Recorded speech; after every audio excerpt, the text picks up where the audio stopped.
Harper Audio presents A Meditation on Murder by Robert Thorogood. Read by Phil Fox. Prologue.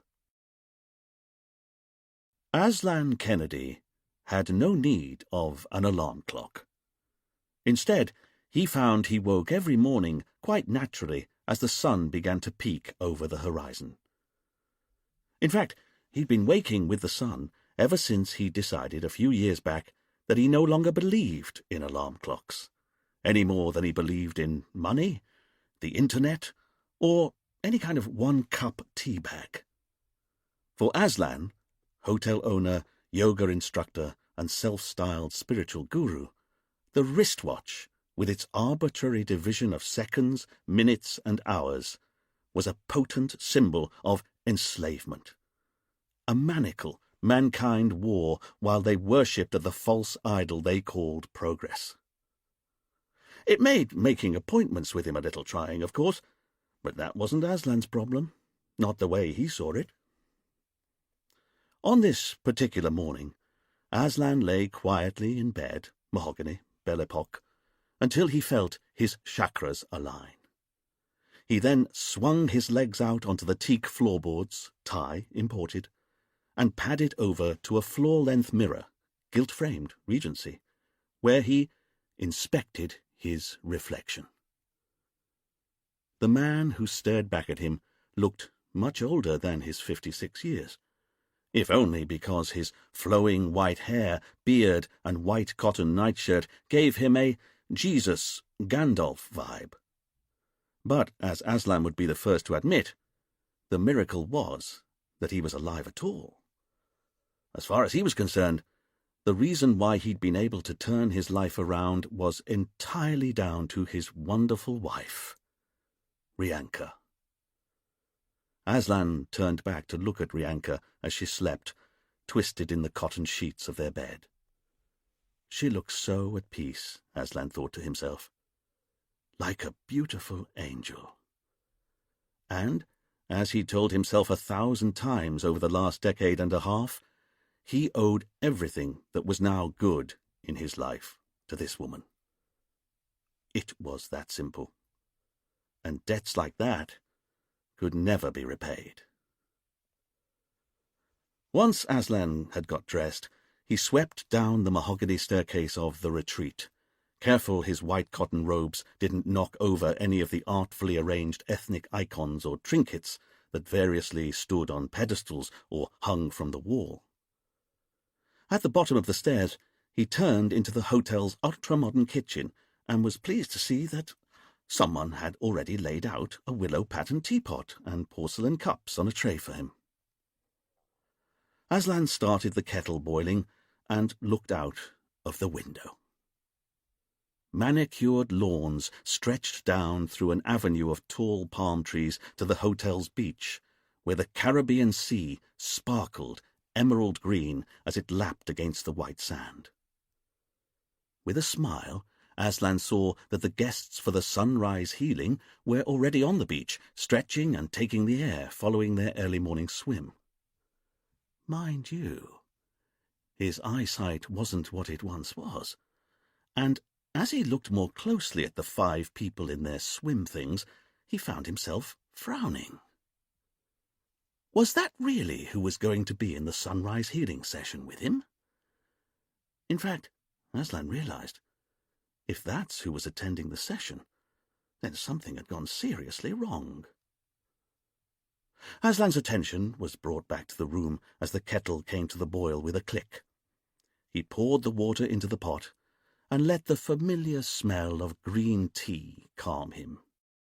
After all, he had much more in his life to worry about than who was or wasn't attending one of his therapy sessions. Perhaps this was no more than karma realigning itself. He couldn't hide from his past forever, could he? By the time Aslan took the tray of tea outside, he'd decided that he'd just carry on as normal. He'd lead the guests to the meditation space just as normal. He'd lock the room down just as normal. He'd then share a cup of tea with them all and start the healing just as normal. "Good morning," Aslan called out to get the attention of the 5 guests down on the beach. They all turned and looked up at him. A few of them even waved. Yes, he decided to himself, it was all going to be just fine. It was half an hour later when the screaming started. At the time, most of the hotel guests were finishing their breakfast in the outdoor dining area or were already wearing white cotton robes and heading off to their first treatment of the day. As for Rianka Kennedy, Aslan's wife, she was sitting out on the hotel's veranda, a wicker basket of sewing at her feet as she darned one of her husband's socks. The scream seemed to be coming from one of the treatment rooms that sat in the middle of the retreat's largest lawn. A timber and paper Japanese tea house that Aslan and Rianka had christened the meditation space. When a second scream joined the first, Rianka found herself running across the grass towards the meditation space. It was a good 100 yards away, and when Rianka had covered about half the distance, Dominic de Vere, the retreat's tanned and taut handyman, appeared, as if by magic, from around the side of a clump of bougainvillea. As usual, he was wearing only cut-off jeans, flip-flops, and a utility belt full of various tools. "What's that racket?" he asked, somewhat redundantly, as Rianka flashed past him. After a moment, he turned and trotted after her. Rianka got to the door of the meditation space, and, as there was no handle on the outside of it, tried to jam her fingers into the gap between the door and the frame with no success. It wouldn't budge. It was locked from the inside. "What's going on?" she called out over the sound of screams. Dominic finally flapped over on his flip-flops and caught up with Rianka, if not the situation. "What's happening?" he asked. "Dominic, get that door open." "I can't, there's no door handle." "Use a knife, just cut through the paper." "Oh, of course." Dominic grabbed the Stanley knife from the pouch at his belt and clicked the triangular blade out. He was about to slash through the paper of the tea-house's wall when they both saw it. A bloody hand pressed up against the inside. Then they heard a man's voice, thick with fear. "Help!" And then a different, female voice. "Oh, God! Oh, God!" There was a scrabbling while someone wrestled with the lock on the inside of the door. A few moments later, the door was yanked inwards by Ben Jenkins, who then just stood there in lumpen horror. Ignoring Ben, Rianka stepped into the meditation space and saw that Paul Sellers was lying on his back on a prayer mat, having difficulty waking up. Anne, his wife, was kneeling at his side, shaking his shoulders. Rianka could see that both of them had spots of blood on their white cotton robes. As for Saskia Philby, she was standing off to one side with her hands over her mouth, stifling another scream. There was blood on her sleeve as well. But it was the woman standing in the centre of the room that drew Rianka's attention. Her name was Julia Higgins. She was in her early 20s. She'd been working at the retreat for the last 6 months, and in her left hand she was holding a bloody carving knife. At Julia's feet, a man was lying, quite still, his once white robes, beard, and hair now drenched in blood, a number of vicious knife wounds in his back. Aslan Kennedy, hotel owner, yoga instructor, and self-styled spiritual guru, had clearly just been viciously stabbed to death. "I killed him," Julia said. And now it was Rianka's turn to scream. Chapter 1. A few hours before the murder of Aslan Kennedy, Detective Inspector Richard Poole was also awake. This wasn't because he trained himself to turn delicately to each day's sunrise like a flower. It was because he was hot, bothered, and he'd been awake since a frog had started croaking outside his window inexplicably just before 4 a.m. But then, Richard thought to himself, this was entirely typical. Because if he wasn't being assaulted by frog choruses in the middle of the night, it was torrential downpours like a troupe of Gene Kellys tap dancing on his tin roof, or it was whole dunes of sand being blown across his floorboards by the hot Caribbean wind. In fact, Richard considered, in all ways and at all times, life on the tropical island of Saint-Marie was a misery. Admittedly, he'd collected empirical evidence that suggested that Saint-Marie was a popular holiday destination for tens of thousands of other people. But what did other people know? This was an island where it was sunny every second of every single day, apart from the 10 minutes each morning and night when a tropical storm would appear out of nowhere and rain hard enough to flatten cows. And that wasn't even counting the 3 months of the year when it was no longer the hot season, because it was now the hurricane season, which in truth was just as hot as the hot season, but altogether more hurricaney. And none of this even included the constant and unrelenting humidity, which Richard often found himself claiming was well over 100%. Of course, Richard knew that this was scientifically impossible, but he also knew that the one time he'd received a precious box of Walker's crisps in the post from his mother, the crisps had gone soggy within minutes of him opening any of the packets. It was like some exquisite punishment that had been specifically designed to torture him.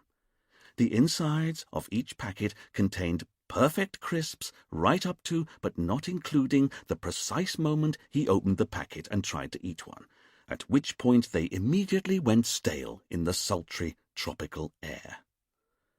This and other wild roller coasters of despair looped through Richard's mind as he lay in bed, wide awake, his bedside alarm clock clicking from 4:18 to 4:19, surely the most miserable minute in the 24-hour clock, Richard found himself musing.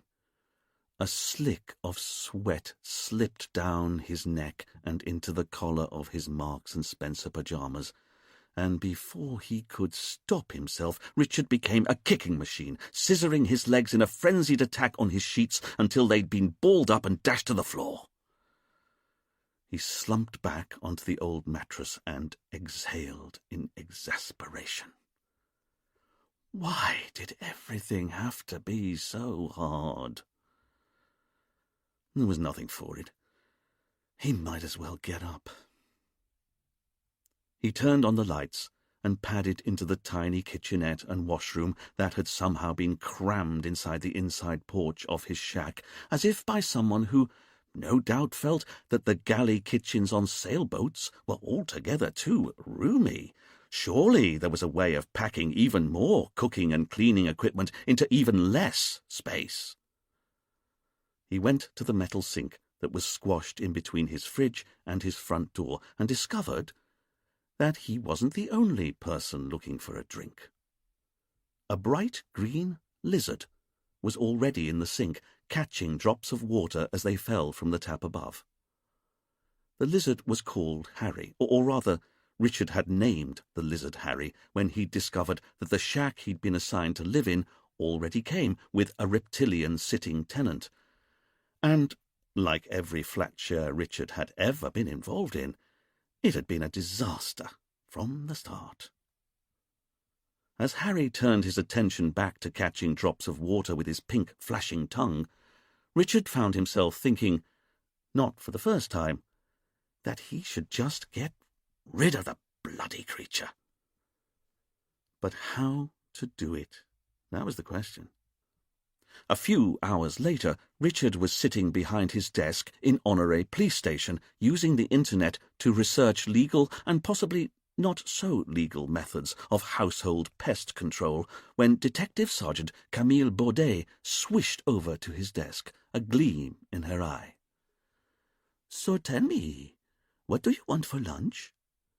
Camille was bright, lithe, and one of the most naturally attractive women on the island, but as Richard looked up from his reverie, irked at the interruption, he frowned like a barn owl who'd just received some bad news.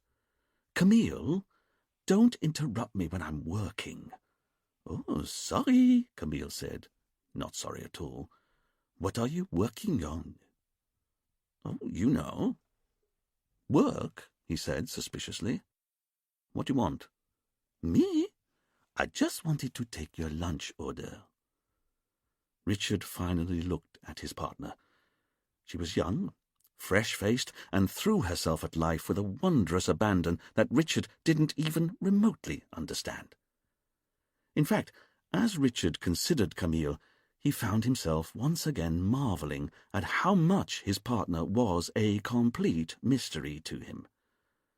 In truth, he knew that he was limited in his understanding of women by the fact that he'd been educated at a single-sex boarding school and hadn't had any kind of meaningful conversation with a woman who wasn't either his mother or his housematron before the age of 18.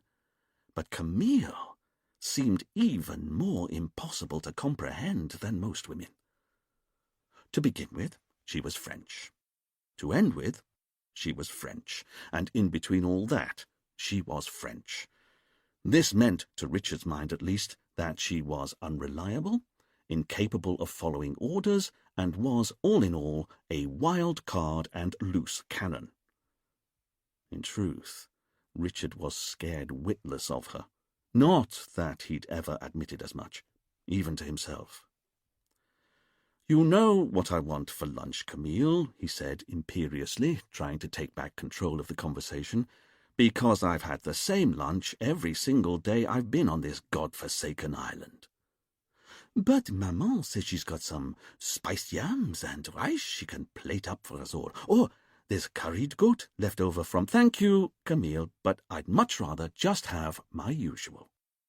Camille looked at her boss, her eyes sparkling as she got out her police notebook and made a big show of writing down his lunch order.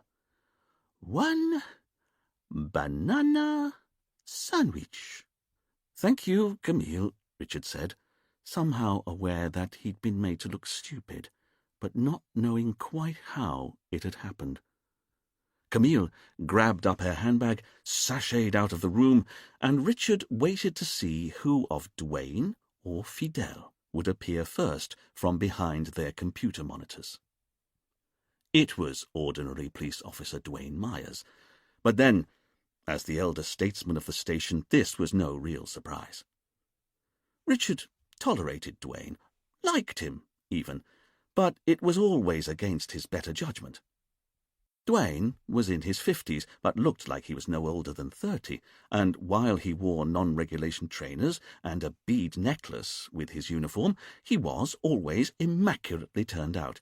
In fact, it was something Richard had always felt he and Duane had in common, their sartorial precision. And while Richard knew that Duane wasn't really very interested in being thorough, punctual, or following any kind of orders, he was a marvel at digging up information through unofficial channels.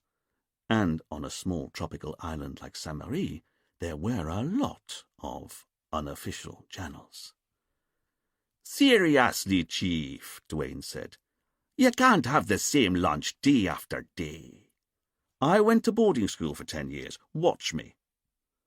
And now Sergeant Fidel Best's head appeared to the side of his monitor, his young and trusting face puzzled. Fidel was a proper copper, Richard felt. He was meticulous, keen, utterly tireless, and above all else he knew correct procedure. The only downside to Fidel was that he was overly keen, so he'd sometimes continue with a line of inquiry long after it was sensible to drop it. Like now, Richard found himself thinking, as Fidel said, "But, sir, don't you get bored eating the same meal every day of your life?" "Yes, extremely, but what can I do?" "Well, sir, order a different lunch." "No, I think I'll stick to my banana sandwich if you don't mind. You know where you are with a banana sandwich." "I know," Dwayne said, almost awestruck by his boss's dogged determination never to embrace change. "Eating a banana sandwich." The office phone rang, and Richard huffed. "No, it's all right. You two stay where you are. I'll get it." Richard went to the sun-bleached counter and plucked up the ancient phone's handset. "Monterey Police Station, this is Detective Inspector Richard Poole speaking. How can I be of assistance?" Richard listened a moment before cupping the phone and turning back to his team. "Fidel, phone Camille. Cancel the banana sandwich. There's been a murder." Rianka had set up the retreat 18 years ago when she'd bought a derelict sugar plantation for a knockdown price. The main house had been abandoned for nearly 50 years by this time, but it wasn't its outside that Rianka found herself responding to. It was the inside. Admittedly, the interior wasn't much less damaged, but what Rianka noticed was how the rooms were still as beautifully proportioned and airy as they'd always been. The rotten ceilings were just as high. The main staircase, while leaf-swept and missing many of its boards, was just as grand. To Rianka, the house was no less than a metaphor for the island itself. Shabby on the outside, but full of soul on the inside. And within the year, she'd restored the main house and grounds to their former glory and opened for business as a luxury hotel called The Plantation. When Rianka then got together with Aslan, they'd increasingly started to market the hotel as a high-end health farm, and it wasn't long before they'd relaunched the whole venture as a luxury spa that was now called The Plantation Spa. The business went from strength to strength. Then, as Aslan got more involved in exploring the spiritual side of life, he started offering holistic treatments and therapies to hotel guests, either led by him or by other instructors he hired especially, and it wasn't long before they'd relaunched the hotel for a third and final time as The Retreat. For a good few years now, the hotel had been specifically tailored to the internationally wealthy who wanted to heal their minds just as much as they wanted to heal their bodies.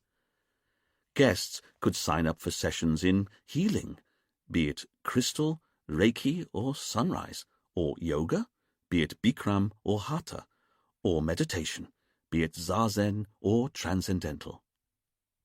Now, as the police drove up the gravel driveway in convoy, their blue lights flashing dimly in the bright Caribbean sunshine, they could see that the main hotel building was the old plantation owner's house. Manicured lawns swept down to a private beach, and there were incongruous, quasi-religious buildings dotted here and there around the grounds with hotel guests coming and going from them. Richard, Camille, and Fidel climbed out of the police Land Rover, and Dwayne dismounted from the force's only other vehicle, a 1950s Harley-Davidson motorbike that had an entirely illegal sidecar attached to it. No one quite knew where this bike with sidecar had come from, or how it had got tricked up in the livery of the Saint-Marie police force, but legend had it, and records seemed to confirm, that it had joined the Saint-Marie police force just after Dwayne did. Not that Dwayne was saying. Dominic came out of the house, still wearing flip-flops and cut-off shorts, but the gravity of the situation was such that he'd deigned to slip on a vest. "Man, I'm glad to see you," he said, running a hand through his lustrous hair before shaking his head a little so his mane would settle. "Yes," Richard said, "and who are you?" "Dominic DeVere, the retreat's handyman." Dominic was British, and Richard could tell from his drawling accent that he was from a moneyed background. In fact, Richard knew the type well. Posh, dim, wealthy, entitled, and therefore able to waft through life exploring the counterculture as a hobby. No doubt, if Dominic's money ever ran out, he'd make a phone call to one of his old school chums, land a high-paid job in the city, and then, for the rest of his life, complain that the youth of today were feckless layabouts. It was fair to say that Richard disliked Dominic on sight. "If you could just take her to the body," he said. "Sure thing." Richard had no interest in continuing the conversation with someone who wore a shark tooth on a string around his neck, so they all walked on in silence until they reached the corner of the house, which is when Dominic stopped and frowned. Richard looked at him. "Sorry, is there a problem?" Richard asked. It was clear that there was, but Dominic didn't know where to start. "Go on," Camille said, altogether more tolerantly. "Okay," Dominic said. "Well, it's just—" As Dominic stopped speaking, he started to waft his hands near Richard's body.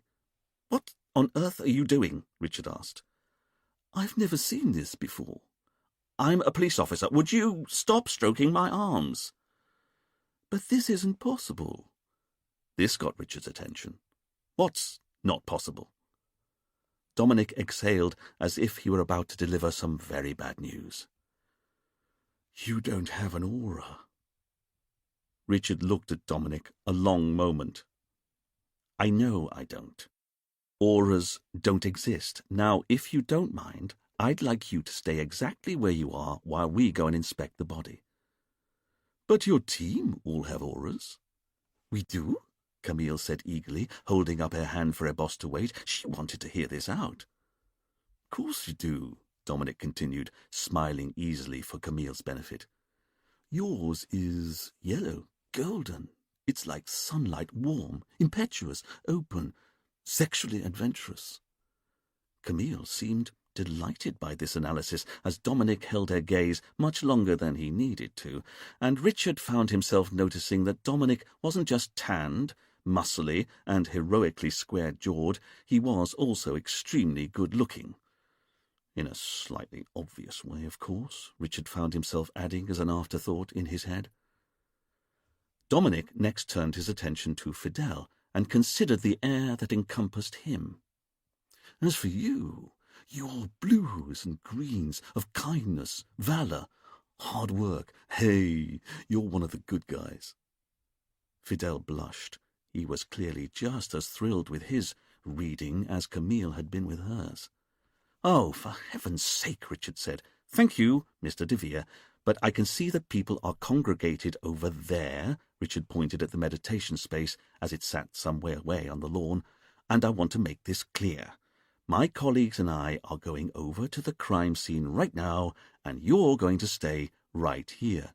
"But what about me?" Dwayne said, eager as a puppy dog. "What's my aura?" Richard huffed in indignation as Dominic turned to Dwayne and took his time to consider. But then a knowing smile slipped onto Dominic's lips. "You're like me, a shape-shifter." Dwayne beamed at what he perceived to be the highest of compliments. "I knew it!" Dominic turned back to Richard. "But I'm telling you, when I look at you, I don't see anything." "Whereas I see a murder scene over there, so thank you very much for your help. Team, you're with me, but if you try to move even an inch," Richard said this to Dominic, "I'm going to arrest you for wasting police time." Richard strode off across the lawn, his team trying not to catch each other's eyes as they got into their boss's slipstream. After all, it wouldn't do to turn up at a murder scene giggling. But then there was no chance of Richard or his team laughing by the time they arrived at the meditation space, where they found 6 shell-shocked Brits sitting or standing on the grass. 5 of them were wearing white cotton robes that were variously spattered in drying blood. The 6th of them, Rianka, was sitting on the grass on her own.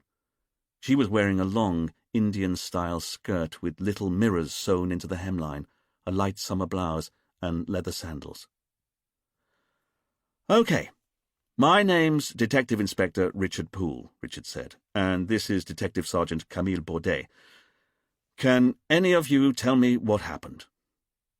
"That's simple," said a well-tanned man in his 50s with a Yorkshire accent, a thick gold chain just visible around his neck. Richard also had time to notice a chunky gold watch on the man's wrist. Clearly, he was seriously wealthy. "The name's Ben Jenkins. the man said. "And you should know that woman over there. She says her name's Julia Higgins, and she's admitted it all. She killed Aslan Kennedy." Richard could see that Ben was pointing at a young woman in a bloodied white robe who was standing on her own in the grass. She was in her early 20s and had long blonde hair that was tied up in a ponytail, and she was looking back at Richard with doe eyes, seemingly as dismayed by the accusation as everyone else. But she wasn't denying it either, Richard noted. With a quick nod of his head, Richard indicated that Duane should ghost over to Julia and make sure she didn't make a run for it. As Duane started to move, Richard turned back to Ben. "And where's the body?" "In there." Ben pointed at the meditation space. Richard turned to the group. "Then if you'd all just wait here, please. The detective sergeant and I will only be a moment. Camille?" Richard headed over to the meditation space, Camille coming over to join him. But Richard found himself stopping at the threshold to the building. "One moment," Richard said, as he held his hand up for Camille to pause, because it was only now, as Richard approached, that he saw the walls to the building were made of paper. In fact, as he looked closer, he could see that the paper was waxy, clearly very strong, and was even somewhat translucent. Richard put his hand on the other side of the door and noticed that he could still dimly see his hand's shape through the paper. "What are you doing?" Camille asked. Richard ignored Camille as he took a moment to inspect the door to the building. He saw that there was no handle on the outside, but there was a Yale-style latch lock on the inside of the door that was screwed deep into the wooden frame, and that there was a corresponding housing on the door frame that it slotted into when the room was locked. But without a keyhole on the outside, it appeared as though the door could only be locked and unlocked from the inside. Richard filed this information away for later consideration.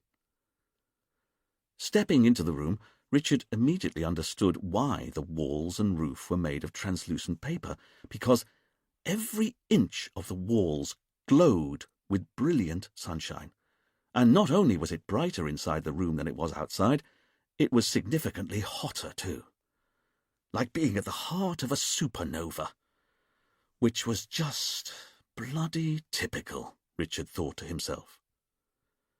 Camille joined Richard inside and looked at her boss as he prickled in his suit. "Hot, isn't it?" she said helpfully. Richard decided to ignore his partner and instead, squinting against the light, saw that the body of a man lay sticky with blood in the middle of the floor. His hair, beard, and white robes were now thick with blood, and there was a bloody knife on the floor by the body. Richard gave the room a quick once-over, but there wasn't much to see. The floor was polished hardwood planks. There were 6 woven prayer mats arranged in a circle around a tray of tea things, 6 pairs of fabric eye masks, and 6 wireless headphones were also lying here and there, but other than that the room was empty. No furniture, no cupboards, tables, chairs, statues, or other ornaments to hide behind or conceal murder weapons in. To all intents and purposes, the room was entirely bare. Richard bent down and picked up one of the wireless headsets. He put it to his ear and frowned. "What is it?" Camille asked. "I don't know," Richard said, listening but unable to work out what the noise was. It was a strange keening. He listened a bit longer, but as far as he could tell, it was just more of the same yawling noise, and then dread filled his heart as he realized what it was. With a shudder, he said, "It's whales singing." Richard lowered the headphones sharpish and put them back down on the floor before he joined Camille at the center of the room to inspect the victim. Crouching down, Richard could see that the murder weapon to the side of the body was a carving knife of some sort, utterly vicious. The blade was covered in blood, although The handle seemed to be clean. "We're going to need to get this bagged and tested for prints," Richard said. Camille was inspecting the body. "There are no signs of a struggle, no fabric or skin caught under the victim's fingernails, and no cuts to the hands, wrists, or arms. It doesn't look like he tried to defend himself from the attack." Richard looked at the tray of tea things on the floor by the pool of blood that had spread from the body. The teapot was willow pattern, and there were 6 bone china cups that had all been turned upside down on the floor, 1 cup in front of each prayer mat. Richard tried to work out what had happened. If the mats and cups were to be believed, there'd been 6 people in here. They'd all been sitting on the prayer mats around the tray of tea things. They'd all then had a cup of tea and turned their cup over and placed it down on the floor in front of them to show that they'd finished their drink. But how did the eye masks and headphones fit into this? And how exactly had the victim been killed? Camille inspected the stab wounds in the victim's back. "There appear to be 5 separate sharp force injuries in the victim's neck, shoulder, and back," she said. 2 wounds on the right side of the neck and 3 wounds on the right side of his shoulder and back. I'd say the assailant was standing behind the victim and was almost certainly right-handed. Richard came over and could see the sense of what Camille was saying. The pattern of wounds suggested that the victim could only have been killed by someone who was standing behind him and striking into his neck and back, holding a knife, right-handed. Richard made himself look at the face of Aslan as it lay in a pool of blood on the floor. Who was this man? What had he done to warrant such a violent death? Richard exhaled. This was his job. To start with the end of the story, the body, the murder, and then he had to uncover the evidence that would allow him to wind time back until he could prove, categorically prove, who'd been standing above the body when the victim was killed, who it was that had wielded the knife. Richard always made a silent promise to the victims of murder, and he made it once again now. He'd catch their killer, whatever it took. He wouldn't rest until the killer was behind bars. A flash of light caught Richard's eye in the far corner of the room. He turned back to look, but the little flash of light had gone as soon as it appeared. So he moved his head a fraction. No, still nothing. He moved his head back. There it was again. There was something shiny on the floorboards he hadn't noticed before. "What are you doing?" Camille asked as Richard went over to the wall at the end of the room and got down on his hands and knees to inspect the floor. "What's this doing here?" he asked. "What is it?" Camille asked as she came over to join her boss. Richard found himself looking at a shiny drawing pin. It was just sitting there, loose on the floorboards.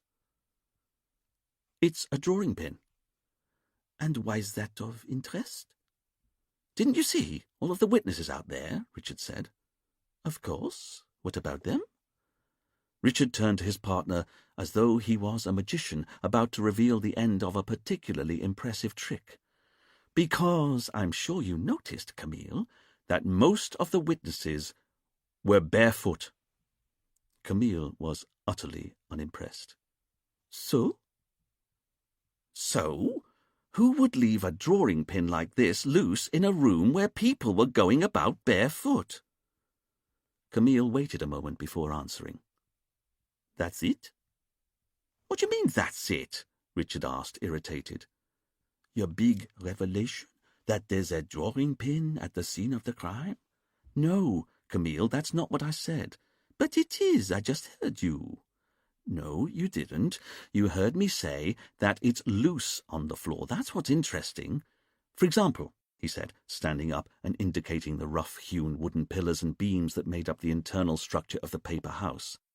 "If I found a drawing pin in one of these wooden pillars, that would be less interesting. It would just mean that someone had pinned something to a pillar. But here, Richard pointed at the drawing pin as it sat blamelessly on the polished hardwood floor. "How did it get there? Who dropped it?" "You're right," Camille said, deadpan. "We've got a dead body over there that's covered in knife wounds, so let's concentrate on a tiny piece of metal we found on the floor over here. In fact, I think you're right. What if the carving knife we found by the body is a double bluff, and the killer used this tiny drawing pin to stab the victim to death?" Richard decided to ignore his subordinate entirely.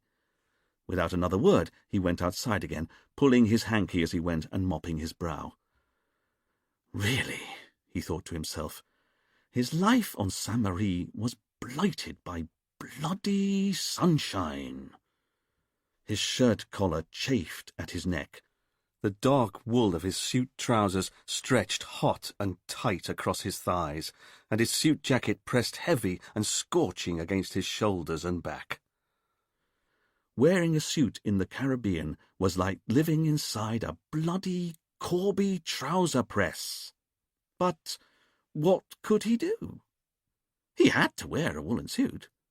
He was a detective inspector, and detective inspectors wore dark woolen suits. That's just how it was. Richard saw that an ambulance had arrived over by the main house, and paramedics were getting out a gurney. "Very well, Camille," he said.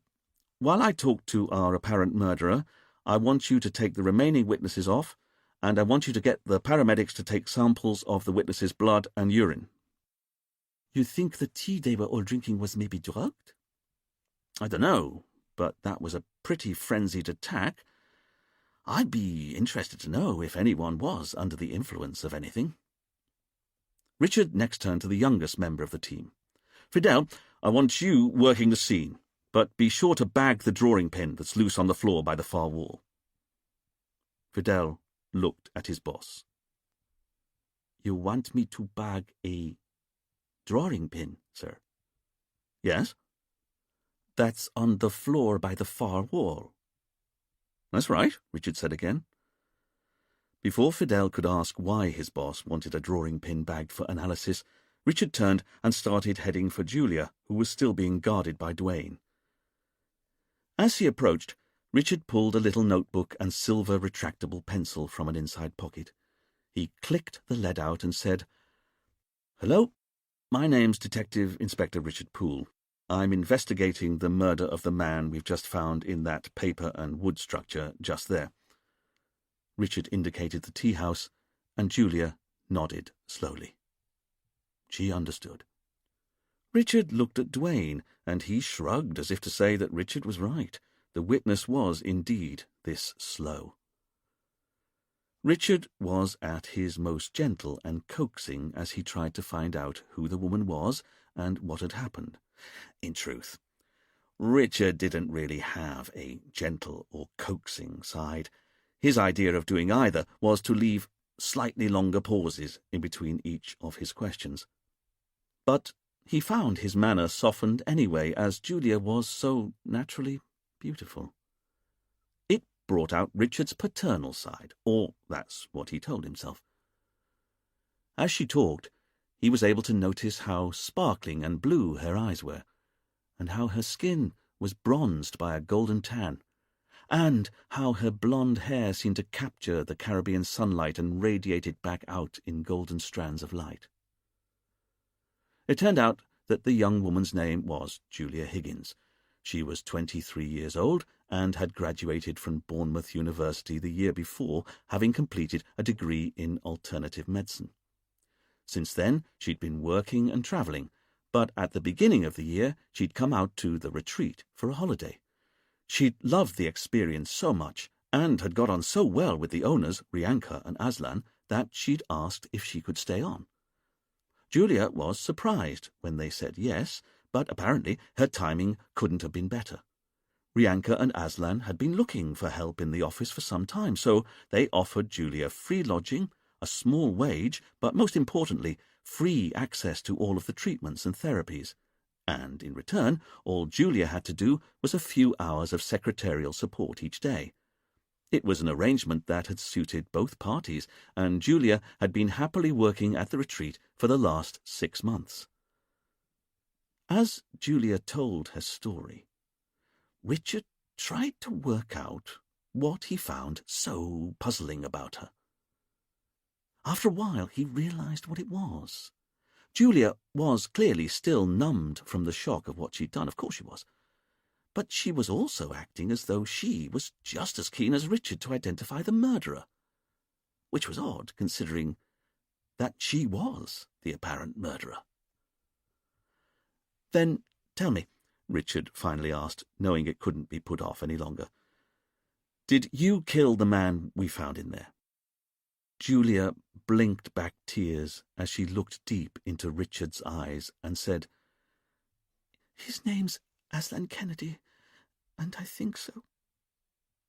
"You think so?" Julia gulped.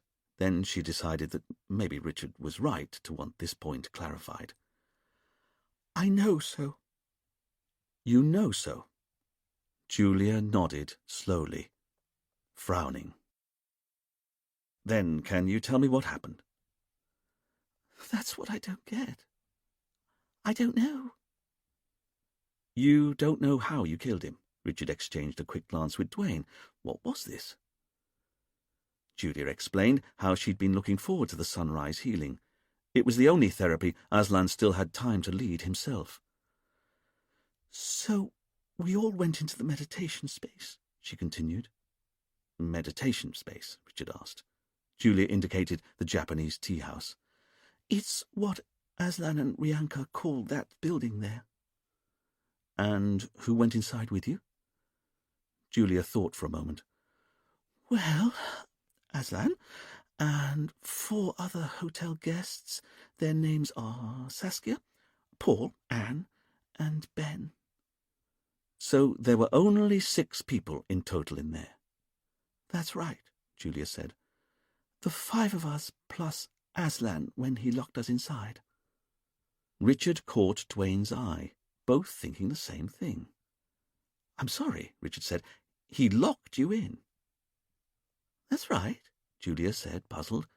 "It's a Yale lock, you know, one of those latches that closes itself, and Aslan locked it before we all sat down. He said he didn't want us to be disturbed." "I see," Richard said, making a note in his book. "And then what happened?" "Well," Julia said, "we then all sat on our prayer mats and shared a cup of tea. It's a way of relaxing before the session starts. And then we put on our eye masks and headphones and lay down on our prayer mats. Although Aslan tends to stay sitting up, cross-legged, he's far more advanced in reaching an autogenic state than the rest of us." "I see," Richard said, not really seeing anything at all. "And what's an autogenic state?" "It's a state of perfect relaxation, and it's what the sunrise healing's all about. You lie down, put on some headphones and an eye mask, and the idea is to let your mind wander as the sounds of nature and the rays of sunlight overwhelm you. It's like being plugged into a recharging station. You wake up half an hour later full of energy. But this time, the next thing I knew, I was standing over Aslan's body, holding a knife. I killed him." As Julie was saying this, she lifted her bloodied hand and looked at it as if she couldn't understand how it was attached to her body. Richard noticed that Julia was holding up her left hand.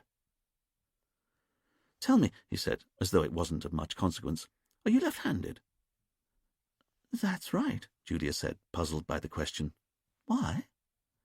Richard smiled blandly. "No reason." "It was like an out-of-body experience. I could see myself with the knife, but if I'm honest, I don't actually remember the moment. You know, I was just standing there, the knife in my hand, and that poor man was at my feet, not moving." Julia was overwhelmed by her memories and started to weep. Richard flashed a panicked look at Duane. What was he supposed to do now? Duane stepped in. "Hey, we don't have to do this now. We can take you in, get you a lawyer, take your statement later." Julia turned to Duane with a look of gratitude, and she wiped her tears from her cheek. "No," Julia said after a moment's thought. "You have to know what happened. I owe that to Aslan." Richard was frankly baffled. Since when did self-confessed killers feel they owed anything to the corpse they'd just created? Duane looked over at his boss and shrugged that maybe they should just carry on. "Okay," Richard said, "but don't worry. Only a couple of questions, and then we'll be done." In short order, Richard got the remaining details. Julia was able to explain how she had no particular grudge against Aslan. In fact, she liked him, which was why she was stunned to discover that she'd just killed him. What's more, she not only hated knives, she had no idea where the knife came from that she'd just used to kill Aslan, or how she'd managed to smuggle it into the meditation space. In fact, Richard had to conclude. Julia seemed no less baffled by the murder than he was. "So, to sum up," Richard said, checking over the notes he'd taken, "you say you have no motive, you have no idea where the knife came from, you don't know how you got it into the meditation space with you, you have no clear memory of actually killing the victim, but you'd nonetheless like to confess to his murder." Julia looked at Richard. "But I have to. It was me. I killed him." Richard looked at Duane. Duane looked at Richard. Oh well, a confession was a confession. Duane got out his handcuffs and started to bind them to Julia's wrists. As he did this, he cautioned her. "Julia Higgins, I'm arresting you on suspicion of murder. You do not have to say anything, but it may harm your defense if you do not mention, when questioned, something which you later rely on in court. Anything you say may be given in evidence." "But before you go, can I ask you one last question?" Richard said. "Of course." "Do you know why there's a drawing pin on the floor of the meditation space?" Julia didn't really understand the question. "What drawing pin?" So that was the end of that. As Duane led Julia off, Richard took a moment to look about himself. The old plantation owner's house that was now the main hotel building sat in a sea of manicured lawns and wouldn't have looked out of place in the French Quarter of New Orleans. It was all wrought iron balconies and horizontal planks of white-painted wood. But Richard also noted the other structures that were dotted around the hotel's grounds. There was what looked like a red and gold Shinto shrine off in one clearing, a colonnade of vine-entwined Corinthian pillars straight out of ancient Greece in another, and up on a bluff that overlooked the sparkling sea there appeared to be a Thai temple with sharply sloped roofs in copper green. It was all very strange and incongruous to Richard's mind. As for the hotel guests, Richard could see that they'd apparently all vanished into thin air, although now he was looking, he could see a clump of them down on the beach, looking back at him. Camille came over from the house, and Richard went to meet her. "Okay," Camille said. "I've sent Rianka, the wife, to her room, and I've said I'll go to her as soon as I can. As for the other witnesses, they're off getting changed into their normal clothes. I've then told them to meet by the ambulance so we can take samples." "Good work, thank you." "But what did Julia say? Is she the murderer?" "Oh, yes, she made a full confession." Camille looked at Richard and shifted her weight onto one hip, a suspicious look slipping into her eyes. "And yet? I don't know. It's just she didn't really make a very good fist at explaining the murder." "She didn't?" "No. For example, she didn't say she had any reason to want to kill the deceased. In fact, she said how much she liked him. and she claimed she not only hadn't seen the knife before that she used to kill him, but she had no idea where it even came from. But she's the murderer. Of course she'd say that. She's lying. I know, but seeing as she's already confessed to killing him, why bother to lie that she doesn't know what her motive was, what her means were, or what her opportunity was? Camille could see the logic of what Richard was saying. And she's also left-handed, Richard said. She is? Or so she says. Maybe she's trying to trick you. Maybe. Camille knew her boss well. You don't think she did it, do you? I don't know what I think, but it's definitely not stacking up. Not yet. Not if she can't provide us with a decent means, motive, and opportunity. And there's something else as well. Richard paused a moment and then turned back to face the Japanese tea house. It's this tea house. Because Julia also said Aslan locked her and the others inside it before they started their meditation. So? Richard looked at his partner. Well, it's obvious, isn't it? Camille refused to be drawn, so Richard explained for her. Because who in their right mind would allow themselves to be locked inside a room with 4 other potential witnesses before committing murder? Camille considered this for a moment, and then said, Oh, I see what you mean. Precisely. Why not kill him in the dead of night, or when he's on his own? Richard looked over at the meditation space again. If you ask me, there's something about that tea house that's important. Something we haven't realized yet. Either because of how it's made, or where it's located. But the victim had to be killed inside it in broad daylight, in front of a load of other potential witnesses. Why? Chapter 2. While Fidel processed the scene, Camille oversaw the paramedics taking the blood samples from the 4 remaining witnesses, and Richard watched all the activity from the shade of a nearby palm tree. This, in fact, meant standing nowhere near the palm tree in question that was actually shading him, but Richard had long ago learnt that a palm tree's vertical trunk was too narrow to offer any shade from the blistering tropical sunshine.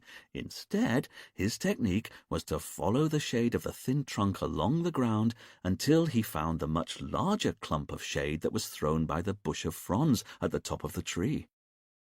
Which is why, at this precise moment, if anyone had been looking, they'd have seen Richard standing in the middle of an entirely sun-bleached lawn, apparently in his own personal shaft of darkness. But he wanted to take a moment to watch the 4 remaining witnesses interact with Camille. After all, they'd just been locked inside a room where a vicious murder had been carried out. How were they bearing up? To this end, Richard had already got the witnesses' check-in details from the retreat's receptionist. He could see that Camille was currently talking to a woman he now knew was called Saskia Philby. The photocopy of her passport had her down as 42 years old, and, according to the hotel's registration card, she lived in Walthamstow and worked as a temporary secretary in London. Like the other witnesses, she'd now changed back into her normal clothes, and Richard could see that she'd chosen to put on a sensible A-line dress in dark blue, and he could also see from the way that Saskia listened to Camille with her head cocked slightly to one side that this was someone who was happy being told what to do. He saw Saskia nod her head and go over to one of the paramedics. Yes, Richard thought to himself, Saskia was a sensible secretary, and she would, of course, volunteer to give her blood sample to the paramedics first. Richard shuffled the registration forms in his hand and came up with Paul Sellers and Anne Sellers next. According to their passports, Anne was 45 years old and had been born in Birmingham. Her registration said she was a housewife, and now that she'd changed into her normal clothes, Richard could see that, while she was somewhat plump, She seemed to fizz with the energy of a middle-aged woman who, rather than despair at how she'd let herself go, had decided to embrace this fact. Gold flashed at the thick necklace around Anne's neck. Her wrists were similarly festooned with glitz, and she seemed to be wearing electric blue trousers and gold slippers straight out of an Arabian nightmare. A violently fuchsia blouse, and the whole ensemble was finished off with a silk shawl that she wore draped over her shoulders and which seemed to have been constructed from every colour in the world that didn't actually occur in nature. On it, neon swirls of blue fought with psychedelic greens, and both lost out to attacks of fluorescent yellow. Richard could see from the way that Anne was now talking to Camille, with almost windmill gesticulations as she pointed from the house to the meditation space and back again at the paramedics, that Anne clearly had a personality as colourful and slapdash as her clothes. He watched as a man wearing tan chinos, brown deck shoes, and a white short-sleeved shirt joined Anne. Richard could see from the papers in his hand that this was Paul Sellers, Anne's 52-year-old husband. He was a pharmacist at an independent chemist's in Nottingham, where he and Anne lived. And as Paul calmed Anne down, Richard could see that everything Anne was, her husband wasn't. For starters, he was rake-thin and almost entirely bald. But it was more than that. It was his manner that was so different. Richard could see that Paul was smooth, conciliatory, in charge. Just a few words into whatever he was saying, Anne quietened down and looked at her husband as though waiting for instruction. And instruction was clearly what he was giving her, because, as he pointed off to the paramedics, Anne seemed finally to understand what was expected of her, and she went over to give her samples meekly. Richard saw Camille thank Paul for his timely intervention, and Richard then saw him smile briefly and nod once. Paul was clearly a quietly capable person. Which left only one witness, Ben Jenkins, who Richard had briefly spoken to when he'd first arrived at the murder scene. He could see from Ben's photocopied passport that he was 50, had been born in Leeds, but he now listed his home address as Vilamoura, Portugal. As Richard looked up, it took him a moment to find Ben, but then he saw him, standing off to one side in the shade of the ambulance. He wasn't that tall, and now that he'd been allowed to get back into his normal clothes, Richard could see that Ben wore what looked like white leather shoes, stone-washed blue jeans, and a long-sleeved shirt in vertical pink and blue stripes that was tucked tightly into a thin belt that cinched him tight at the waist. Richard thought he recognized the type. Ben had done extremely well in life and was now trying to use expensive clothes and accessories to draw attention away from his increasing girth and decreasing attraction. Looking down at the forms again, Richard saw that Ben had listed his occupation on the hotel form as property developer. Richard found it interesting how Ben was off to one side, alone.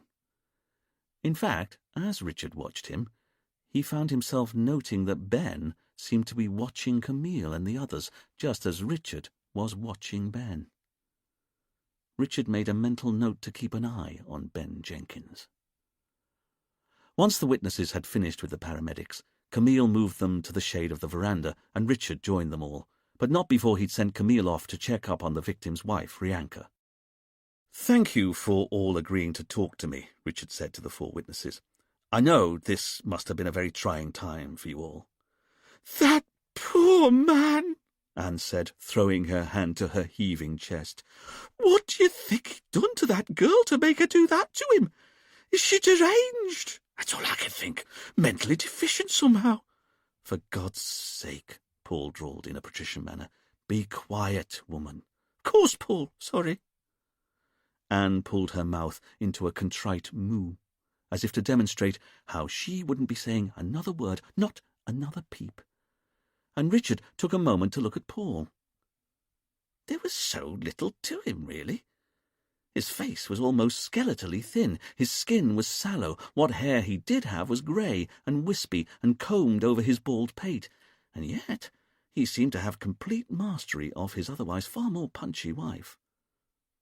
But there was something else Richard could sense between husband and wife, and that was a look of subservience in Anne's eyes.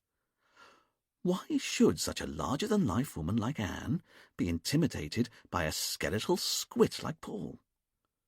But then, Richard reminded himself, all relationships between men and women were essentially a mystery to him. He put these thoughts to one side. It was time to get on.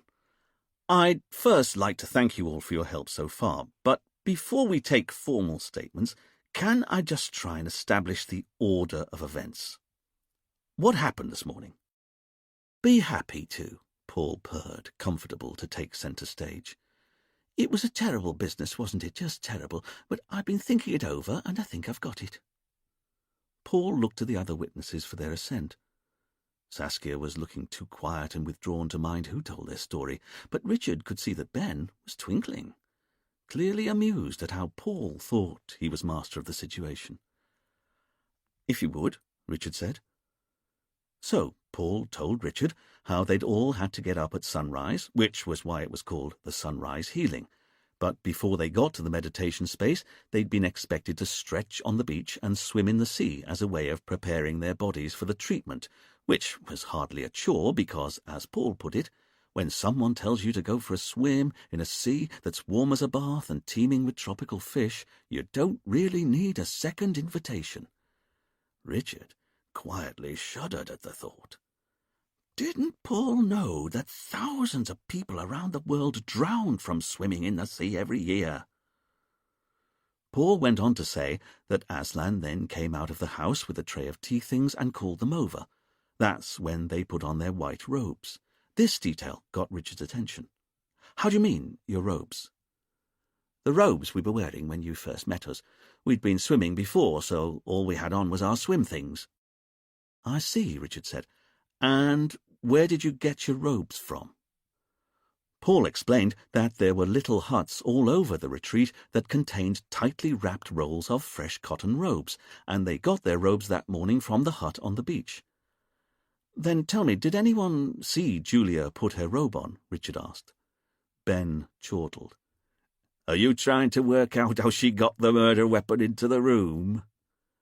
Richard met Ben's eyes properly for the first time and felt a spike of recognition. Closer up, Richard could see that Ben had a chubby face, dark hair, and with his plummy northern accent he gave off the impression of being a jolly farmer, even if this jolly farmer clearly bought all of his clothes from Harrods. But for all of Ben's apparent bonhomie, Richard knew you could measure a man by his eyes, how watchful they were, and Ben's eyes were very watchful. "That's right," Richard said. "So did any of you see her carrying a knife at all this morning?"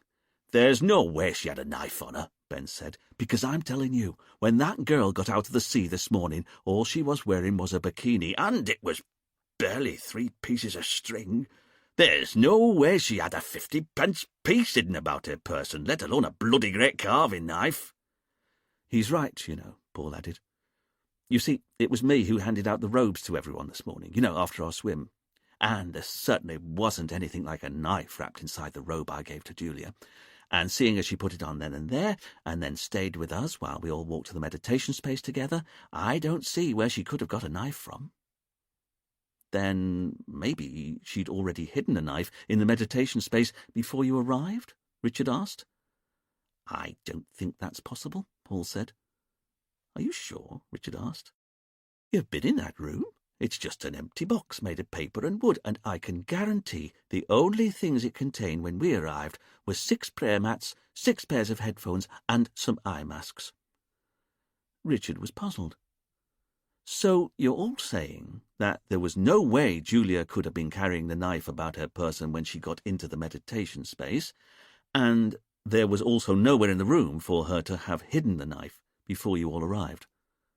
The witnesses all agreed that this was indeed exactly what they were saying.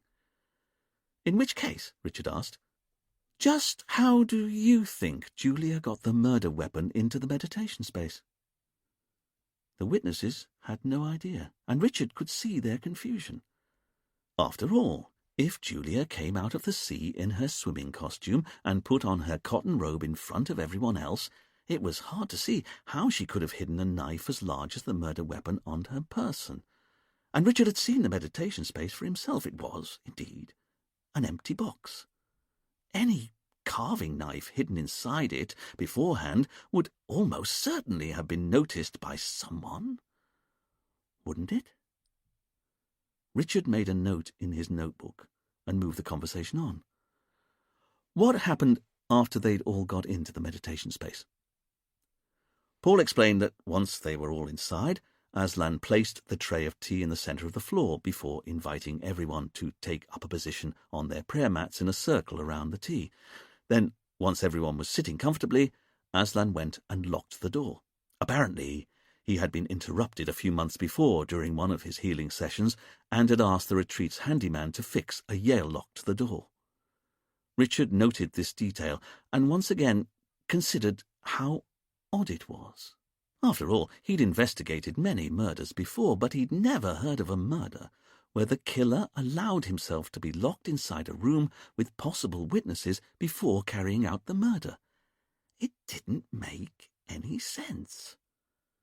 Paul explained how, once he'd locked the door, Aslan rejoined the group, sat on his mat and poured everyone a cup of tea. Aslan then told them they all had to drink their cup of tea at the same time. At the same time? Richard jumped in.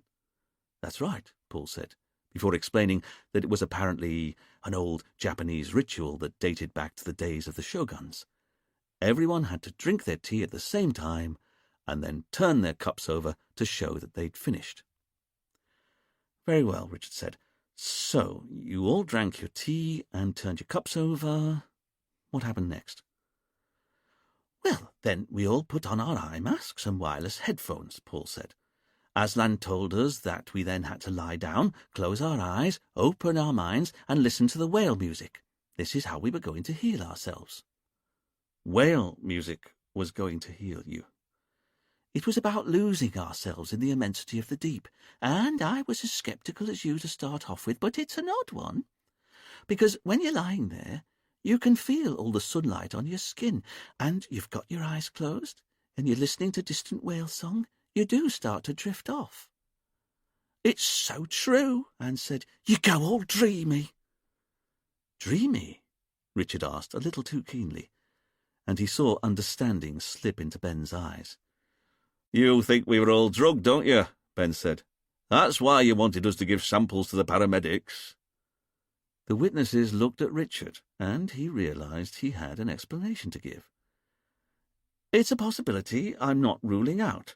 After all, it's somewhat unusual that a murderer would have the confidence to strike in a confined space in front of so many witnesses.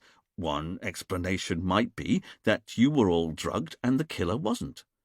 I definitely felt woozy when I woke up, Anne said. And so did Paul. He had difficulty waking up, in fact. I had to shake him by the shoulders. Paul looked at his wife with quiet disdain. Clearly, while he was happy to talk on the behalf of others, he wasn't so happy when his wife talked on his. So did I, Ben said. And me too, Saskia said, speaking for the first time. I couldn't wake up to start off with, and my head was throbbing. Although I soon forgot all about that when I saw what had happened while I'd been wearing my eye mask. Of course, Richard said, making a note. And what exactly did you see when you took it off? Saskia looked at Richard a moment, clearly reliving her horrifying experience and unable to put what she'd seen into words. That woman, Paul said. Julia, whoever she is, standing over the body. That's what we all saw, screaming her head off and holding a carving knife in her hand. It was covered in blood. And is that the same for all of you? The witnesses all agreed that the first they'd known that anything was wrong was when they'd heard a woman scream. Then, at different times, they'd all taken their headphones and eye masks off and seen Julia Higgins standing over Aslan's body, screaming and holding a bloody carving knife. "I see," Richard said, making a note of this fact. "But did any of you see Julia stab the victim?" The witnesses hadn't. "So, you all agree," Richard wanted to clarify, "the first you saw of Julia, she was standing over the dead body, holding a knife, but none of you saw her stab the victim at any time?" Richard asked. "That's right," Paul said for them all. "I see," Richard said. "Then can I ask, are you all sure you were the only people in the room before you put on your eye masks and headphones?" "Of course," Ben said, a touch dismissively. "There's nowhere to hide in that box. I'm telling you, it was just the 5 of us in there when Aslan locked the door and we all sat down." Suggesting that it could only have been one of you 5 who killed him. This got all of the witnesses' attention. Paul was the first to recover. "Yeah, but that's okay. That other woman, Julia, or whatever her name is, she's already confessed to the murder, hasn't she?" Richard decided this was a question that did not need answering. "Then can you tell me," he continued, "how long were you all lying down and listening to the sounds of the deep before you started coming around?" 10 minutes, Ben said. 15 at most." "Really? That's quite a precise figure."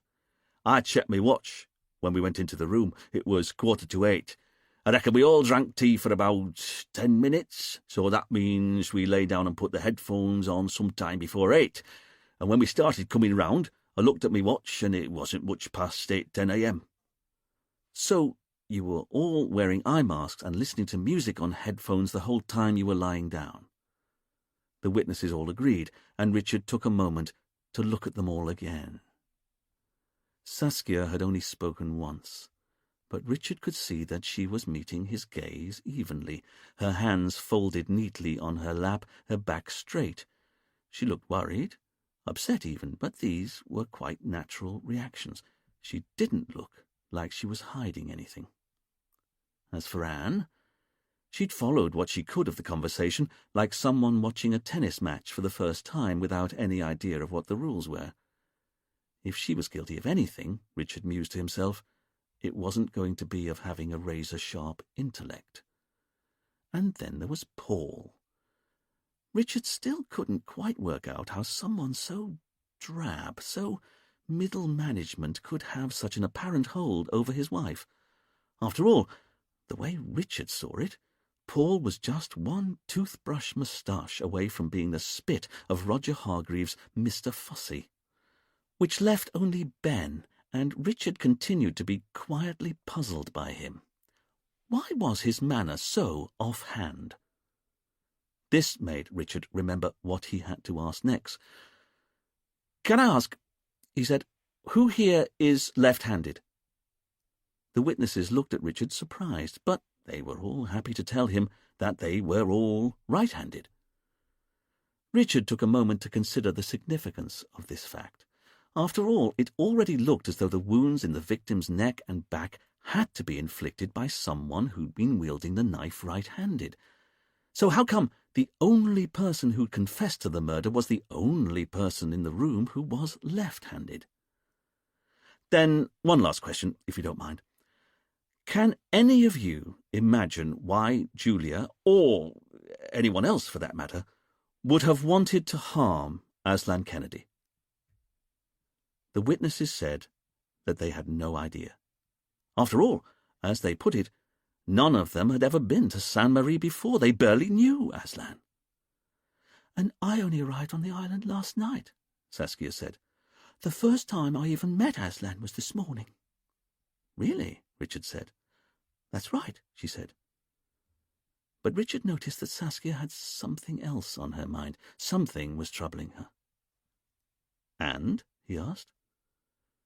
Saskia looked at Richard, unsure, and Richard decided that the dutiful secretary needed to be told what to do. "If you have any information that may have a bearing on the case, you're obliged to mention it." "No, of course," she said, suitably chastened. And it may be nothing, but yesterday, after I arrived, I got a bit lost in the hotel, and I found myself outside Aslan's office. Although the door was closed, I could hear voices inside, raised voices. What time is this? About 6 p.m., I think, Saskia said. And you're sure it was Aslan's office? Oh, yes. But the thing is, the voice I heard belonged to a man, but I don't think it was Aslan. Anyway, I heard this man say, "You're not going to get away with it." You did? That's right. And he was angry, but I heard it quite distinctly. "You're not going to get away with it," he said, and a few moments later the door opened and I saw Aslan flee. He looked seriously distressed. You didn't see who he left behind in the office? No. The whole thing was so strange. I didn't hang about to find out who the man was who'd been shouting at Aslan. Richard considered what Saskia had said before turning to look at Ben and Paul. I don't suppose either of you were in Aslan's office yesterday, shouting at him at 6 p.m., were you? Paul looked affronted. Certainly not. So, can you tell me, where were you at 6 p.m. yesterday? Paul had to think for a moment before he answered. I was down at the beach, wasn't I, darling? Anne looked at her husband, uncomprehending. You were? Of course I was, Paul said, exasperated. I was with you. It took Anne a moment to register this fact. Oh, of course, she eventually said. That's right, we were both down on the beach, weren't we?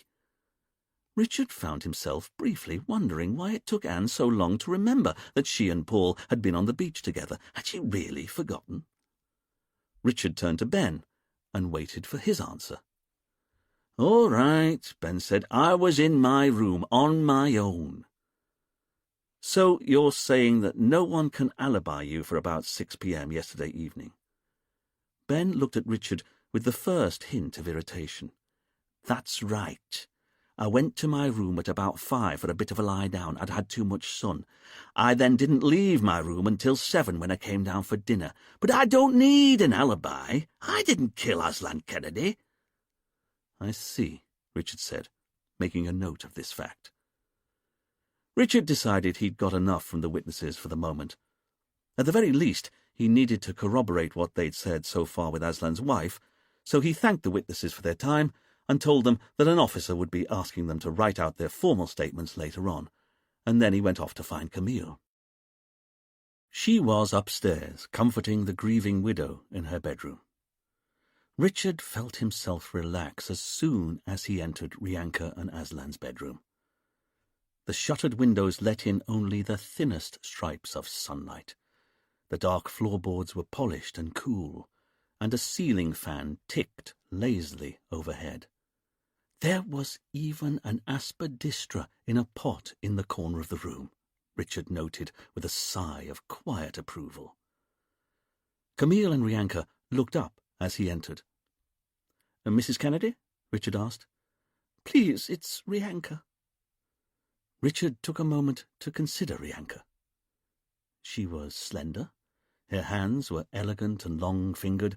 Her grey hair was fixed behind her head with 2 chopsticks, and while her clothes were colourful and ethnic, she herself appeared quiet and demure, prim even.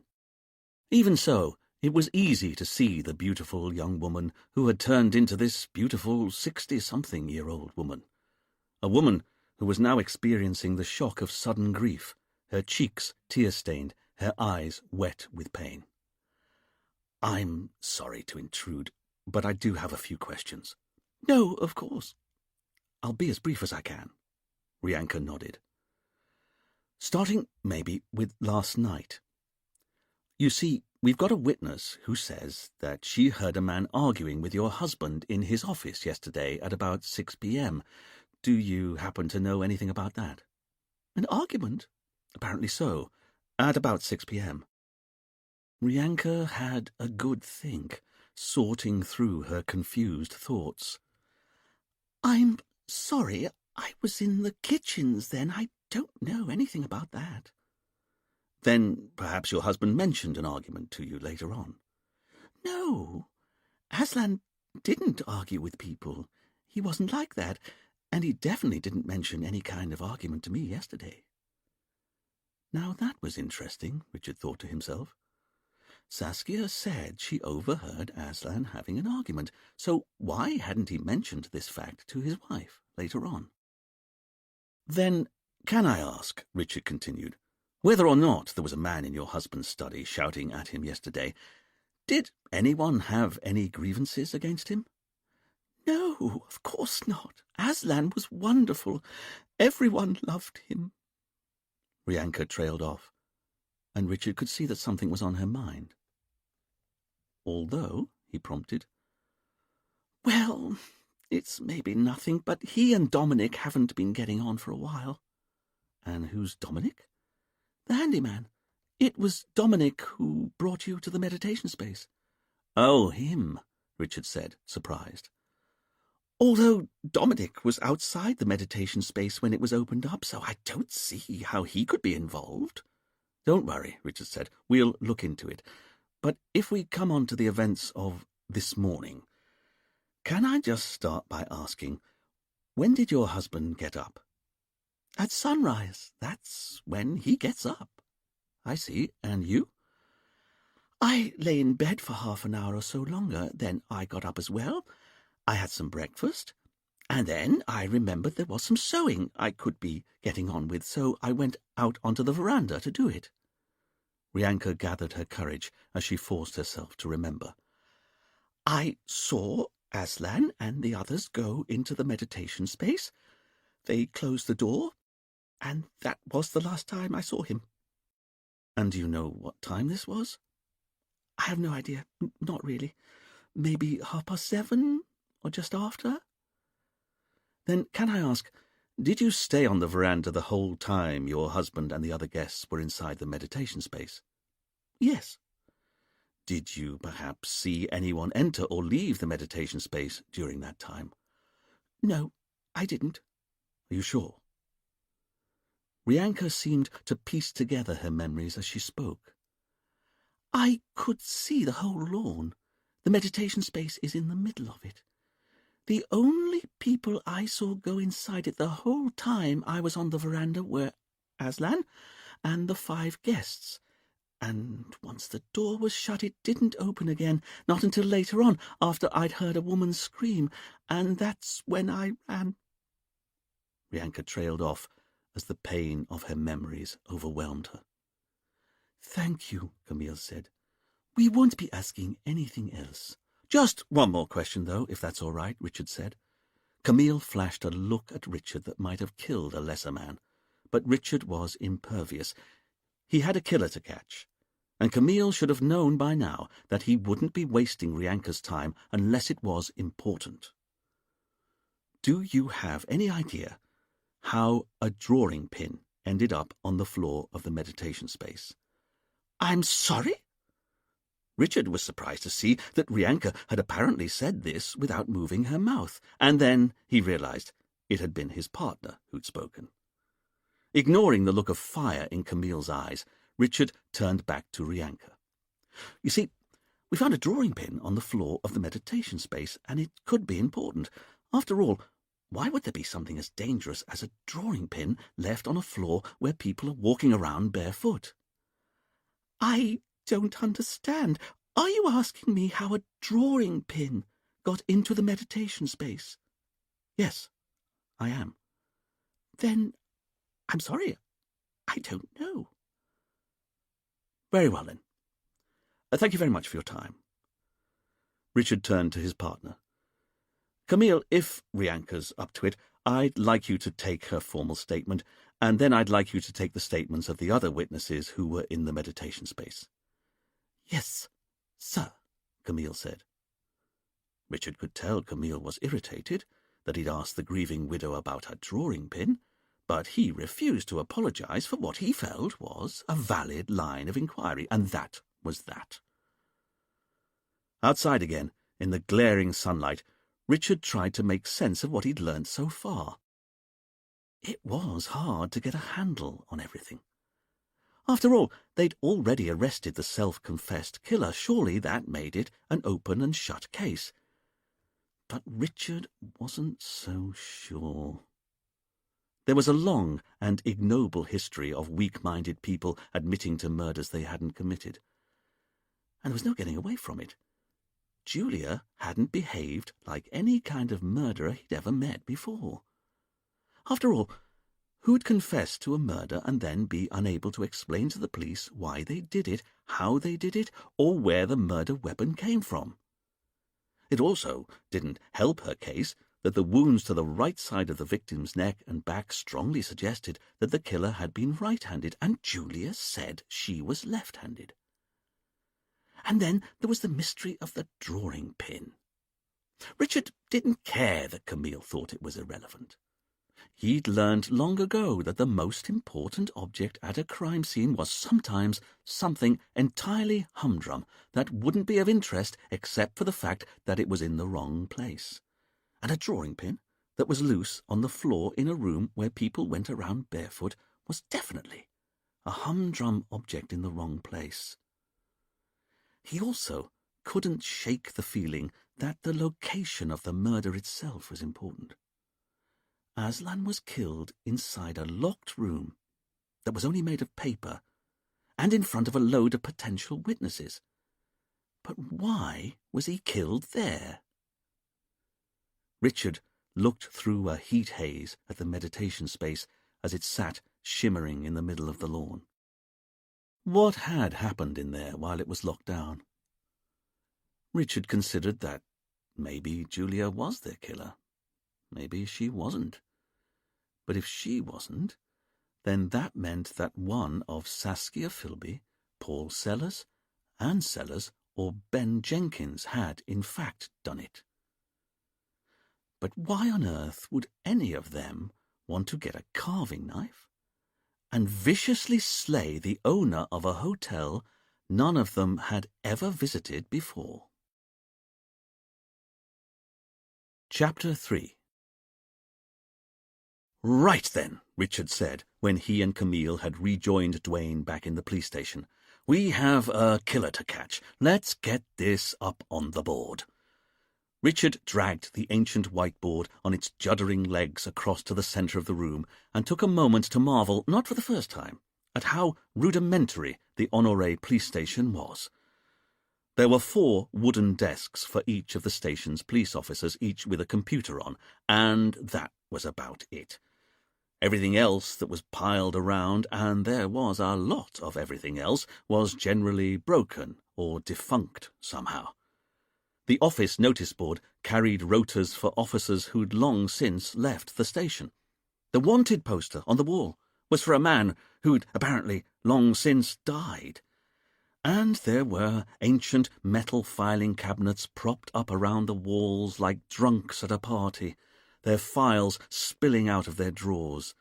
And under all the mess of paperwork that littered everywhere, there were whole sedimentary layers of ancient office equipment that hadn't been discontinued so much as abandoned in place. Richard had come to the island of Saint-Marie just over a year ago, when he'd been sent out to solve the murder of the incumbent detective inspector, a man called Charlie Hume. Richard had hated the tropics from the moment he'd stepped off the plane, but he consoled himself at the time with the knowledge that he'd be able to go home just as soon as he'd solved the case.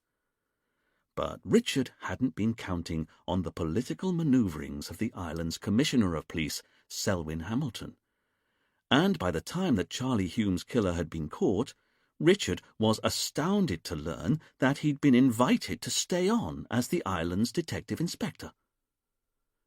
Richard had been horrified, not least because it finally confirmed a suspicion he'd held for many years, that his superintendent back in Croydon had been trying to get rid of him.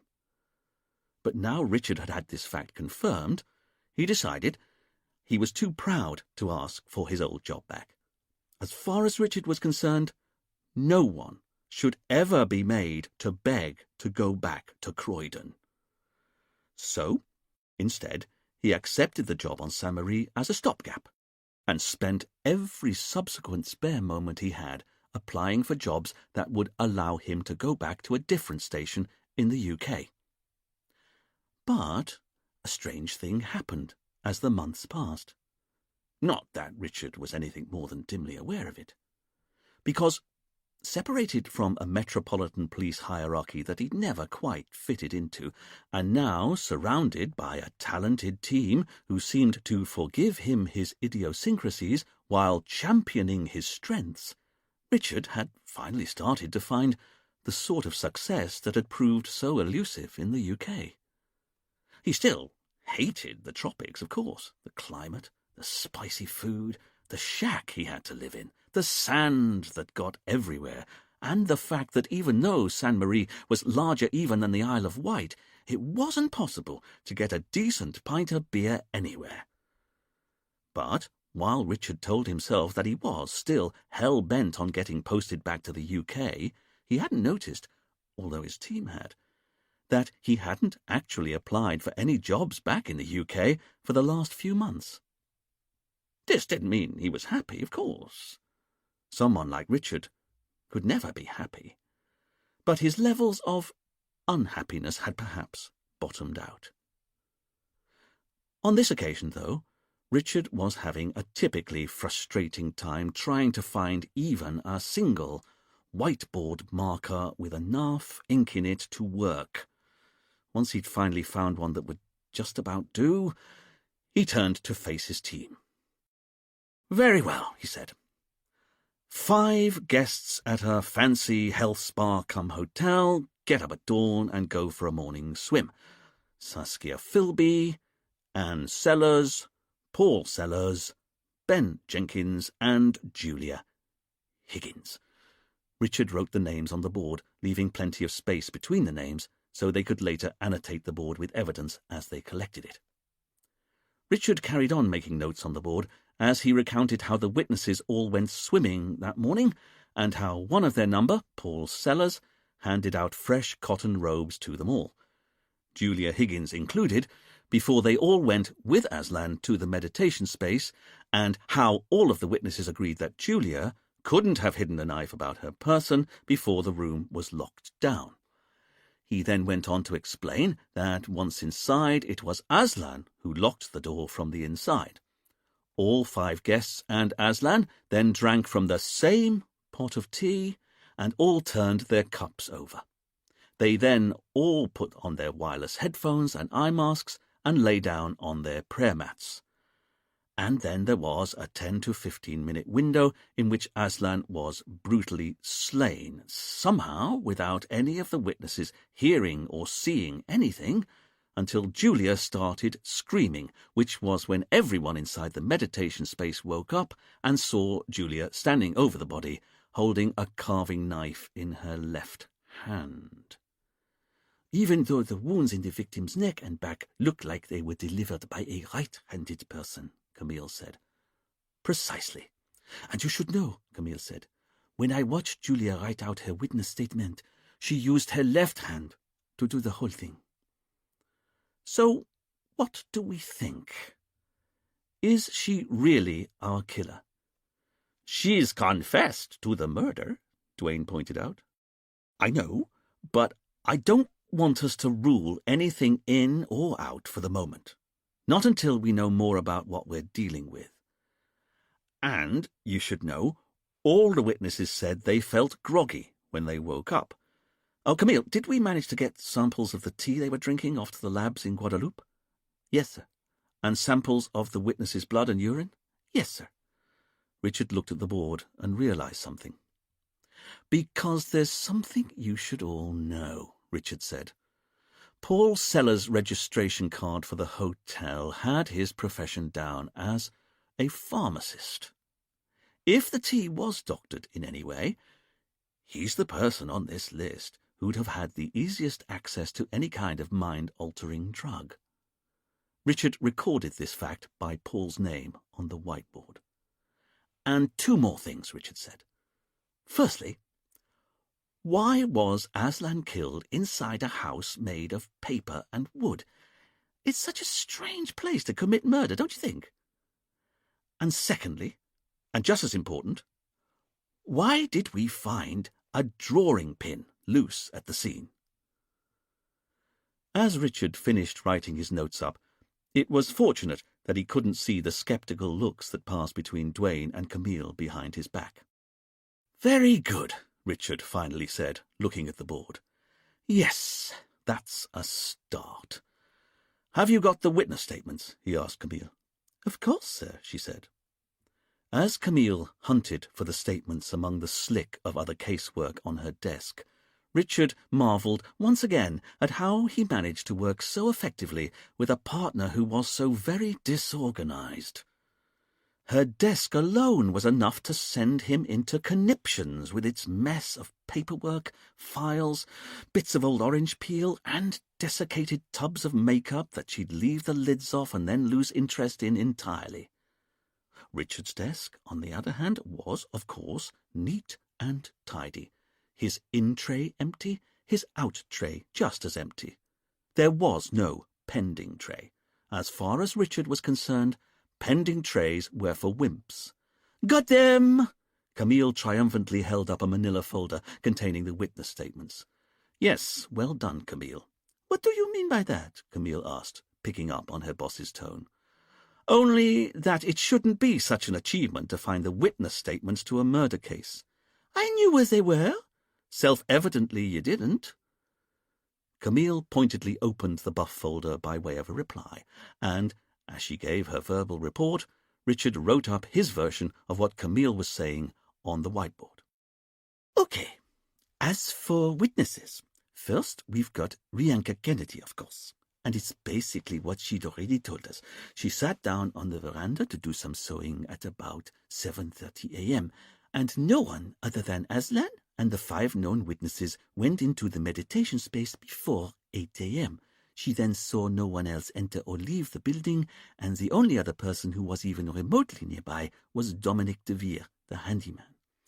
But Rianka said that although Dominic had a history of arguments with the deceased, he was definitely outside the meditation space when the screaming started. Duane said, "And if he was outside, he can't be a killer." "Quite so," Richard agreed. "Then what about our actual suspects, the people who were inside the locked room with the victim? What did you make of them all, Camille?"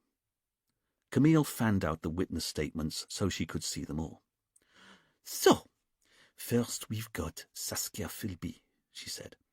"I thought she was the classic innocent bystander, shocked, but willing to help." "I'd agree. That's what I thought of her too." "And then we've got the husband and wife, Paul and Anne Sellers, and they're an odd couple, aren't they?" "Go on," Richard said. "Because she's kind of crazy. I had an aunt like that. You know, larger than life, talked too much, but it was because she never married, and she had to keep noisy or she'd notice that there wasn't much going on in her life." "You think Anne's unhappy?" Duane asked. "I don't know, but she definitely talked too much, you know." "Maybe she's feeling guilty," Duane offered. "Maybe," Camille conceded, though she wasn't too sure. "Then what about Paul?" Richard asked. "He's so sure of himself and in control, isn't he?" Camille said. And Richard couldn't help but smile, as this tallied with his impression of Paul as well. "And patronizing. I got the distinct impression he didn't take me seriously because I was a woman." "Then what of Ben Jenkins?" "I don't know," Camille said. "He was happy to give his statement, but there was something about him I couldn't quite pin down." "How do you mean?" "He was helpful enough, but I felt he was being careful, like he'd had a brush with the law in the past." "That's exactly it," Richard said, delighted. He'd been unable to place Ben's manner himself, but Camille was right. When Richard talked to Ben, it was as though Ben knew he had to be guarded around policemen. Richard turned to Duane. "Duane, according to his registration document, Ben Jenkins lives in Portugal. When you do your background checks, see if he's ever had a run-in with the authorities, would you? Not necessarily criminal. He's a property developer there. It could be financial or legal. Or maybe he was investigated by the tax office or by the government's planning department. But Camille's right. The man was too canny for someone giving evidence for the first time. Duane looked puzzled. "Problem?" Richard asked. "Sure, I'll do all that, but I don't know if you've noticed, Chief. But we've got the killer in our cells. She's already confessed to the murder." "I know, Duane, but it doesn't mean we should believe her." Duane looked at his boss. "You don't think we should believe criminals when they confess their crimes?" Before Richard could answer, there was a thump of footsteps on the veranda, and everyone turned to see Fidel enter the station with his hands holding a manila file full of statements. He was hot, and he was very, very bothered. "Ah, Fidel, how were the other hotel guests?" Fidel dumped the notes onto his desk before responding. "Confused, panicked, shocked. And all I got from them was a whole heap of nothing." "Well, let's see about that. I am telling you, sir, I spoke to 37 different guests, and they're all saying the same thing. Aslan was kind, quiet, a man of peace, a few of them said." Fidel spread out his notes on his desk and read out a few choice quotations. "He was the person I aspire to be. He's the reason I come to this retreat year after year. He had a soul of pure gold. I'm telling you, sir, they all think he was some kind of saint." "Then how come he ended up getting knifed to death?" "Not one of them has the first idea, but a couple of people did say something interesting." "Oh?" "They said the only person at the retreat who didn't seem to like Aslan was Dominic, the handyman. Dominic would apparently make comments. He thought Aslan didn't live in the real world." "Which would be interesting," Richard said, "except for the fact that he wasn't in the meditation space when the murder was carried out, so I don't think we can consider him a suspect. Did you get anything that suggested that anyone inside the locked room with the victim at the time of the murder had a grievance with him at all?" "I'm sorry, sir. I got nothing like that." "Then what about the argument? Did any of the guests hear a man shouting at Aslan in his office at 6 p.m. the night before?" "And nor could I find anyone who heard any kind of argument at 6 p.m. yesterday, either in Aslan's office or anywhere else." "And is that likely?" "How do you mean?" "That the only person in the whole hotel who heard a man shouting, 'You're not going to get away with it,' to Aslan was Saskia Philby." Fidel thought for a moment. "I don't know. It was pretty hot yesterday. Most people would have been outside at that sort of time, I reckon." Richard considered this a moment before continuing. "Then what did the hotel guests have to say about Julia Higgins?" Fidel started checking through his notes again as he said, "And that's just as much of a dead end, sir. I couldn't find anyone who had a bad word to say about her. She helps out in the office. She's always polite, cheerful. That's a word a few people used. As for her relationship with Aslan, everyone said she hero-worshipped him. I couldn't find a single person who believed for a second that she could be our killer." Not for the first time, Richard felt as though he were looking at the case the wrong way round. After all, why would a woman no one had a bad word to say about kill someone who, by all accounts, she adored? And why would she do it inside a house made of paper, and in broad daylight, in front of 4 other potential witnesses? And having killed a man everyone said she hero-worshipped, why would she then confess to the murder, but then fail to provide the police with any of her means, motive, or opportunity? Well, Richard mused to himself, there was one way he could find out. Julia was currently in their police cells. He could ask her. "Very well," he said. "Duane and Fidel, I want you to finish processing the evidence, and Fidel, I want you dusting the murder weapon for fingerprints, of course, but first I want you to lift whatever prints you can find on the drawing pin I asked you to bag at the scene." Fidel looked at his boss. "You want me to lift whatever prints I can find on the drawing pin I found on the floor of the meditation space?" "That's right," Richard said. a little irked. Hadn't he made himself clear? Whatever prints you can lift from the drawing pin. And you want me to do that before I start processing the actual weapon that was used to kill the victim? Yes, I said. And as for you and me, Camille, I want to have another chat with our killer. And this time, I want her to tell us why she killed Aslan Kennedy and how she smuggled a knife into the murder room without anyone seeing. Richard led through the bead curtain into the cells at the back of the station. This was his least favourite place on the whole island, which, whenever Richard thought about it, was really saying something.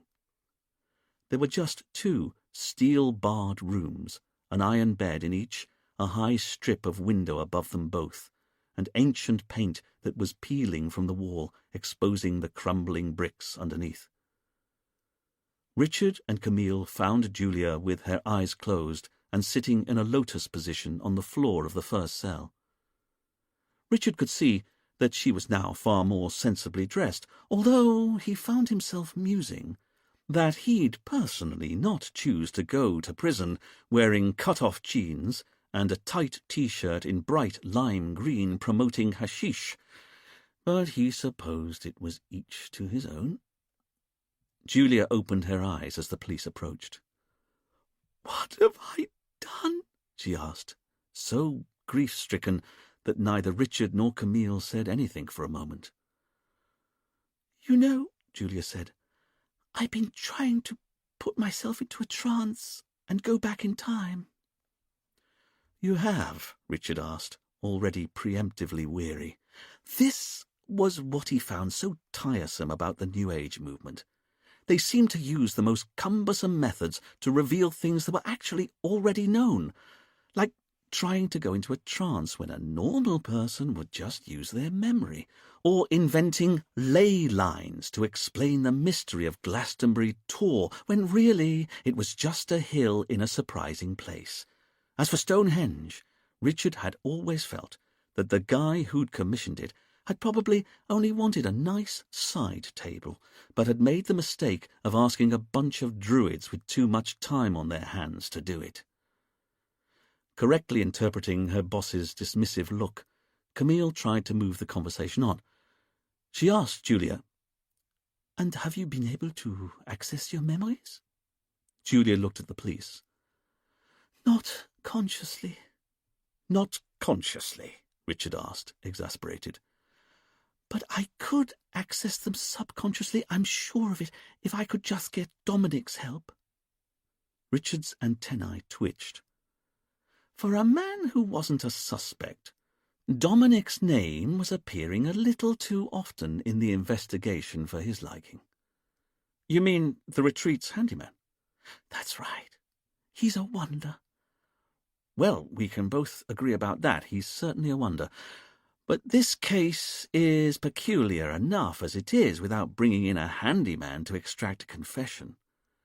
Julia smiled slowly. "But he's not a handyman. He's a seer." "A seer?" "That's right." "Please, could you tell me what a seer is?" "He can see things." Richard took a deep breath and waited for the surge of irritation to wash away. It didn't, so Camille stepped in. "And what sort of things can he see?" she asked. "The future, of course, but he can also see the past." "And how does he do that?" "Well, in this case, he'd put me into a trance state. You see, he used to be the retreat's hypnotherapist." "Used to be?" Camille asked. "That's right. He stopped doing that just after I arrived." Richard and Camille shared a glance. "Is that why Dominic and Aslan have been arguing?" Julia was puzzled. "You know about that?"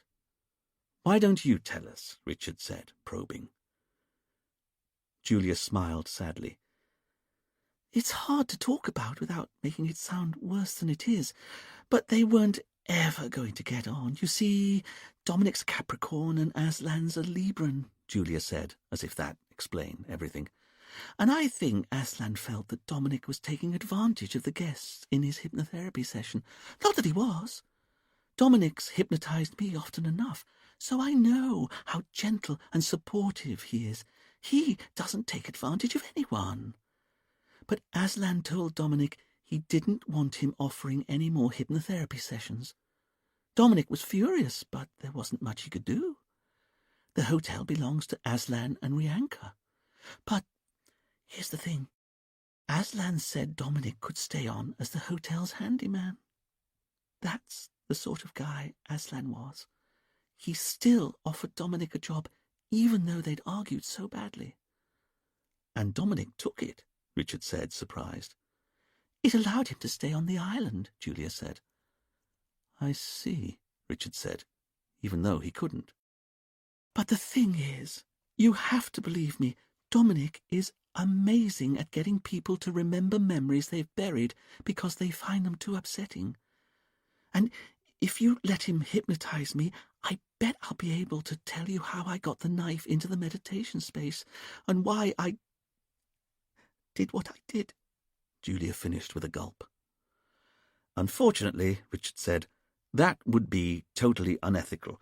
So why don't we just leave you here for a bit longer, and when you remember anything that might help us, you just call out. We're only next door. Sensing that Camille was disappointed with this ruling, Richard returned to the main office, calling out to Fidel as he entered through the bead curtains. So, have you dusted the drawing pin? Fidel looked up from his desk in surprise. Yes, sir, I have. And what'd you find?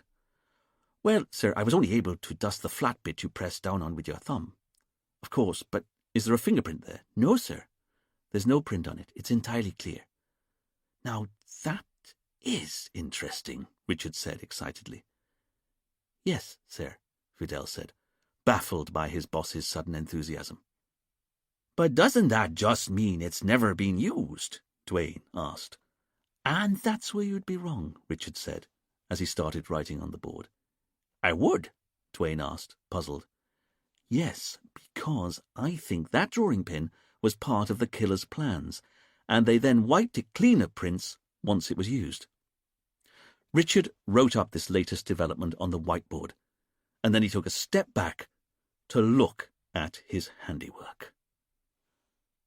The murder. 5 guests go for a swim. Paul hands out robes. Aslan prepares the tea. 5 guests plus Aslan go into meditation space. Aslan locks it down from the inside. Drink tea, all cups turned over. 10 to 15 minute window for murder. 8 to 8:10, stroke 8:15. Right-handed killer. Investigation. Leads. How did the knife get into the room? Was the tea drugged? Why kill in paper house? Why a drawing pin? Who wiped it of prints? Who was in Aslan's office at 6 p.m. the night before, shouting, "You're not going to get away with it"? Outside the meditation space. Rianka Kennedy, wife, has no idea who'd want Aslan dead. Dominic DeVere, ex-hypnotherapist, now handyman, sacked by Aslan, argued with Aslan. Inside the meditation space. Aslan Kennedy, victim. Everyone says he's nice. Julia Higgins, worked at the retreat last 6 months, confessed to murder, but no means. Where did she get the knife from? No opportunity. How did she get the knife to the room? No motive. Why kill Aslan? Plus, left-handed, but the killer was right-handed. Anne Sellers, housewife, married to Paul.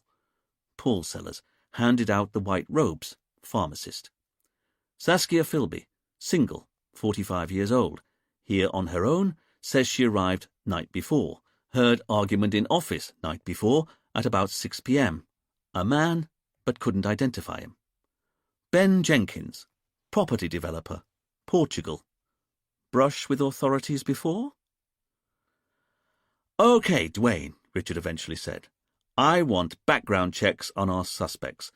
One of the 5 people locked inside the meditation space with Aslan Kennedy killed him.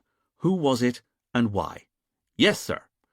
"As for you, Fidel, I want you trying to lift whatever fingerprints you can from the murder weapon, and if you can't get any admissible prints from the handle, at least see if you can tell if it was wielded left-handed or right-handed. Yes, sir.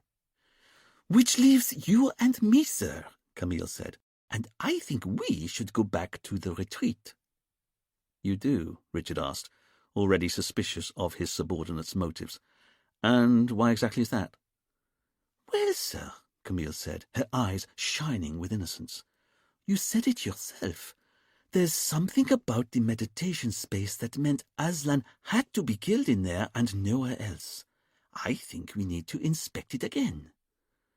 Richard took a step towards Camille and drew himself up to his full height.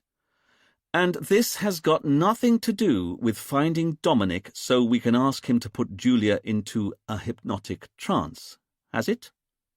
Camille was shocked by the suggestion. Of course not, sir. You already said that would be unethical.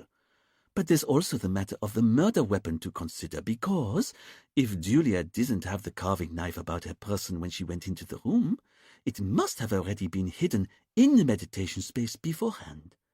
I think we need to work out how Julia got the carving knife into the murder room. Richard looked at Camille a very long moment. And you promise that this has got nothing to do with asking Dominic to put Julia into a trance? Of course not, sir, Camille said, shocked by the suggestion. Very good, he said. Then I think you're right. We should go back to the retreat. Satisfied that he'd clipped Camille's wings for once, Richard went off to get his briefcase. But what he didn't see was the sly grin and slow wink that Camille gave Duane and Fidel the moment her boss's back was turned. Getting Dominic to put Julia into a trance was precisely why Camille wanted to go to the retreat. Chapter 4. Richard didn't know when exactly it had been established that Camille would do all of the driving when they were in the police jeep. It's not that he disliked her driving. Camille drove very well, if a little fast for Richard's liking. But he didn't like ceding control over any aspect of his life, and the jeep was no exception. In particular, he didn't like how Camille would agree to drive him to one destination and then drive him to a different one entirely. For example, her mother Catherine's beachside bar, which is where Richard now found himself sitting at a rickety table being served a cup of tea by Camille's entirely baffling mother, Catherine. But then, if Richard didn't understand Camille, he found her mother off the scale impossible to comprehend. As far as Richard could tell, she only ever spoke in riddles. For example, she'd tell Richard that he'd only find the answers he was looking for when he stopped looking, which just irritated Richard. He wasn't looking for answers. Or, on another occasion, that he wouldn't be able to start running until he learned how to stand still. Generally, Richard just nodded along as politely as he could to whatever she was talking about, and then tried to change the subject to the weather. That was a much safer area for discussion. You knew where you were with the weather. On this occasion, though, Camille had stopped off at her mother's bar because she knew that Catherine had holidayed at the retreat a number of times and knew Aslan well. Wearing a floor-length orange dress, big silver-hooped earrings, and with her hair tied up in a purple silk scarf, Catherine swished over and joined them both at their rickety table on the bar's little veranda that overlooked the bay. "How's your tea?" Catherine asked silkily as she sat down. This was an area of conversation where Richard felt entirely on safe ground. Catherine, despite being French, made a cracking cup of tea. Perfect, thank you. Catherine smiled in pleasure. "So, how can I help you both?" "Well, Maman," Camille said, "have you heard about the murder?" "Of course. Poor Aslan. I liked him very much." Camille said you knew him, Richard said. Of course, a little. Catherine had run her bar for years. There weren't many people on the island she didn't know. Then can you tell us a bit about him? Her daughter asked. Catherine was happy to. According to her, Rianka had come to the island a couple of decades before and had set up the retreat on her own. In fact, as far as Catherine was concerned, Rianka was an inspiration to all single women trying to run their own business. But Catherine then explained that it was only when Rianka met and fell in love with Aslan that the business really took off. It was such a sweet romance as well. Catherine remembered it well. They were both in their 40s, but found love, she said, with an encouraging smile that Richard noted seemed to be for his benefit. Why was Catherine looking at him like that? Catherine sighed at Richard's lack of comprehension and carried on with her story. It was Aslan who introduced a spiritual side to what they were doing at the retreat. Before then, it had just been a normal spa hotel, but Aslan's interest in mysticism transformed the place. What's more, the way Catherine explained it, Rianka and Aslan were a formidable team. Rianka was the brains behind the business, the person who did the books and looked after the money. Whereas Aslan was hopeless with money, had no interest in it. But he was the public face of the retreat, Catherine said. And what a face it was!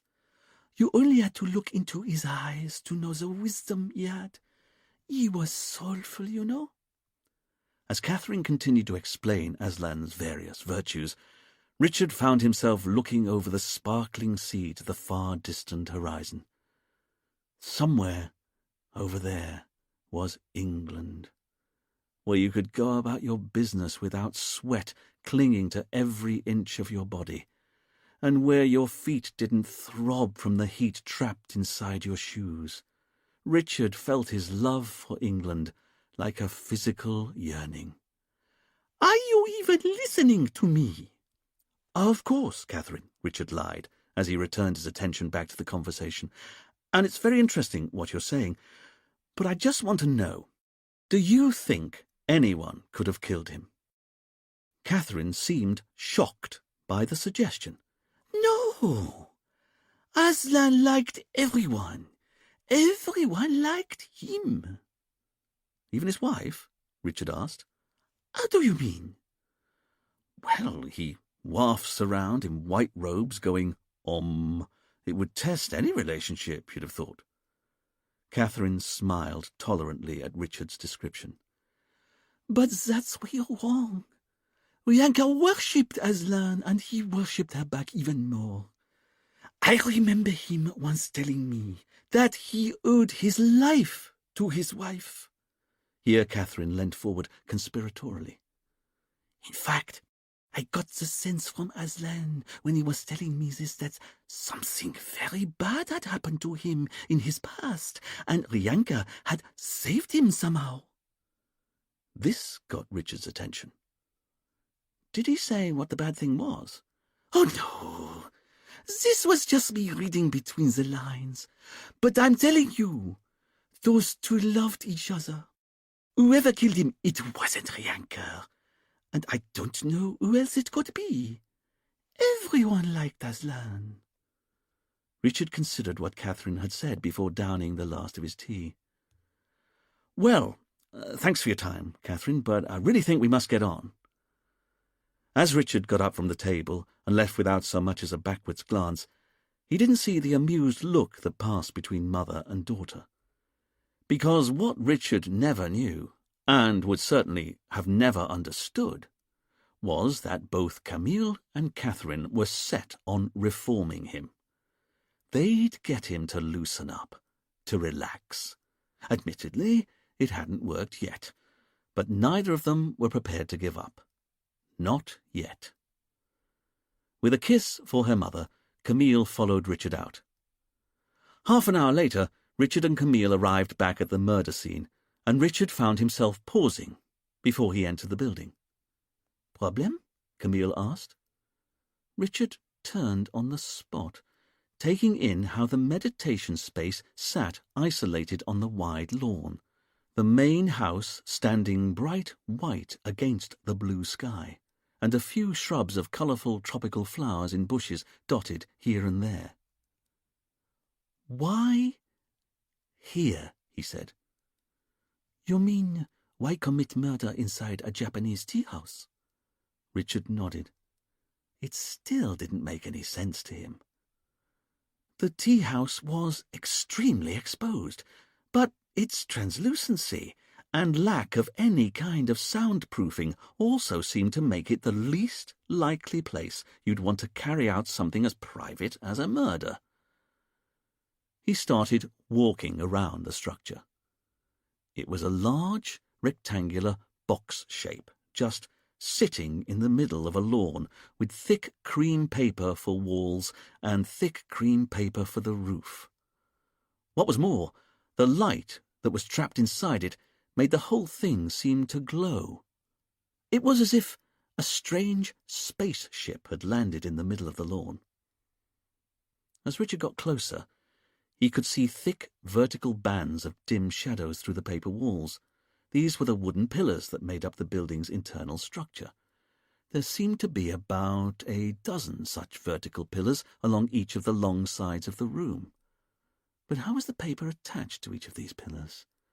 Richard looked closer at the wall and saw hundreds, if not thousands, of staples attaching the paper to the pillars. The staples were deeply embedded into the wooden frame, were all quite rusty, and had all clearly been there for some time. "I wonder how the walls survive hurricane season," Richard asked. Camille watched her boss press his hand against the paper wall. Clearly it was thickly waxed, extremely strong, but even so, there'd be no way it could survive the worst of the region's weather. "The frame would be okay, but you're right. I'm sure they need to replace the paper from time to time." Richard finished his circumnavigation of the meditation space. There were no rips or tears in the paper anywhere, and the rusting staples made it clear that this current batch of paper walls had been in situ for many months. "So, what do you think?" Camille asked. "Could the killer have got through the paper walls?" "No way," Richard said. "Not without damaging the paper. And the staples all around the outside of the building make it clear that no one's tampered with any of the walls any time in the recent past. They're all rusty." "Then what about the door? Could the killer have got in that way?" Richard considered the wood and paper door. It was like the rest of the building, a simple wooden frame with thick white paper stretched across it tight like a drum. Richard looked back at the hotel 100 yards away. A considerable distance, perhaps, but he could see that the meditation space was slap bang in view, not just of the veranda, but of everyone who'd been up at the hotel. If Rianka said no one entered or left through the door to the meditation space once her husband had gone inside with his guests, then she was almost certainly right. No one had entered or left through the door. Richard said, "The door's kind of a moot point, isn't it? As everyone says, the room was locked down by Aslan before they even sat down. But let's see anyway." Richard opened the door and inspected its latch lock. It seemed an entirely normal Yale lock, such as could be found on the inside of any front door in the UK. It was screwed firmly into the wooden frame of the door, just as the housing was screwed firmly into the door frame that it slotted into. "Camille, could you go inside the room and lock me out, please?" "Of course." Leaving Richard outside on the grass, Camille entered the meditation space and shut the door, the bolt of the Yale lock automatically slotting into the frame as it locked the door fast with a firm metallic clunk. Richard could see that there was no handle on the outside of the door, or any other way to get purchase on the smooth papered surface. There was no keyhole on this side of the door either, and the door fitted tight within the door frame. Richard tried to get his fingers into the gap, tried to imagine how the door could have been opened or jemmied from outside without damaging it, and failed. "OK, so I think that answers that question," he said. "Once locked down from the inside, there's no way anyone could have broken in through this door from the outside, not without damaging the frame or ripping through the paper walls." Richard heard the bolt clunk back, and Camille pulled the door open. "So, no one got in through the door any more than they got in through the walls," Richard said, as he entered the meditation space and once again was hit by the pounding heat and searing light. He yanked out his already sodden hanky and dabbed at his forehead. Really, the heat was unbearable. "You can take your jacket off," Camille said. Richard looked at his partner as though she were insane. He then returned to the job in hand. The room was a perfect rectangle, and Richard was pleased to see that he'd been right. There were 12 vertical wooden pillars running down each of the long sides, just as he'd expected. The paper attached to the outside of the pillars was translucent. Of course, it was cream paper. The floor was highly polished hardwood planks, and there was nothing else in the room to break the perfect geometry of the space, apart from half a dozen prayer mats, the wireless headphones, and the cotton eye masks. There was no way the killer could have been hiding in the room before the witnesses arrived, and Richard had just proven to his own satisfaction that it wasn't possible to break into the room after the door had been closed and locked down from the inside. This meant that there were only 5 possible people who could have killed Aslan Kennedy. The 5 people of the Sunrise Healing who were already in the room with him when he closed and locked the door. Richard's irritation spiked. He could feel in his bones that there was something about the room that was important. Something to do with it being made out of paper. After all, why was it inside this building that Aslan was killed?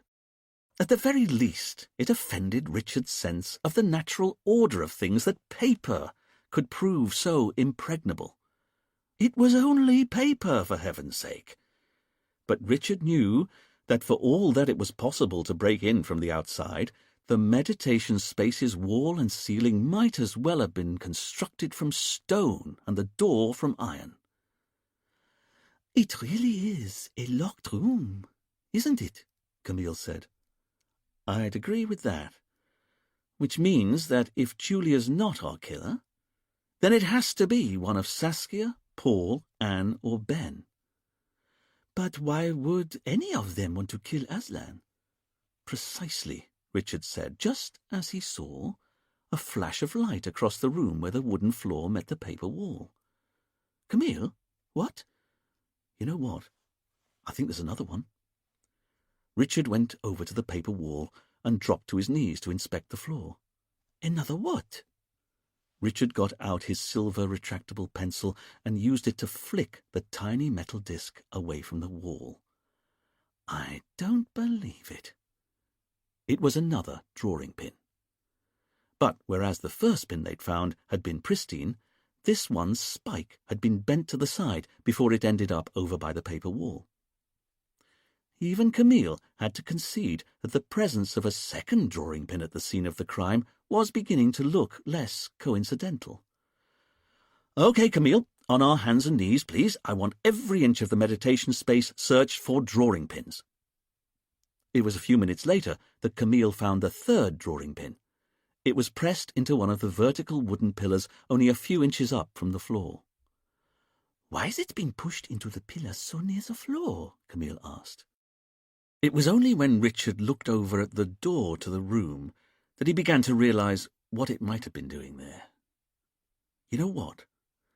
I think this was how the knife was hidden in here beforehand," Richard said. Camille looked at her partner. "I find a drawing pin in a wooden beam, and you say that's how the knife was hidden?"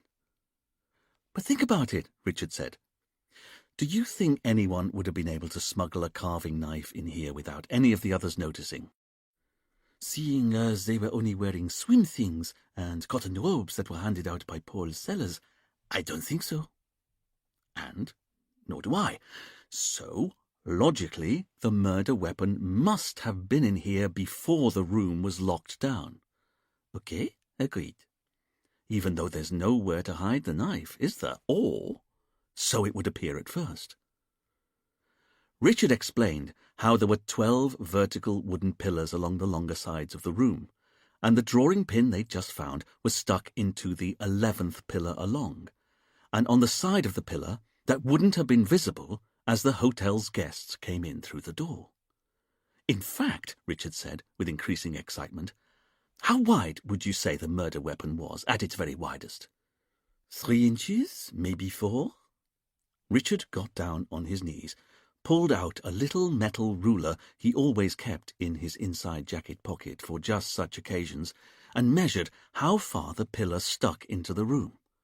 And this pillar is a good 5 inches wide, but you'd have to make sure that any knife hidden here was tight up against the wood and perfectly vertical, which wouldn't be easy. So, if you wanted to hide a knife in the shadows here, how could you stop it from falling over or being seen?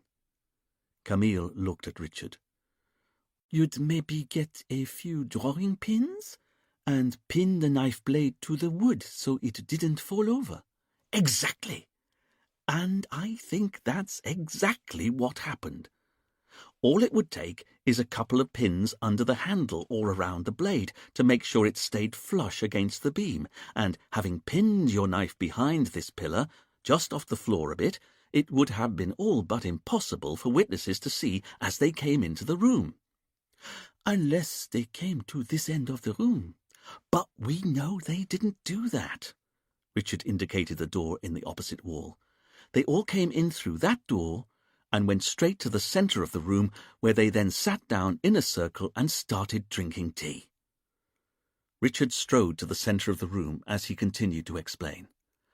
All the killer had to do at some point before then, either the night before or very early that morning, was come in here and pin the knife to the further side of that pillar. And then he or she was at liberty to enter the meditation space later on wearing whatever skimpy clothes they wanted, and they didn't even have to worry about the room being locked down while they were all inside, because the murder weapon was already planted in the room. And while everyone else was meditating, wearing eye masks so they couldn't see, and listening to whale music on headphones so they couldn't hear, the killer gets up, comes over here, liberates the murder weapon, and in the process 2 of the drawing pins ping off, and the 3rd drawing pin stays pinned into the pillar. But with the knife now freed from its hiding place, the killer approaches Aslan as he sits cross-legged on the floor, and knifes him in the neck and back. Knifes him 5 times. Richard sighed. Which is both good and bad news. It is, Camille said, because what we're increasingly seeing is a premeditated murder, Camille, a rational murder. So? Well, isn't it obvious? No, or I wouldn't have said so. So? Richard looked at his subordinate a moment.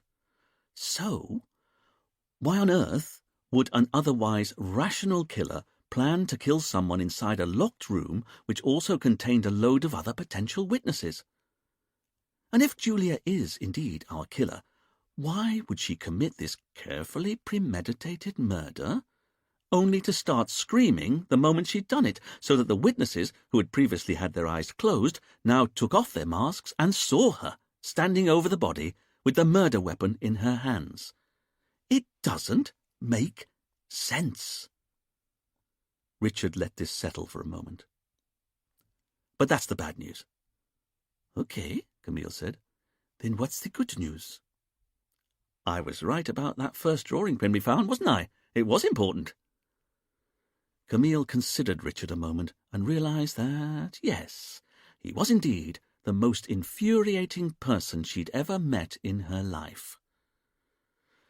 But who's our killer? Richard continued. Saskia Philby, our meek secretary from Walthamstow, Paul Sellers, our self-regarding pharmacist, his flamboyant wife, Anne, Our property developer Ben, who we both think has maybe had a brush with the law in the past. Or is it, Camille finished, stealing Richard's climax, Julia Higgins, that woman who's actually confessed to the murder? Richard was about to reply to Camille's interruption when he saw a shadow fall on the wall of the meditation space. He held up his finger for Camille to be silent, and together they watched the shadow of a person move furtively along the side of the paper.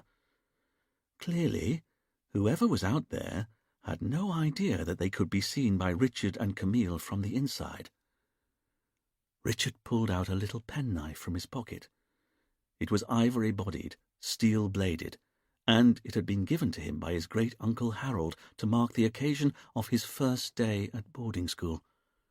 Richard had been 8 years old at the time, and Uncle Harold's rambling rhapsody on the wonders of boarding school had left the 8-year-old Richard with the distinct impression that, from now on, he'd have to be hunting for all of his food, which wasn't far from the truth, of course, and Richard had kept the knife close ever since. You never knew when you'd need a pocket-knife. Like now. In 5 long steps, Richard strode across the room, stabbed the penknife high into the wall, and slashed down through the paper. It wasn't easy. The paper was thick and waxy, but the knife was whetstone sharp, and Richard soon had a slit down to the floor.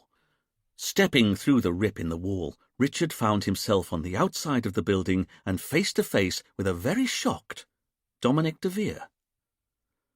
"What the hell are you playing at?" Dominic all but shouted, looking at the tiny but vicious knife in Richard's hand. Camille appeared around the side of the building, but she also kept her distance a little. If Dominic tried to bolt, she'd have him covered. "I could ask you the same question," Richard said, increasingly irritated that Dominic had once again appeared in the middle of their investigation. "What are you talking about? What are you doing here?" Dominic thought for a moment, collecting his thoughts. "But it's obvious what I'm doing here." "Then perhaps you'd like to explain." "It's simple. I saw, like, shadows inside the meditation space, and it freaked me out because, it's like a crime scene. Then I remembered, what if it was the killer, and he'd come back to revisit the scene, like killers are supposed to do. They return to the scene of their crime. So I thought to myself, if it was the killer inside the meditation space, maybe I could unmask him." Richard didn't believe a word of Dominic's explanation, and he risked a glance at Camille. It was clear that she was just as sceptical. "I didn't know you were the police, did I?" Dominic continued. "I just didn't want to be seen before I made my citizen's arrest." Dominic indicated the long rip that Richard had cut into the paper. "And now I'm going to have to repair this wall, aren't I?" "Oh?" Richard said. Where you've ripped it," Dominic said, indicating the long slit in the wall. "Yes, can I ask about that?" Richard said. "Because we've been wondering, what happens if one of these walls gets damaged?" "You mean like when someone cuts through it with a knife?" Dominic said in a feeble attempt at sarcasm. "Or they get damaged in a hurricane." "Well, we've got spare rolls of paper in the basement under the hotel. But we've not had to replace any of the paper walls for nearly a year, since the end of the last hurricane season, in fact. But I'll have to mend this wall now." "I don't think you will," Camille said. "Oh?" "Because it's a crime scene. You can't go near it." "That's very much the thrust of what we've been saying," Richard added.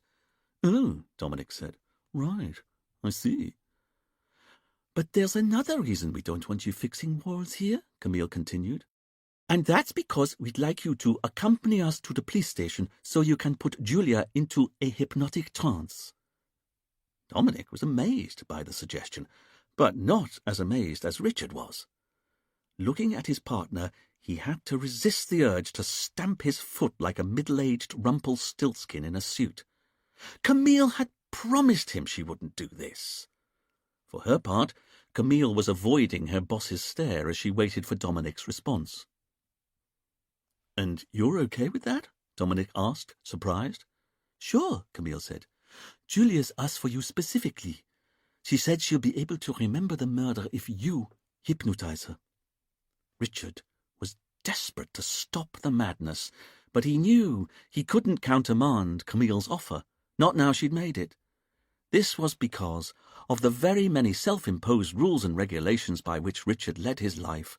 The commandment that you never disagreed with your partner in front of a witness was one of the most unbreakable. So it was through gritted teeth that Richard allowed Camille to lead Dominic over to the police jeep. Once Dominic was in the back seat, Richard caught up with Camille before she got into the driver's side. "What do you think you're playing at?" he hissed. "I promise you, sir," Camille lied, "I had no intention of getting him into the station when we set out here, but seeing as how Dominic was clearly eavesdropping on us and is the only person who anyone says ever disagreed with Aslan, I suddenly realized we should maybe bring him in, see how he is with Julia. After all, it's interesting that she asked for him, don't you think?" Richard knew that what Camille was suggesting was totally unprofessional, and yet she was right about one thing. Here was Dominic again, turning up like a bad penny, and although nothing Julia said under hypnosis would ever be admissible in court, they could maybe use whatever she said as a jumping-off point for their investigation.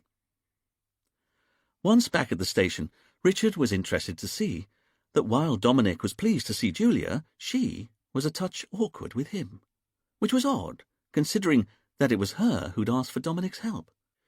But then, Richard considered, from Julia's point of view, she was about to go into a trance to try to remember the precise moment she'd committed a murder. It was perhaps unsurprising. She was on edge. As for Dominic, as far as Richard was concerned, he was his usual preening peacock self, even going so far as to warn the police that he might inadvertently put one of them into a trance. Such were his powers.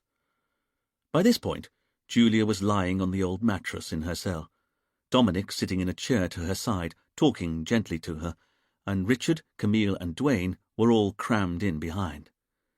Fidel had also wanted to attend the hypnosis session, but Richard had insisted he stop trying to lift prints from the murder weapon so he could lift whatever prints he could from the 2 extra drawing pins Richard and Camille had just found at the murder scene as a matter of urgency. "You can feel a heavy, relaxed feeling coming over you," Dominic murmured to Julia as she lay on the bed, her eyes closed. "And as I continue to talk, the heavy, relaxed feeling will only get stronger and stronger, and the deeper you go, the deeper you are able to go, and the deeper you go, the deeper you want to go, and the more enjoyable the experience becomes. Now you are resting comfortably in a deep, peaceful state of sleep." Dominic looked up at Richard. Clearly it was done. Julia was ready. "We want to know what happened in the meditation space," Richard whispered as quietly as he could. "Shh," Camille said. Richard was a little hurt.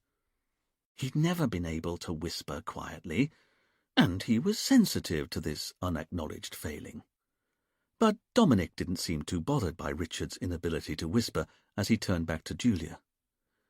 "Okay, I'm going to ask you a few questions, and you're going to answer because you feel so safe, so secure. Starting with, what is your name?" "Julia Higgins," Julia said. "And where have you been staying?" "At the retreat. Happy."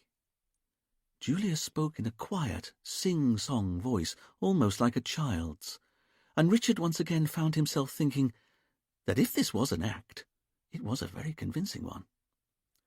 "You're happy there?" Dominic continued. "Happy." "That's great. Well done. And what do you like doing at the retreat?" "Working, meditating, swimming." "You went swimming today?" "Yes, swimming." "And then what did you do?" In her hypnotic trance, Julia frowned as she considered. "It was the sunrise healing." What happened? "We talked. We drank tea." And then? "We lay down, and then—" Julia trailed off. "What can you see?" "I can see light. It's bright all around me. Well done. You're lying down. It's bright all around, but there are others in the room. Eventually. Yes, I see people. Are they standing up? No, they're all lying down like me. How many people? Richard barked like a seal trying to get the attention of a passing oil tanker. Yeah, Dominic said, altogether more smoothly. Who else was there? Julia seemed to smile as she considered, and then she said, 5 people. Paul and Anne, Saskia, I like her, and that man Ben. She doesn't like him, Richard whispered. Shh, Camille once again said, and Richard briefly recoiled. That time surely he'd been quiet. And what about Aslan? Dominic asked. He's the 5th person, isn't he? No, Aslan's not the 5th person. Dominic and the police exchanged a quick glance. What was this? Surely Aslan's there? No, there's a man there, sitting cross-legged, white beard, white hair, but his name's not Aslan. Then who is he? His name's David. What? This time it was Dwayne who interjected. And there's blood everywhere. He's dead. Julia was beginning to panic in her trance. Help me. I've killed David. Julia, don't worry. There's blood on the knife. He's dead. David's dead. Julia's increasing panic was too much for Dominic. You're waking up, Julia. You're coming out of your sleep. You're safe, and you're waking up on my count. 1, you're feeling calm. Dominic counted up to 5, saying soothing words as he went, until he finally snapped his fingers, and Julia woke with a panicked intake of breath. Dominic grabbed hold of her shoulders. You're safe. Julia looked at Dominic and at her surroundings and began to relax, her head sinking back into the pillow as she regathered her composure. What did I say? You did great, Dominic said, trying to be positive. But did I do it? Did I kill him? Dominic said, I'm sorry, Julia. Julia squeezed her eyes shut in pain, her worst fears confirmed. But there was something else, Richard said. You said the person you killed was called David. Julia opened her eyes, puzzled. I'm sorry? You said you could see only 5 people in the room, Paul, Anne, Saskia, and Ben, but the 5th person was called David, which I can't help feeling is a bit odd, seeing as his name's Aslan. I did. Very clearly, you said his name was David. Julia was flummoxed. I'm sorry. I don't know why I did that. His name's Aslan. Of course it is. A few minutes later, Richard had dispatched Dominic with barely a thank you, which he'd been pleased to see had hurt Dominic's feelings, and he and his team were trying to work out whether they'd just got a new lead or not. Okay, Richard said. So why did Julia just call Aslan David? Let me see if I can find anything online, Camille said as she went to her computer and fired it up. Man, I don't know, Dwayne said. She's pretty, that girl, but she's crazy. Richard turned to Fidel. How are you getting on with the drawing pins? Well, sir, Fidel said, the 2 drawing pins you gave me are just like the first one. How do you mean? There's no thumb or fingerprint on the head of either. Really? There's no print at all. It's either been wiped clean, never been used, which we know can't be true with the one you found in the pillar, or the person who used all 3 drawing pins was wearing gloves. Which suggests I was right. They were used by the killer to pin the knife to the pillar, or how else could they have wound up at the murder scene without any fingerprints on them? Delighted, Richard beetled over to the board and wiped out what he'd previously written about the drawing pins, updating the information. Oh, and Dwayne, have you been able to establish when the witnesses in the meditation space arrived on Saint-Marie? Dwayne picked up his notebook. Sure have, and it's just like they told us. According to the airport, Julia got here nearly 6 months ago, Anne and Paul Sellers arrived a week ago, Ben Jenkins 4 days ago, and Saskia Philby only got in on the 4 p.m. flight the day before Aslan was killed. Thank you, Richard said, as he added this information to the board. Then, as he was finishing this task, Camille looked up from her monitor. Oh, okay, she said. I think you all need to see this. What is it? Richard said, as he, Dwayne, and Fidel went over to see what Camille was up to. Okay, she said. So I thought I'd start by typing David Kennedy into a search engine, but it's no good. There are too many hits. So, seeing as Julia knows him, I typed in Julia Higgins and David Kennedy, but still got nothing that seemed interesting. But then it occurred to me, Rianke isn't a usual name at all, so how about I type in Rianke Kennedy and David, and that's when I found it. Found what? That Julia was right. The name of the man who was murdered wasn't Aslan. His real name was David. This got everyone's attention. And better than that, according to the newspaper articles I'm reading here, there must be hundreds of people in the world who wanted to kill him.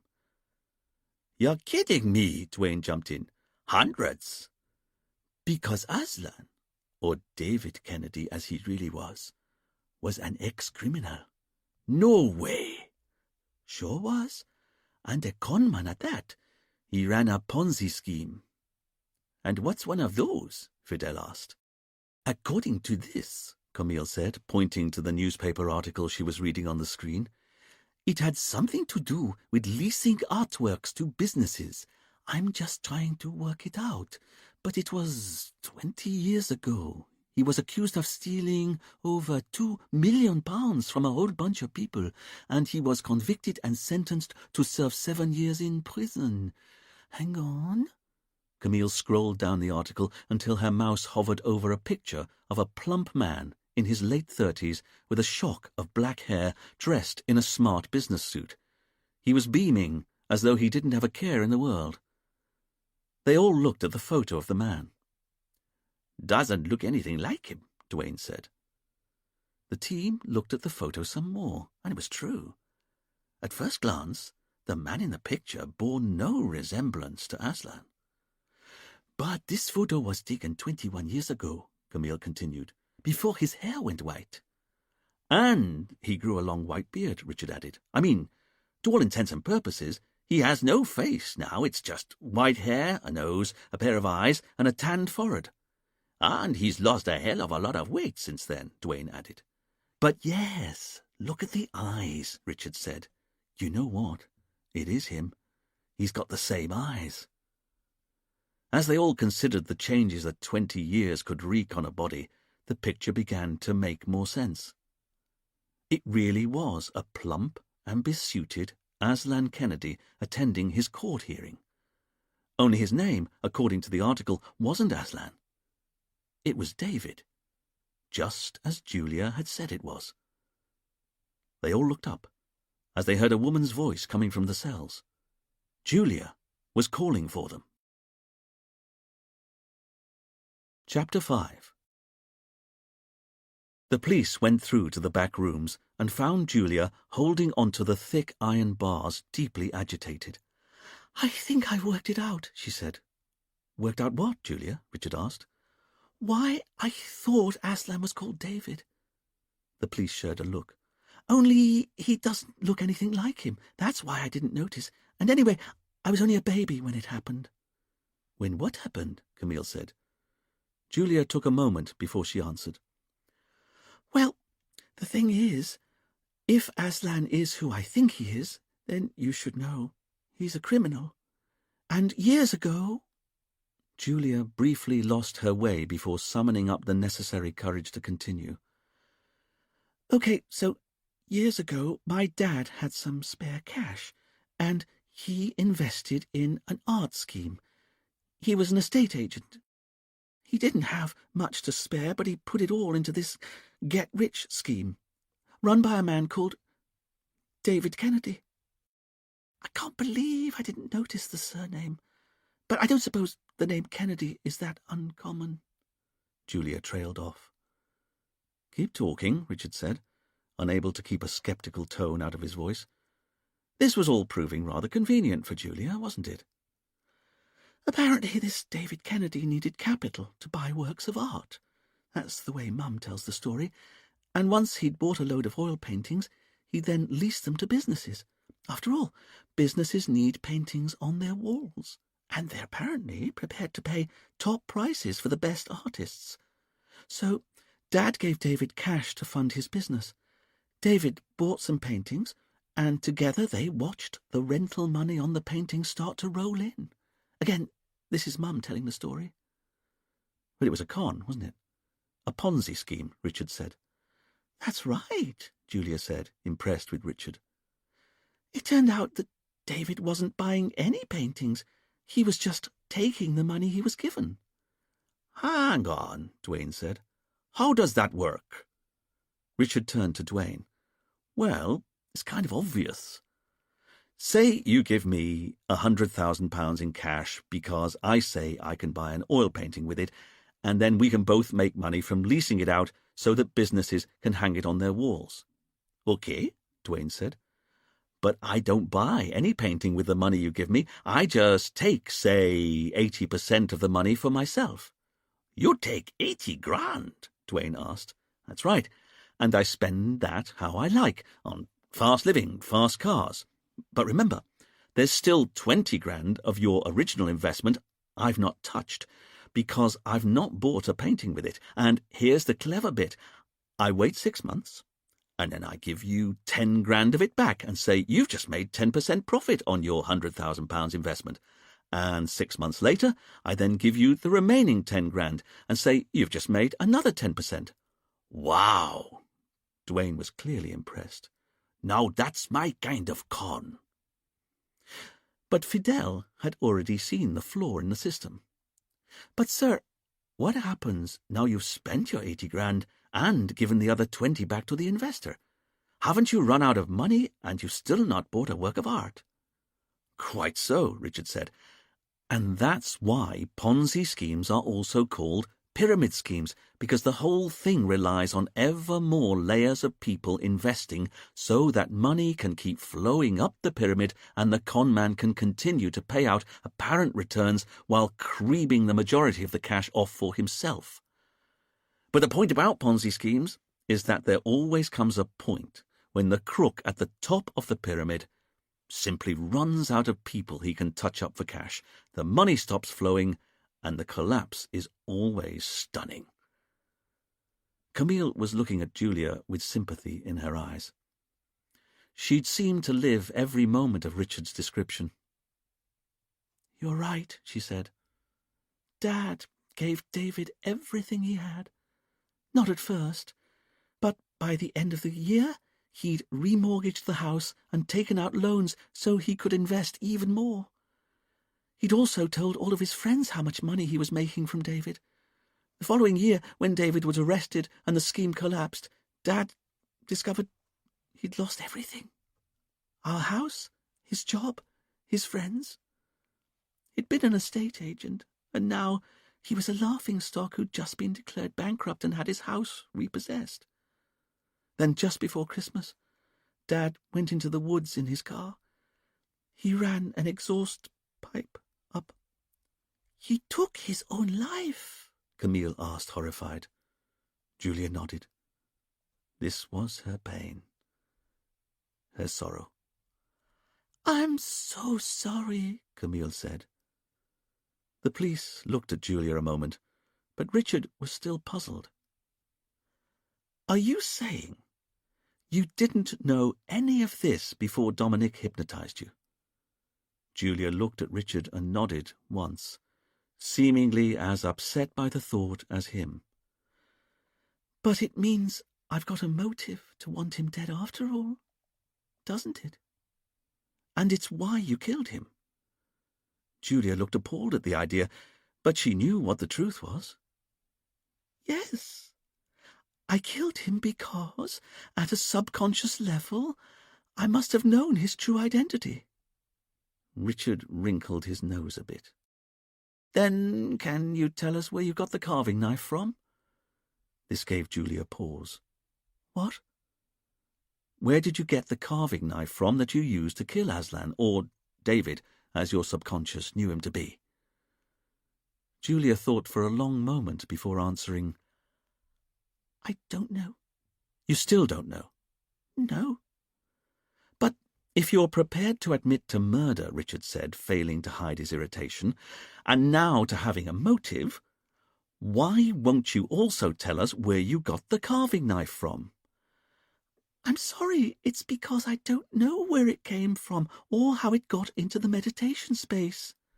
Richard shuddered a little before regaining his strength. All right, Julia, then tell me this, and I want you to think very carefully before you give your answer. If I said drawing pins to you, what would you say? Julia was entirely baffled. I'm sorry? Richard was undeterred. If I said drawing pin to you, what would you say to me? I don't know what you're talking about. Richard looked at Julia and tried to work out what was going on. After all, why would she admit to only some elements of the murder but not others? And there was something else that Richard was beginning to realize. Then can I ask, because now I know you had a motive to kill Aslan, can you tell us how you ended up on Sainte-Marie? How do you mean? Because I don't believe in coincidence, and this takes coincidence to a whole new level. It does? Julia asked, confused. If you're saying you didn't consciously know that Aslan Kennedy caused your father's suicide 20-odd years ago, then can you explain how on earth you just happened to be on the other side of the world and inside a paper house with Aslan Kennedy at the precise moment he was killed? This gave everyone pause. That hadn't occurred to me. Julia, how did you choose the retreat for your holiday? Julia took a moment before answering. But that's the thing, she said. I didn't. What? Everyone looked at Julia. I didn't choose the retreat. I was offered a holiday here for free. You were? How do you mean? I was chosen as a competition prize winner. Richard and Camille exchanged a glance.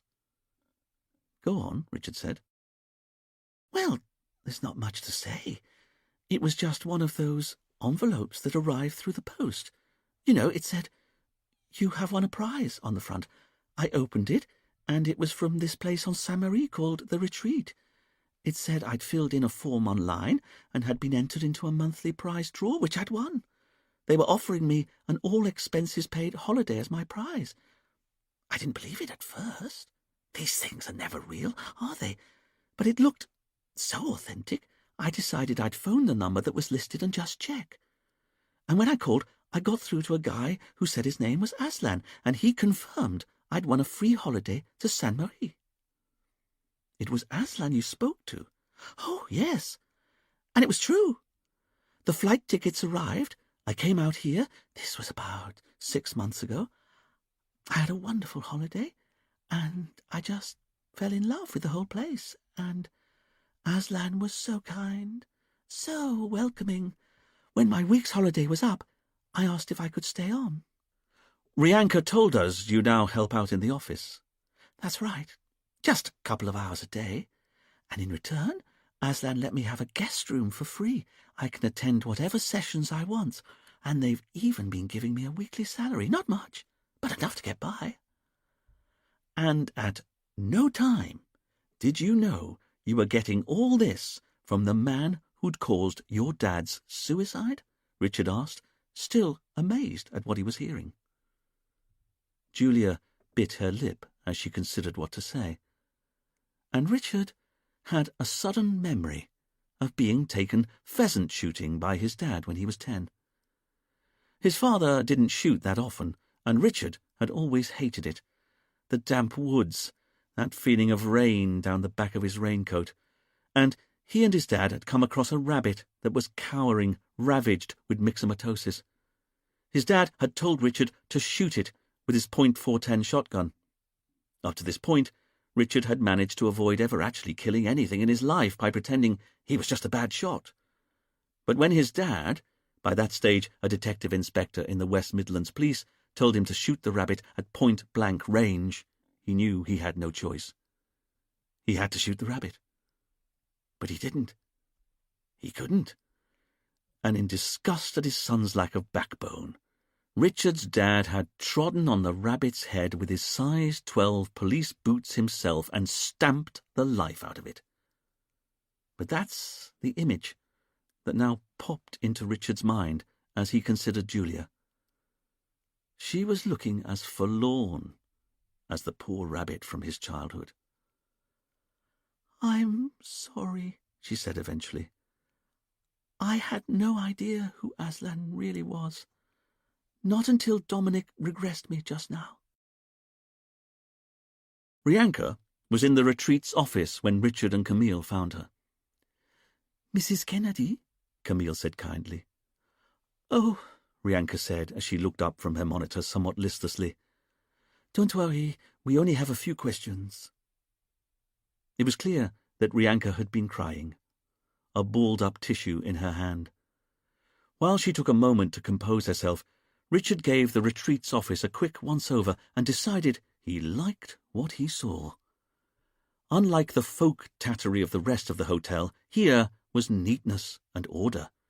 The shelves were lined with files, all neatly labelled, and there was a schedule on the whiteboard that had quite obviously been written up with the help of a ruler. An entirely different shelf only contained staplers, a hole punch, reams of paper, and other critically important stationery, and, above all else, Rianka was working at a desk that was entirely clear, apart from her keyboard and monitor. Richard saw 3 differently coloured bins lined up next to each other, and his heart gave a little leap of joy. There was even a clear recycling policy. Right then, Richard thought to himself, that was surely long enough. "Rianka," he said, "we'd like to know a bit more about Aslan's past." Rianka looked puzzled by the question, and then Richard and Camille saw the moment when the penny dropped. Rianka's face fell. "You know, don't you?" Richard and Camille waited, knowing that silence was their most eloquent response. After only a few seconds, Rianka got up, went to the door to the room, and closed it. "Look, I'll help you in whatever way I can, but I don't want you to think Aslan was a bad man, even though he went to prison for stealing millions of pounds." This stopped Rianka in her tracks. After a moment, she returned to her desk and sat down. She looked at the police. "Okay, what do you want to know?" Richard pulled out his notebook and clicked out his silver pencil. "For starters, what was your husband's real name?" "David Kennedy," Rianka said. "And did he go to prison for running a Ponzi scheme?" "Yes, he was given a 7-year sentence. He was released after 3 years. That was about 18 years ago." Rianka was being as matter-of-fact as she could, but Richard could see that this was still painful for her. "Then tell me, did you know what he was up to at the time?" Rianka took a deep breath. She shook her head. "No, I only met him 3 months before the whole thing collapsed." "How did you meet?" Camille asked. "It was a bar in Mayfair, and he just swept me off my feet. It was all fast cars, champagne, hotel suites, a whirlwind romance, and within a month we were married. In Chelsea registry office, and I was wearing a designer dress we'd bought only that morning from the old Brompton Road. Looking back, I think he already knew the whole thing was about to collapse, and he was looking for stability. That's why he proposed to me. But that was also what he was like in those days. Impetuous, always making snap decisions, and I know it will be hard for you to believe. But he was almost an innocent." "He was stealing millions of pounds. That's hardly the behaviour of someone who's innocent." "No, of course, I don't deny he was a criminal. But have you ever put your hand in the biscuit tin, promising you'll only take one biscuit?" "No," Richard said, only for Camille to kick his chair leg. "Of course," he corrected, recognizing what was expected of him. All the time. Rianka looked at Richard in accord. "Because it never stops at one, does it? You take a second biscuit, and then you take another and another, don't you? And before too long, you realize you've taken so many you might as well keep going until they're all gone. That's what I think Aslan was doing when he stole from all those people, because, don't get me wrong, he was a weak man, I now realize, but there was no malice intended. He took money from all those people because he realized he could. He was like a child with his hand in the biscuit tin." "And you really had no idea what he was up to?" Richard asked. "None of us did." "So when did you find out?" Camille asked. Rianka looked at Camille, ashamed. "When the police came to our suite at the Savoy and arrested him. And that's how crazy those days were. We didn't even have a home. We just lived in a suite at the Savoy." Rianka frowned as the hot shame of her memories flooded through her. "That moment when I answered the door and saw two men standing there in suits, I thought they were from hotel management." Rianka looked at Richard, prepared to face the truth.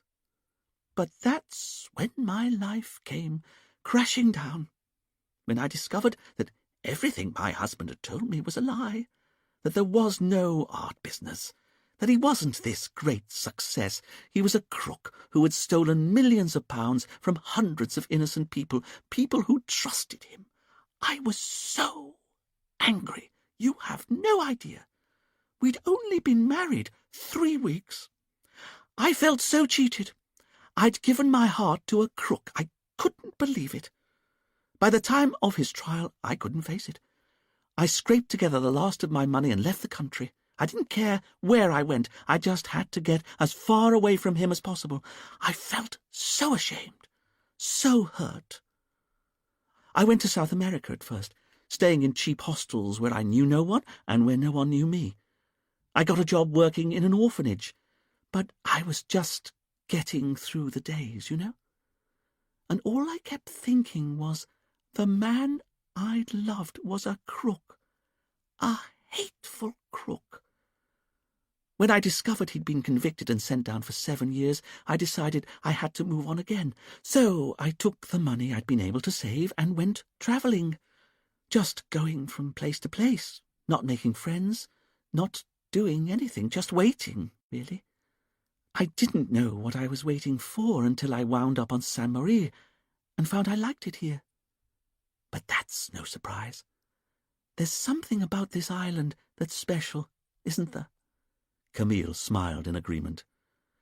And seeing as I liked it here, I got a job working in the office of the Bay Cove Hotel, and I found I was good at it, and little by little I started to piece my life back together, partly because my work was giving me back some of my self-esteem, but, if I'm honest, it was Saint Marie itself.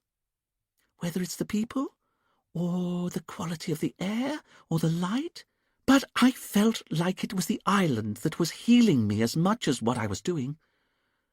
After a year or so of this, the manager of the Bay Cove asked me if I'd take over the running of the whole hotel, and I realized something about myself. David had so hurt me. I didn't ever want to put my future in the hands of anyone else ever again. And I'd already seen that there was an old derelict plantation house that was going for a song, so I went to the banks, asked to borrow a frightening amount of money, and I couldn't believe it when they agreed. I opened the Plantation Hotel only 9 months later, and I'm proud to say it was pretty much a success from the start. This is what I was meant to do. This is where I'm meant to be. And your husband had nothing to do with it? Camille asked.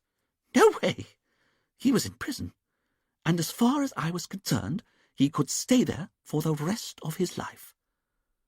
So how did you get back together? I'd been running the hotel for 3 years when this man arrived one day by foot. He'd walked from the airport, and he had no luggage. I recognized him at once.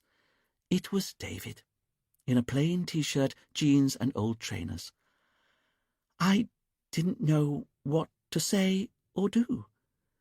But he said that he was sorry for what he'd done, that he loved me, he'd always loved me, and that he'd changed. I didn't believe him. How could I? He'd caused me so much pain. But he'd come all this way.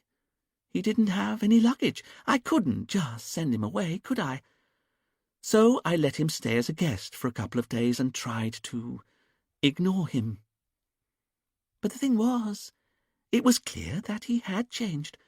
He'd obviously been through a lot while in prison, and a couple of days turned into a couple of weeks, and a couple of weeks into months. Because you have to believe me when I say Aslan was an innocent. He was. So when he saw what I was up to here, he started to get involved in the life of the hotel.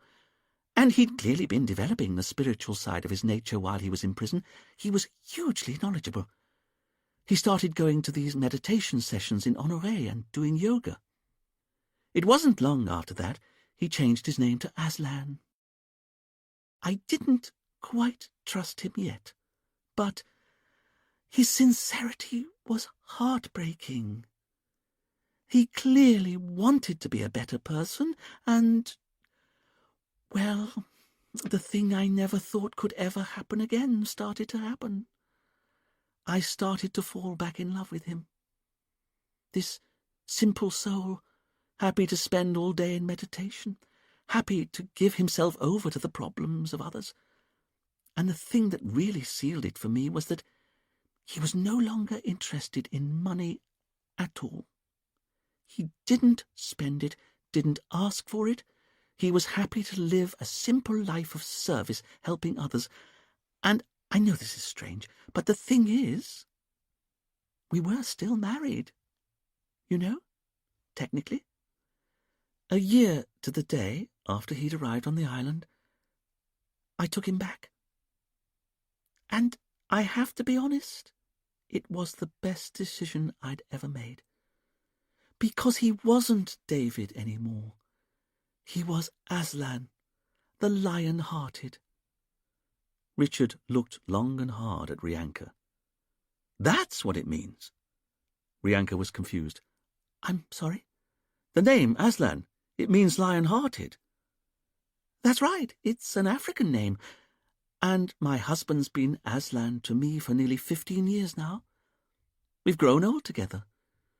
Who he was before, that's not who he is now, who he's not been for a long time. Camille said after a suitable pause, Then can you tell us a bit about the competition Julia won to come out here? Rianka sighed, clearly trying to work out where to begin. I'm sorry, I should have told you all this before, shouldn't I? It's all right, Camille said. You were in no state to volunteer information. Rianka was grateful for Camille's words. A couple of years ago, Aslan told me he felt he'd had more luck than he deserved, finding me again, finding his true calling, and he came into this office one day and asked me, did I think he looked anything like the man he'd once been? And I have to say, with his robes, his white hair, his tanned skin, and the way he was now lean, like he'd never been before, he didn't look anything like the man he'd been 20 years before.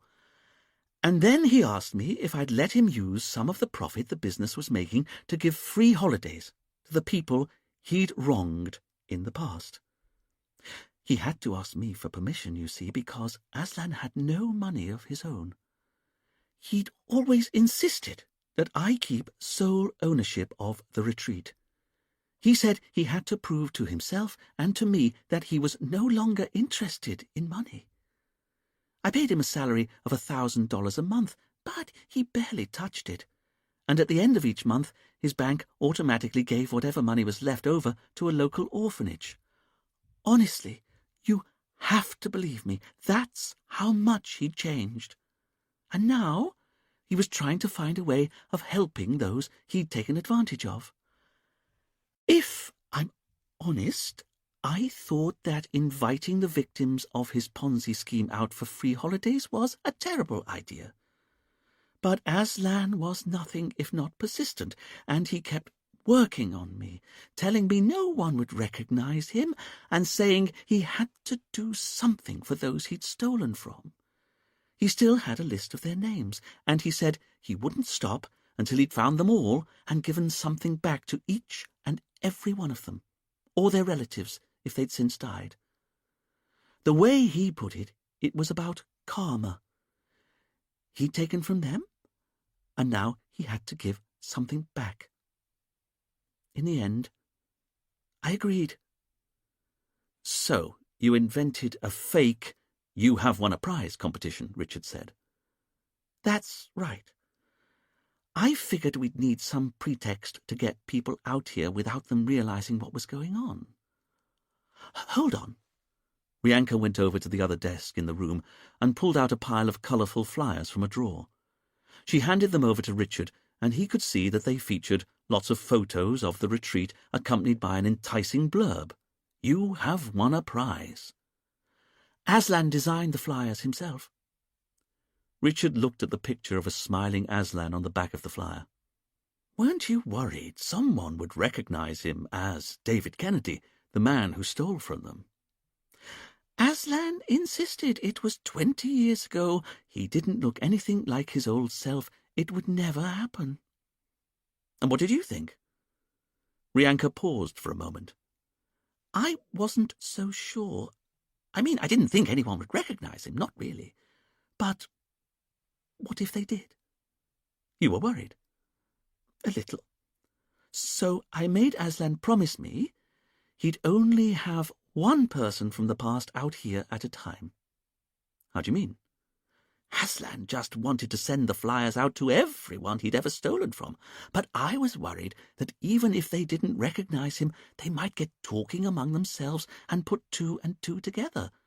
After all, this is a place where you're encouraged in any kind of healing sessions to talk about key events from your life. I didn't want 2 or 3 people one day discovering that they were all here on a free holiday and that they'd all lost money in the same art lease scam decades ago.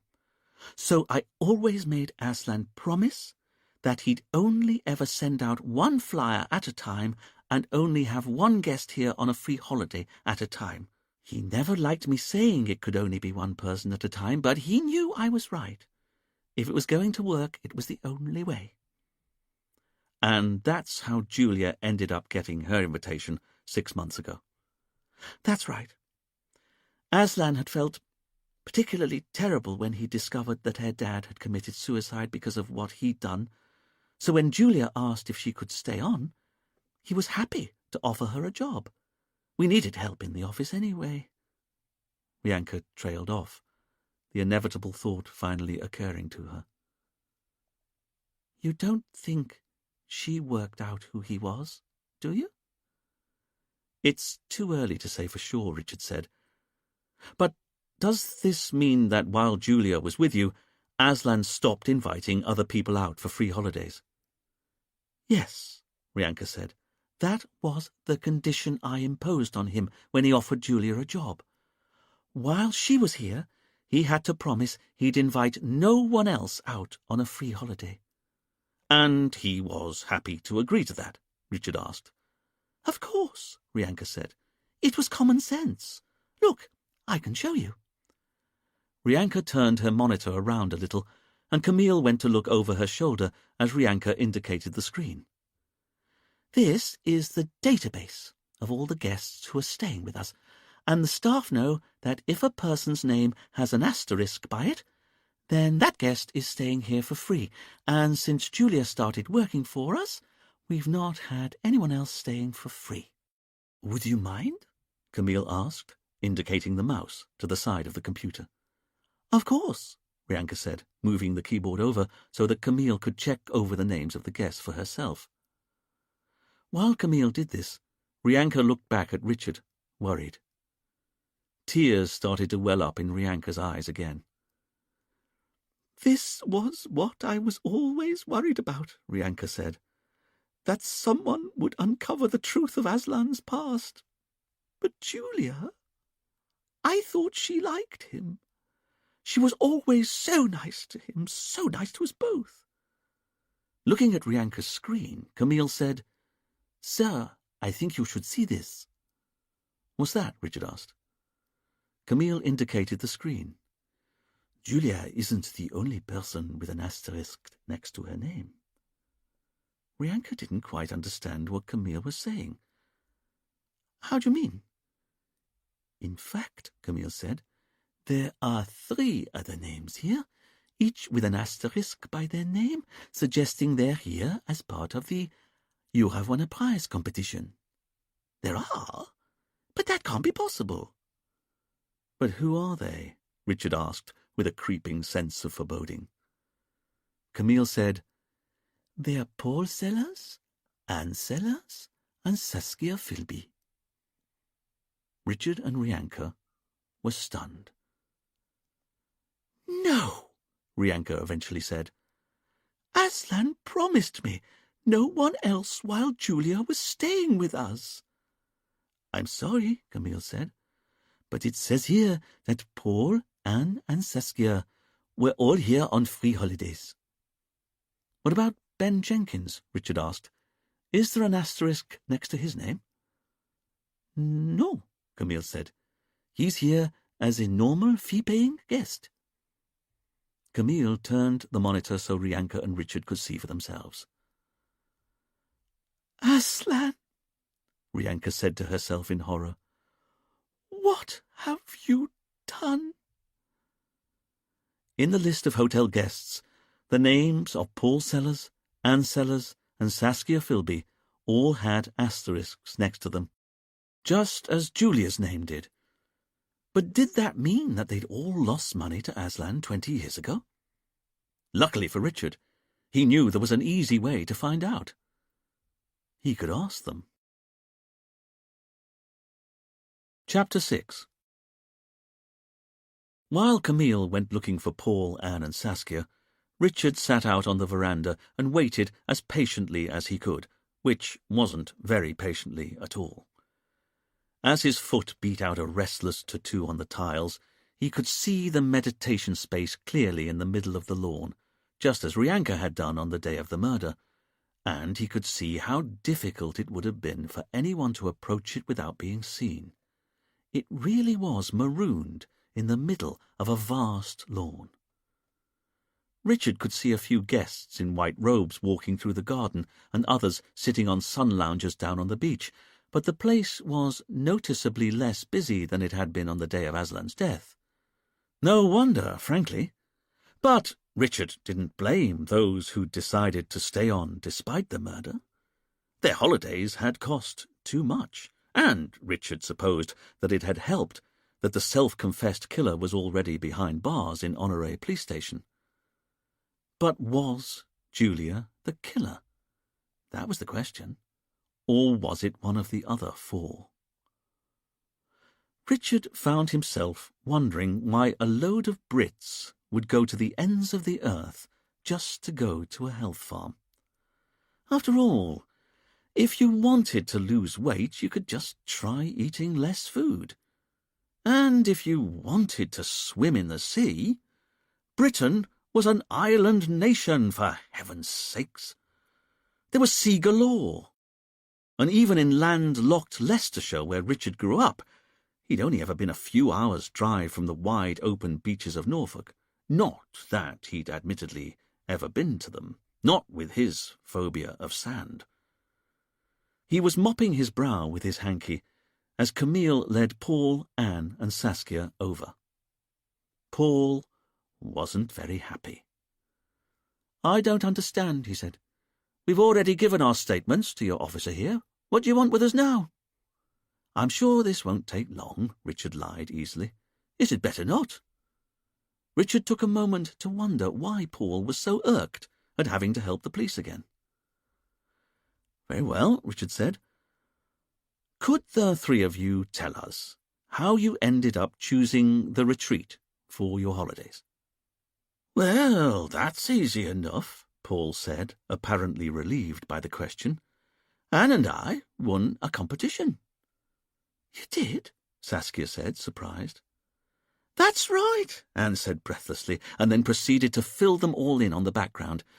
They'd got a letter out of the blue that said she and Paul had won a prize. It was something to do with a form they'd filled in online, and they'd won an all-expenses trip to a health farm in the Caribbean.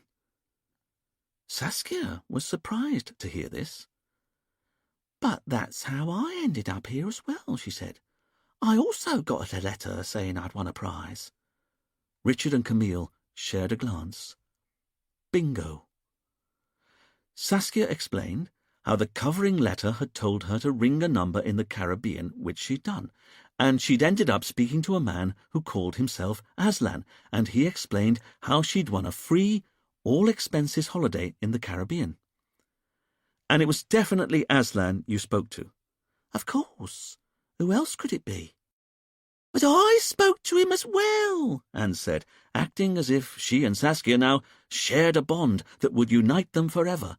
And he was so nice, so friendly. He told me we'd won a week's holiday in the Caribbean.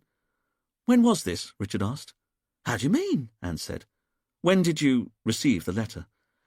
I don't know, Anne said, turning to Paul. He patted her hand, happy to help. About 6 weeks ago, I'd say, he told the police. That's right, Saskia said. That's when I got the letter, 6 weeks ago. Then why did you choose this particular week to come out here? Richard asked. Paul and Saskia both said that this was the first week they were offered, and they were happy to take it. After all, Saskia said, how often do you get given a free holiday in the Caribbean? I jumped at the chance. Richard decided it was time to find out if the reason why these three were at the retreat was the same as the reason why Julia was originally invited out for free. But then, Richard said easily, you all recognised Aslan when you got here, didn't you? This threw the witnesses. How do you mean? Saskia eventually replied. Aslan Kennedy. You recognised him when you got here. Of course you did. Don't worry. I know you're not otherwise involved. Still, nothing from the witnesses. Richard could see that none of the three had the first idea what he was talking about. Very well, Richard said, again trying to hide the importance of his line of questioning behind an easeful manner. Then, what would you say if I told you that Aslan wasn't his real name? Nothing from any of them. In fact, his name was David Kennedy. Still nothing. But then Richard saw Anne's face register shock, while her husband and Saskia were still looking nonplussed. You don't mean Aslan was... What? Are you really saying... And then the truth of it struck home, and both hands flew to her mouth in horror. Oh, my God, it could have been... Paul, did you realise? Paul still had no idea what his wife was talking about, or was pretending he had no idea, Richard thought to himself. What on earth are you talking about, woman? Aslan Kennedy wasn't Aslan Kennedy. He was David Kennedy, the man who took our money. Paul continued to look nonplussed. What on earth? And then he got it, turning to the police in amazement. No, he said. That's not possible. But you admit it, Camille asked. You were one of the people David Kennedy stole from 20 years ago. Anne looked full square at the police, happy to give testimony. We were. So was I, Saskia said in a quiet voice, utterly amazed, Richard noted. But that wasn't him. I'm sorry, but it was, Camille said. Saskia had been standing, but at this revelation she went to a nearby chair and sat on it, the strength seeming to go from her legs. Richard could see that the bafflement of the three witnesses seemed entirely heartfelt. Paul, though, was still puzzled by what Saskia had said. He turned to her and said, "You were caught up in all that as well, were you?" Saskia nodded slowly, still a bit too overwhelmed to use words.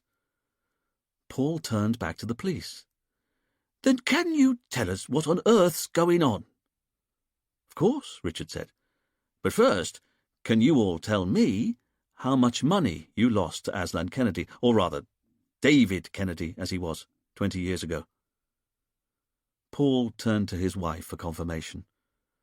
"It was about 10 grand, wasn't it?" "It was £20,000, Anne said, clearly amazed that Paul had forgotten the exact amount. "And it was his art leasing scheme you invested in?" "That's right, or what we thought was an art leasing scheme," Paul said. "The whole thing was a scam. Or so we later found out when the police arrested him. We never saw a penny." "And was it the same for you, Saskia?" "Pretty much," she said, a touch tremulously. "I gave him £50,000. Richard was surprised that the figure was so large. After all, Saskia wouldn't have earned a huge amount in her job as a temporary secretary. "And where did you get those sorts of sums from?" he asked her. "From an inheritance," Saskia replied. Richard picked up an odd vibe from Saskia as she said this, but he couldn't quite place what it was. "I see." Richard turned back to address the group. "But all three of you agree you all lost money to David Kennedy 20 years ago? And you're all here on a free holiday because David, or Aslan, as he became, sent you literature saying you'd won a free holiday, but you're also saying that none of you recognized that David was now Aslan." Anne, Paul, and Saskia looked at each other, as unable to believe this as the police were. "It would seem so," Paul said. "But I don't understand. Why did he invite us?" Saskia asked. "We aren't sure," Richard said. "Rianka said it was because Aslan felt guilty for his actions in the past, so he was trying to make amends to those he'd wronged. So, can we ask one more time? Did any of you recognize Aslan Kennedy for the man who stole from you 20 years ago?" "No," Paul said forcefully, and it was clear he was speaking for the other two as well. "Are you sure?" Richard asked. The three witnesses all looked at Richard. "Absolutely." "But now you know," Camille asked. "How do you feel?" Saskia looked at Camille. "How do you mean?" "The man who stole £50,000 from you has just been murdered by the only other person in the room he'd also stolen from." "What?" Paul asked, stunned. "Julia was just like the three of you," Camille explained. "She was invited here for a free holiday because Aslan had stolen from her in the past." "But that's not possible," Paul said. "Julia can't even have been alive when that man was running his scam." "You're right," Camille agreed. "She was a baby at the time. It was her father who gave David all his money. He lost everything and apparently committed suicide soon after." "Poor man," Anne said, almost to herself. This was the first time that Richard had seen Anne be anything less than her usual on-the-surface flamboyant self. He had to remind himself that there was a thinking, feeling person under the kaftan, after all. "Then let me ask you another question. How well do you all know each other?" "I'm sorry?" "For example, have any of you met before this holiday?" "No," Saskia said. "Then have any of you met Julia before?" "No. The first time we met Julia was on this holiday." "And I didn't meet her until the morning that Aslan was killed," Saskia said. "Remember, I only arrived on the island the afternoon before he was killed." Yes, Richard said. I've been wondering about that, because you all say you don't know each other, and I know you all came out at different times, and yet all of the people on this island who Aslan once stole from were in the meditation space with him when he was killed. Can any of you imagine how that came about? No, Paul said, except for the fact that we didn't choose to be here. You didn't? Camille asked. No, Paul continued. It was explained to us when we got here. We could sign up for any of the courses on offer, apart from the sunrise healing. There was a charge for everything else, of course, but the sunrise healing was a special treatment that Aslan offered for free, and it was always his choice who attended. Anne said, We were told that most people got to attend at least one of the sunrise healings, but we weren't to be offended if Aslan didn't choose us. He didn't offer the course to everyone. Aslan would only hold it with people he thought would benefit from it, Paul finished. Richard was puzzled. You're saying it was Aslan who chose you? That's right, Anne said. But why on earth would he choose the only 4 people on the whole island who had a grudge against him and then lock himself in a room with them all at the same time? The witnesses had no idea. But then Richard had to consider he could just as easily ask, why on earth had Aslan invited 4 of his Ponzi victims out to the retreat all at the same time? What was Aslan playing at? Camille's mobile phone started to ring, and she moved off to one side to take the call. Paul looked at Richard. But I don't understand. Why are you questioning us? Now it was Richard's turn to be puzzled. How do you mean? Because if you're saying Julia's dad killed himself after losing money to Aslan, then clearly that's all there is to it. I know she's been here for months. She must have worked out Aslan's real identity and decided he deserved to die, just like her dad had died. It's understandable, but I imagine she knew that if she killed him, her motive would soon be discovered. So she worked on Aslan, got him to invite the 3 of us out to the Caribbean at the same time, and then she also made sure that he chose us all to be in the meditation space with her that morning. That way, when she killed him, she'd know that the scene would be confused by the presence of 3 other people, all with the same motive as her. Against his better judgment, Richard was impressed with Paul's logic. What he was saying made sense. If it wasn't for the fact that Julia wasn't right-handed and therefore almost certainly hadn't been the person wielding the knife. They'd just have to wait on the autopsy report to confirm whether the killer struck right-handed or not. And then there was the small matter of the argument Saskia overheard the night before Aslan was killed. Because if Julia was the killer, how come it had been a man threatening Aslan that he wouldn't get away with it? Camille returned to the group, putting her phone back into her little leather handbag as she did so. Anne Sellers, would you accompany us to the station, please? Panic slammed into Anne's eyes. I'm sorry, Paul said on his wife's behalf. We'd like your wife to accompany us to the station. Certainly not, Paul said firmly. If you've anything to say to Anne, you can say it to her right here and now, in front of me. Camille looked at Anne, but she was still rooted in panic to the spot. Camille looked at Richard, and he raised an eyebrow. It was Camille's call. Okay, Camille said. Anne, one of our officers has been able to lift 7 fingerprints from the handle of the murder weapon. 4 of them belong to Julia Higgins, but they're prints from her left hand, and we believe the killer was right-handed, whereas the other 3 prints we've been able to raise from the handle of the murder weapon all belong to you, and they're all from your right hand. Anne was stunned, unable to speak. What's more, We already know that the killer held the knife with the blade pointing downwards, so he or she could strike down into the victim's neck and back, and the prints we've been able to lift show that you were holding the knife in a way that is consistent with a downward stabbing motion. Can you even begin to explain to us why this is?" Everyone looked at Anne as she slowly crumbled, and Richard noticed an odd look slip into Paul's eyes.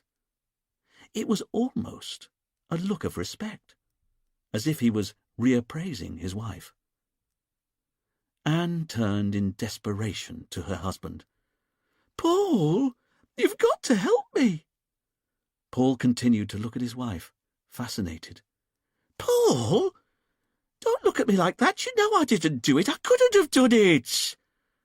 Anne's panic was becoming overwhelming, and Richard began to wonder, was Paul actually enjoying her pain? "Wait!"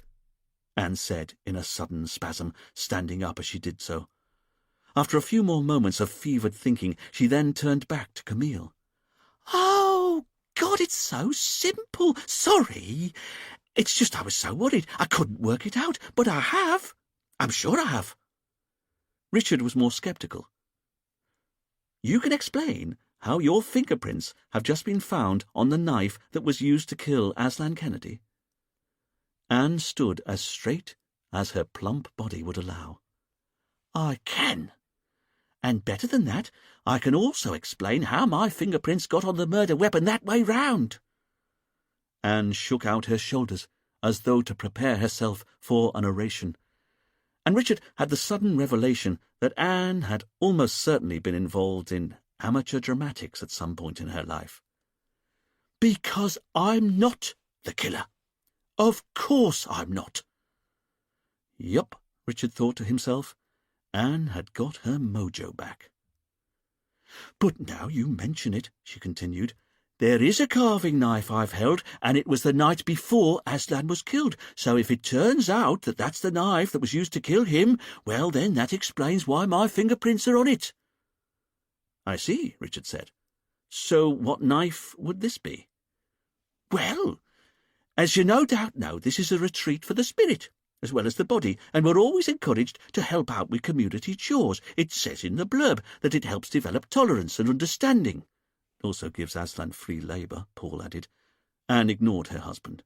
"Paul thought it was a disgrace, but I thought we were already having a free holiday. The least I could do was do a couple of things to help out. And you know what? I enjoyed it. It made a difference doing a few chores because I was choosing to do them rather than because I had to," Anne said pointedly at her husband. "Anyway, the night before Aslan was killed, I helped with the washing up after dinner." "You did?" Richard asked. "Only for half an hour or so, and I dried lots of different pots and pans. I remember doing those, but I also dried various kitchen knives and put them back into their wooden block. And that's the thing. The wooden block I put the knives into was on a shelf. The only way you could get the knives in was if you slotted them in with a downwards motion." Richard looked at Anne, amazed. He needed to clarify this. "You're saying the murder weapon has your fingerprints on it consistent with a downward stabbing motion because you dried the murder weapon the night before it was used and put it away in a wooden block such that you used a downward stabbing motion?" "That's it. Exactly," Anne said. A few minutes later, Anne was leading Richard and Camille into the retreat's kitchen, Paul and Saskia following. As it was early afternoon, it was empty as they entered, just a neon-blue fly zapper high on the wall and the hum of refrigeration units. Richard was quietly impressed with what he saw. The cooking ranges were all top-end. There were copper pots and pans arranged on shelves or hanging from neat pegs, and the far wall was dominated by 3 simply enormous glass-fronted fridges. It reminded Richard that he really had to do something about the pocket-sized galley kitchen he had in his shack, and that in turn reminded him that he also had plans to terminate his relationship with his lizard as well, But he had to put all such thoughts to one side for the moment. Instead, he turned to Anne. "So, where is this knife block?" "I'll show you," Anne said, heading over to one of the ranges. "Ah, here we are."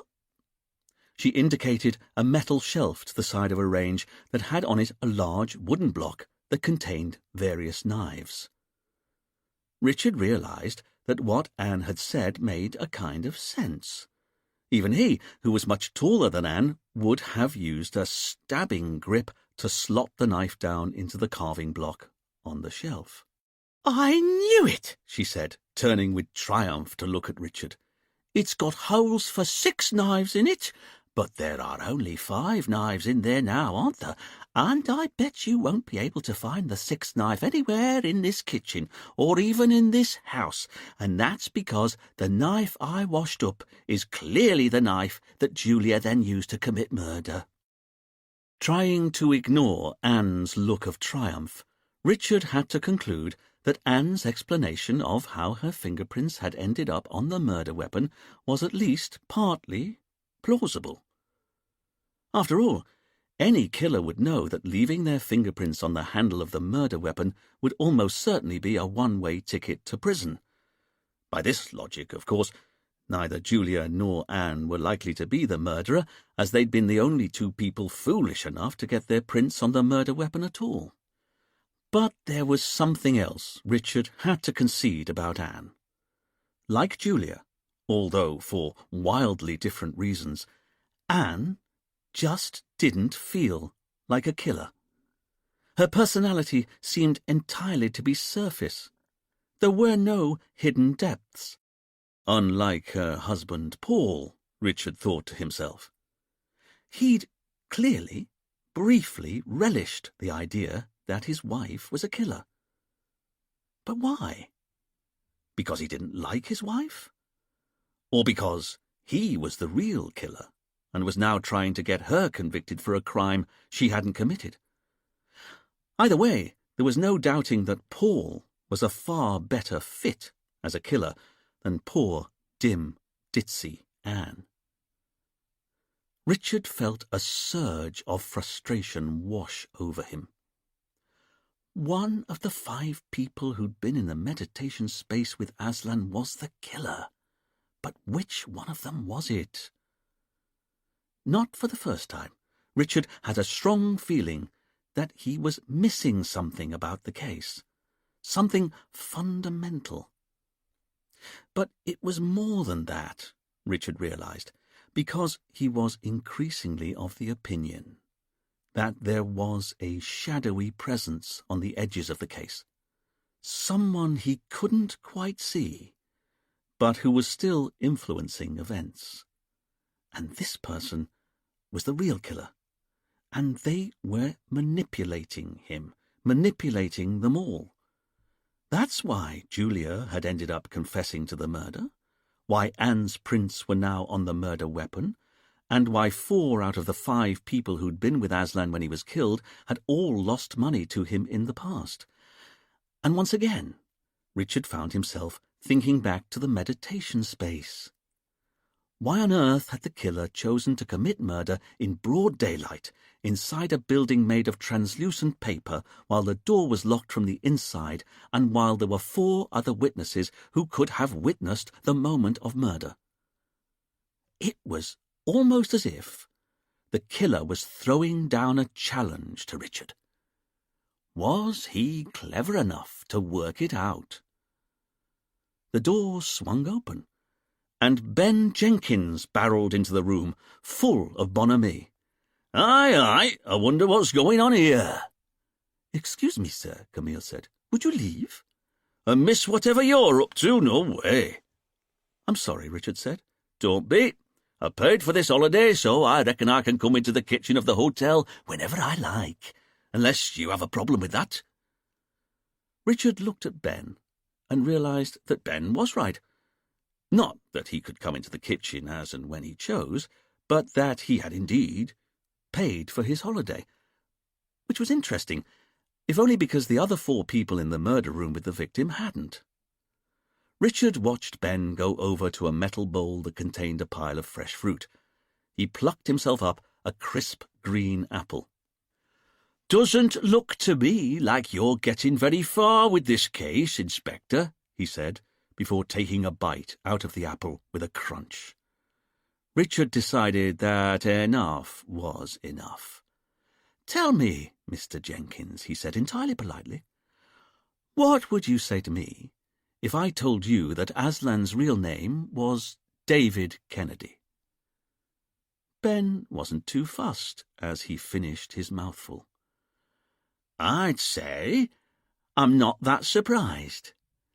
Aslan was never going to be his birth name, was it?" "But did you know that Aslan was, in reality, David?" "Nope." "Have you ever heard of a David Kennedy?" Ben seemed to think for a moment, but Richard thought he saw the tiniest flicker of indecision. "No, name doesn't mean anything to me." "Then tell me what you know about Ponzi schemes in general, Mr. Jenkins, and art lease Ponzi schemes in particular." Ben thought for a moment, but once again Richard decided that, unless he was very much mistaken, Ben Jenkins was hiding something. "No idea," Ben eventually said. "But Ponzi schemes are like those pyramid cons, aren't they?" "That's right." Richard remembered what Camille had said after she'd taken his statement. "Tell me, Mr. Jenkins, have you ever had a brush with the law in the past?" "No," Ben said, still chewing on his mouthful of apple. As Richard held Ben's gaze, he had a sudden revelation. If he was looking for someone at the heart of the case who was manipulating them all, the real killer, then what was more surprising? That 4 out of the 5 people in the murder room with Aslan all shared the same motive to want Aslan dead, or that the 5th person, Ben Jenkins, didn't. And then there it was, the briefest flicker of fear in Ben's eyes, and Richard knew in that moment that Ben was lying to him. Ben looked away, embarrassed, and Richard's heart gave a little leap. "All right, then," Ben said, trying to cover the moment in bluster. "As you were." Ben wandered out, trying to look nonchalant. But Richard knew the truth now. Ben wasn't an innocent. He was connected to Aslan's murder somehow.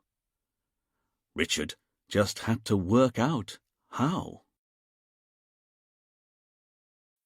Chapter 7.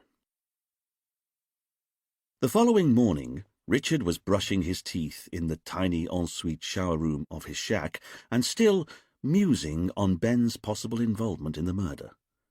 He knew the moment Ben had looked away was an admission of guilt, of some sort. And there was still the matter of the man who Saskia heard arguing in Aslan's office the day before he was killed. What if that had been Ben? But if Ben was the killer, why on earth did he want Aslan dead? Richard caught a sudden movement out of the corner of his eye, and he jumped in fear like a suddenly yanked marionette, biting down on his tongue in the process. It was Harry the Lizard, scampering down the tree that grew through Richard's front room. As Richard's heart tried to calm itself, and his eyes watered at the screaming pain in his tongue, he struggled to work out what he found more irritating: being hounded by a lizard who wouldn't leave him alone, or having a tree grow through his front room. At a deeper, more honest level, Richard of course knew that it was perhaps him, with his china wash-basin, toothbrush, and smart pyjamas, that was encroaching on the tree's personal space far more than the tree was encroaching on his. But it didn't change the fundamentals of the situation. There was a tree that grew through his floorboards and disappeared into the roof, and frankly, as far as Richard was concerned, it was an affront to all known standards of decency, let alone building regs. What Richard couldn't understand was why someone would build a house around a pre-existing tree rather than just chop the bloody thing down and throw it away first. Or, better still, kill two birds with one stone and cut the tree down and use the planks from it to then build the house. But then, at least the tree was always there, where he expected it to be. It didn't jump into his eye line at inopportune moments with its arms and suckers flapping and then just as suddenly run off again. As Richard rinsed his mouth of menthol froth, Harry the lizard watched on, his little chest rising and falling with each breath, and a certainty began to form in Richard's mind. The shack wasn't big enough for the both of them, so he was going to get rid of his lizard, and he was going to get rid of the creature permanently. Before he arrived at work, Richard slipped into the local hardware store, hoping no one would see him. It wasn't that he felt embarrassed trying to buy lizard poison, far from it. It was a home owner's inalienable right to dispose of vermin in whatever way they saw fit. But as he flicked through the ancient boxes of various poisons, he also knew he didn't much want to have to explain exactly what he was up to. As even a cursory glance at the relevant website made clear, Richard's lizard was a protected species. "Good morning, Richard," a mellifluous voice purred nearby, and Richard looked up with a start, only to find himself staring into the face of Selwyn Patterson, the island's Commissioner of Police. Good morning, sir." Selwyn saw that Richard was holding a tatty box emblazoned with "Rat attack kills all rats. Guaranteed to kill 100% of all rats" across its front. "Not planning a murder, are you?" Selwyn asked with a deep chuckle. "Of course not," Richard said, laughing so suddenly that he now knew he looked as though he was indeed planning to commit a murder. "So, what are you up to?" "Oh, you know," Richard said with increasing desperation. "Just browsing." "Browsing in the poison section of a hardware store?" "That's right, sir, just browsing." Richard got out his hanky and wiped at the sweat at the back of his neck. "Hot, isn't it?" "Only I saw you acting furtively over there, and I thought to myself, that man is up to no good." "You did, sir, but I'm not being furtive." "I think you are, Detective Inspector." "Oh, I wouldn't say that." "Then why are you wearing a pair of sunglasses inside?" Richard took a moment before he answered. "Oh, these, sir." Richard lifted the dark shades he'd been wearing, as if he'd only just noticed they were on his nose. "Yes, those." "Well, thing is, when I put them on this morning, I thought they were my reactor shades, sir. You know, the sort that are shades outside in the sun and stop being shades when you go inside. But they're not those shades, are they? Now I'm looking, they're the shades that stay shades even when you're inside." Selwyn gently took the other box Richard was holding from him and read what it was called. "Cockroach Killer." "I understand Aslan Kennedy's been murdered," Selwyn said. "That's right, sir." Richard was acutely aware that he was now having a conversation while he was holding a box of poison called Rat Attack, and his Commissioner of Police was holding a box of poison called Cockroach Killer. This was not how Richard had expected the day to develop. "I always went to the retreat once a year," Selwyn continued, "for a detox. I liked both Rianker and Aslan, him in particular." There was a moment while Selwyn looked at his detective inspector. "Well, don't let me stop you from your browsing." Richard smiled milkily. "Good day, sir." "Good day, Inspector." With a smile and a tip of his peaked cap, Selwyn ambled off with all the urgency of a well-fed bear who knew it was hours still till lunch. Richard gave his boss a few minutes' head start, and then he too bustled out into the sunshine and started off for the office, not noticing, because he never noticed, just how beautiful the town of Honoré was. It sat nestled in between sweeping mountains and the sparkling sea, and was full of ramshackle houses, bars, and shops, all colourfully painted, even if the paint on most of the buildings had peeled and faded from the constant, blistering sunshine. In fact, the only building in the whole place that wasn't at all run down was the Catholic church, that sat towards the mountain side of the town, its tall tower and red-tiled roof seemingly looking down on the rest of the town like a benevolent parent watching carefully over a wayward child. It was a town where people went about their business when they had to, but for the rest of the time were happy to hang out and chat or share a drink. Liming, the locals called it. And one of the locals' favourite topics of conversation when they met up was their eccentric and, they believed, quite mad Detective Inspector Richard Poole. But ever since Richard had exposed a local policewoman as a double killer, the people of Honoré had taken Richard to their hearts and had been looking out for him, helping him cross roads when he kept looking for traffic driving on the left, or explaining which local foods on a menu contained unadvertised seafood or spices, or tolerating his tirades when shop owners decided to shut up a few minutes before advertised closing times. They were entirely forgiving.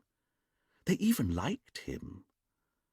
And Richard had no idea. Mind you, as his team might have reflected later that morning, he didn't make it easy. "Come on! You're supposed to be the island's brightest and best. What are we missing?" Richard hectored from the whiteboard. "Hey, Chief," Dwayne corrected. "I never said I was the brightest, and I certainly never said I was the best." "Look," Richard said. "A man goes into a room constructed of paper and wood that's otherwise marooned in the middle of a huge lawn, only a few shrubs nearby. 5 other people go in with him. There's no one else inside before they arrive, no one else arrives or leaves while they're there, and it's the victim himself who locks the room down from the inside. They then all sit down on prayer mats and drink tea for a few minutes, and then, having drunk the tea, they lie down, apart from Aslan, if Julia's testimony is to be believed, as he apparently chose to do his healing sitting up cross-legged. But the key point is the others were all lying down, their eyes hidden behind eye masks, their ears muffled by sounds of the ocean's deep, for 10 or 15 minutes, which is the brief window of time in which we know Aslan was brutally slain. All facts that prove just how improbable the murder is." "You keep saying that, Chief, but why? It happened," Dwayne pointed out. "I know, Dwayne, but think about it. If you were going to kill me, how would you go about doing it?" "What?" "Come on, Dwayne, I know it's somewhat macabre, but just humour me. If you were going to kill me, how would you go about doing it?" "Well, first I'd check out what was playing at the cinema tonight." "I'm sorry?" "You're asking how I'd kill you." "That's right. Not that you've ever thought about it before, of course." Dwayne looked at his boss and answered very carefully. "Not that I've ever thought about it. But, and I'm just plucking this from thin air, you understand, if I had to do it, the first thing I'd do is sort out me alibi for the time of the murder. And that's where the cinema comes in, because I'd make sure I watched a film today that I knew would also be on tomorrow night at 10 p.m., say.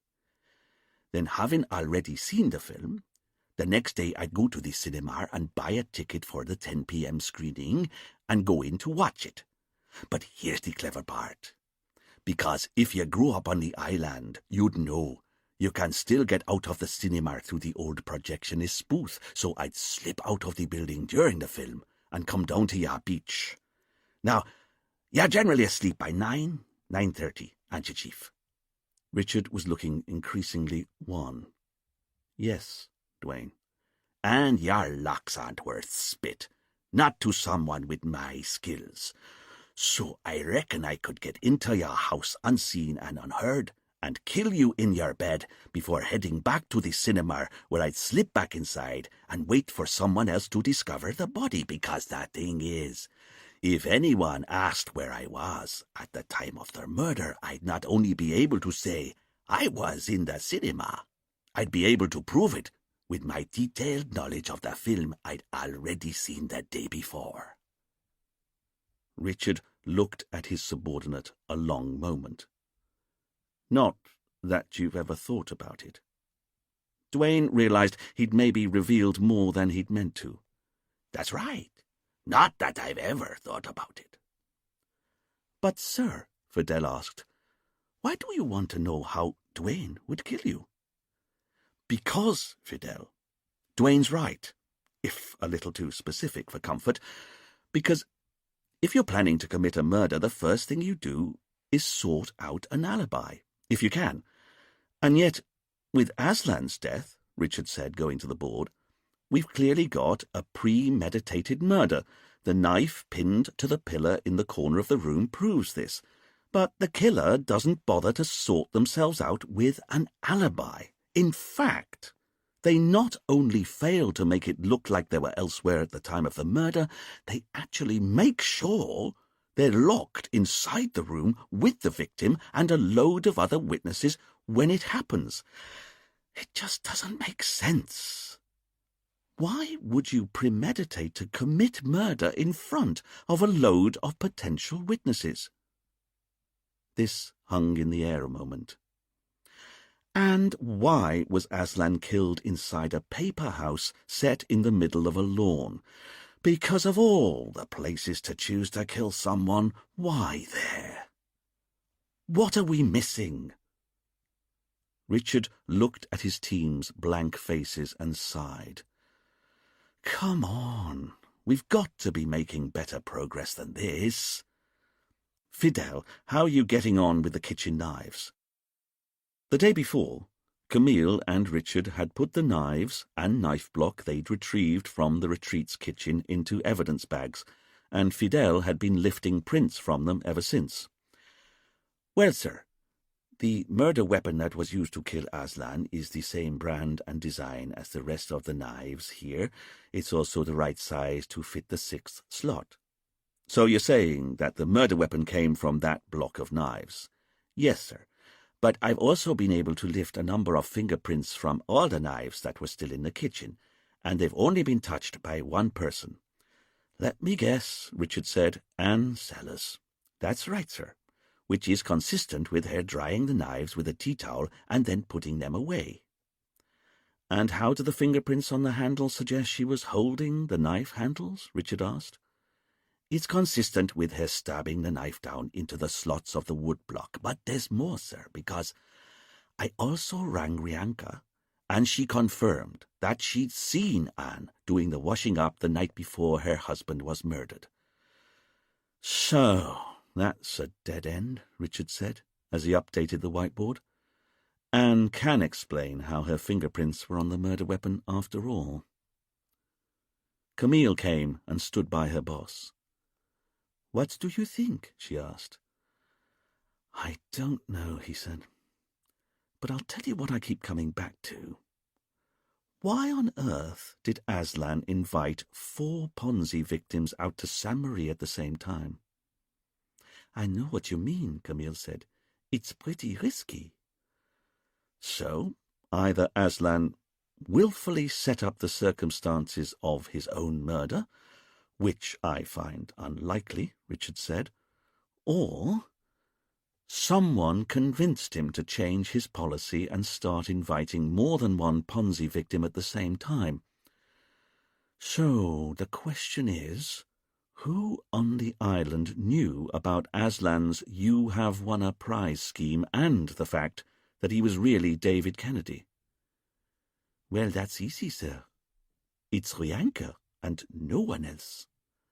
And yet, Richard said, I can't imagine why she'd risk having a load of Ponzi victims all out at the retreat at the same time. If word got out that Aslan was an ex-criminal, it could be the end of the business. Unless it was Ryanka who killed Aslan, Duane offered. Of course, Richard agreed as he looked at the board. But I just don't see how she benefits from her husband's death. And, remember, she was outside the meditation space when it was locked down. Only one of Saskia, Julia, Paul, Anne, or Ben can possibly be our killer. It's one of them who must have known that Aslan was really David Kennedy, and one of them who somehow nobbled him, so he ended up inviting all of the Ponzi victims out to the Caribbean at the same time. Then it has to be Julia Higgins, Fidel said. Of those 5, she's the only one who's been here long enough to have found out Aslan's real identity. I know, Richard said. Paul Sellers had the same theory, that only Julia could have discovered who Aslan was in time to implement a plan to kill him. But somehow I think that's too easy. Too easy? Camille asked. Because, can't you feel it? Richard asked. There's someone behind the scenes here. Someone who's so devious we can only infer their existence from the shadow that's cast by their actions. But I'm telling you this much. I don't think Julia's our killer. She's too young, too... what's the word? Beautiful? Camille offered, an eyebrow raised. No, Camille. Facile. She believes in hypnotherapy. She's a hippy-dippy loon. I don't think she's sharp enough to pull off a murder this meticulous. Just as Anne wears her heart on her sleeve and then covers it in diamante jewels. She's so big and blousy, I can't imagine she'd carry out a murder like this any more than Julia would. What we're looking for here is a spider. Someone who spins a web and then waits in the shadows for the victim to be caught. And if I were guessing, I'd say that could only be one of Ben, Paul, or Saskia. But which one is it? Fidel joined Richard at the board. So you're saying you don't think that either Anne or Julia is our likely killer? I don't think so. Neither of them has the right temperament for a murder this manipulative. And remember, Julia's left-handed. In fact, why haven't we had the autopsy report on Aslan's body yet? It still irked Richard that he'd been posted to an island in the Caribbean so small that it didn't have a single forensics lab on it. They had to do all of the forensic work themselves or send anything more complicated off-island for the labs on neighbouring Guadeloupe to get back to them. It was no way to run a case. But Richard knew there was nothing he could do about it. It was a bit like life itself. You just had to soldier on. I rang them first thing this morning, Fidel said. They've not booked it in yet. Very well, Richard said with a sigh. Duane, if Julia's innocent, then I think that Paul's theory is correct. Our killer must have worked out Aslan's real identity long before they arrived on the island. There wouldn't have been time to plan and carry out a murder like this otherwise. So, I want you to get on to the various phone companies, both here and in the UK. I think we'll find that one of the people in the meditation space has been in touch with Aslan or the retreat a number of times over the last few months. Someone's been planning this a long time. Maybe we'll find the answer in the suspect's phone records. Yes, sir, Duane said. And Fidel, I want you to do the same with Aslan's laptop. Maybe our killer's been in touch with him via email. Yes, sir, Fidel said. As for you, Camille, can you please get onto the labs on Guadeloupe? I want to know why they haven't carried out Aslan's autopsy yet. Yes, sir, Camille said. After a couple of phone calls, Camille reported back that she'd been able to reschedule the autopsy for later that afternoon. She also made sure the pathologist knew that he was to call them with a preliminary report the moment it was completed. But in chasing the lab on Guadeloupe, she'd managed to get hold of the toxicology tests that had been carried out on the suspect's blood and urine samples and on the residues of tea that they'd all been drinking that morning. Really? Richard said eagerly. And you're going to like it, Camille said, handing over the report fresh from the office printer. Richard scanned through the document at speed, gathering the salient details. You're right about that, Camille, he said. According to this, the tea they were drinking was drugged. It was, sir, Fidel asked. They found traces of gamma-hydroxybutyric acid in it. But what's that? Duane asked. I'll look it up, Camille said, returning to her computer.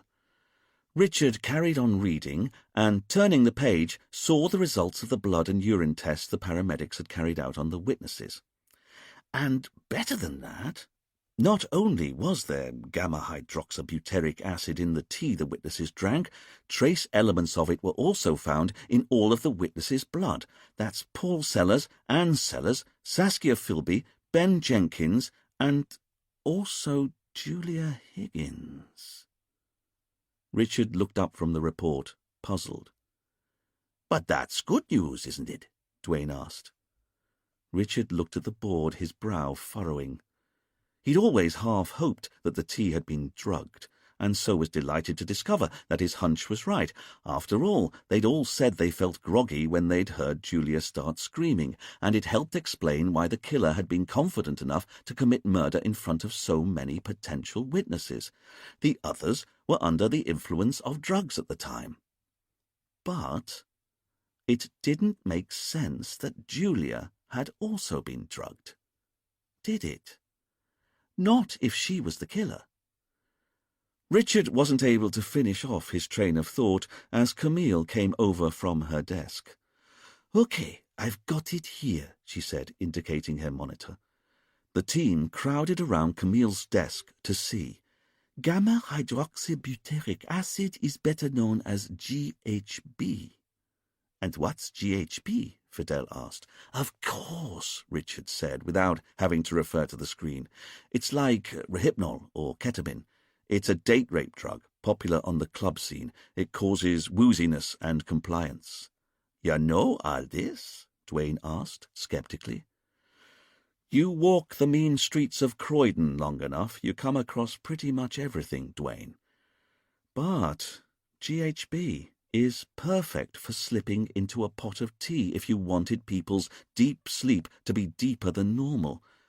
And better than that, if my memory is correct, GHB is odorless, colourless, and tasteless. Really, it's the perfect drug to have put in the tea." Camille had been following everything Richard said on the fact sheet she was reading on her computer. "That's about right, sir," she said. "It says here, GHB can produce drowsiness, disorientation, and reduced consciousness." "And that's what I don't understand," Richard said. "What's that, Chief?" "Because how come Julia also had GHB in her system?" Richard's team looked at him, nonplussed, so he harumphed, irked that he'd have to explain it to them. "Because if she's our killer, I don't think she'd have wanted to drink a dose of a sedative just before taking a knife to Aslan Kennedy." "Oh," Duane said, "I see." "And there's something else," Richard continued. "Because look at all the effort our killer's gone to. Getting hold of a sedative well in advance, getting hold of a knife that already had Anne's fingerprints on. setting it in the meditation space before it was needed, working out the angles in the murder room so that the perfect pillar was chosen to hide the knife behind, and then pinning the knife to the wooden pillar with drawing pins that the killer made damn sure didn't have any of his or her fingerprints on. So, after all this incredible preparation, are we really saying that Julia then risked everything by taking a good glug of sedative before committing murder, wielding the knife 5 times, apparently with her wrong hand, remember, and all before deciding to scream her head off in a way that guaranteed she wouldn't get away with her crime? Richard was pleased to see that his team could see the logic of what he was saying. "But this I do buy," he said, wanting to ram his point home. "We have our real killer. It's one of Anne, Paul, Saskia, or Ben, and it was him or her who pinned the knife to the pillar beforehand, him or her who drugged the tea in the pot, and it was him or her who made sure that while everyone else was taking a sip of drugged tea, they left their tea well alone, for the moment at least. And this person isn't our tie-dyed Julia. This person is organized, ruthless, and supremely clever. And then when everyone else is woozy as hell and lying down with their headphones and eye masks on, the real killer gets up, gets the knife from the hiding place, kills Aslan, returns to their prayer mat, and only now do they drink down their cup of drugged tea. They then put on their headphones and eye mask again and wait for someone else to discover the body, a process that's made altogether simpler for the killer because Julia not only discovers the body first, but in her hopped-up confusion, she thinks that she's the killer." Everyone looked at Richard. "Hopped up?" Camille asked, amused. "Yes, Camille," Richard said, going back to his desk. "Hopped up, you know.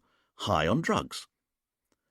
Despite his team's obvious amusement at his expense, Richard was pleased he'd got his point across so effectively, and later that afternoon, when the report finally came in from Aslan's autopsy, it seemed to confirm everything he'd said. The victim was killed by 5 sharp force injuries, which is how the autopsy referred to the knife wounds in Aslan's neck and back. The first 2 wounds went into the right side of the neck, the second strike of which severed the carotid artery. Then the next 3 strikes travelled down the victim's shoulder and into his back as the body toppled forward. The report was unequivocal. To carry out all 5 injuries, and considering the angles of the wounds in Aslan's neck and back, the killer was standing behind the victim and wielding the knife right-handed. Having read the report, Richard looked at his team. "You know what? I'm fed up of playing into the killer's hands. I think it's time to push back." "You want to release Julia?" Camille asked. "We'd have to anyway," Fidel said, and everyone turned and looked at him. "We're coming up to the 36 hours we can hold her without charge, so either we charge her with murder, release her, or apply to the commissioner for an extension to hold her without charge, and I don't think he'd grant one, not the way the evidence is stacking up." "So, how about we send the murderer a message?" Richard said. Everyone looked at him. "Because if we release Julia, the person who actually killed Aslan will realize that we're widening our nets again, and maybe that will put a bit of pressure onto them." "Because when people feel pressure," Camille agreed, "they make mistakes." "Precisely," Richard concluded, and he could see that his team agreed with him. Half an hour later, Richard was showing a bemused Julia out of the police station onto the veranda outside. "I don't understand." Julia couldn't have looked more forlorn if she tried. "I know what I did." "But that's the thing, Julia. We now know you were drugged on a mind-altering drug at the time. I don't think you do." "I killed him. I know I did." "You really must stop saying that," Richard said. unable to keep a spike of irritation out of his voice. "But I must have done." "No, Julia, you only think you did. The facts suggest you're just mistaken." Julia looked at Richard with hope in her blue eyes. "You really think so?" "You were drugged and confused. You got up and you saw the blood. By the time you knew what was going on, you'd picked up the knife. That's why you started screaming. You couldn't believe what you were seeing. You're not the killer." A fat tear rolled down Julia's cheek. "Please, don't cry." "No, I'm not crying. I'm happy. Is it really true?" "It would appear to be so." "Then you saved my life. Thank you." Julia flung her arms around Richard and buried her head into his neck, squeezing tight. Richard did his very best impression of a plinth. When Julia didn't let go, Richard raised his arms and sort of touched her slender waist with the cloth of his jacket that encompassed his forearms, and then he realized how it would look. A detective inspector hugging a beautiful young woman in a lime-green pro-drugs T-shirt who'd recently been suspected of murder, so he took half a step back. There, he said awkwardly. "You can go now." Julia looked at her saviour and smiled. "Thank you." "Seriously, just doing my job." With a last little smile, Julia turned and left down the stairs that led to the yard. Richard watched her every step until she was lost in the street market outside the station. "Ah," Richard heard from behind him, and he froze. Then he heard a few sniggers. He turned. Camille, Duane, and Fidel were all watching through the open window behind him, and had clearly witnessed the whole encounter. "My relationship with the witness just then was entirely professional." "Sure, Chief," Duane said. By way of an answer, Richard strode imperiously back into the station, and, ignoring his team's smirks, he updated the whiteboard. Because, with Julia out of the frame, that left only 4 other people who'd been locked in the meditation space with Aslan when he was murdered. One of Anne, Paul, Saskia, or Ben was their killer. But which one of them was it? The murder. 5 guests go for a swim. Paul hands out robes. Aslan prepares the tea. 5 guests plus Aslan go into meditation space. Aslan locks it down from inside. Drink tea, all cups turned over. 10 to 15-minute window for murder. 8 to 8:10, 8:15. Right-handed killer. Investigation. Leads. Why killed in paper house? 3 drawing pins in the meditation space used to pin the murder weapon to a pillar. No prints on any of them. Tea drugged with GHB, a sedative. Who was in Aslan's office the night before at 6 p.m. shouting, "You're not going to get away with it"? Outside the meditation space. Rianka Kennedy, wife, has no idea who'd want Aslan dead. Married to Aslan when he was David, but left him when he was convicted. Took Aslan back 15 years ago when he came to the island. Dominic de Vere, ex-hypnotherapist, now handyman. Sacked by Aslan, argued with Aslan, caught returning to scene of crime. Inside the meditation space. Aslan Kennedy. Victim. Everyone says he's nice. Real name is David Kennedy. Ex-conman, ran art lease Ponzi scheme, stole £2 million. Went to prison 20 years ago, served 5 years. Julia Higgins, worked at the retreat last 6 months, confessed to murder, but GHB in blood and lack of real motive, and left-handed. She's innocent. Anne Sellers, housewife, married to Paul, arrived on island 7 days before the murder, lost £20,000 in Ponzi scheme. Her fingerprints are on the murder weapon, but she washed the knife the night before. Paul Sellers arrived on island 7 days before murder, handed out the white robes. Pharmacist, Wife alibis him for argument at 6 p.m. Wife Anne lost money in Ponzi scheme. Saskia Philby, single, 45 years old, here on her own, says she arrived night before, heard argument in office night before at about 6 p.m. A man, but couldn't identify him, lost £50,000 in Ponzi scheme. Ben Jenkins, property developer, Portugal, brushed with authorities before, arrived on island 4 days before murder. No alibi for time of argument at 6 p.m. No connection with Aslan, David, Ponzi scheme. So far. For the next couple of days, Richard was unbearably grumpy. He tried to move the case on, but it wasn't going anywhere. Fidel was unable to find any incriminating emails on Aslan's computer, and definitely nothing that suggested that any of their suspects had been in touch with him in the preceding months. As for the telephone records, for the 4 remaining suspects, when they came in, they didn't show any suspicious activity either.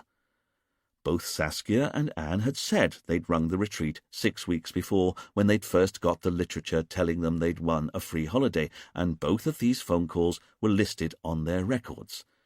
As far as the police could work out, none of Anne, Paul, Ben or Saskia had phoned Aslan or the retreat at any other time, before or since.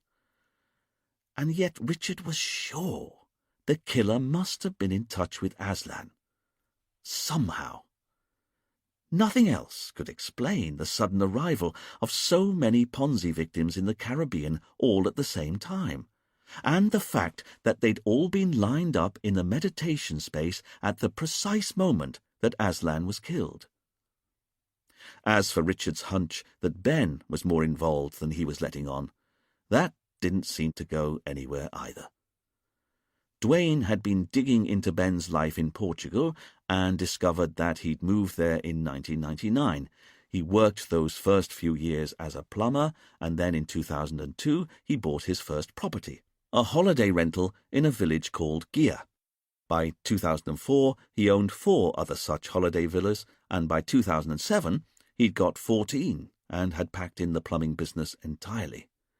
"At current count," Duane said, as he summed up the situation for his boss, "he owns 30 different properties across southern Portugal. He lives on his own in a residence on the first hole of the championship golf course at Villa Moura, and I'm telling you, Chief, in all that time he's had no brushes with the law, the tax authorities, or anyone else I can find. In short, his credit history's clean, his company checks out. He's lived at the same address for the last 8 years. There are no gaps in his employment history.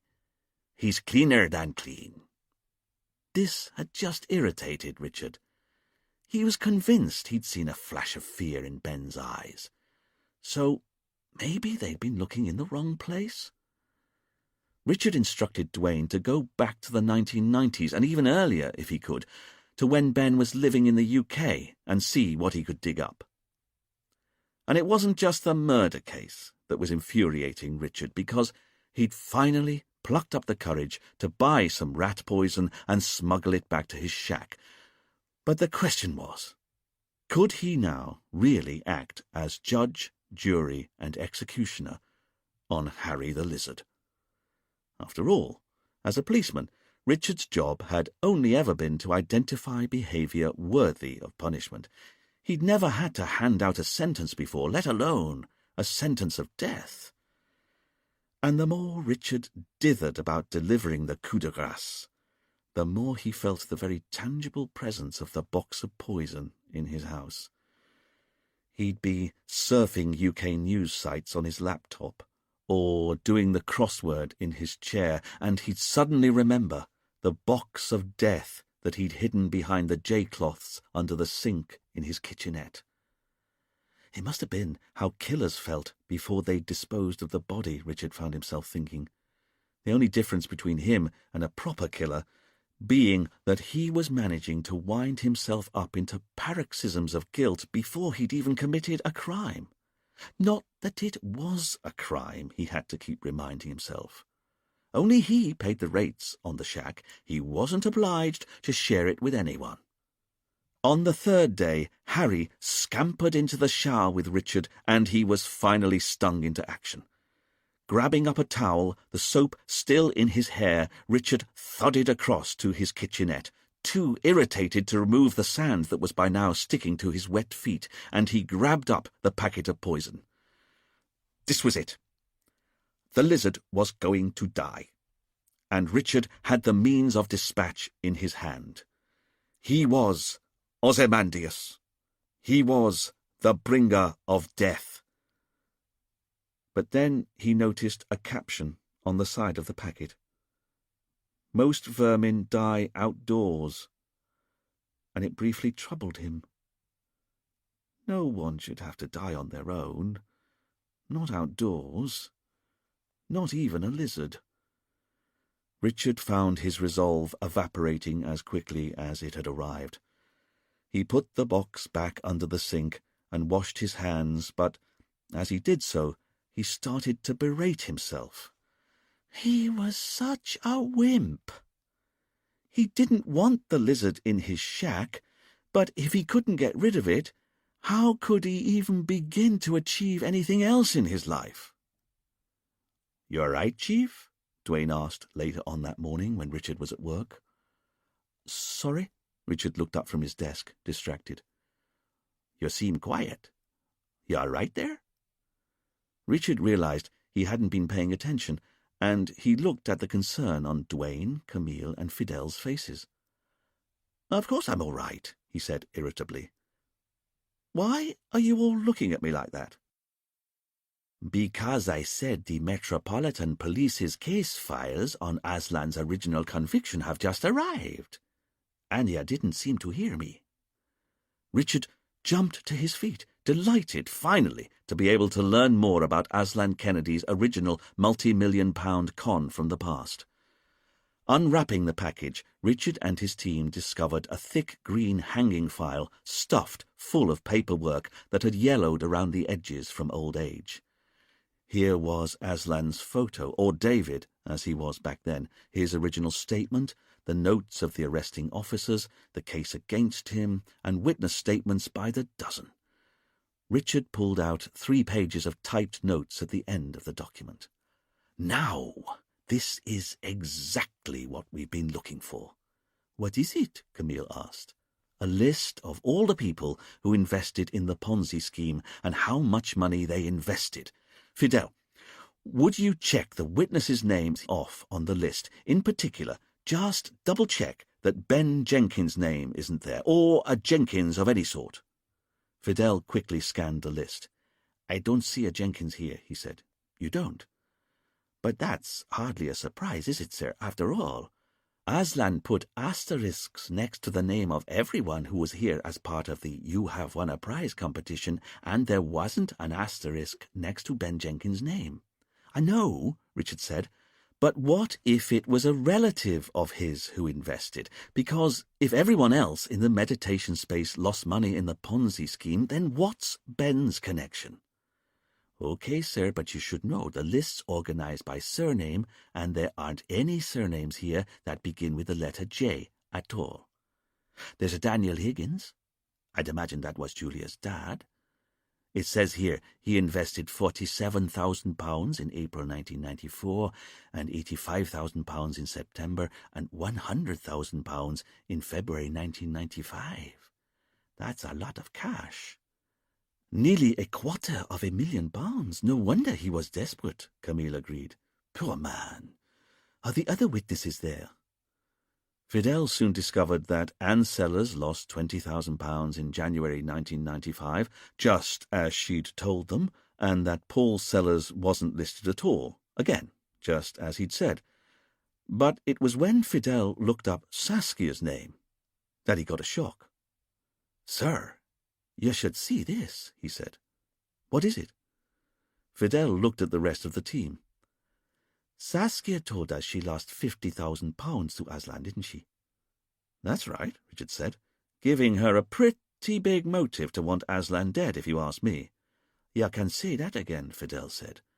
"But it was a bit more than £50,000 she lost." "It was?" Camille asked. "According to the case file here, she lost 10 times that. What? Saskia Philby lost £500,000 to Aslan, but told us it was significantly less. Richard looked at Fidel, a jolt of excitement running through him. Why on earth had Saskia lied to them? Chapter 8.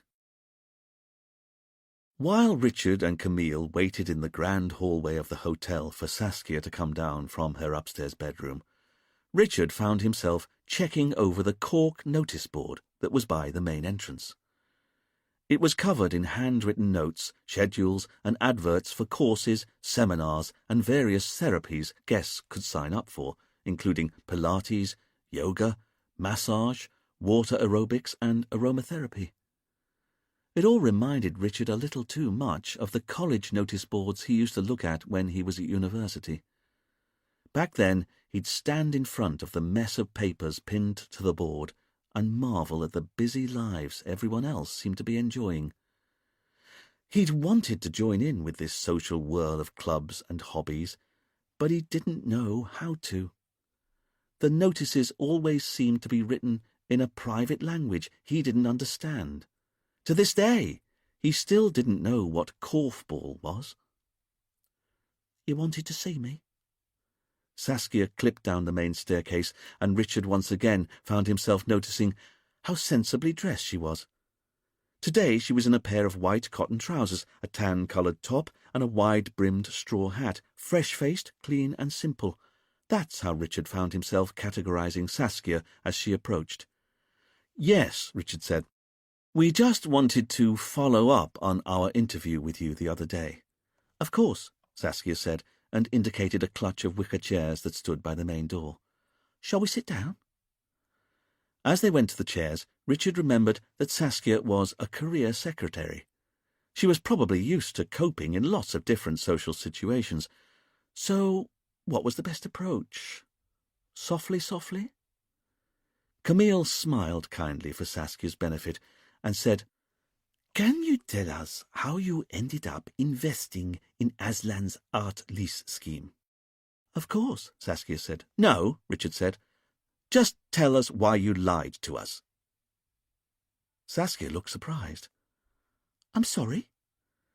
"Because you lost £500,000 to Aslan, or David Kennedy back then, but you lied to us that it was only 50,000. Richard leant forward a little so his next point would carry suitable emphasis. "So either you start telling us the truth, Saskia, or we can carry on this conversation down at the police station." All of the colour had drained from Saskia's face, but Richard refused to break eye contact.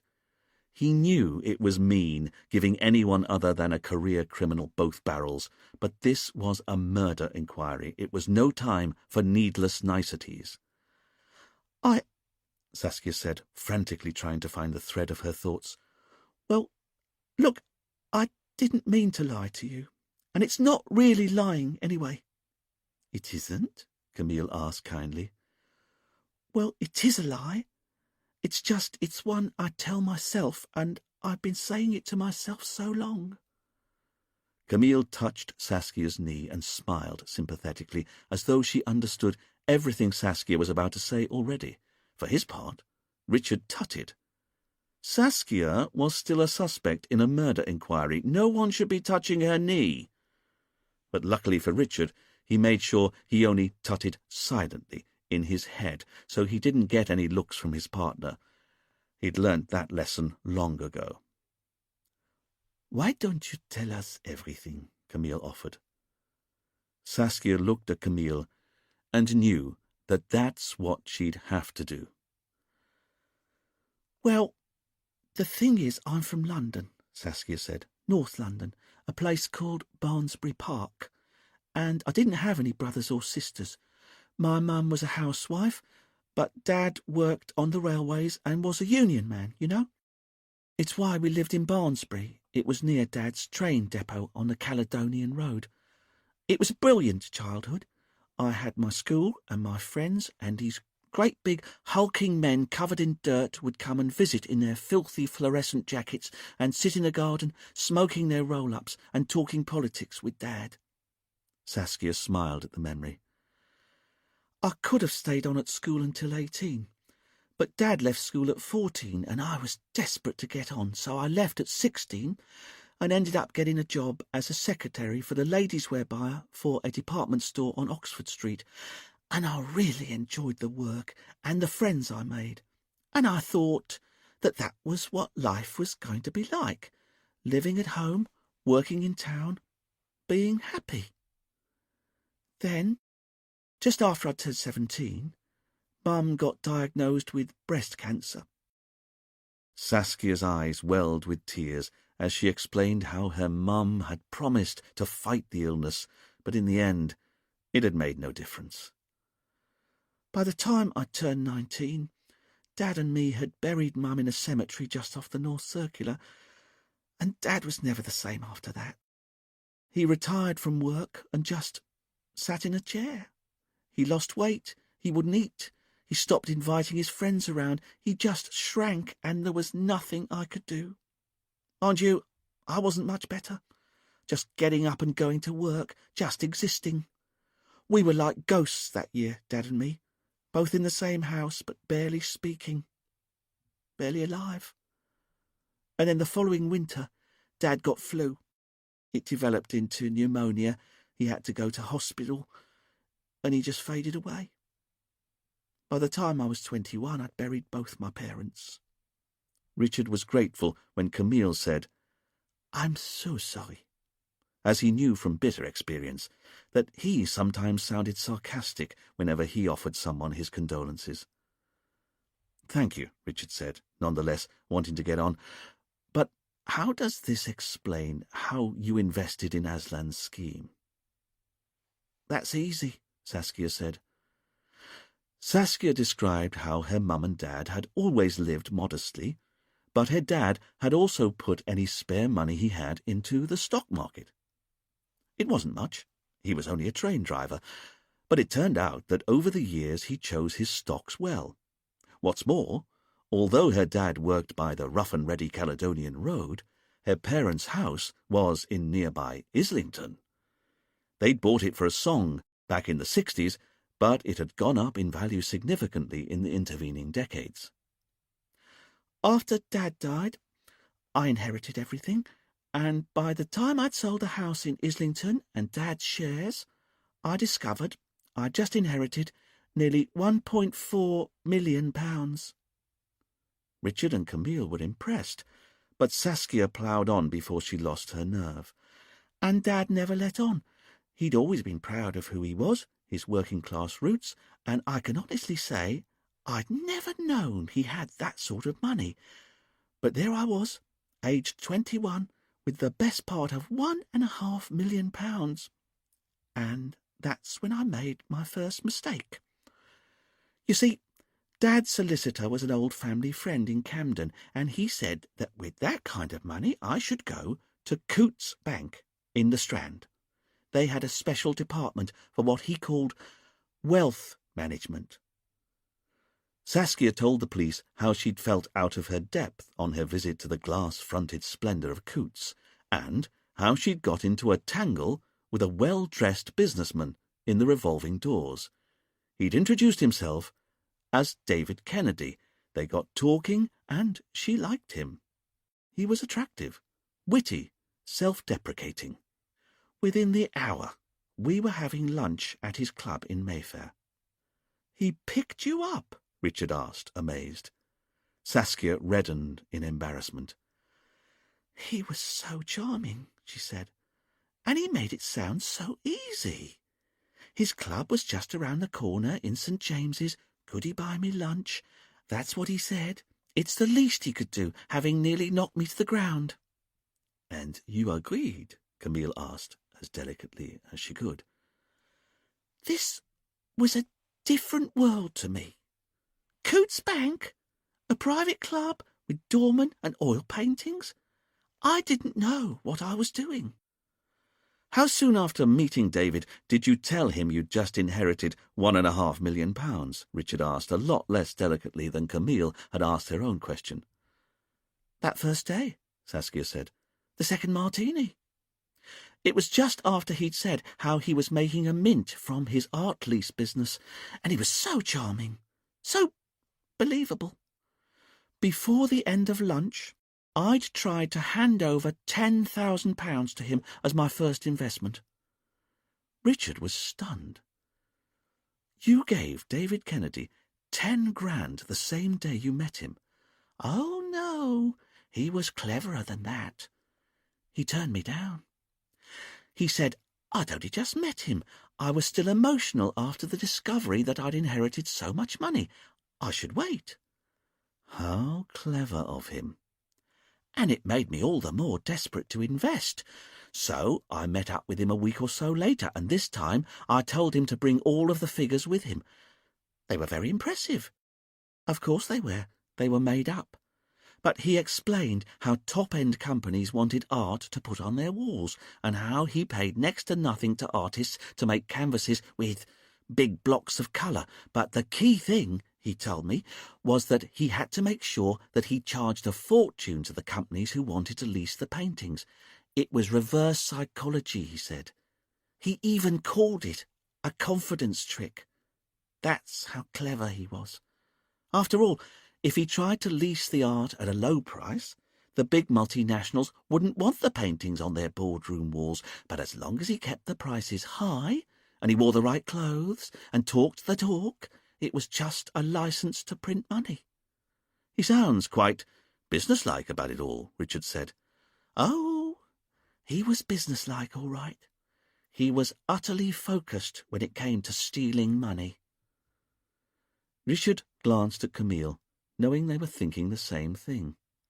After all this time of people saying how New Age Aslan was, here, finally, was someone who was prepared to say he had a streak of ruthlessness. And what could prove his ruthlessness more than the fact that he loitered outside swish London banks trying to pick up wealthy single women? But he wasn't leasing his paintings to anyone. That's what I found out when his case came to trial. He just pretended to be my friend to get my money. And that's what hurt so much. I thought he and I had become really good friends. You fell for him, Camille said. Saskia dipped her eyes in shame. Of course I did. He was about 20 years older than me, but I just loved being with him.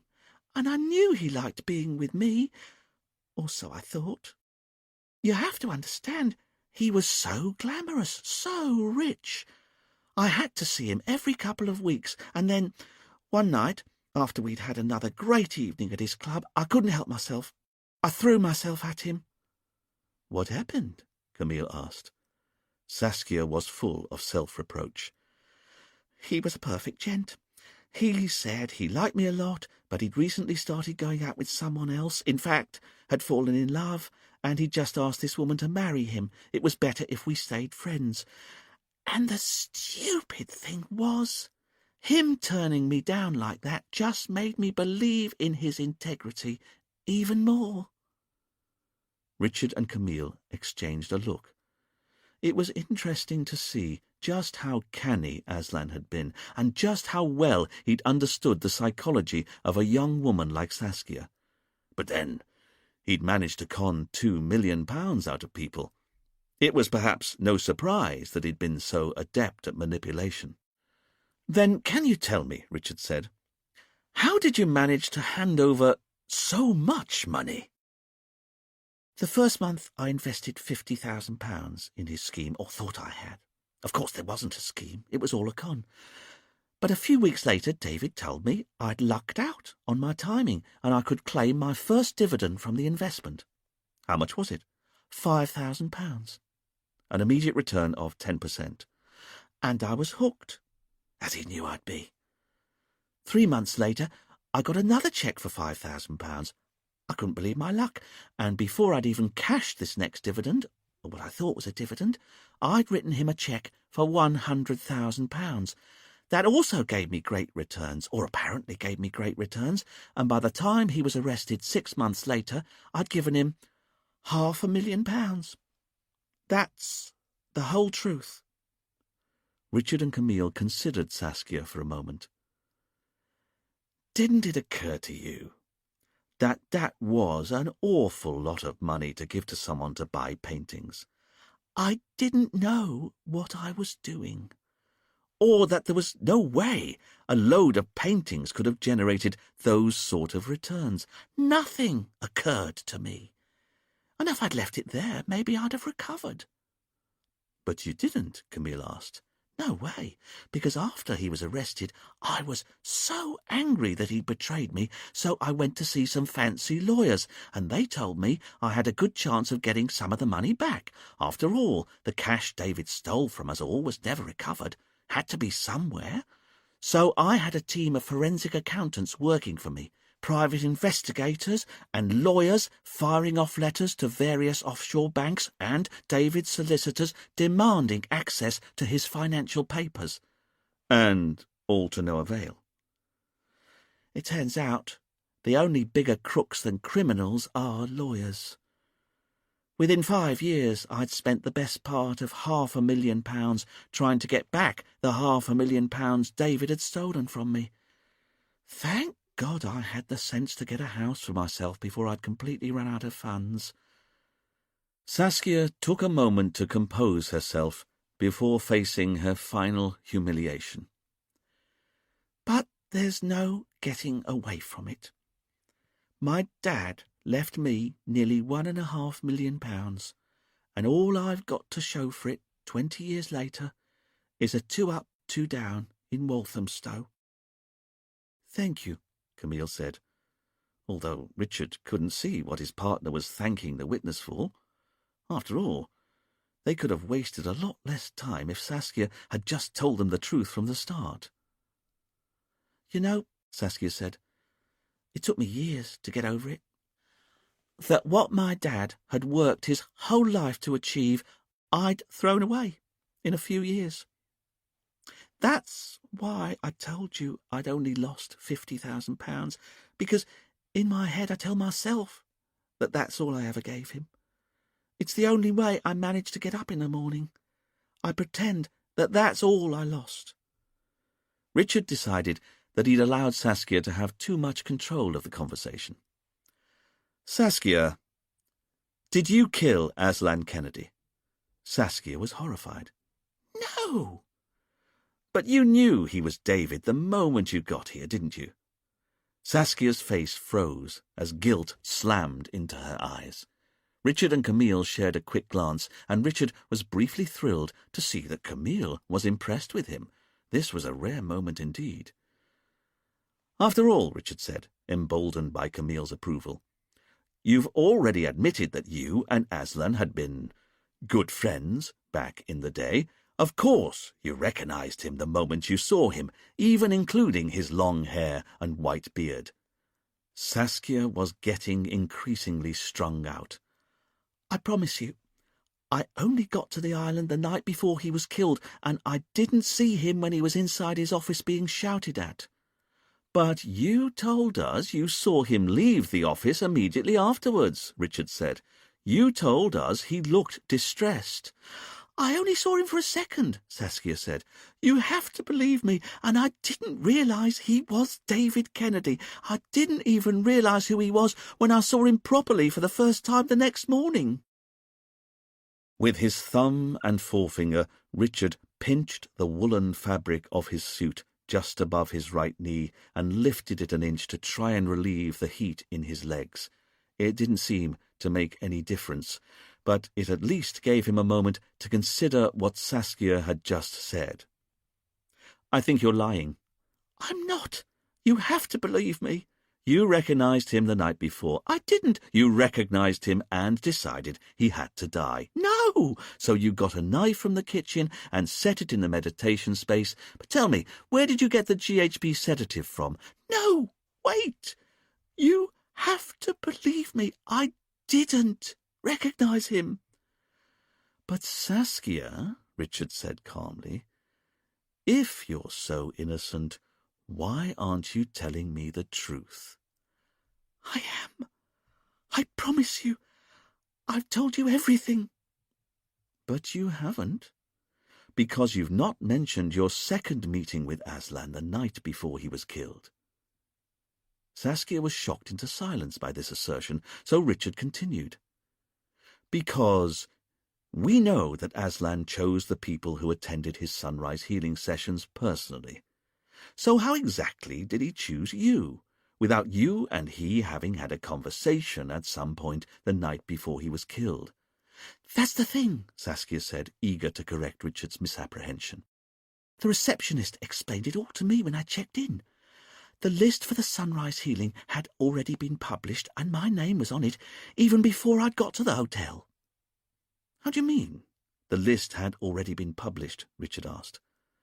Saskia got up from her chair and headed over to the cork notice board on the wall, explaining as she went. Apparently, each night, just before tea, Aslan wrote up the names of the people he wanted in the next day's sunrise healing in one of those spiral-bound notebooks. She explained that you didn't have to attend, but that if I didn't go, I'd maybe not get offered a second chance. Richard and Camille went over and joined Saskia by the board. Are you saying you found out you had to attend the sunrise healing because your name was on a list? That's right. The notebook should be here. Oh. Saskia trailed off, and Richard and Camille could see that she was pointing to an old nail that was sticking out of the wooden frame of the board. It's not here, Saskia said. It isn't? Camille asked. Saskia turned to the police. I don't think so. Maybe I'm mistaken. But you're sure it was there the night before Aslan was killed? There was a notebook on this nail. A spiral-bound notebook with all of our names written out in blue pen. The sunrise healing, it said at the top. Aslan Kennedy invites. That's how it started. I'll remember that much. And then it was a list of our names. Mine, Julia's, everyone's. Hang on. You're saying that the list that chose who'd be in the meditation space the morning Aslan was killed was handwritten? Yes. And it's no longer on its nail? That's right. Then can you tell me, did you by any chance recognize whose handwriting it was? I'm sorry. I'd only just arrived. I've no idea who wrote the list. I presumed it was Aslan, but it was definitely handwritten, and it was definitely here. Richard summed up for all three of them. But if it was Aslan who wrote out the list, then how come it's now missing? He was hardly in a position to remove it after he'd been killed, was he? As Richard was speaking, a couple of guests entered the front door with Rianka. Seeing the police, Rianka finished talking to the guests and then came over to join them. "Can I help at all?" she asked. Camille said, "We are looking for the notebook Aslan used to announce who would be doing the sunrise healing with him." "Well, it's here," Rianka said, indicating the board before she realized it wasn't. "It's supposed to be here. It's always here. It's a little reporter's notebook, you know, with a curly metal top. You flip the pages over." "But now it's missing," Camille clarified. Rianka was quite clearly at a loss for words.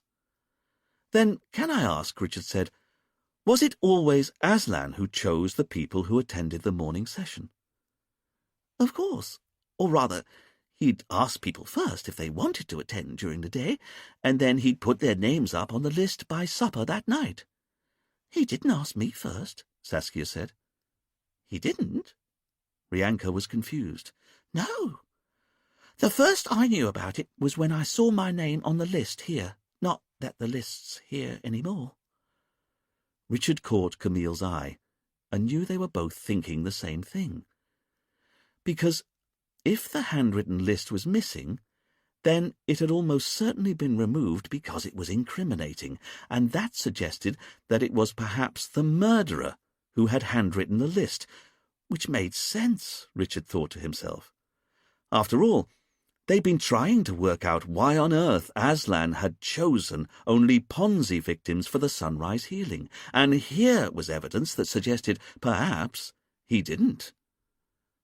Maybe it was the killer who'd written out the list that filled the meditation space with Ponzi victims the morning that Aslan was killed, and who'd subsequently removed the incriminating notebook afterwards.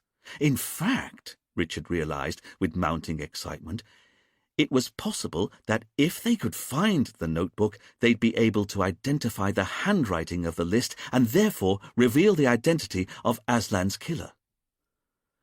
With Saskia's permission, Richard and Camille went to her room to search for the missing notebook. As Richard looked for it, he couldn't help but notice that Saskia had regathered some of her composure. If she'd lied to them about anything, she was hiding her nerves well.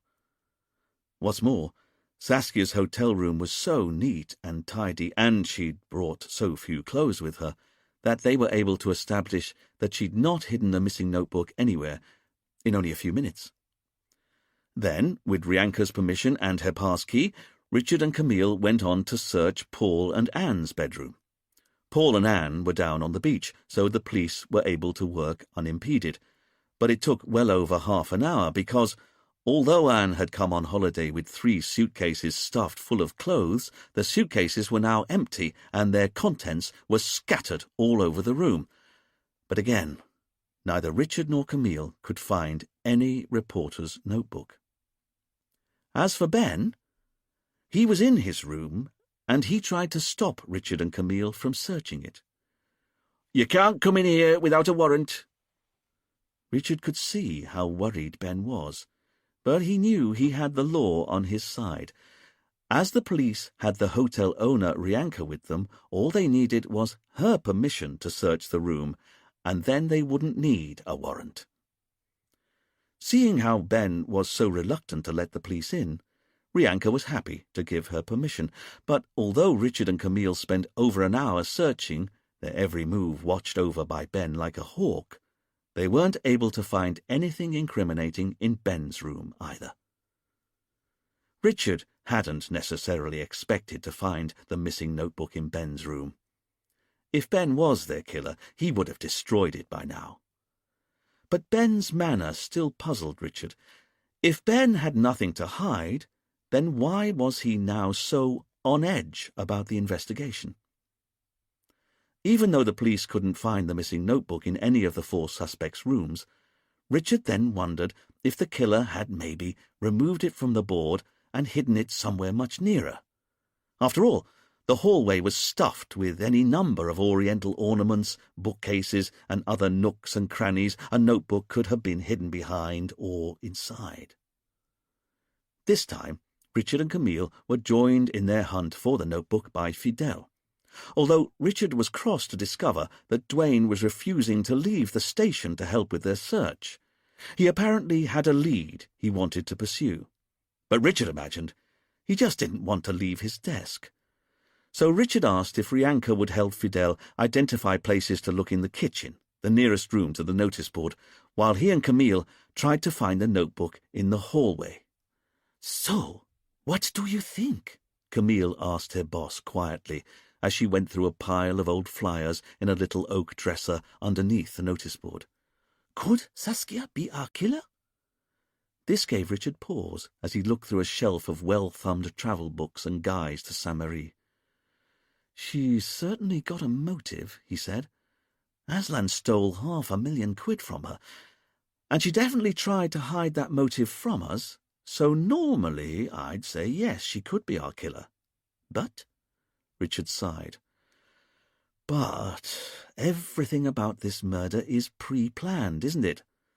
The knife being placed in the meditation space beforehand, the fact that the killer must have got hold of the GHB drugs beforehand and known there was a tea ritual that allowed the GHB to be administered. I don't see how Saskia could have carried out such a site-specific murder less than 24 hours after touching down on the island for the first time in her life." "I know what you mean," Camille said, as she went back to looking for the notebook.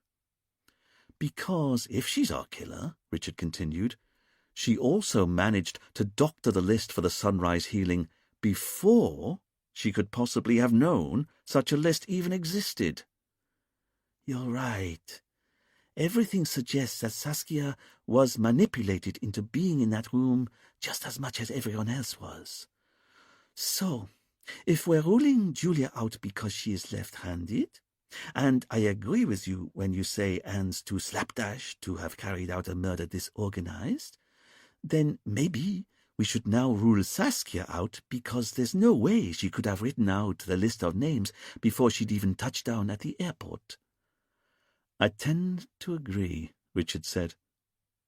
In truth, although Richard agreed with everything Camille was saying, it didn't mean that he even remotely ruled any of the witnesses out. This was because of the peculiar way he had trained himself to think about all of his cases.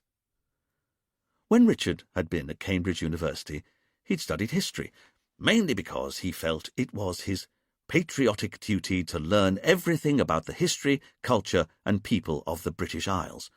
But it had been a toss-up at the time as to whether or not he should have studied science, and although he hadn't read a single history book since leaving university, Richard had continued to be an avid reader of science books. In particular, he had long been fascinated by the infinitely strange world of quantum mechanics, where the impossible to believe was often entirely routine, and he'd found one experiment, Schrödinger's cat, that was even useful in his criminal investigations. Back in the 1930s, Schrödinger had invented a thought experiment to illustrate the inherent absurdity at the heart of much of quantum mechanics. In it, he said that you could put a cat inside a locked box with a vial of cyanide that had either killed the creature or not. But according to the rules of quantum mechanics, the cat was in fact neither dead nor alive until the box was opened and the cat was observed. Although the experiment was purposefully supposed to be a paradox, this was exactly the intellectual position that Richard always tried to take with every clue, every fact, every lead, and every witness he encountered when he was running a case. Everything was true and not true, both at the same time, and every witness was always both innocent and guilty, again, both at the same time until proven otherwise. In effect, Richard was sceptical of everything he was told and tried to keep all possible outcomes open at all times. So he was happy, as Camille was suggesting to him now, to rule Julia, Anne, and Saskia out as possible murderers. But that didn't mean he'd actually ruled them out. Not definitively.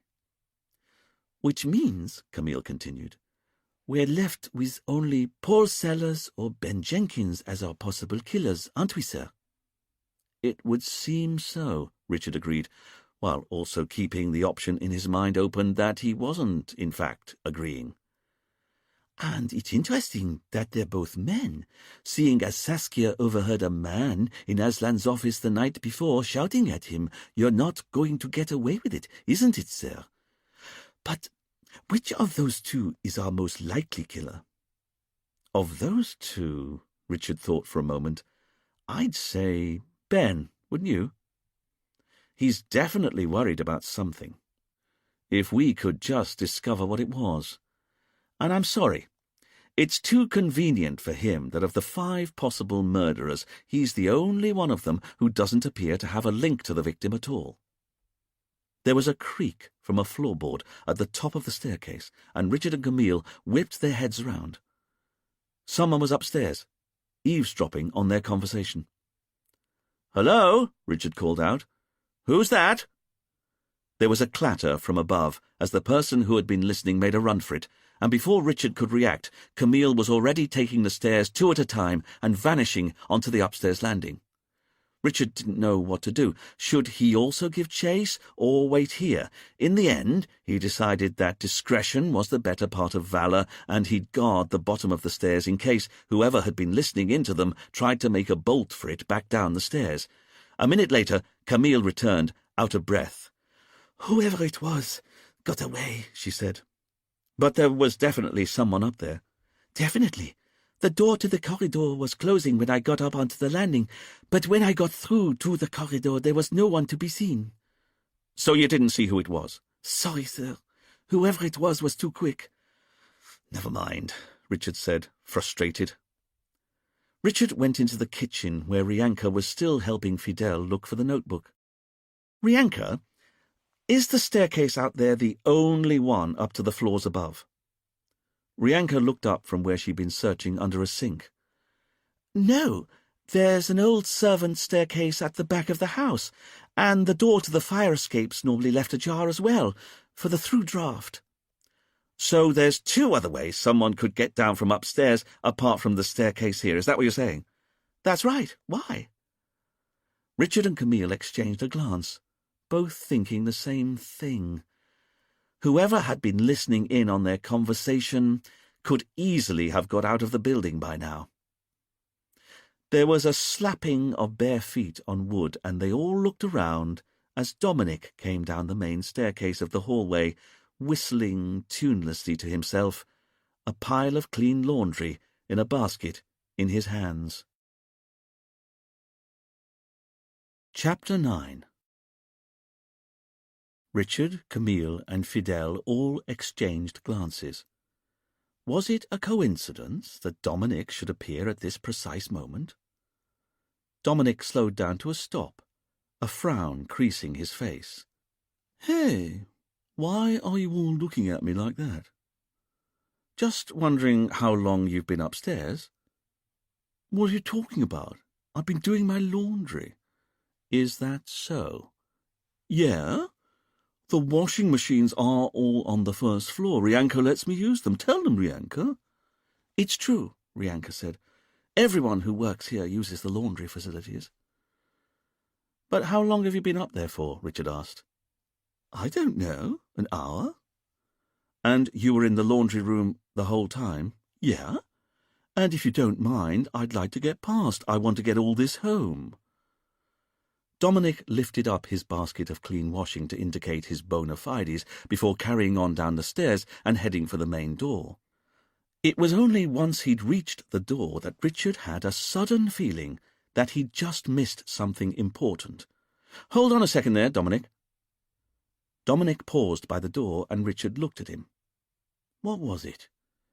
There was something about Dominic that had just spiked his interest, if he could just work it out. Was it something he'd said? Or was wearing? Richard tried to chase the thought down, but he knew, from bitter experience, that the harder he pursued it, the more elusive the thought would remain. "What?" Dominic eventually asked. Richard realized he had to say something. "Tell me, if you had to get rid of a notebook, and get rid of it fast, how would you go about doing it?" Dominic looked at Richard, puzzled for a moment, and then his face cleared. "That's easy. I'd burn it in the furnace." "The furnace?" Richard asked. Dominic looked at the policeman as though he was stupid. "Under the house there's a bloody great furnace for heating the hot water for the retreat." "There is?" Richard asked, turning to Rianka. "Yes," she said. "Can I go now?" Dominic asked. "Of course. Thank you." As Dominic left, Richard turned to Rianka. "Would you mind showing us the hotel's furnace?" "If you want to see it," she said, "of course." Rianka led Richard, Camille, and Fidel out of the front door and around to the side of the house, where there were worn stone steps that led down to an open archway under the house. Going down the stairs, the police soon found themselves in a huge storeroom, and, unlike the rest of the pristine, gloss-white building, it was dark and cobwebby, and stuffed full of clobber piled pell-mell as it had accumulated over the years. There was old furniture, posters from a trade fair advertising something called wellness, large cellophane bags of round pebbles, boxes of incense, flat-packed parts for a Swedish sauna, old rowing machines, and, by the far wall, an ancient furnace, with hot water pipes running from and to it, a floor-to-ceiling pile of chopped wood to its side. Rianka led them over to it. "This is the original furnace for the house. We use it to heat the water for the guests." Richard inspected the old cast-iron machine and was impressed with what he saw. This was more like it. Proper levers and valves. Proper engineering. Rianka got up an old metal rod and opened the hatch so Richard could look inside. There was a thick layer of white ash inside, and quite a few remaining slivers of logs, their edges glowing into flame as the extra oxygen that now filled the furnace briefly revived them. "Dominic loads it up with wood every morning and afternoon," Rianka said. "It's one of his jobs." Camille called over from the far side of the room. "Sir, I think you should see this." Richard and Fidel went over to join Camille, and she showed them how she'd found 4 rolls of white paper leaning against the wall. Each one was about 12 feet tall, the height of the meditation space, but rolled up as they were only about a hand's width across, and they were secured with thick rubber bands at the top and bottom of each roll to stop them unravelling. "So what are you saying?" Richard asked. "These are the spare rolls of paper for the meditation space?" "That's right," Rianka said, coming over to join Richard, Fidel, and Camille. "If we lose any of the walls of the meditation space in a storm, we can repaper the building from our stock here." Richard picked up one of the unwieldy rolls and inspected it. It was surprisingly light to hold. Although, Richard realized, the rolls were, of course, only waxy paper, it was perhaps no surprise that they weren't all that heavy. "And are they all present and correct?" he asked. "Yes," Rianka said. "We only keep 4 rolls spare, one for each of the 4 walls of the meditation space." "And how often do you replace them?" Rianka thought for a moment. "It's unlikely that we get through a whole hurricane season without having to replace the walls at least once, but we've had those here for some time, at least 10 months, I'd say." "Dominic said the same thing," Camille said, turning to Richard. Before Richard could comment, his eye was caught by a tiny green light on a shelf nearby. It puzzled Richard, because his subconscious was telling him that the light was important. But what could be important about a little green light? Richard went over to it and found himself looking at a shelf with an LCD monitor on it, various routers, and a whole spaghetti junction of cables going into a cabinet with server racks stuffed full of computing equipment. And there were also charging stations for at least 20 Wi-Fi headphones. There were only a couple of headphones currently on their stands, a little LED in the earpiece suggesting that they were fully charged. "Sorry, can I ask, what's all this?" "Oh, that's the AV suite," Rianka said. "VAV? Audiovisual. It's where we broadcast the retreat's music from." It took Richard a moment, and then he got it. Of course, the whale music the witnesses were listening to when they all lay down. Now Richard was looking at the cabinet of electrical equipment. He could see dozens of little green lights that were all winking at him, and his subconscious continued to scream at him. There was something important about the lights, but what was it? Richard decided there was only one way to track the thought down, and that was if he ignored it entirely. He turned to Rianka. "Can you tell me how all this works?" Rianka was a little puzzled by the question, but was happy to answer. "Sure. Well, we've got Wi-Fi routers placed over the whole retreat, and we broadcast meditation music 24 hours a day on them so that if anyone wants help in losing themselves, when they're having a massage or whatever, all they have to do is pick up a set of Wi-Fi headphones and they can listen in without disturbing anyone else's peace." "Seems a bit high-tech," Richard said, somewhat disapprovingly, as he picked up one of the Wi-Fi headphones. "We try to move with the times." Now that he was looking more closely at one of the headphones, Richard could see that there was a little dial above the right earpiece. It was set to 3. "Are these the various channels?" Richard asked as he put the headphones on. "We broadcast on 6 different channels, and each one has a different emotional colour." "Emotional colour?" Richard listened for a bit.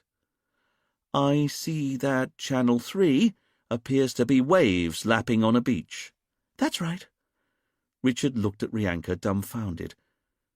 "You broadcast the sound of waves lapping against a beach to people who might well already be on a beach, listening to waves lapping against a beach." "I know," Rianka said tolerantly, "but people seem to like it, and we're here to serve their needs." Richard turned the dial, listened a moment, and then, visibly, shuddered. "Oh, God," he said. "What is it?" Camille asked. Richard looked at Camille, but in reality he was staring into a bottomless pit of despair. "It's panpipes, Camille." Camille reached up and clicked Richard's headphones to another channel before he could cause any more offence. "Oh, now hang on. This is better. What is it?" "It's Channel 5, Camille said. "What's on Channel 5? Richard asked Rianka. Rianka smiled. "Nothing. We're not broadcasting anything on Channel 5 at the moment." "You're not?" "We used to have a human heartbeat, but a few guests said they found it a bit creepy, so Dominic turned the channel off entirely a few days ago." Richard took a moment to consider the Wi-Fi setup. Was it important? And then there were the rolls of spare paper for the meditation space. They, too, might have been important, but if all of the rolls were present and correct, then it was hard to see how, if anything, they just confirmed once again that the walls of the meditation space hadn't been tampered with because here were the replacements, unused. Richard took a moment longer to see if his hunch about the green light would reveal itself to him, but the mystery remained just that, a mystery. So he set off for the furnace again. After 2 steps, he stopped, stock still, frozen to the spot. "What is it, sir?" Fidel asked. "Shh," Richard said rudely. Not caring that he risked making himself look ridiculous, Richard picked up his left foot a couple of inches and held it in the air a moment. The floor was tiled, and Richard brought his foot down onto it with a gentle slap of leather undersole on ceramic. "What are you doing, sir?" Camille hissed. "I said shh," Richard responded just as vehemently. He lifted his right foot a couple of inches off the ground and held it in the air. He looked at Camille, and some 6th sense told him what was about to happen. He lowered his right foot to the floor, but it didn't make a gentle slap this time. The noise it made was a little metallic click. Richard smiled and tapped his left foot, blat. He tapped his right foot, click. Left, blat. Right, click. Blat. Click. "What are you doing?" Richard dropped to his knees and started to scrabble at the double knot on his right shoe. Camille and Fidel exchanged a glance of amazement. Richard was removing a shoe in public. This was unheralded. With a slightly disturbing sucking noise, Richard yanked off his right shoe and stood up proudly, holding it in his hand. "Ladies and gentlemen of the jury, I present to you Exhibit A." Richard slowly spun his shoe around so the others could see its underside. There was a drawing pin stuck into the middle of the sole. "What is that?" Rianka asked. "I think it's a drawing pin," Fidel said, underwhelmed. "It is indeed, Fidel." Richard got down on his hands and knees and started to inspect the floor underneath the server rack. He couldn't find any other drawing pins, but the fact that he'd found one at all suggested to Richard that the killer might have been near the Wi-Fi rack. After all, they'd found drawing pins at the scene of the murder, and now they'd found another drawing pin here. It couldn't be a coincidence. "Very well," Richard said to Rianka once he got back to his feet. I'd like you to shut the furnace down for us." "You do?" Rianka said. "It'll be very inconvenient for the guests." "Even so," Richard said, "the drawing pin on the floor here suggests to me that the killer maybe came into this room, and that might have been because he or she was burning the incriminating notebook in the furnace. Even if all we find in the ash is the metal spiral that held the notebook together, it would be instructive." Rianka looked at Richard's intensity and sighed. "Very well. I'll shut the furnace down and let the guests know." "Thank you. Then, Fidel, this is now a secondary scene of crime." Fidel couldn't stop himself from an involuntary shudder. "No, please, sir." "Which means I want you to seal it, search for any further clues that might identify the killer, in particular any further drawing pins, and then I want you gathering up all the ash from the furnace once it's cooled down, put it through a sieve or colander or some such. We're looking for the metal spiral from a reporter's notebook in amongst the ash, or any charred bits of paper that didn't completely burn." Fidel was defeated before he'd even started. "Yes, sir." Richard considered. Was that it? He turned and looked at Camille, and that's when it struck him, the thought he'd been chasing down all this time. What was special about the green lights here, and what he'd subconsciously noticed about Dominic as he passed them in the corridor upstairs. "Rianka, where does Dominic live?" "I'm sorry?" "Dominic, your handyman. If he was doing his washing in the hotel, that suggests he lives on site." "That's right," Rianka said. "He's got the old plantation manager's cottage. It's at the end of the garden." "In what direction?"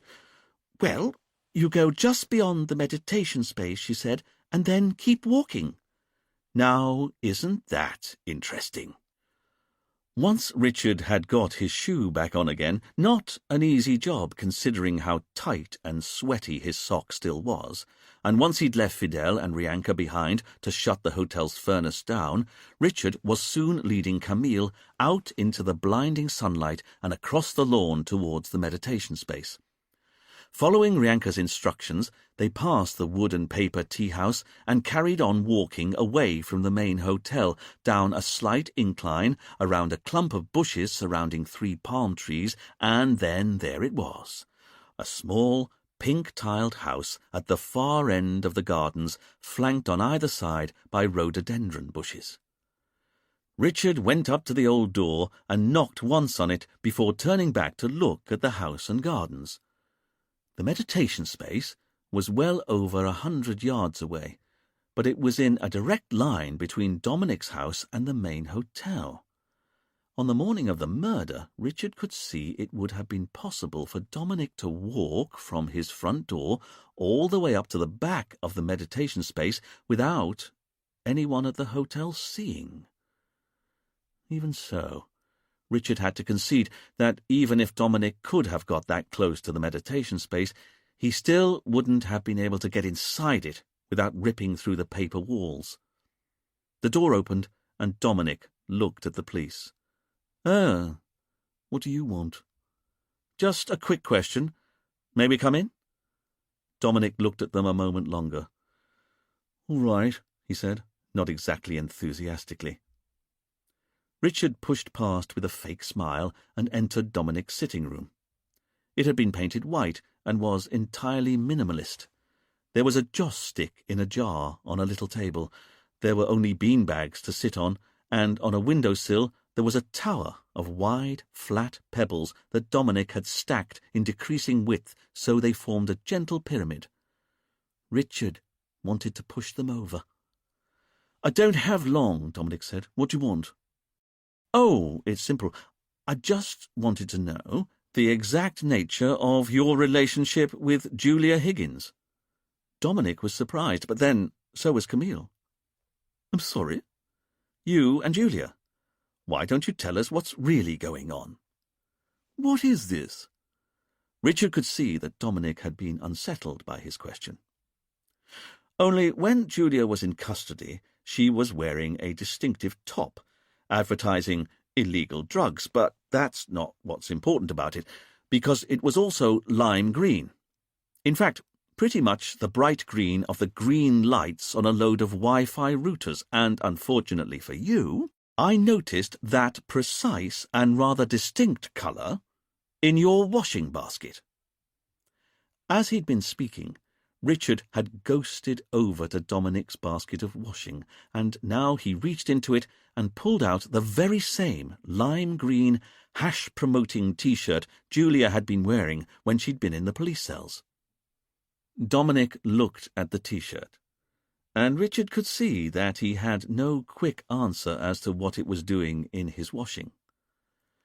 "Don't worry," Richard said, pretending to be reasonable. "We know you can't be the killer. You were outside the meditation space at the time of the murder, but we do need to know the nature of your relationship with Julia Higgins." "All right," Dominic said, a little hurt. "I've got nothing to hide. But you're right. Julia and I used to be a thing." "A thing?" Richard asked. "That's right. And what thing would that be?" "Lovers." Richard looked at Dominic a long moment while he let this fact settle. He then pulled out his notebook and silver pencil. He clicked the pencil, and a tiny needle of lead jumped out of the end of it, ready for spiking down onto the page. "And when did your relationship start?" Richard asked. "Within days of her getting here." Richard started scratching in his notebook. "So that's 6 months ago?" "That sounds about right. 6 months. Want a drink?" "No." Richard was surprised that Dominic hadn't yet noticed that he had a new one-man nemesis, and his name was Richard Poole. "How did you meet?" "She was interested in my work." "As a handyman?" Richard asked, unable to keep the contempt out of his voice. "As a hypnotherapist. This was back when Aslan still let me practice, and she was receptive. Man, that woman was so receptive." "To hypnotherapy?" Camille asked. Dominic turned back to Camille. "There's an intimacy you develop if you explore someone's psyche together. It's inevitable. Look, this has got nothing to do with anything. I don't even have to answer your questions."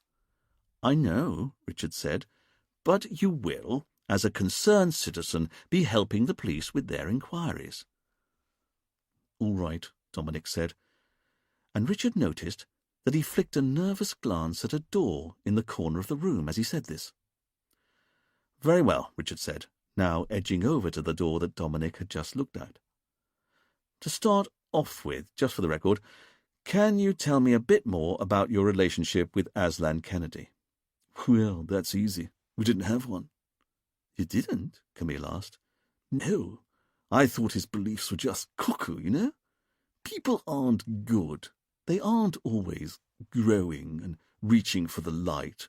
That's how Aslan thought of everyone, as basically spiritual. Whereas you don't." "Hell no," Dominic said. "People have secrets that aren't even known to themselves."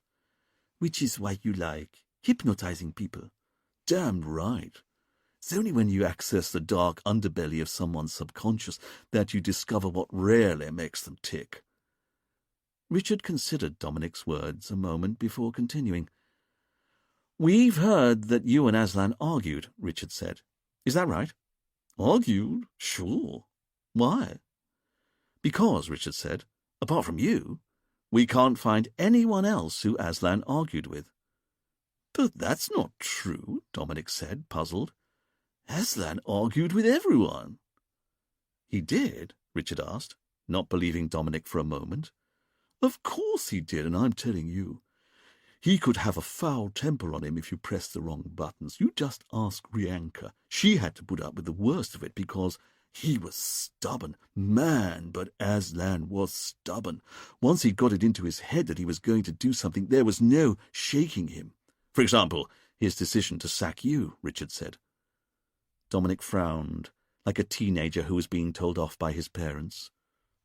"Sure," he eventually said, "but it wasn't for the reasons you're thinking." "And what reasons do you think I'm thinking?" Richard asked. "That it was a professional disagreement, that maybe he disagreed with how I went about my business." "That's what Julia told us." "Of course she did," Dominic said with a superior manner. She never got it." "Then why don't you tell us? Why was it?" "All right," Dominic said, as though he were about to reveal an amazing secret. "If you want to know, Aslan sacked me as the retreat's hypnotherapist because he was jealous of how I was getting on with all the guests. There was only one guru allowed here at one time, and that had to be him. That's why he demoted me. He was jealous of how popular I was." Still puzzled, Camille asked, "But after he sacked you, you stayed on as the handyman?" "Sure. I didn't have anywhere else to go. And I was having too much of a good time with Julia to leave this place, but that was then." Camille picked up on Dominic's clarification. "How do you mean, but that was then?" she asked. Dominic took a moment before he replied, and then he sighed and said, "Okay, so Julia came round this morning and told me it was over, between us. In fact, she said she'd spent her time in your cells thinking, and she said she had to stop running. It was time to go home. And by home, she meant the UK. That's why she told me she and I had to break up. She brought back some of my stuff, including a few of my clothes, like that T-shirt." "I see. And how did you feel when she dumped you?" Richard asked. "She didn't dump me." "Oh, sorry," Richard read back over his notes. "I thought that is what 'it was over' meant." "Sure, and it does, but there was no dumping. She told me we were done, that's all.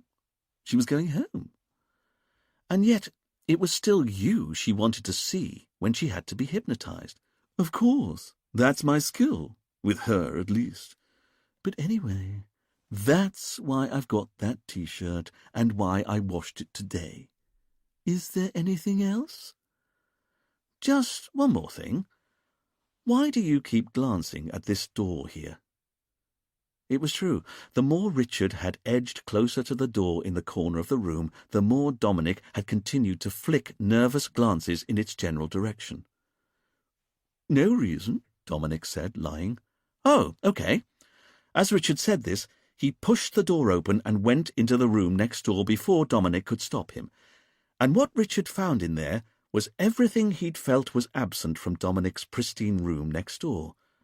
There was a mess of old plates of food, old bottles of beer, overflowing ashtrays, but best of all, the place was littered with test tubes, beakers, and a Bunsen burner attached to a gas bottle, retort stands and rubber pipes, and various brightly coloured bottles of household cleaner, many of them cut open and entirely empty.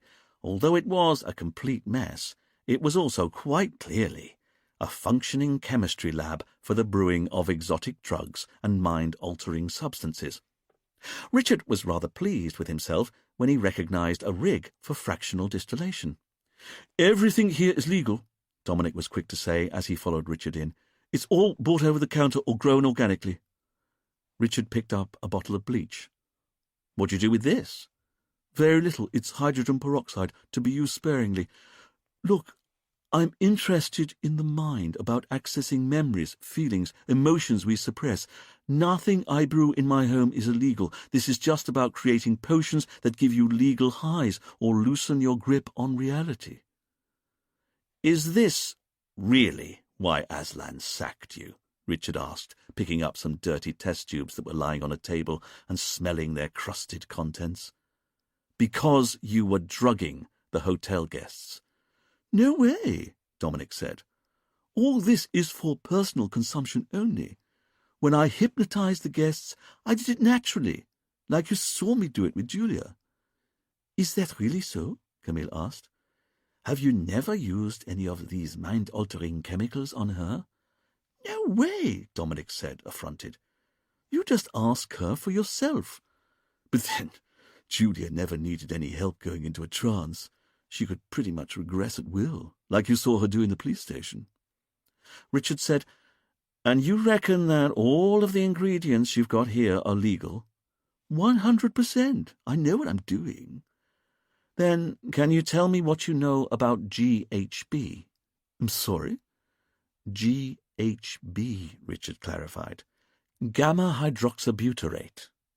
Dominic thought for a moment. I'm sorry, I don't know that one. Really? Sorry, no idea. Richard looked at Dominic and decided that he was almost certainly lying. After all, it was hardly credible to believe that someone who created homemade, mind-altering drugs didn't. Either way, it was his duty as a serving police officer to make sure that all of the ingredients in Dominic's lab were legal. "I'd like to make a list of all your ingredients here." Dominic was shocked. What? "Don't worry, won't take long. We can photograph all of the evidence in situ with our phones." What? Why? Richard looked at Dominic. "To make sure you've not been breaking the law." There wasn't much Dominic could say to that. His shoulders slumped. All right, take photos of whatever you like. But you should know, "I think I was burgled last week." This got the police's attention. "You were?" Richard asked. "Yeah, it's not normally this messy, seriously. But last week I came back from work and I could tell someone had been searching through my lab." "Do you know if they took anything?" "I couldn't tell." "You couldn't?" "No. I don't really keep a proper list of what I've got here. But it was just a feeling. Someone had been through everything and maybe taken some stuff." Richard and Camille exchanged a glance, not believing a word that Dominic was saying. "Did you report this burglary to the police at the time?" Camille asked. Dominic had the good grace to look bashful as he explained that, seeing as he didn't know what, if anything, had been taken, he hadn't bothered to go to the police. It was in that moment that Richard decided that Dominic had almost certainly been making GHB in his home lab, had just guessed that it related somehow to Aslan's murder, and he was now trying to cover for himself by inventing a burglary, so that if any of his GHB turned up as part of the investigation later on, he'd be able to blame the phantom burglar. But that meant Dominic was perhaps a bit more quick-witted than Richard had previously given him credit for. Either way, Richard knew that his next step should be to inventory all of the chemicals they could find here and see if Dominic had the ingredients to make doses of GHB. There was a clatter from next door. A voice shouted, "Chief!" and then Dwayne bombed into the room. He saw the homebrew chemistry lab, and his eyes widened in wonder. "Wow!" "What are you doing here?" Richard asked. "Sorry, I went up to the house, found Fidel searching some room underneath it. Man, but that's a tough job you've given him." "A job you might have offered to help him with." "And not tell you what I've just found out." Dwayne looked at his boss, delight in his eyes. "Because I'm telling you, I think I've worked out who our killer is." "You have? Who is it?" Camille asked. "Not in front of a witness," Richard said. "Dominic, would you go next door and shut the door behind you as you go?" Dominic tried to look affronted as he indicated his homebrew chemistry lab. "But what if you tried to plant evidence on me?" "Just go next door, would you?" Richard said, exasperated. Really? Dominic was like a surly teenager sometimes, he thought to himself. Once Dominic had finally left the room and closed the door behind himself, Dwayne went in close to Richard and Camille, keeping his voice low as he filled them in on his breakthrough. "Well, Chief, you were right to make me look into Ben Jenkins' time in the UK before he went out to Portugal," Dwayne said, "because it turns out that he's been in prison, and he wasn't locked up for just any crime either. He was convicted of wounding with intent back in 1996, but get this, because this is where it gets good. He served the second year of his sentence in 1997, and guess where he was banged up?" "Don't tell me it was Brixton Prison," Richard said. Dwayne beamed. "Got it in one." Camille was amazed. "Why is that important?" Richard turned to her. "Because in 1997, Aslan Kennedy, or David Kennedy, as he was then, was serving the last year of his prison sentence, also, by a startling coincidence, in Brixton Prison." Camille looked at Duane in wonder. You're saying Ben Jenkins and David Kennedy were both in the same prison at the same time? But it gets even better, Duane said. Because for the last year David Kennedy was in prison, he and Ben Jenkins shared a cell together. You're kidding me. Then we've got to go and interview him at once. And that's where we have a problem. Because I've just been up to his room, and the door was already open. It's completely empty. None of his things were there. So I went downstairs and spoke to the receptionist, who said that Ben Jenkins had settled his bill and checked out half an hour ago. He did? Camille asked. Where did he go? The receptionist didn't know. He didn't even order a taxi. He just paid his bill and walked out of the front door with his suitcase. That's the last she saw of him. But she did say this. He was in such a rush to settle up and go, he didn't even turn around as he left when she offered to get him a taxi. But I don't understand, Richard said. We've still got his passport, haven't we? All of the witnesses had to hand in their passports immediately after the murder to make sure they didn't try and leave the island. Locked up safe and sound in the safe at the station.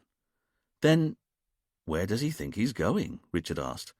Duane, get onto the ports and airports and hire boats. Whatever you can find, both legal and less legal. I want Ben Jenkins' photos circulated and fast. That man is not getting off Saint-Marie, okay? Duane looked at his boss and saluted. Yes, sir. Chapter 10. While Fidel continued to search for drawing pins and burnt notebooks in the hotel cellar, and with Richard photographing all of the ingredients in Dominic's chemistry lab, Duane and Camille tried to track down Ben Jenkins. For his part, Duane went out on the road to the airport and nearby harbours to get the word out. If anyone saw a man answering to Ben Jenkins' description trying to get off the island, they were to call the police. As for Camille, she went back to the station to see if she could uncover any more leads that could explain why Ben Jenkins had suddenly done a runner. "So, what have you got?"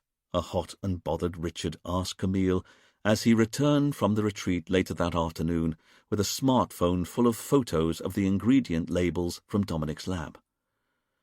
Camille explained that, according to the court records Duane had been able to dig up, Ben had had a disagreement with a local garage owner back in 1995.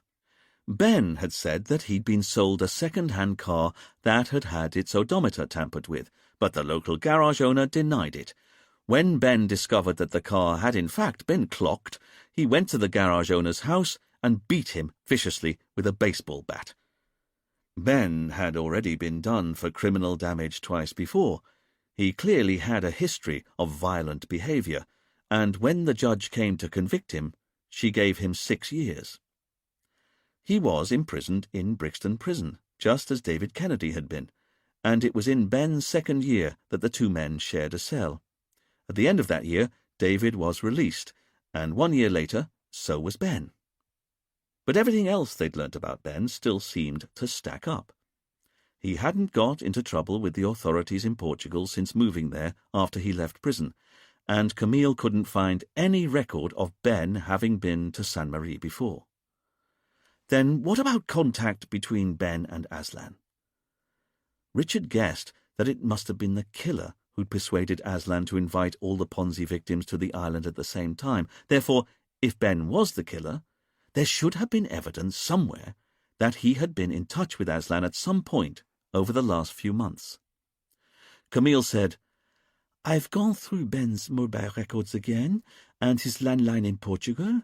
He's made no phone calls to Saint-Marie and received no phone calls from Saint-Marie, and I've been through the retreat's phone records, and as far as I can see, there have been no phone calls to any kind of Portuguese number."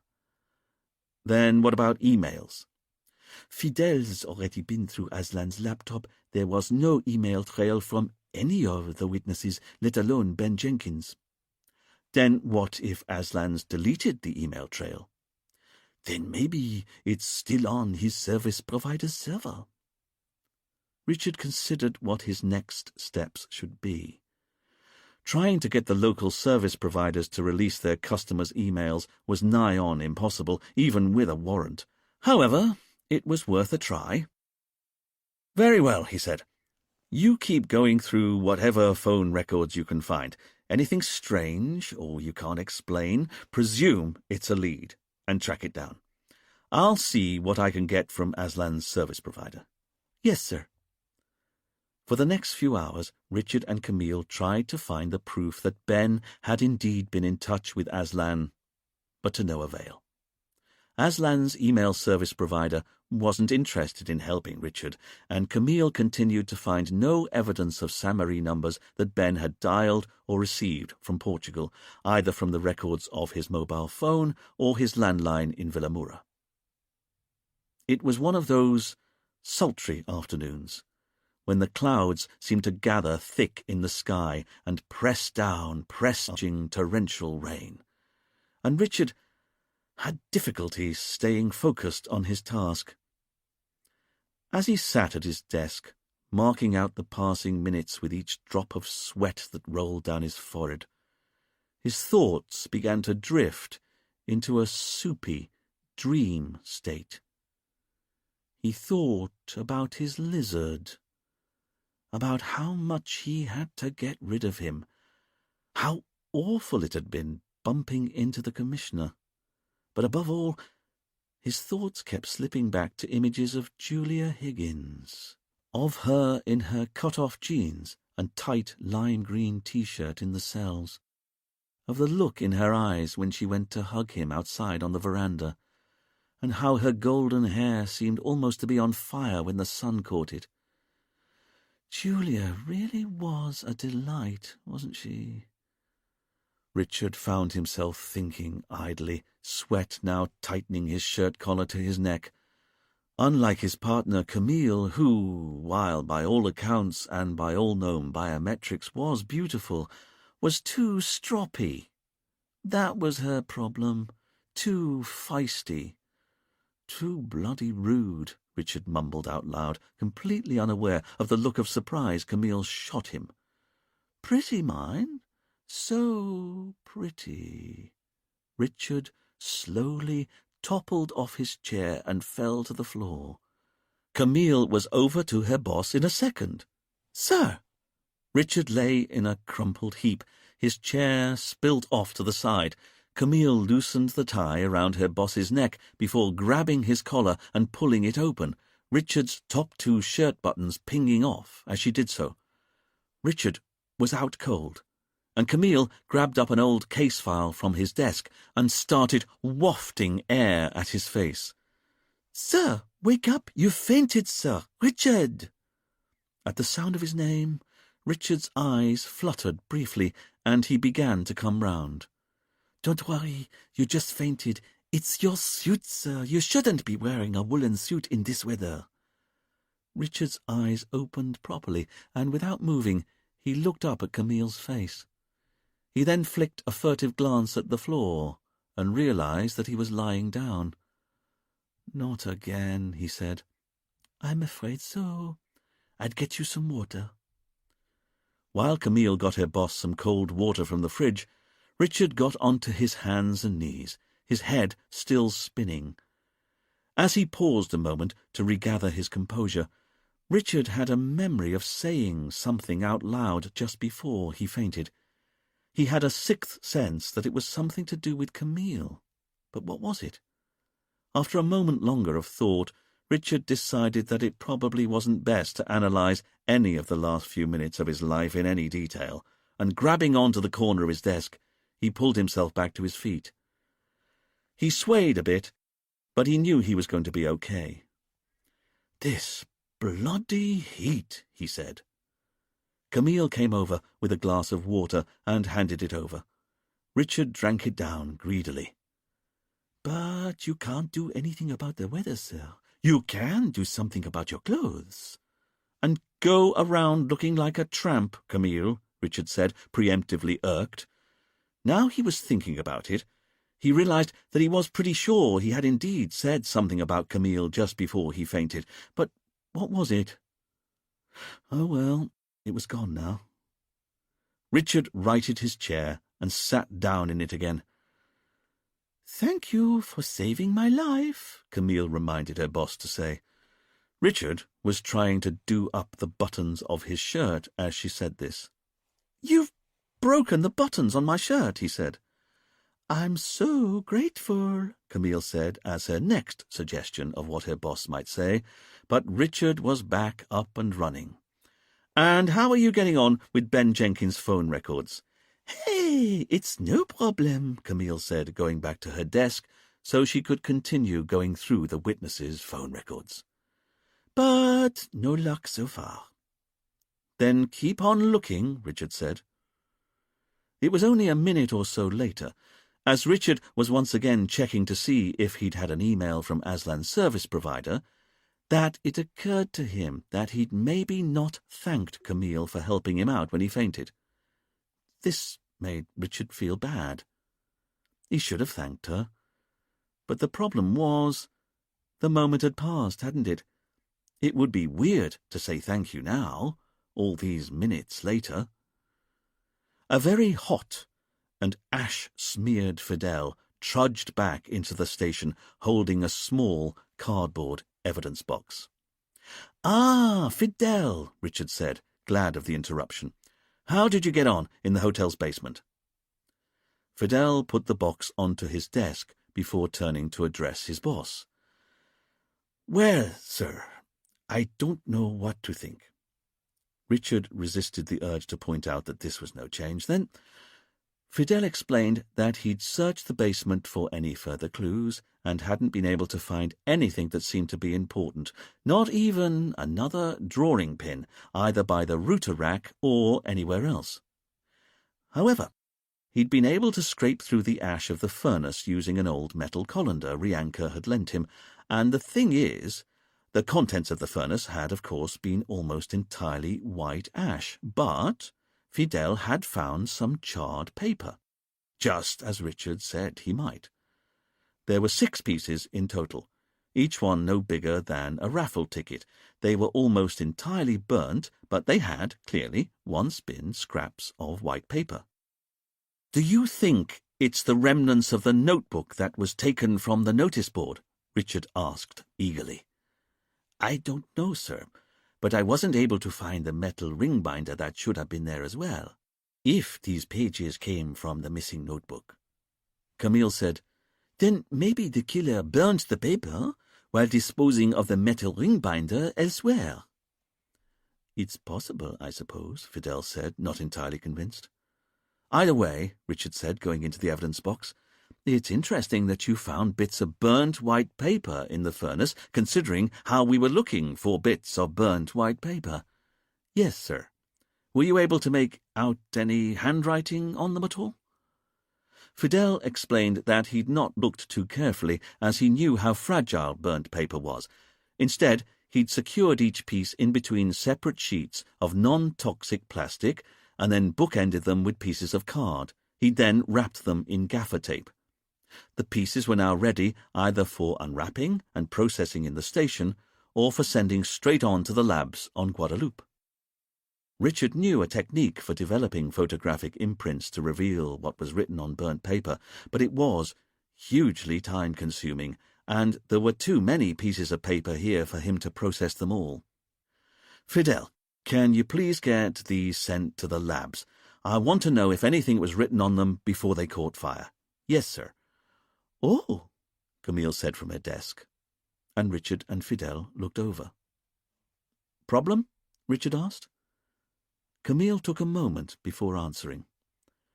"I don't know, but I've maybe found something in the phone records after all. Not that it's got anything to do with Ben Jenkins." "It doesn't," Richard said, going over to join Camille at her desk. "I don't think so," Camille said. "But look here. We know Anne Sellers rang Aslan 6 weeks ago. We've got her records here, and we can see she dialed a Saint-Marie number." Here Camille got out Anne's phone records and indicated the number that Anne had dialed in the Caribbean. She then got out the Retreat's phone records and showed the record of the call arriving. And when we look at the retreat's phone bill, we can see the call coming in here, and it's a plus 44115 number. That's right, Richard said. Anne and Paul live in Nottingham. 0115 is the dialing code from Nottingham. But that's the thing, sir, Camille said, because it's not the only time the retreat received a phone call from Nottingham. In fact, it was called 3 other times from a Nottingham number, and each of the phone calls lasted between 10 and 20 minutes. Camille indicated the retreat's records, and Richard could see she was right. Someone else in Nottingham had rung the retreat the day after Anne had rung, and the call had lasted 12 minutes. Then a week later, there had been another call from the same number that was 18 minutes long. And the last of the 3 calls had been only 3 weeks ago. It had been 20 minutes long. Richard said, "Good work, Camille. So, who's been ringing Aslan from Nottingham?" "There's an easy way to find out."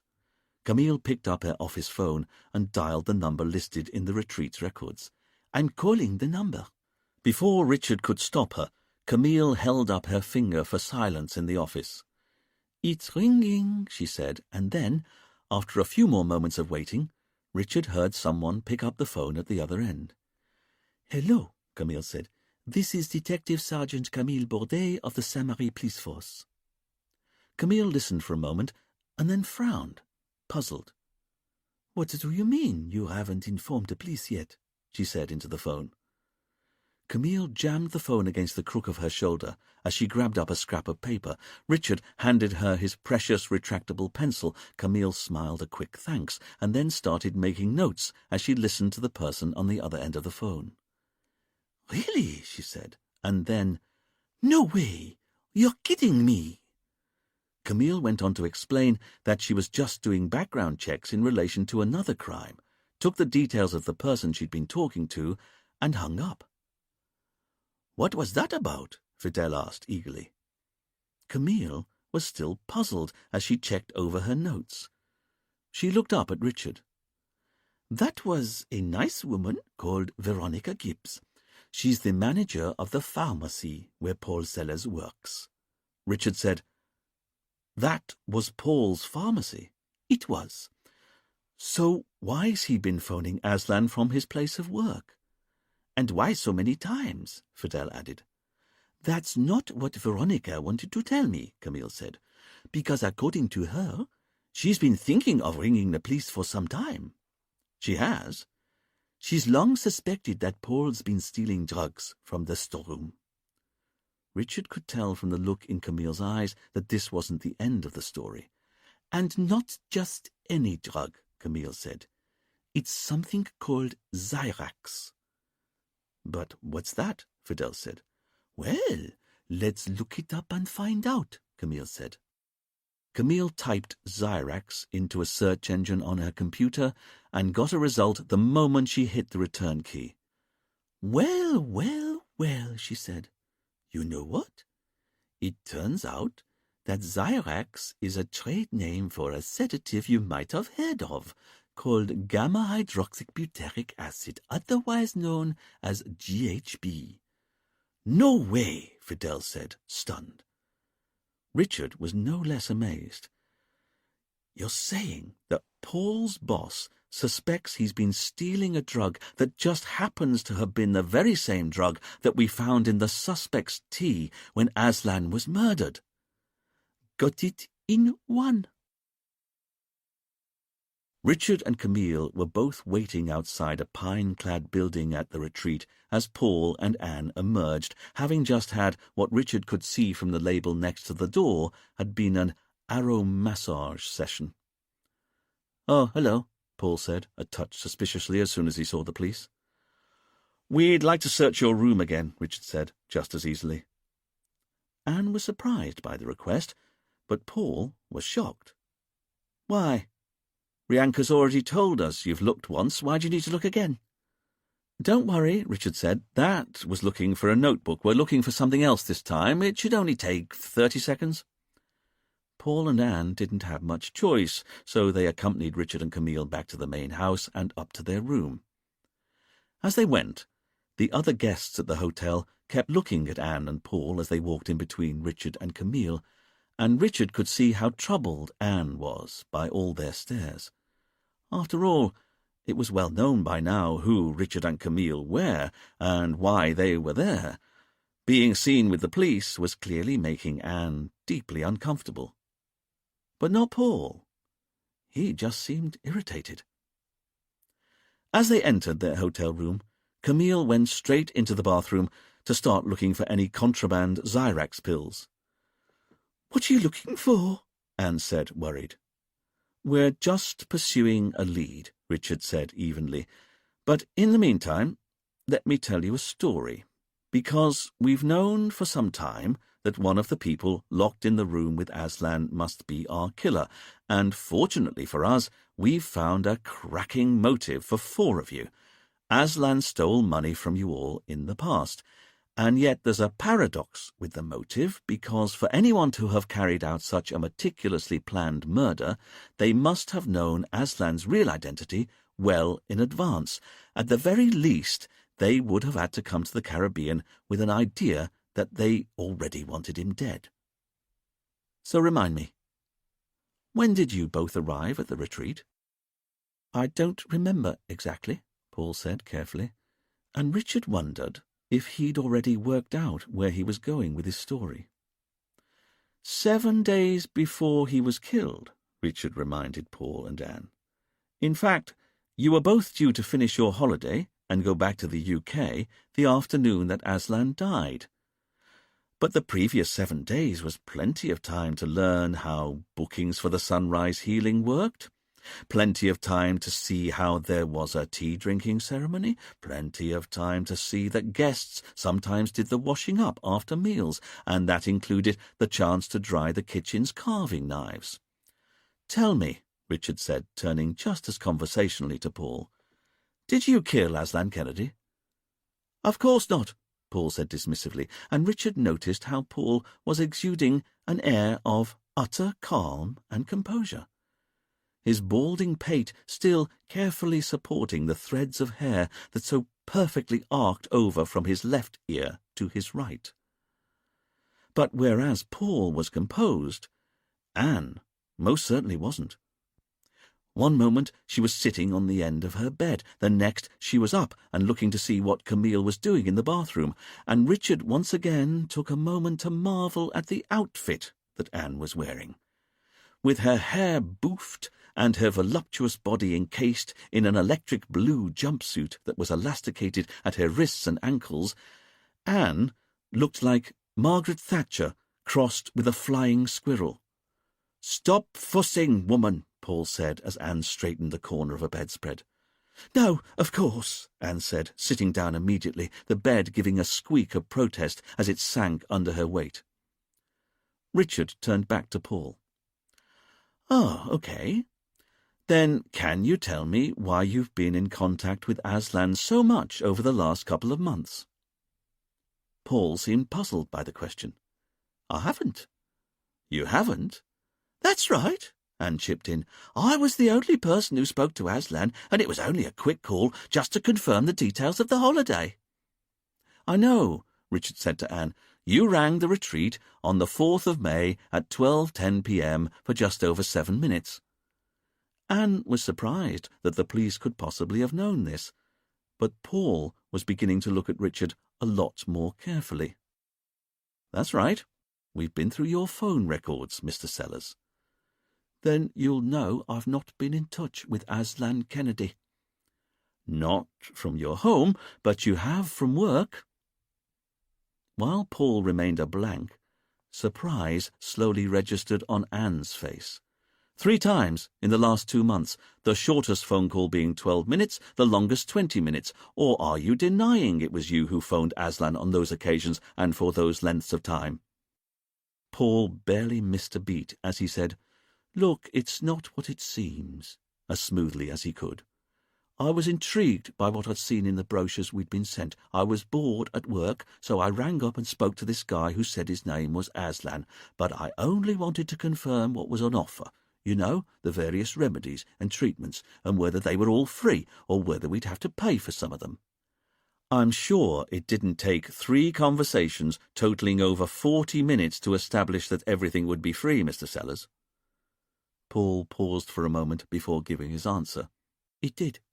No, I don't think so. So how about you tell me why you really needed to talk to Aslan Kennedy for so long? Richard asked.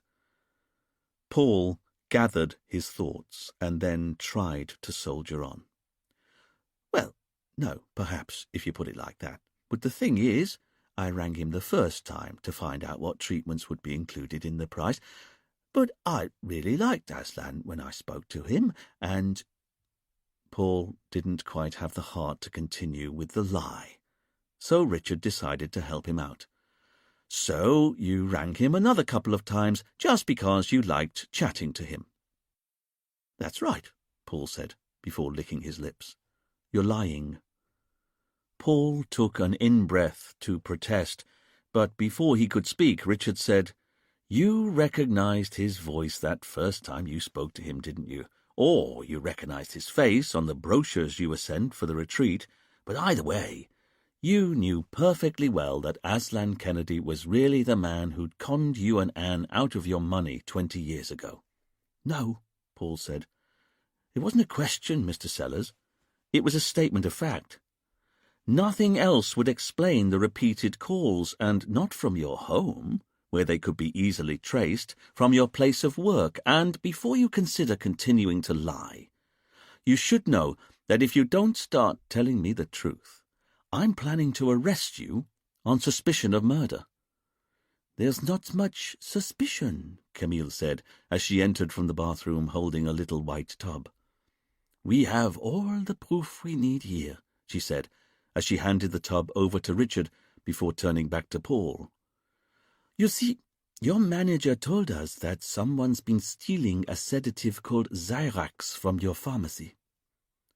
Richard looked down at the tub in his hand and could see that there was no label, which suggested it hadn't been legally prescribed. But the lid was already off, and Richard was able to pour some of the orange chalky tablets onto his hand. Each pill had Zyrax carved into its surface. So, can you tell me, Richard said, seeing as your boss says she's been suspecting you've been stealing Zyrax from work, what you're doing with a tub of unprescribed Zyrax in your hotel room in the Caribbean?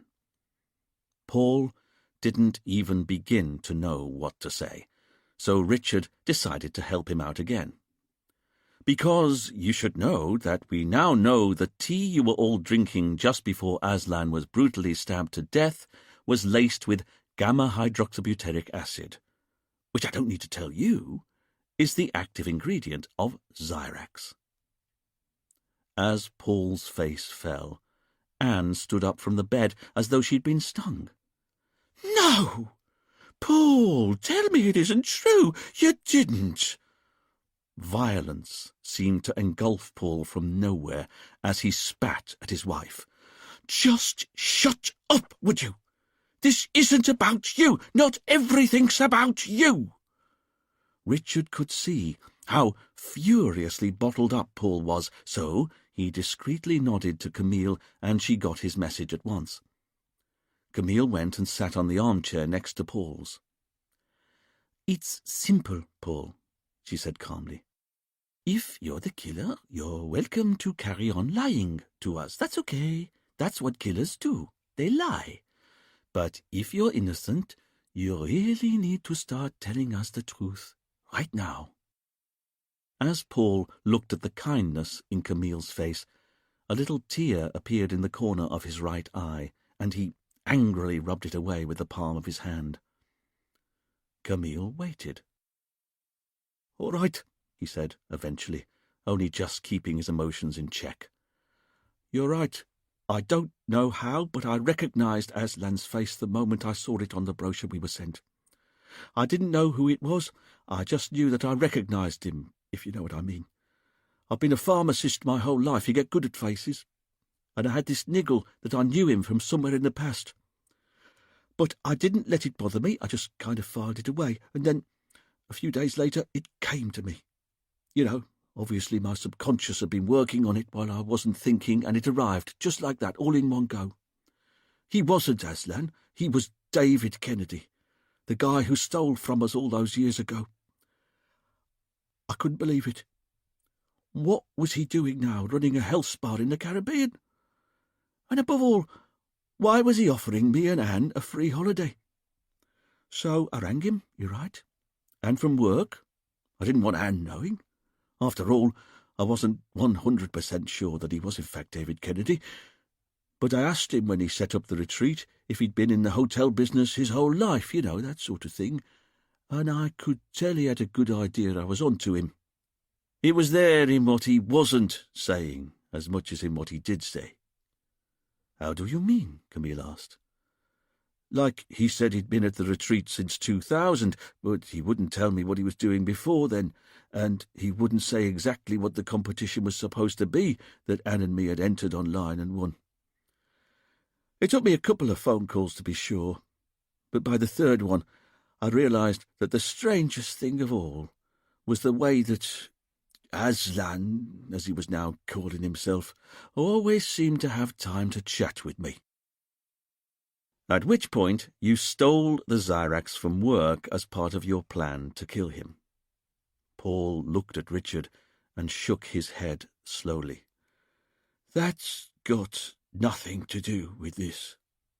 Even though the gamma-hydroxybutyric acid all of the suspects had in their bloodstream the morning Aslan was killed must have come from crushed-up Zyrax pills that could only have come from you.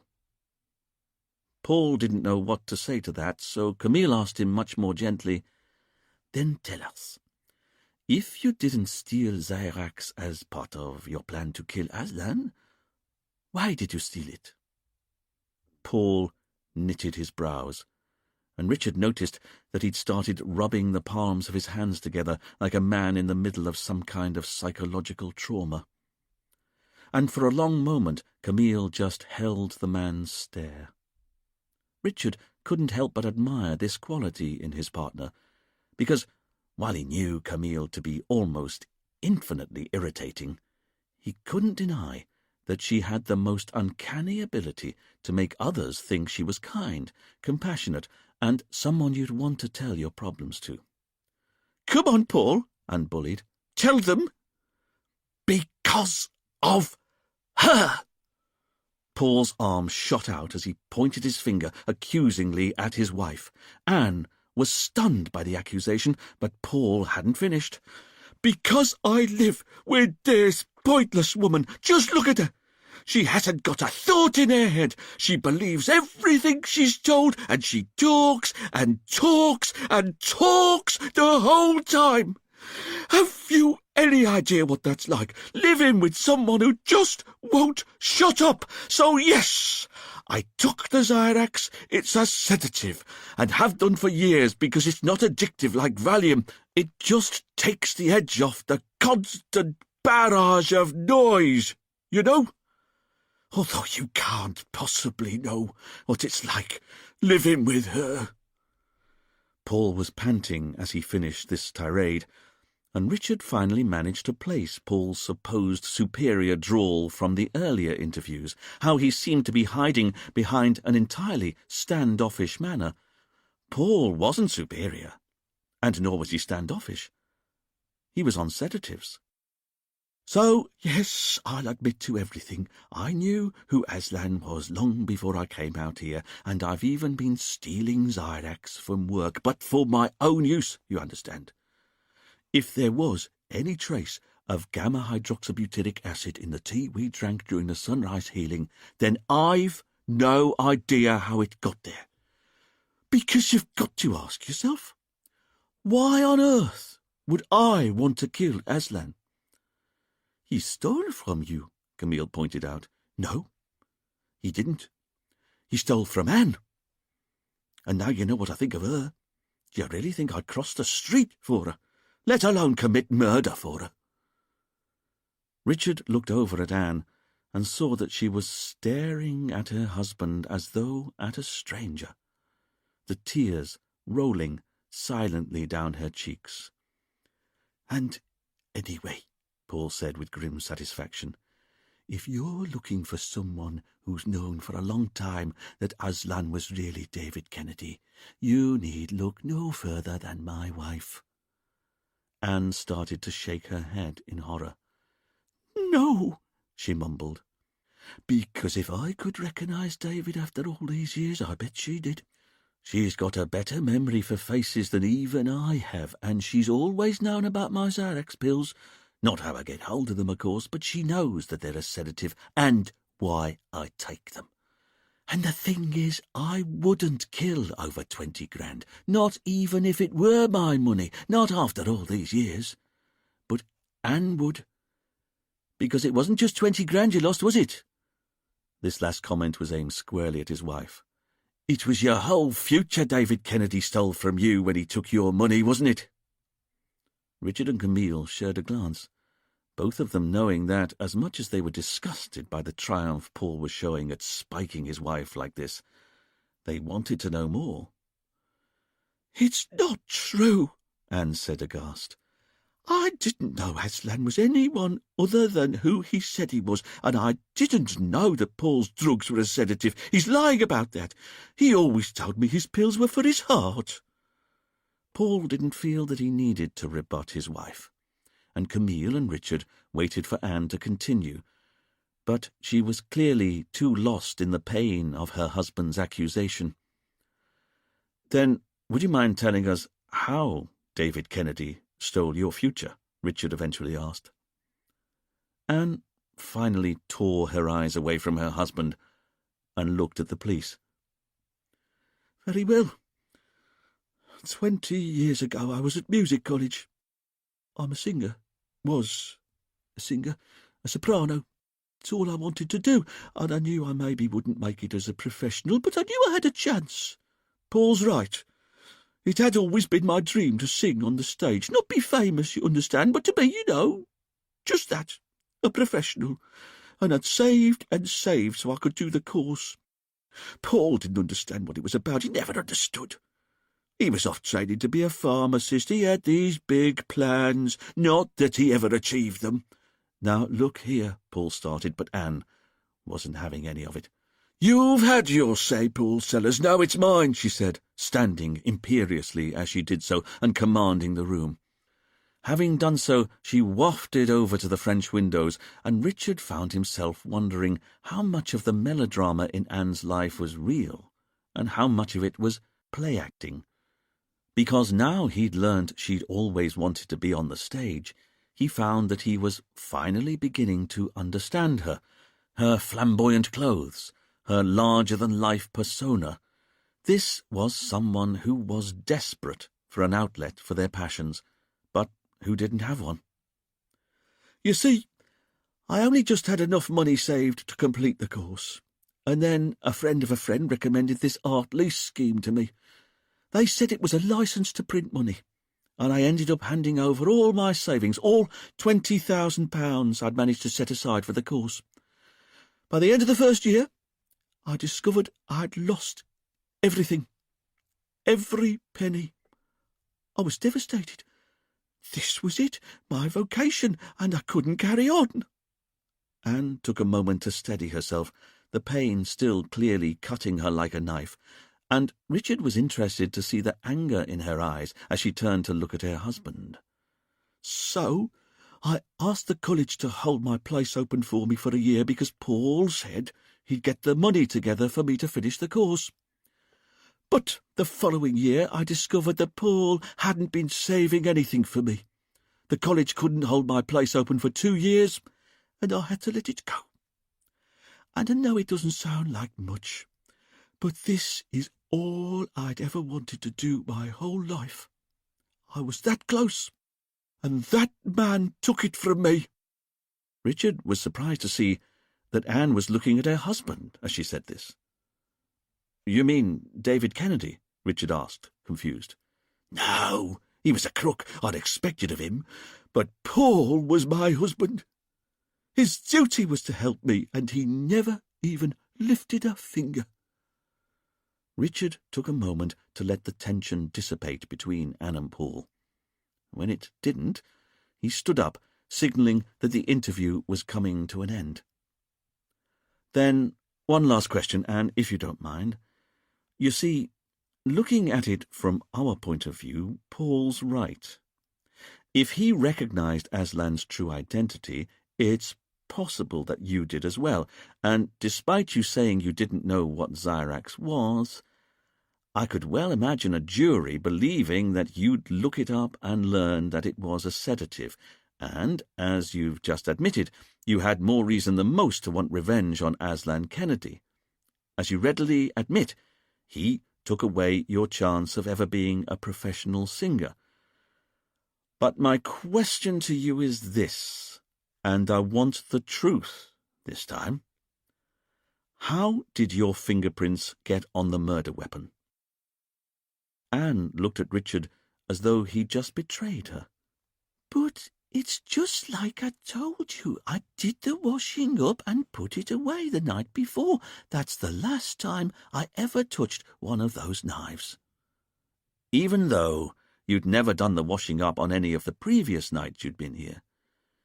"Even so," Anne said darkly, "because there's something you're forgetting.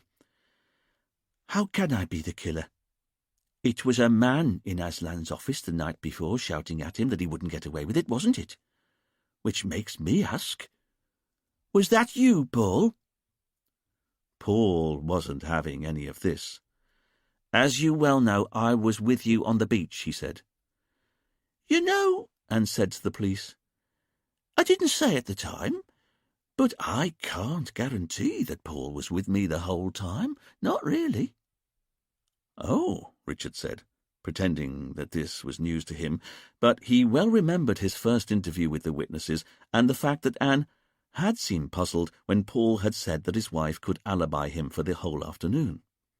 "That's right," Anne continued, "because every afternoon here I've had a nap on the sun lounges before my afternoon swim, and the day before Aslan was killed was no exception."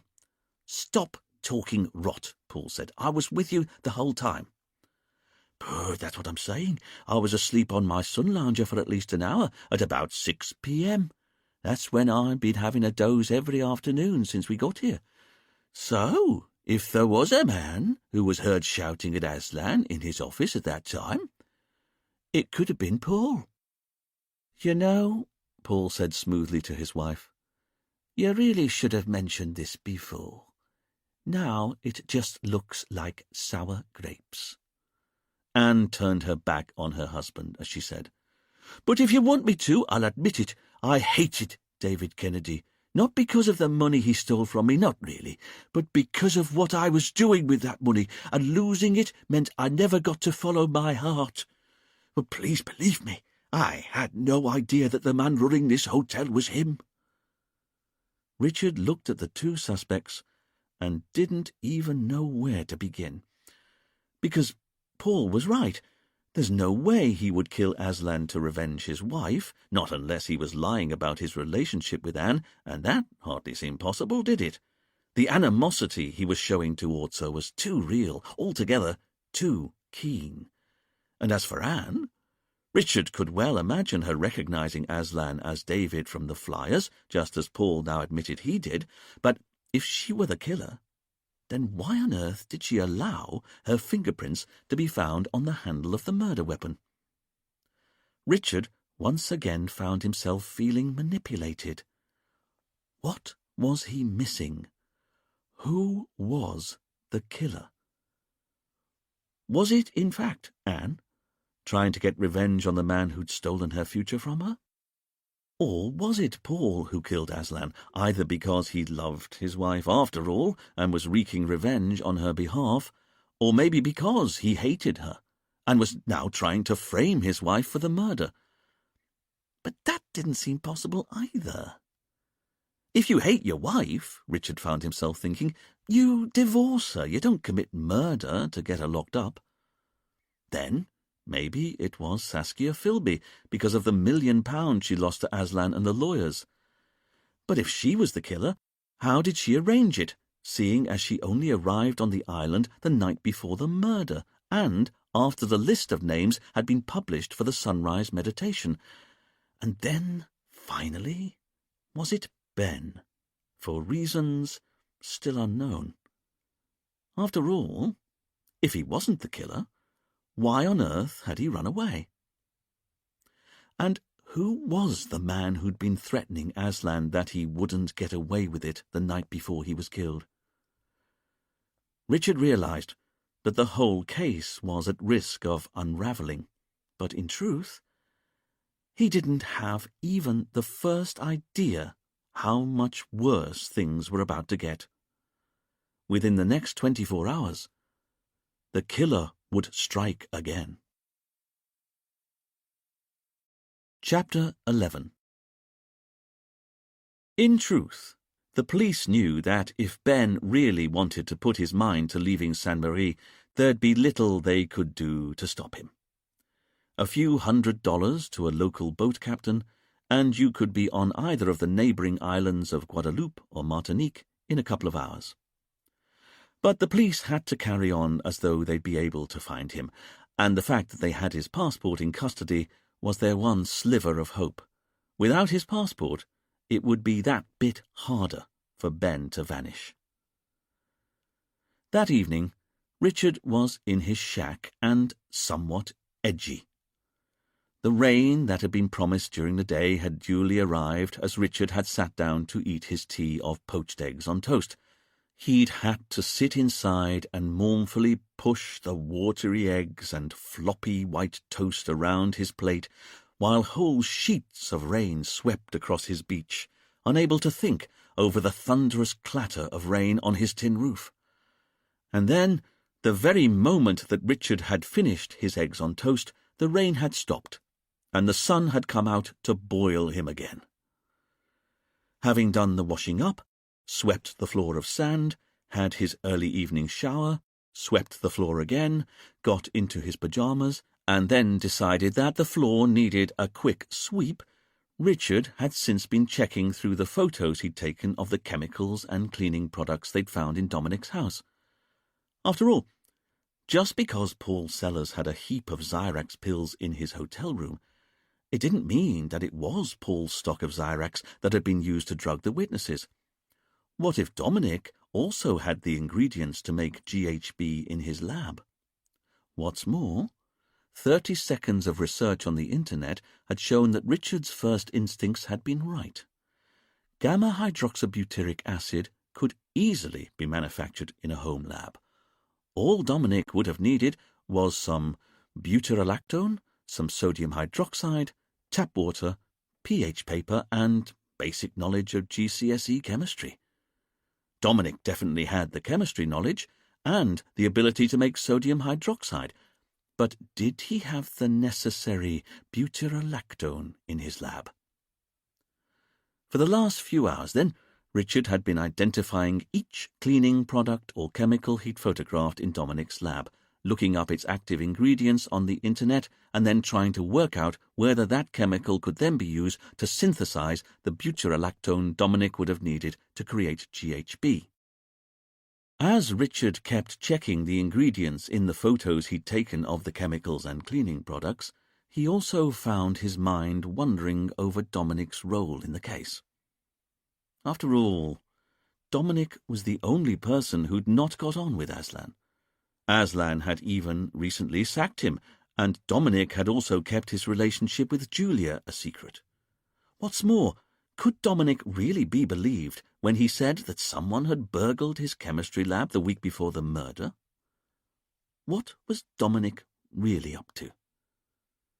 Mind you, Richard had to concede, Dominic had never been inside the meditation space, so if he were the killer, how on earth could he have done it? It was boring work, and it didn't help that although it was nearly 10 o'clock, it was still boiling hot. Richard had got all of the windows open, the old French doors were thrown open wide, but there wasn't even the hint of a breeze. It was one of those humid, still tropical nights when the sweat would sit proud on Richard's skin and he knew he'd barely get any sleep. The only small mercy was that Harry the lizard didn't seem to be anywhere, so at least Richard didn't have to come face to face with the physical embodiment of his lily-livered inability to act decisively. And that's when he found it. At first, the photo had seemed just as innocuous as all the others he'd been looking at. The picture showed a spray bottle cleaning product called Wheel and Rim Cleaner that had a photo of a sparkling car wheel on the front of it. The blurb on the bottle said, "Guaranteed to remove 100% of all rust." But it was when Richard looked at the next photo on his phone, which showed the bottle's active ingredients, that he realized he'd hit pay dirt. The cleaning product was listed as being 99.9% pure butyrolactone, which Richard knew was the last remaining ingredient Dominic would have needed to make gamma-hydroxybutyric acid in his home lab. Which rather complicated matters, because Richard now had to consider, did the GHB that was used to sedate the suspects come from Paul's supply of stolen Zyrax, or did it come from Dominic's home lab? Richard's reverie was interrupted when he heard someone outside, and he looked up in surprise. Julia Higgins was standing on his veranda. It took Richard a few moments to process this information, and then he jumped to his feet, nearly knocking his smartphone to the floor as he did so. "Oh, hello, Julia, what a surprise. Sorry you find me like this." Richard indicated his Marks and Spencer pyjamas, very sensibly striped with alternating bands of dark blue and maroon. "Wow," Julia said in wonder. "This is the most beautiful house I've ever seen." Richard looked about himself and wondered what on earth Julia was talking about. Thanks to a quick once round with the broom only a few minutes before, the floorboards were at least mercifully clear of sand, but the furniture was so dilapidated that Richard had always presumed the place had been furnished from a charity shop's closing down sale. And now that he was looking, Richard found himself once again remembering that he really should hire a skip to get rid of all the tat that the previous owner, D.I. Charlie Hume, had left behind. "It is?" Richard replied, somewhat surprised. "Ja." Julia stepped into the light of the room, and Richard finally got to see that she was wearing what was, frankly, an indecently tiny dress. Made of the local madras, a bright yellow, green and red gingham, Richard realized that there was probably more material in one of his favourite hankies. And as his eyes were drawn to Julia's tanned legs, Richard noticed in a panic that she was barefoot. "Sorry, I've only just swept the floor. Would you mind not bringing any sand?" But Julia didn't hear Richard's words as she stepped over to the old sideboard, reaching up on tiptoes and pulled down a carved onyx head from the top of an old dresser. "What's this?" she asked. The carving was of a traditional Arawak tribal elder. "I've no idea," Richard said, still panicking at the trail of sand Julia had left behind on the floor. "It's beautiful." Richard tried to look at the onyx head, but there were two problems with this. Firstly, it was a carved onyx head. Why on earth would you look at one of those? And secondly, there was sand on the floor. "Look, I'm sorry," Richard said, bustling over to the far wall, yanking his dustbuster from its charging station and turning it on, at which point it started to emit a very loud and high-pitched drone. Getting down on his hands and knees, Richard stabbed at the sandy footprints Julia had left on the floorboards. "You'd be amazed how useful these things are," Richard called out over the banshee wail. "There's almost no space it can't get into. There we are. That's better." Richard stood back, pleased that he'd managed to restore order to his world. He then returned to the docking station and clunked the little vacuum cleaner back into place. Only then did he realize he'd maybe spoiled the mood of intimacy. "Anyway," he said with a conversational tone he certainly wasn't feeling, "what are you doing here?" "Do you want to go for a walk?" Richard didn't really understand the question. Sorry? Do you want to go for a walk? Richard was still flummoxed. Where? Now it was Julia's turn to be taken aback. Along the beach. You mean outside? Richard was appalled at the thought, and then he indicated that he was only wearing pyjamas, while saying as breezily as he could, "Unfortunately, not really dressed for a nighttime ramble." Come on, Julia said. It's such a beautiful evening. I want to look at the stars. And so it was that Richard found himself walking in his pyjamas and tan leatherette slippers across a white sand beach with a beautiful young woman who, by her own confession, wanted to go for a walk with him and look at the stars. "So," Richard said, as a way of trying to find out what on earth was going on. After all, he couldn't help but notice that the person he was talking to in the middle of the night had recently been in a prison cell because he'd arrested her on suspicion of murder. "Aren't they beautiful?" Julia said, looking up at the riotous sweep of stars that filled every inch of the sky. Richard looked up at the night sky. Very little in life held Richard spellbound in wonder, and stars were no exception. As far as he was concerned, they were just great big balls of gas that were a very long way away. But he had to admit to himself that he'd always liked looking at them, if only because they reminded him that the universe was ever expanding, or at least was expanding for the moment, and one day, many thousands of eons after he'd died, the whole thing would collapse back in on itself until everything that had ever existed was crushed down into a ball of almost infinitely small size. The actual pointless futility of existence somehow made coping with its apparent pointless futility more manageable, he found. Richard glanced at Julia, and could see that she was now looking at him with an expression he couldn't read. It wasn't irritation. Richard knew how to decode that one well enough, or disappointment, or frustration. So, what was it? "I just wanted to thank you." "Oh, right, and why would that be?" Richard asked, still none the wiser. "You never thought I'd killed him, did you?"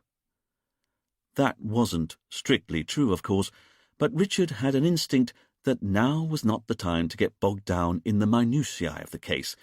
Even so, he couldn't let her believe a lie. "Well, I don't know about that," he said, as breezily as he could, "but I knew we hadn't got the full story.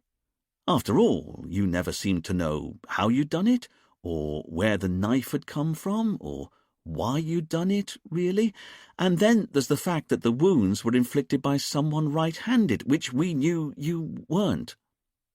Richard stopped speaking as he realized that he was in fact getting bogged down in the minutiae of the case. Julia smiled and pointed at a little tower of smooth pebbles further along the beach. "Oh, look," she said, "a wishing tower." There was a local custom on Saint Marie that if you wanted a wish to come true, you first collected a cluster of flat pebbles and made a tower out of them. You then made a wish, and if the spirits of the island willed it, your wish would come true. The tower, which had been built a little way off along the beach, was a pretty typical example, about a foot high. As far as Richard was concerned, the whole custom of littering beaches with towers of stones was a health and safety nightmare, and whenever he saw any soupy-eyed youngster constructing one, he always wished he could make an arrest based on the criminal offence of whimsy. "Yes," Richard said, unable to keep a note of disapproval out of his voice. "I saw Dominic had a similar wishing tower in his house." At the sound of Dominic's name, Julia sighed. "I should tell you," Julia said. "I broke up with Dominic." Richard looked at her a long moment and then gave a quick shrug to indicate that he didn't really understand what this fact meant. "Weeks ago," in my mind. I just hadn't told him, or me, for that matter. I still didn't know, but I knew, if you know what I mean, you know. Richard didn't, of course, so he very carefully shook his head side to side in a nodding in agreement kind of way. And being in that prison cell, I began to realize I only came out here for a holiday. What was I still doing on the island? Dominic was never going to be long-term. Being here was never going to be long-term. I think if I'm honest, I was just running away. What from? The future. Oh, God, Richard found himself thinking to himself. Here we go again. The future? You know, Julia said, for once being entirely straightforward. Getting a job, using my degree, because all this, Julia indicated the beach and the sea, this can't be long-term. She turned back to Richard. I'm going back to the UK just as soon as I can. Which is obviously once the murder investigation concludes, Richard pointed out, as lightly as he could. Of course. That sea looks so inviting. I'm sorry? Julia took a few steps into the sea and let the water gently lap at her bare feet. Richard was, of course, standing a yard or two further up the negligible slope of the beach. It was bad enough being out on the sand in his slippers, but he couldn't risk them getting wet or salt-damaged in any way. The sea. Don't you just want to dive in? Richard took a tentative step nearer to the water's edge and indicated the expanse of sea as it glistened in the moonlight. But there are sharks out there, he explained. Julia looked at Richard. Of course. But they're out there.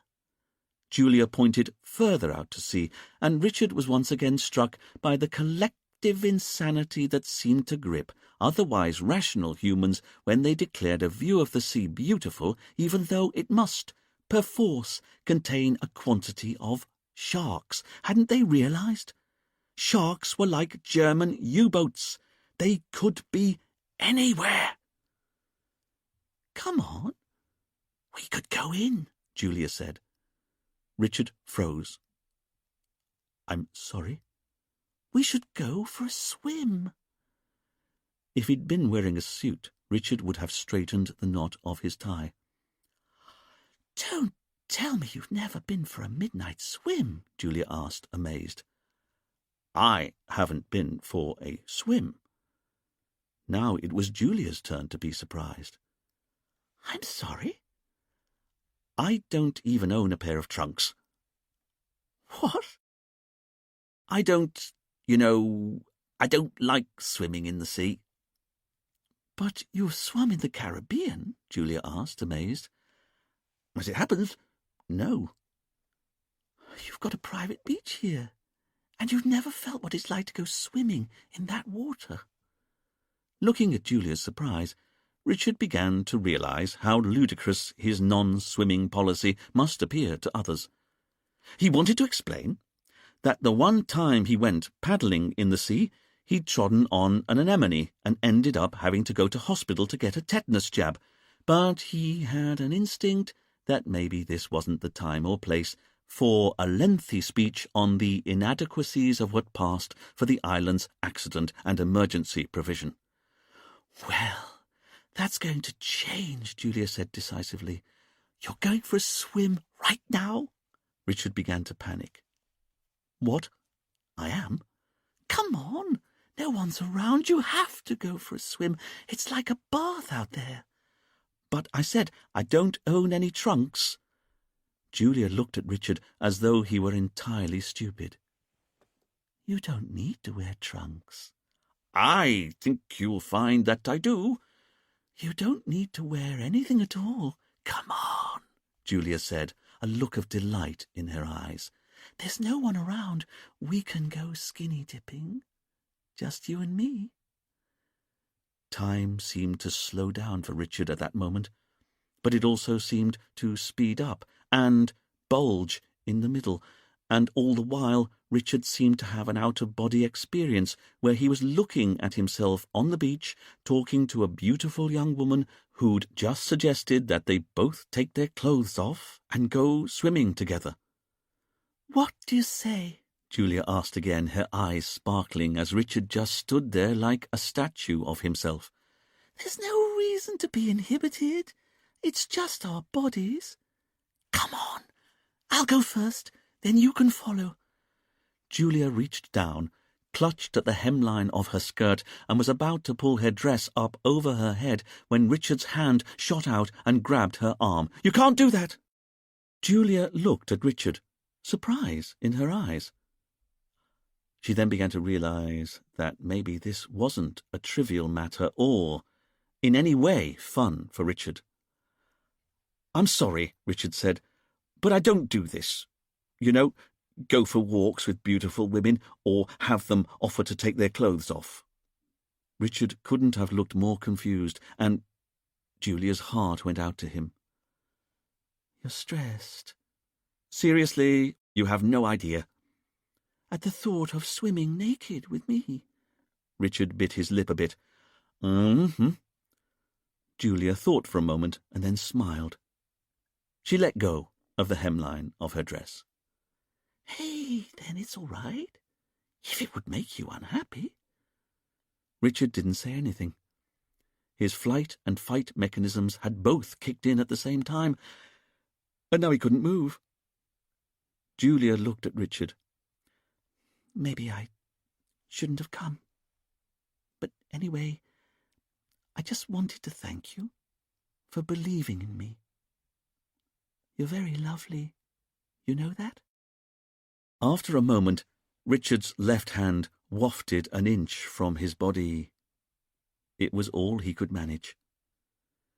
Julia leant forward and gently kissed Richard on the lips. A butterfly kiss. She turned and walked away, and still Richard didn't move. He was too stunned. Not that his encounter had ended with a kiss. He hadn't even got to the bit in his memory where Julia gave him a kiss. He was still stuck on the bit where he told the beautiful woman not to take all of her clothes off in front of him. Self-reproach filled Richard. Why was he such a stick in the mud? Why was he so boring? Why couldn't he ever be spontaneous? What was he so frightened of? Where did this overdeveloped sense of propriety come from? He was a man, wasn't he? A red-blooded male, and single, to boot. He turned and called out before he could stop himself. "Julia, would you like to go for a drink sometime?" Julia stopped and turned, moonlight briefly flashing across her golden hair. In the few hours Richard felt it took Julia to answer, he found himself remembering each of the 3 times in his life he'd asked a woman out for a drink. The first had said no. The second had barked a laugh and the one-word answer, "You!" after which he'd felt so damaged by the experience that he'd waited nearly 10 years before daring to ask anyone out again. And she'd said no as well. That was 15 years ago. But as Richard looked now, he saw a smile appear on Julia's lips. "I like that very much," she said. And with that, Julia turned and walked off the beach. Richard watched her go while his psyche was off doing cartwheels of joy across the beach. But then he realized he was a middle-aged man standing alone on a beach in the middle of the night wearing pajamas and slippers. So he returned to his shack and went to bed. But as he turned down the corner on his book of Sudoku puzzles later that night and switched off his bedside light, Richard found himself smiling to himself in the dark. He was almost feeling optimistic. The following day, Richard found that he was still feeling great, and so While his team continued to try and track down Ben Jenkins, Richard found himself driving the police jeep at 70 miles an hour up the highest promontory of San Marie, a vertical cliff known locally as Lover's Leap, with an empty tin of shortbread biscuits from Edinburgh on the passenger seat to his side. There were little air holes that Richard had stabbed into the lid with his metal compass. His mother had sent him the tin of biscuits for his birthday present the previous year. Unfortunately, the tin hadn't arrived in time for his birthday, as it had got lost in customs, and it had taken all of Richard's detecting skills and the judicious flashing of his police warrant card to any number of officials to track the precious gift down. But a short 3 months after it had arrived on the island, Richard had finally got possession of his birthday present. The smell of butter and sugar as he'd popped the tin lid. It was the stuff that dreams were made of, and the 42 consecutive days that Richard had been able to take a single shortbread biscuit with his morning cup of tea had been truly a golden age in the life of Richard Poole. And it wasn't just because of the quality of the shortbread, that had, of course, been excellent. It was also that feeling of homeliness Richard had got from looking at the picture of Edinburgh Castle on the tin's lid every time he had taken a biscuit. Although Richard had no Scottish blood in his family, he was proud to call himself British, and this enamelled painting of an ancient castle on a granite rock, a kilted bagpiper in the foreground, spoke to him, he felt, at a very deep level. But on the 43rd day, the supply of biscuits had run out, as Richard had always known would be the case, even as he'd bitten into the buttery goodness of the first biscuit. But that was okay. Everything ended, whether it was life, the universe, or a tin of shortbread biscuits. Richard had kept the empty tin, though. Of course he had. And that morning he'd used it to catch and trap Harry. All it had taken was a bit of vim and vigour, and Richard had found that he'd been blessed with both the morning after his encounter with Julia. In the end, it had been easy. All he had had to do was put out Harry's cat food and mashed flies as usual, and then wait, crouched nearby with the tin ready.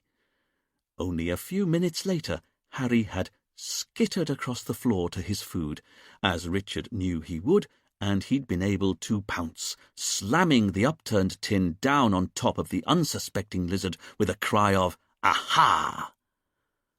For a brief moment, Richard had panicked that he'd maybe banged the tin's edge down through the little creature's tail, but a quick search around the boundary of the tin's edge showed no evidence of a guillotined tail. He had Harry trapped. Richard hadn't known why it had taken him so long to realize that he didn't need to kill Harry to get rid of him.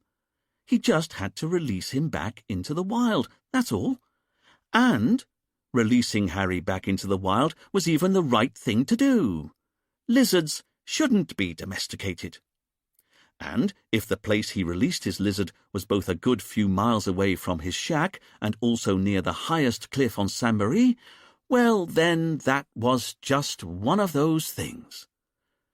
But as Richard took the hairpin bends up to Lover's Leap with the occasional squeal of protest from the jeep's tyres, his thoughts weren't really on the lizard, and nor were they on the murder case, because he still couldn't get over the fact that a beautiful woman had tried to go skinny dipping with him the night before, and just as impossibly, she'd then agreed to go out for a drink with him at some unspecified time in the future. Bombing into the car park by Lover's Leap, Richard slammed on the brakes and the wheels briefly locked as the police jeep slid across the gravel and came to a stop with a judder. Richard was briefly startled. He must have been driving much faster than he'd thought, but equally, he didn't want to overthink what he was doing here, not now he was a man of action. Richard grabbed up the biscuit tin, stepped out of the jeep, and was instantly buffeted by what felt like a violent gale. This high up, there was always a strong, hot wind coming in off the sea and racing up the cliffs. As his suit jacket flapped and his tie flew out behind him, Richard pushed against the gale and carried the tin over to a grassy area nearby. Crouching down, he popped the lid of the metal tin with his thumbs. He then very carefully eased the lid off and looked inside. The shortbread tin was empty. The lizard had vanished. Richard looked inside the tin again. But there was no getting around it. The lizard was no longer there.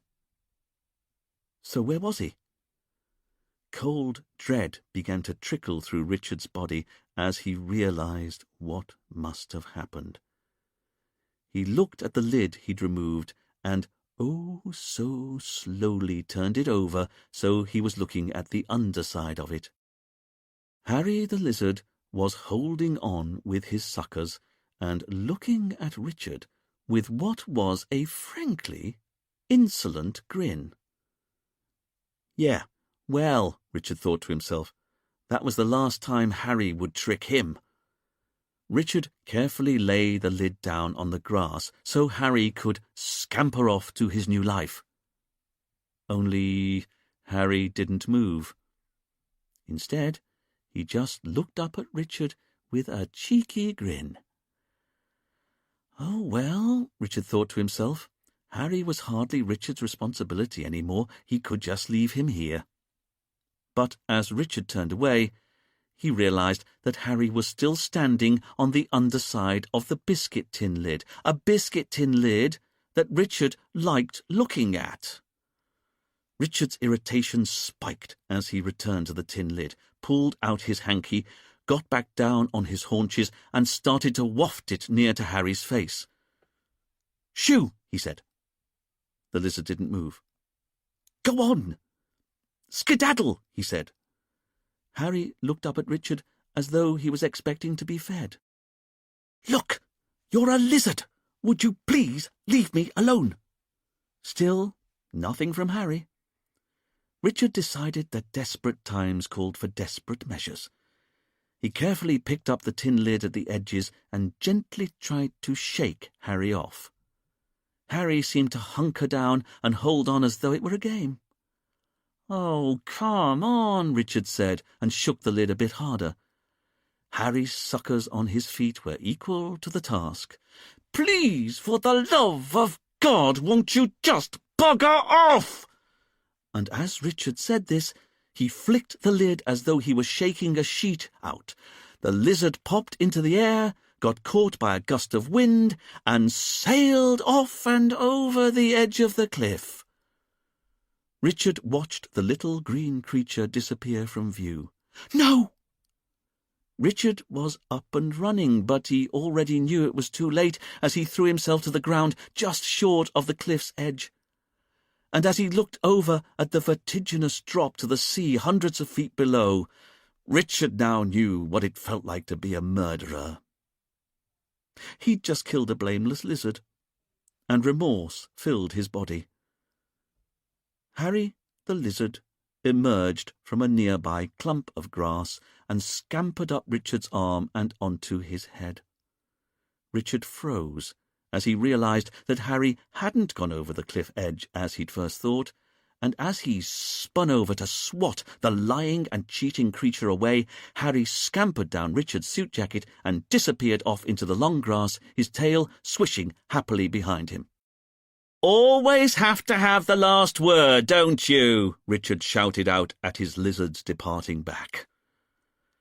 Richard got back on his feet, dusted himself down, grabbed up the biscuit tin lid and returned to the jeep. And only then did it dawn on him. He'd done it. He'd finally got rid of his lizard. Richard was still feeling full of pep as he strode confidently into the office, firing out, "So, have we found Ben Jenkins yet?" as he went straight to the board. Fidel and Camille looked up from their desks. "And a good morning to you too, sir," Camille offered. When Richard didn't say anything more, Fidel realized he hadn't answered the question he'd been asked. "Not yet, sir," he said, "but Dwayne's still out spreading the word." "Then tell me, have we been able to find out any more about him or why he might have gone on the run?" "I'm sorry, sir, and I'm checking both in Portugal and the UK. As far as I can tell since leaving prison, Ben Jenkins hasn't even got so much as a parking ticket." Richard shot back. "Then what about the labs on Guadeloupe? Have they worked out if there was any handwriting on the burned pieces of paper you sent them?" "I don't know, sir. They've not been in touch," Fidel said. "Then get on the phone to them at once. I want that lab test given top priority and carried out ASAP." Fidel sighed to himself as he picked up his phone to make the call. Richard was impossible at the best of times, but when he started snapping out orders he could be insufferable. But Fidel also knew that Richard's get-up-and-go moods tended to get up and leave him after a while. They just had to be ridden out like a tropical storm. Richard turned his attention back to the board. What had they got so far? What were they missing? Who was their killer? The murder. 5 guests go for a swim. Paul hands out robes. Aslan prepares the tea. 5 guests plus Aslan go into meditation space. Aslan locks it down from inside. Drink tea, all cups turned over, 10 to 15-minute window for murder, 8 to 8:10, 8:15, right-handed killer. Investigation leads. Why killed in paper house? 3 drawing pins in the meditation space, used to pin the murder weapon to a pillar, no prints on any of them. Tea drugged with GHB, a sedative. Who was in Aslan's study the night before at 6 p.m. shouting, "You're not going to get away with it"? Where's the notebook of names for the sunrise healing? Is the burnt paper in the furnace in the cellar? Outside the meditation space, Rianka Kennedy, wife, has no idea who'd want Aslan dead, married to Aslan when he was David but left him when he was convicted, took Aslan back 15 years ago when he came to the island. Dominic De Vere, ex-hypnotherapist, now handyman, sacked by Aslan, argued with Aslan, caught returning to scene of crime, has drugs lab in his house, could have manufactured GHB. Inside the meditation space, Aslan Kennedy, victim. Everyone says he's nice. Real name is David Kennedy. Ex-conman, ran art lease Ponzi scheme, stole £2 million, went to prison 20 years ago, served 5 years. Julia Higgins, worked at the retreat last 6 months, confessed to murder, but Xyrax in blood and lack of real motive, and left-handed. She's innocent. Anne Sellers, housewife, married to Paul, arrived on island 7 days before murder, lost £20,000 in Ponzi scheme. Her fingerprints are on the murder weapon, but she washed the knife the night before, had her dreams as a singer ruined when she lost £20,000, clearly hates her husband Paul, says she didn't recognise Aslan David. Paul Sellers arrived on island 7 days before murder, handed out the white robes, pharmacist who stole Xyrax from work, knew Aslan's real identity. Wife Anne lost money in Ponzi scheme, hates his wife Anne. Wife no longer alibis him for argument at 6 p.m. Saskia Philby, single, 45 years old, here on her own, says she arrived the night before. Heard argument in office night before at about 6 p.m, a man, but couldn't identify him. Lied that she'd lost £50,000 in Ponzi scheme, she lost £500,000. Says she didn't recognise Aslan David, but she was his friend. Maybe she did. Ben Jenkins, property developer, Portugal, arrived on island 4 days before murder, no alibi for time of argument at 6 p.m, served 3 years for wounding with intent, and was Aslan David's cellmate in 1997 for 1 year. Lied that he didn't know him. Where is he? Every time Richard looked at the whiteboard, he felt an almost overwhelming sense of frustration. 6 people go into a paper house. When the door is next opened, one of them is lying on the floor dead. So who of the other 5 people killed him? Richard felt as though he had a load of jigsaw pieces, but he couldn't even begin to put them together because they all came from different jigsaw puzzles. And all the time he kept thinking to himself, just where was Ben Jenkins? The man had a history of violence. He hadn't told the police he'd shared a cell with Aslan for a year, and now he'd done a runner.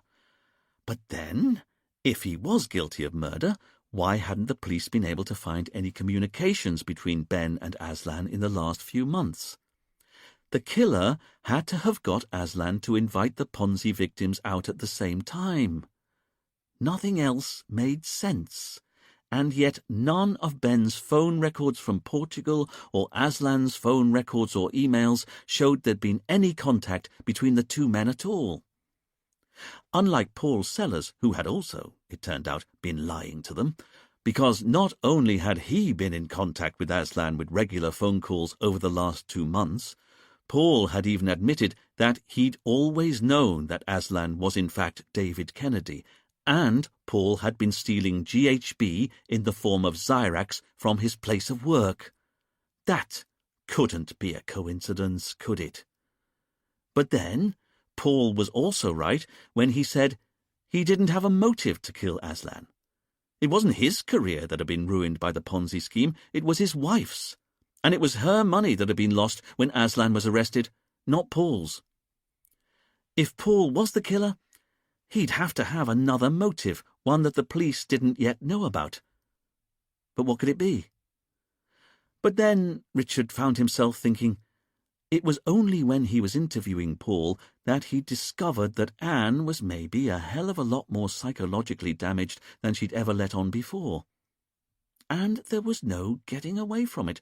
The only right-handed fingerprints they'd been able to raise from the murder weapon's handle belonged to Anne.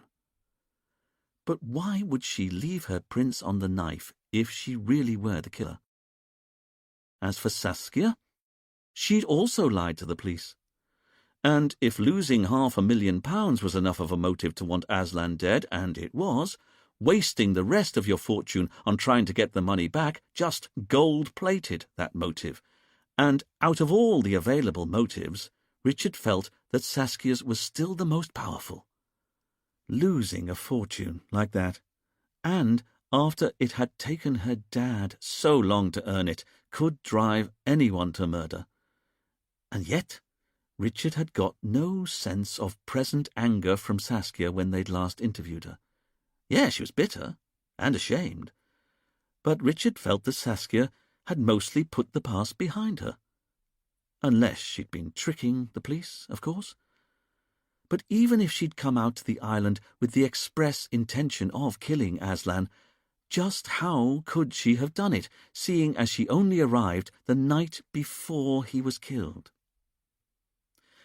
It seemed to boil down to Julia confessed to the murder but couldn't have done it. Paul could have done it but didn't have a motive. Anne had a motive, in which case why were her prints on the murder weapon? And no one's motive was bigger than Saskia's, but she'd only arrived on the island the night before the murder. Saskia was the only one of the 5 who couldn't possibly be their murderer. And none of this mattered, Richard knew, because it wasn't any of these suspects who'd just done a runner. That privilege belonged to Ben Jenkins, who, they now knew, had been Aslan's cellmate back in the day. So why had he run away? What was he so frightened of? As Richard continued to worry and fuss at the board, he began to feel overwhelmed by the questions he still didn't have the answers to. How come Aslan had invited all of the Ponzi victims out to the retreat at the same time? Who was it who'd been shouting at Aslan in his office the night before he was killed? And what did it mean when this man was heard saying, "You won't get away with it"? What's more, where did the GHB in the teapot come from? Was it from Paul's pills? Or was it a homebrew from Dominic's lab? Or perhaps did it come from some other source altogether? And where was the notebook with everyone's names written out for the sunrise healing session? Who'd removed it from the board after Aslan had been killed, and why? Also, while Richard had made no secret of how baffled he was that Aslan had been slain inside a paper house, he hadn't really been able to articulate just how much this fact had continued to irritate him. Because not only did it seem to overturn all the usual rules of murder, that premeditated killings happen in private, away from possible witnesses, but it also, to Richard at least, seemed to be a personal challenge to him. Aslan had died in a room that had been locked down from the inside, and the only 5 possible suspects were all locked inside the same room with him, and to make things easier, one of them was even left-handed, so that left only 4 possible suspects. As far as Richard could tell, one of Ben, Saskia, Paul or Anne was the killer, was laughing at the police. But which one of them was it? As Richard continued to study the whiteboard, he hadn't noticed Camille sidle up to him. "So tell me, how did you get on last night?" Richard panicked, graphic images of his encounter with Julia flashing into his mind. Eventually, he managed to let out a "What?" like a duck quacking. Camille was puzzled. "You know, last night. How did it go?" Richard felt himself blushing full scarlet. "What on earth are you talking about?" "Going through the chemicals we found in Dominic's house," Camille said, looking at Richard's red face and neck. "What are you talking about?" Richard pulled his hanky and mopped his forehead as he went over to his desk. "Sorry, it's this stupid weather. Just a hot flush." "Then take your jacket off." Richard wondered if Camille was about to spill the beans to Fidel about his recent fainting fit, but looking into Camille's eyes, he saw only compassion there, even kindness. This only proved to Richard's mind that Camille was about to set him up for a bit of public teasing, so he quickly moved the conversation on by pretending to sort through his notes. "Well, in answer to your question, Camille, there's no doubt that Dominic has all the ingredients to make any amount of GHB, and the knowledge, frankly, because I'm sure he was lying when he said he hadn't heard of it.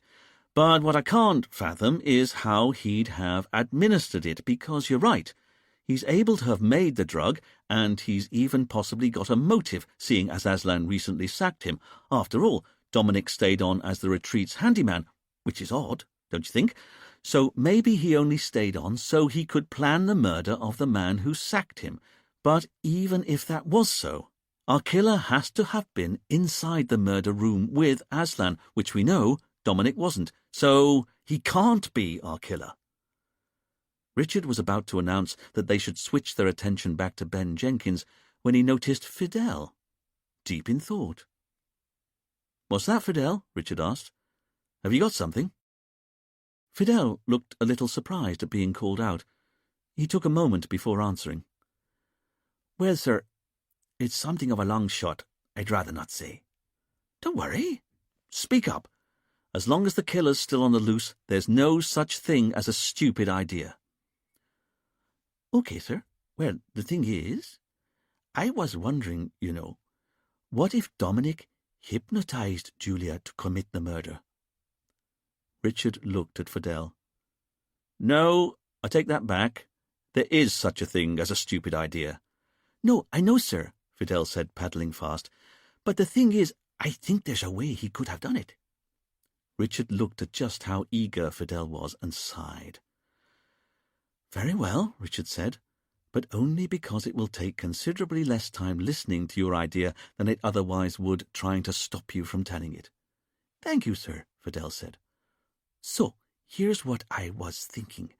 Well, we already know how Julia drank the drug tea along with everyone else." "That's right." "And we know that Dominic's a hypnotherapist who's been dating Julia." "Also true." "So, how about a few days before the murder, Dominic puts Julia into a trance, like we saw him do with her when she was in the cells, and then he implants some kind of trigger word, and tells her that when she hears the trigger word, she has to get a knife from behind a pillar in the corner of the room and kill Aslan Kennedy. Then, on the day of the murder, Dominic creeps up to the meditation space, unseen from the main hotel, say, and says that trigger word through the paper walls. And Julia hears it and kills Aslan, although now I'm saying it out loud, I can hear how stupid this sounds. Yes, it is, Richard agreed. But let's not let that hold us back, shall we?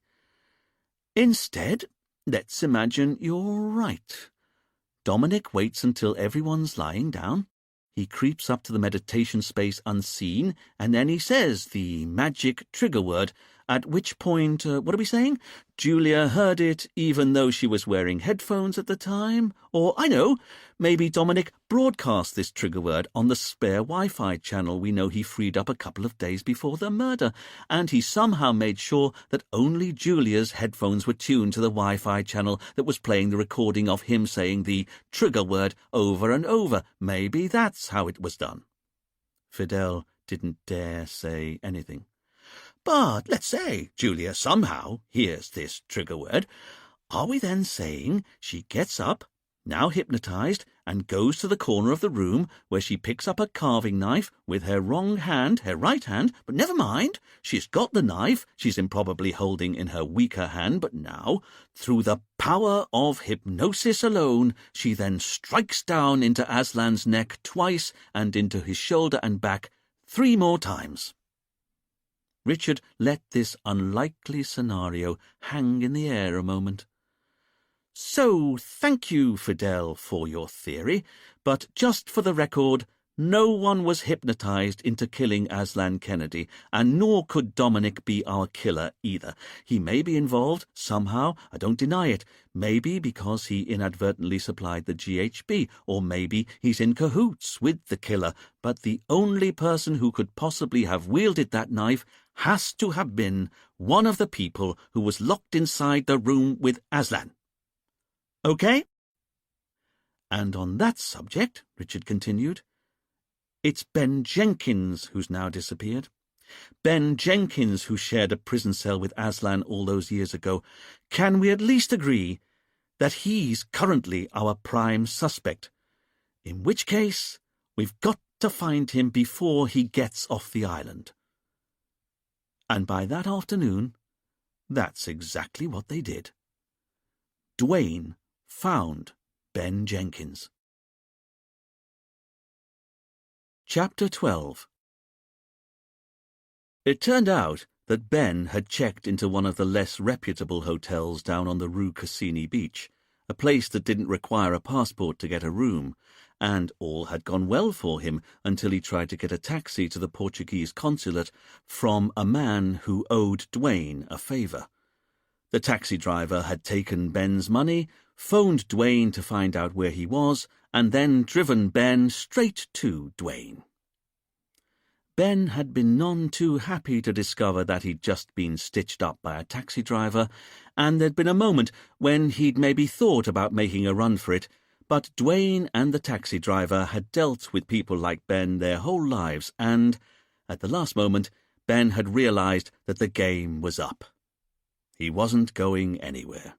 So he allowed Dwayne to gather up his luggage and bring him into the station to help the police with their inquiries. After all, as Dwayne pointed out to him, the alternative was that he'd arrest him on the charge of murdering Aslan Kennedy. Now Dwayne dumped Ben's canvas bag onto the floor of the police station before yanking Ben over to Richard's desk, where Fidel had already lined up a chair for the witness. "Here he is, Chief," Dwayne said as Richard looked up from his work. "Thank you, Dwayne," Richard said. "Great work." Dwayne beamed from ear to ear, but Richard was already taking in Ben and noticing how his hail-fellow well-met bonhomie had vanished entirely. "Fidel, lock the doors," Richard said. "I don't want Mr. Jenkins bolting a second time." Ben looked at Richard, glowering, and Richard stared back at him, with exactly the sort of superiority that he knew would needle him further. Now for the olive branch. And Camille, come and join us, if you would. Of course. Camille brought over her little chair and set it up to the side of Richard's desk. Richard surveyed his domain. Fidel had closed and locked the main doors and returned to his desk. Duane had already started rummaging through Ben's luggage looking for evidence, and Camille was sitting demurely on a chair to the side of his desk. Good. Richard took out the silver retractor pencil from his inside jacket pocket, clicked it once to get the lead out, and put it gently down on his desk, ready to take notes. First of all, Richard asked about Ben's background and his time in Brixton Prison. Ben didn't really want to talk about it, but Richard wasn't really that interested in being polite. "Look," Ben eventually admitted, "that was back then, okay. Back when I had a terrible temper, I was angry a lot of the time. But going to prison for what I'd done, that was the wake-up call for me. And I realised I had to change. I had to find another way. And that's when I got lucky. That first year I was in Brixton, I was made to share cells with a guy who'd been a con man." "David Kennedy," Richard said. "Yeah, and I'd expected him to be a bit of a geezer, but he wasn't anything like that. He'd already been inside a few years and he was pretty quiet. But when he looked at you, it was like he knew what you were thinking. And he spent all his spare time reading self-help books from the prison library, and religious books too. In the year I was locked up with him, I saw him read the Bible, the Quran, and the Mahabharata, all from cover to cover." "You sound like you liked him," Camille said. "Like him? He's the reason why I'm here today. It was him who taught me I had to accept responsibility for what I'd done, and he showed me how he was trying to retrain his brain to reject his need for money. He said he had to find a different set of values." Ben shifted his weight in his seat, a little uncomfortably, but he made himself carry on. "If you must know, I found David one of the most inspiring guys I'd ever met, and I count that year I spent locked up with him in a cell as one of the most important in my life." Richard flashed a quick glance over Ben's shoulder and caught Duane and Fidel's eyes. Duane shrugged, summing up the feelings of all of them. This wasn't quite what they'd expected Ben to say about his time in prison with David Kennedy. Ben continued his story. "By the end of the year, we both knew David would make parole, and we had to say our goodbyes. That wasn't a good day. He'd become so important to me, and I knew I'd be saying goodbye to him forever. You see, David and I had decided we had to cut all ties with our past lives if we were ever going to make a fresh start. So I knew that once he'd gone, he wouldn't try to contact me, and once I got out a few years later, I never tried to contact him. But then I wanted to make damned sure it would be hard for me to keep up with my old life. That's why I moved abroad. I'd been a plumber before I got sent down, and I kind of went to Portugal on a whim. It was a hot climate, it was popular with Brits, buying up holiday properties on the coast, and I had this idea that if everyone needs a plumber, and they do, then a load of Brits in a foreign country would probably want a British plumber. I wasn't wrong. It was like a gold rush back then. Portugal couldn't build villas fast enough, and it was boom times for me. Within a couple of years, I'd got enough cash set aside to buy a rental property for myself. Within a few years, I had a few more. Since then, I've done pretty well for myself, as I'm sure you've been able to find out for yourself. But you have to believe me. The reason I got my life together, the reason I've done so well since, is all thanks to that year I spent sharing a cell with David Kennedy. That man changed my life." Ben had come to the end of his story, and Richard considered him a moment before continuing. He was a little put out by how in control Ben seemed. He was quite obviously vexed at being interviewed, But Richard felt he couldn't discern any of the fear he'd seen in Ben's eyes when they'd been in the retreat's kitchen. Why wasn't he worried any more? Was it the fact that he was now able to tell the police the truth? Or was there some other reason why Ben was no longer worried about being a suspect? "Thank you for that," Camille said, easily slipping into her assigned role. "Then can you tell us how you ended up coming to Sainte-Marie, please?" "And perhaps you can tell us," Richard said, placing his palms down on his desk top, "why you've just spent the last 24 hours on the run." Ben looked back from Camille to Richard and sighed. But again, Richard didn't pick up any of Ben's previous indecision. "Look, you've got me wrong. I wasn't on the run, but I was evading you." "And why was that?" Camille asked, as though Ben was a good friend who'd maybe made a choice in life that she didn't yet understand. Ben gave his answer to Richard. "Because I tried to stay strong after Aslan was killed. I tried to believe you wouldn't come after me, but then there was that moment in the kitchen when I was eating an apple, and I knew you'd guessed. I was worried. Worried as hell. And then, the day after, you searched me room. It was like you were both closing in. And then I was upstairs and I saw you both downstairs and I heard you say you reckoned I was your prime suspect." Richard said, "It was you who was upstairs eavesdropping on us at the hotel, was it?" "That's right." Ben turned to Camille. "And I just knew I had to get away. I had to get me head together, work out what me options were." "You knew how it would look, you trying to get away." "I knew how I already looked to you. What difference did it make?" "Then can I ask," Richard said wearily to make it sound like the question wasn't that important, "what do you know about the notebook that had all your names written out for the sunrise healing where Aslan was killed?" Ben cocked his head, puzzled by the line of questioning. "How do you mean?" "For example," Richard explained, "was it you who removed it from the board after Aslan was killed?" Ben was puzzled. "No. Has it been removed?" Richard looked over at Duane, who knew what his silence was asking of him. "I've been through Mr. Jenkins' luggage, sir, and there's no reporter's notebook here at all, or anything incriminating as far as I can see." With a quick nod of thanks, Richard turned back to Ben, but now it was Ben's turn to ask a question. "Why are you interested in the notebook?" "It was just a list of our names, you know, the people who'd been chosen for the sunrise session the next day." Richard decided to change the subject. "Would it surprise you," he said, "if I told you that you were the only person in the murder room who hadn't lost money to Aslan Kennedy in his Ponzi scam 20 years ago?" Ben was stunned. "What?" Richard held Ben's gaze.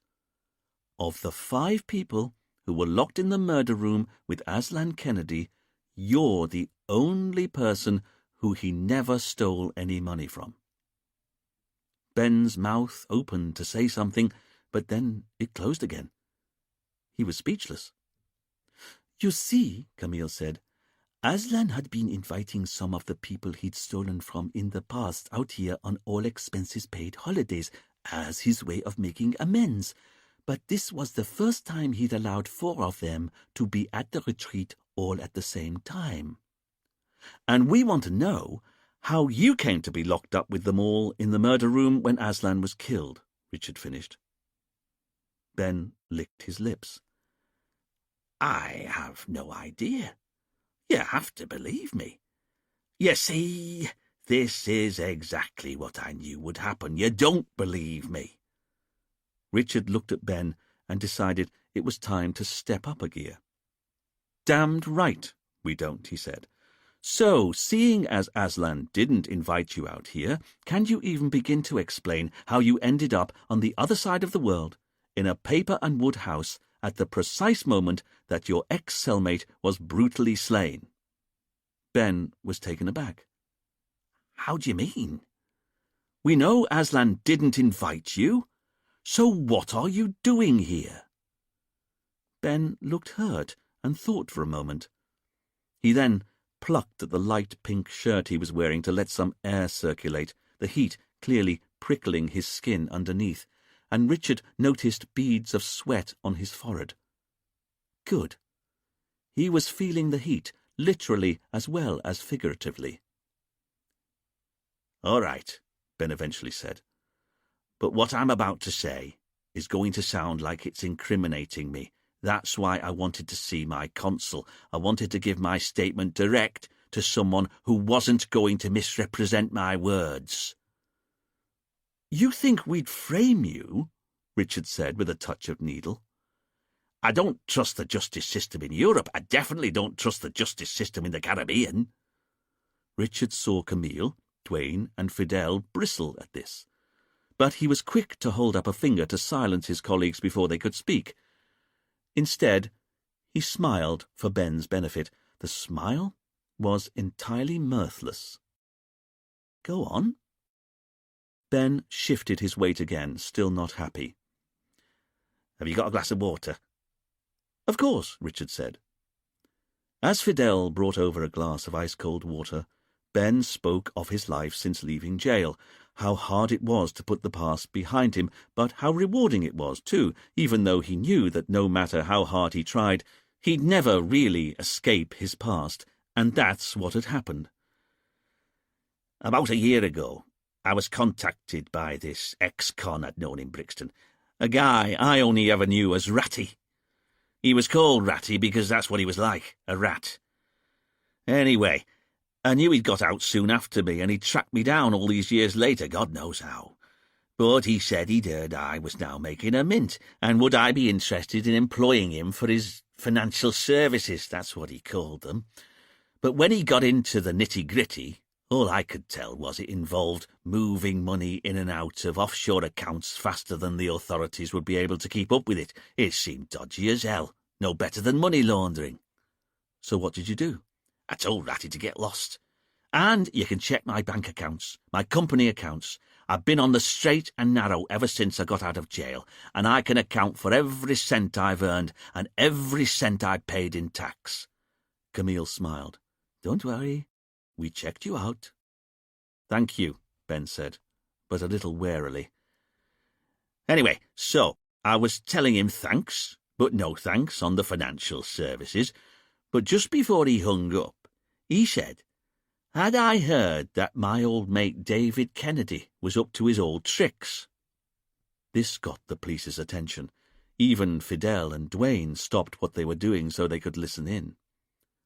"I'm sorry," Richard said. Ratty told me that David Kennedy had changed his name to Aslan, that he was pretending to be a spiritual guru out in the Caribbean and was on the con again. The police all froze. Eventually, Richard said, "He said that, did he? That David was now called Aslan and he was conning people again?" "That's right. Ratty said he knew the offshore accounts David Kennedy had used back in the day, and not only were they active again, but he'd heard on the grapevine that he was up to his old tricks again." "Did your friend Ratty say how Aslan was conning people?" Camille asked. "No, and I didn't ask. He had to be lying, that's what I told myself. But the thing is, I couldn't get it out of my mind. What if I was wrong? What if David had really gone back to his old ways? So I went to the internet to see if I could find anyone called Aslan working as a guru in the Caribbean, and there he was. At first, I didn't see how it could be David. He looked nothing like how I remembered him. But if I imagined David 15-odd years older, much more tanned, having lost a lot of weight, his hair having gone completely white, and also having grown a long white beard, well, then, maybe it was him. But I'm telling you, I wasn't sure. But the website had an email address, so I sent him an email, just saying, "Hello from an old friend," and he replied within about a minute, saying he didn't know who I was and telling me not to make contact again. I'll be honest, I was shocked. David and me were like that in prison. Here Ben held up his hand and crossed over his first and second fingers. So I sent another email a few minutes later, saying that it was me in no uncertain terms, only this time the email I sent bounced back saying address unknown, or whatever the message is you get when you get the wrong email address. When was this? Richard asked. A couple of months back, maybe 3. You were in touch with Aslan 3 months ago, Richard asked, to be clear. Ben didn't know why Richard was so interested. Yes, something like that. But we've been through Aslan's emails on his computer, Camille said. We didn't find any emails from you. Ben was surprised. Maybe he deleted them. I sent them. Are you sure? Yes, Ben said, fishing out his smartphone. I should still have the emails on my phone. Hold on. Let me do a search. As Ben was saying this, he got up his email program and typed into the search field. After a few moments, he handed his phone over to Richard. Richard looked down and saw the email thread between Ben and Aslan, and it was just as Ben had said. The first message was sent from Ben's Portuguese email address at 11:05 a.m, and it said, "Hey, David, is this you? Hope life's treating you well after Brixton. Yours, Ben Jenkins."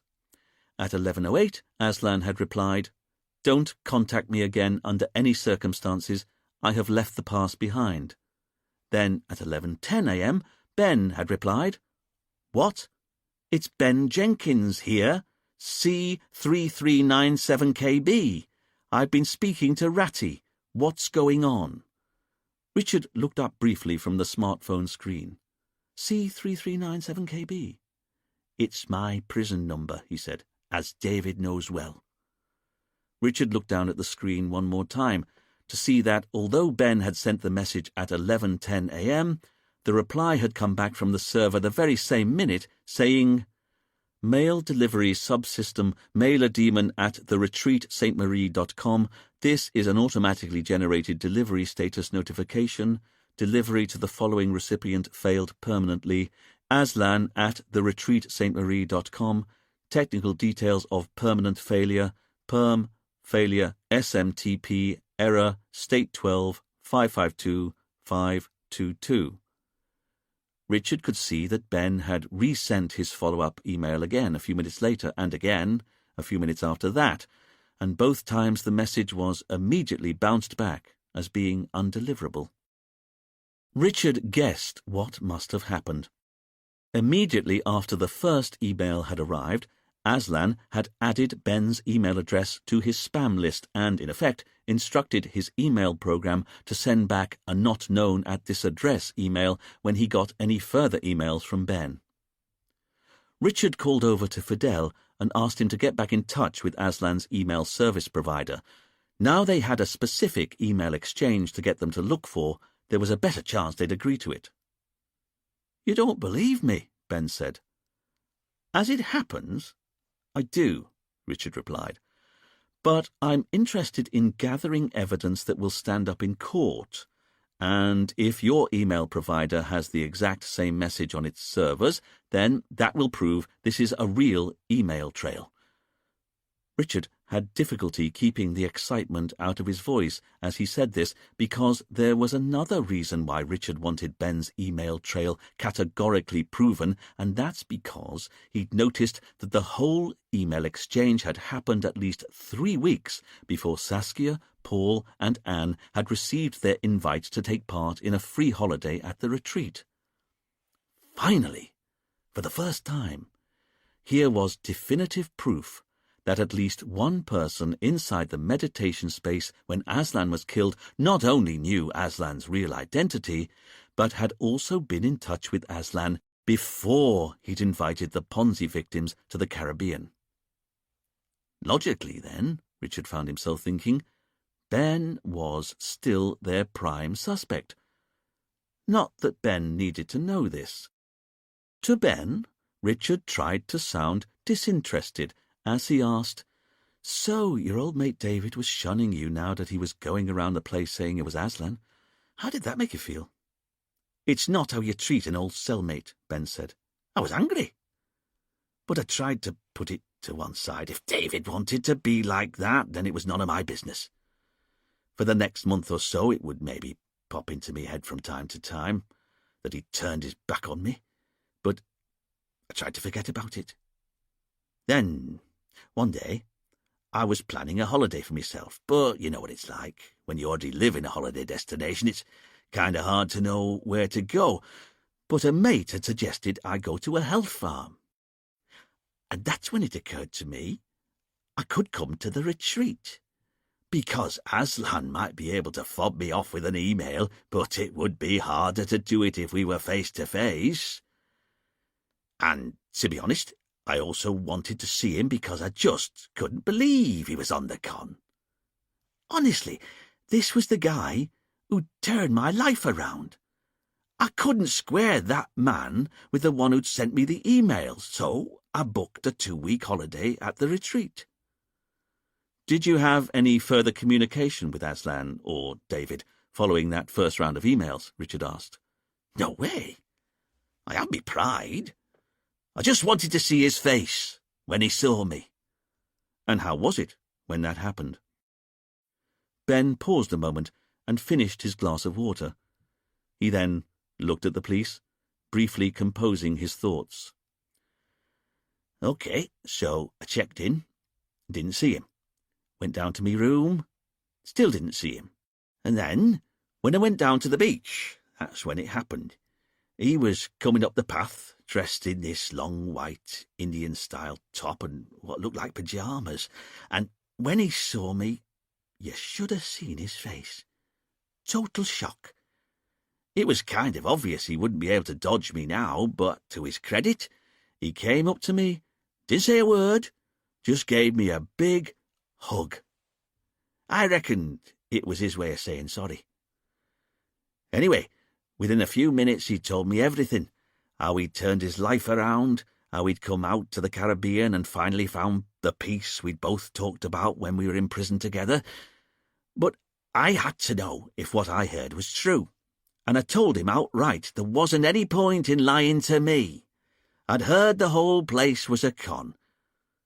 He tried to deny it at first, but the thing is, I knew some of the details of the bank accounts in the Caribbean, how even our old mate Ratty knew what he was up to, and the more I told him what I knew, the more I wanted him to tell me I was talking rubbish, that it was all lies.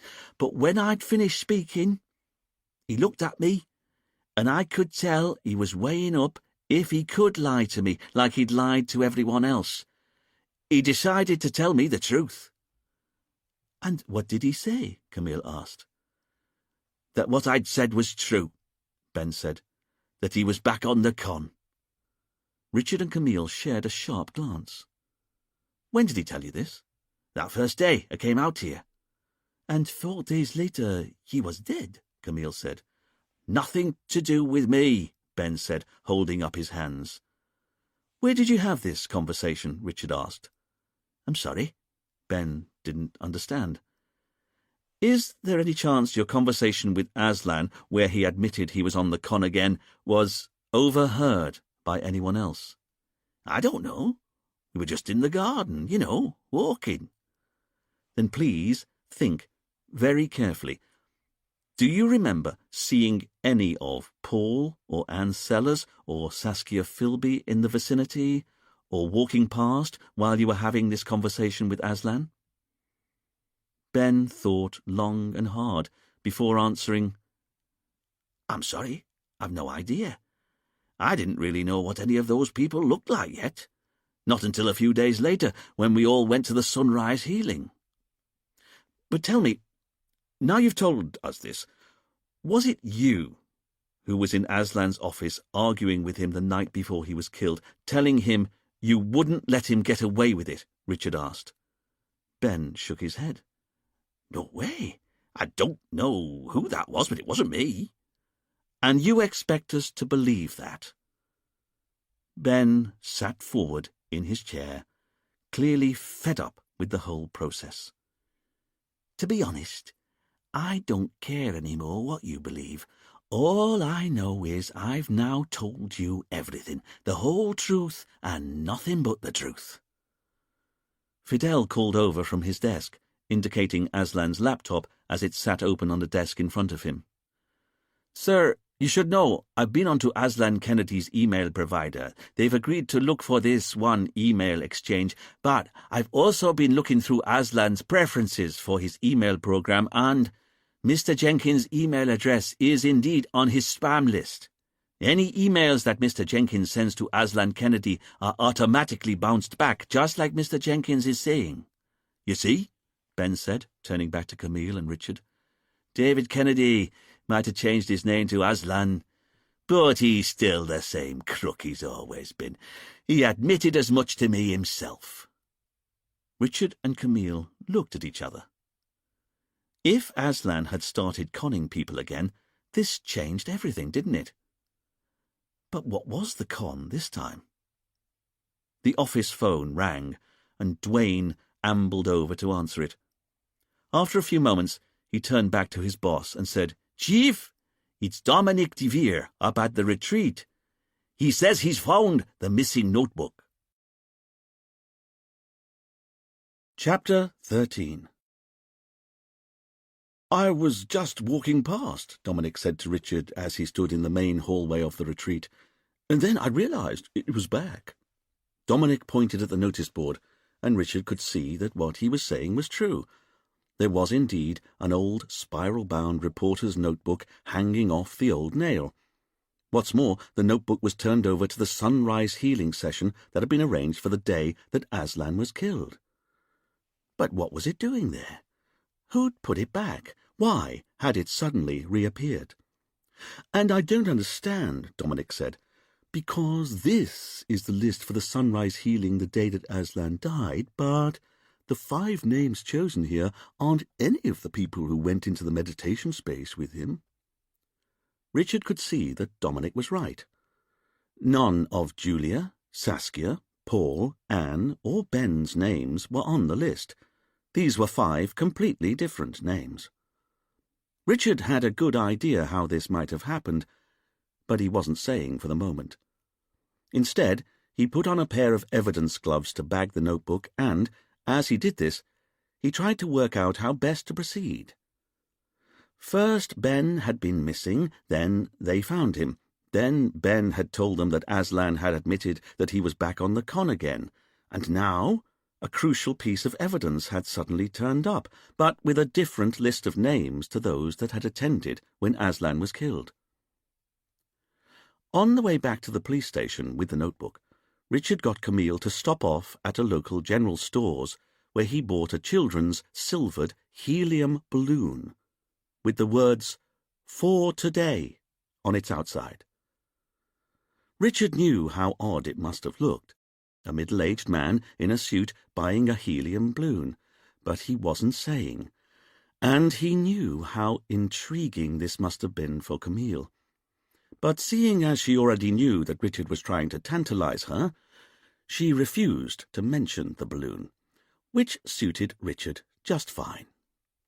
So Detective Inspector and Detective Sergeant drove all the way back to the police station in silence, with a silver helium balloon bobbing on its string between them both.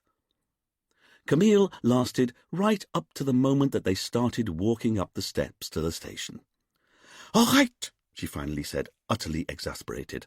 "I have to know. Why have you got a kid's balloon?" Richard looked at the balloon as though he was just as surprised as Camille to find that he was holding it. "What? Oh, this?" "Yes, the helium balloon." "Well, that's obvious, Camille. We're going to use it to reveal the identity of our killer," Richard said, and continued on and into the station. Once inside, Richard found Fidel with all of Aslan's financial papers spread out. "Honestly, sir," Fidel said before he'd realized that his boss was holding a balloon, "I'm going through Aslan's bank accounts for the 100th time, and he only gets that $1,000 a month from the business, most of which goes to an orphanage at the end of each month.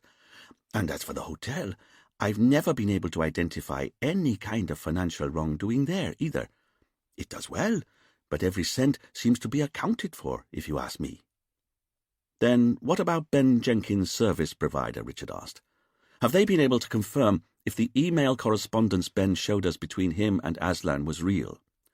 "Sure have, Chief," Duane said from his desk. "And they confirmed that Ben sent 5 emails to Aslan Kennedy's account 3 months ago, just like he said." "Which is interesting," Richard said, as he went over to his desk and tied the balloon to the back of his chair. "Because that suggests that Ben's telling us the truth. In which case, maybe Aslan's back on the con again. But if he is, then how come we can't find any evidence?" Richard looked at his team, knowing how desperate they were to ask about the silver balloon that was now bobbing on its string just behind his right shoulder. Chief," Duane eventually asked. "He's going to use it to reveal the killer," Camille said, trying to spare them Richard's grandstanding. "And that's where you're wrong, Camille," Richard said, delighted to have a chance for some grandstanding. "Because the children's balloon will reveal our killer's identity, but we're also going to need the toner cartridge from our photocopier and the office's stun gun." Richard was delighted with the looks of surprise. Allow the music to steady your thoughts and soften your emotions as we prepare to return to the narrative.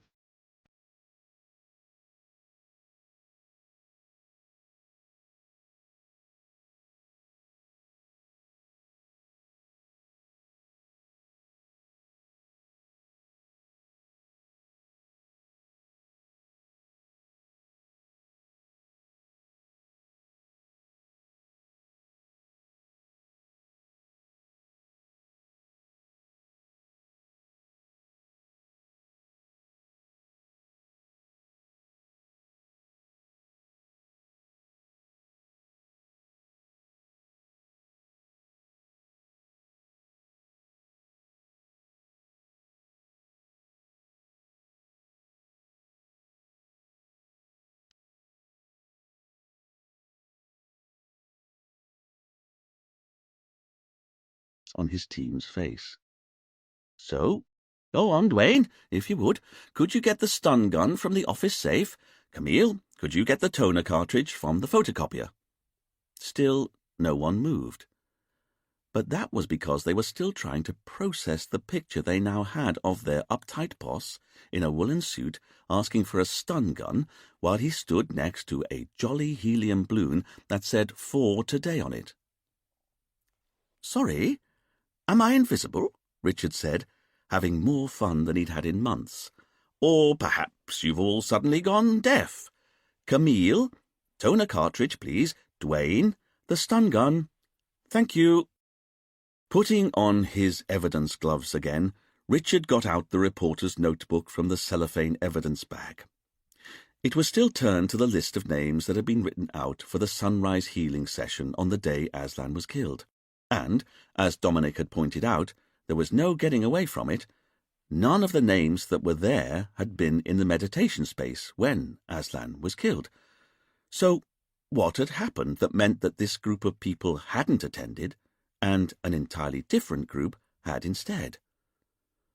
As Richard got the notebook nice and straight on his desk, he took a moment to marvel at how decisive he'd become since he'd finally managed to get rid of his lizard. There was no doubt about it in Richard's mind. His lizard had been the albatross around his neck. Camille managed to clunk the toner cartridge out of the photocopier and bring it over, and Richard decided it was time to explain what he was up to. "Right then, Camille. It's clear from the notebook here that Aslan wrote out a list for the sunrise healing the day before he died, all as normal. This list here is definitely his handwriting. All of the other pages in the notebook confirm that. But I think the killer was waiting nearby, and the moment that Aslan hung the notebook back up on its nail, the killer stepped in, turned the list over to a fresh page, and wrote out a new list of names, the list of people who ended up going to the sunrise healing the next day." "A list that's now missing," Camille said. "Agreed," Richard said. which suggests that after the murder, the killer came back to the notebook and tore off the incriminating page with their handwriting on, and then turned the page back to reveal Aslan's original list. Fidel interrupted, excited. Then how about they went down to the cellar and burnt the incriminating page of names in the killer's handwriting in the hotel furnace? My thinking exactly, Richard said, which is why you found a few remnants of burnt paper in the furnace. But, sir, Fidel continued, if the killer tore off the one incriminating page with their handwriting on, why did they then have to remove the rest of the notebook? Well, I'd say that was obvious, Fidel. The page that Aslan wrote on, as we can see here, Richard indicated the notebook on his desk, quite clearly shows him choosing a completely different set of guests for that day. But I bet the next page still carries the indentations from the killer's list of names that was on the page after it, and I want to reveal those indentations.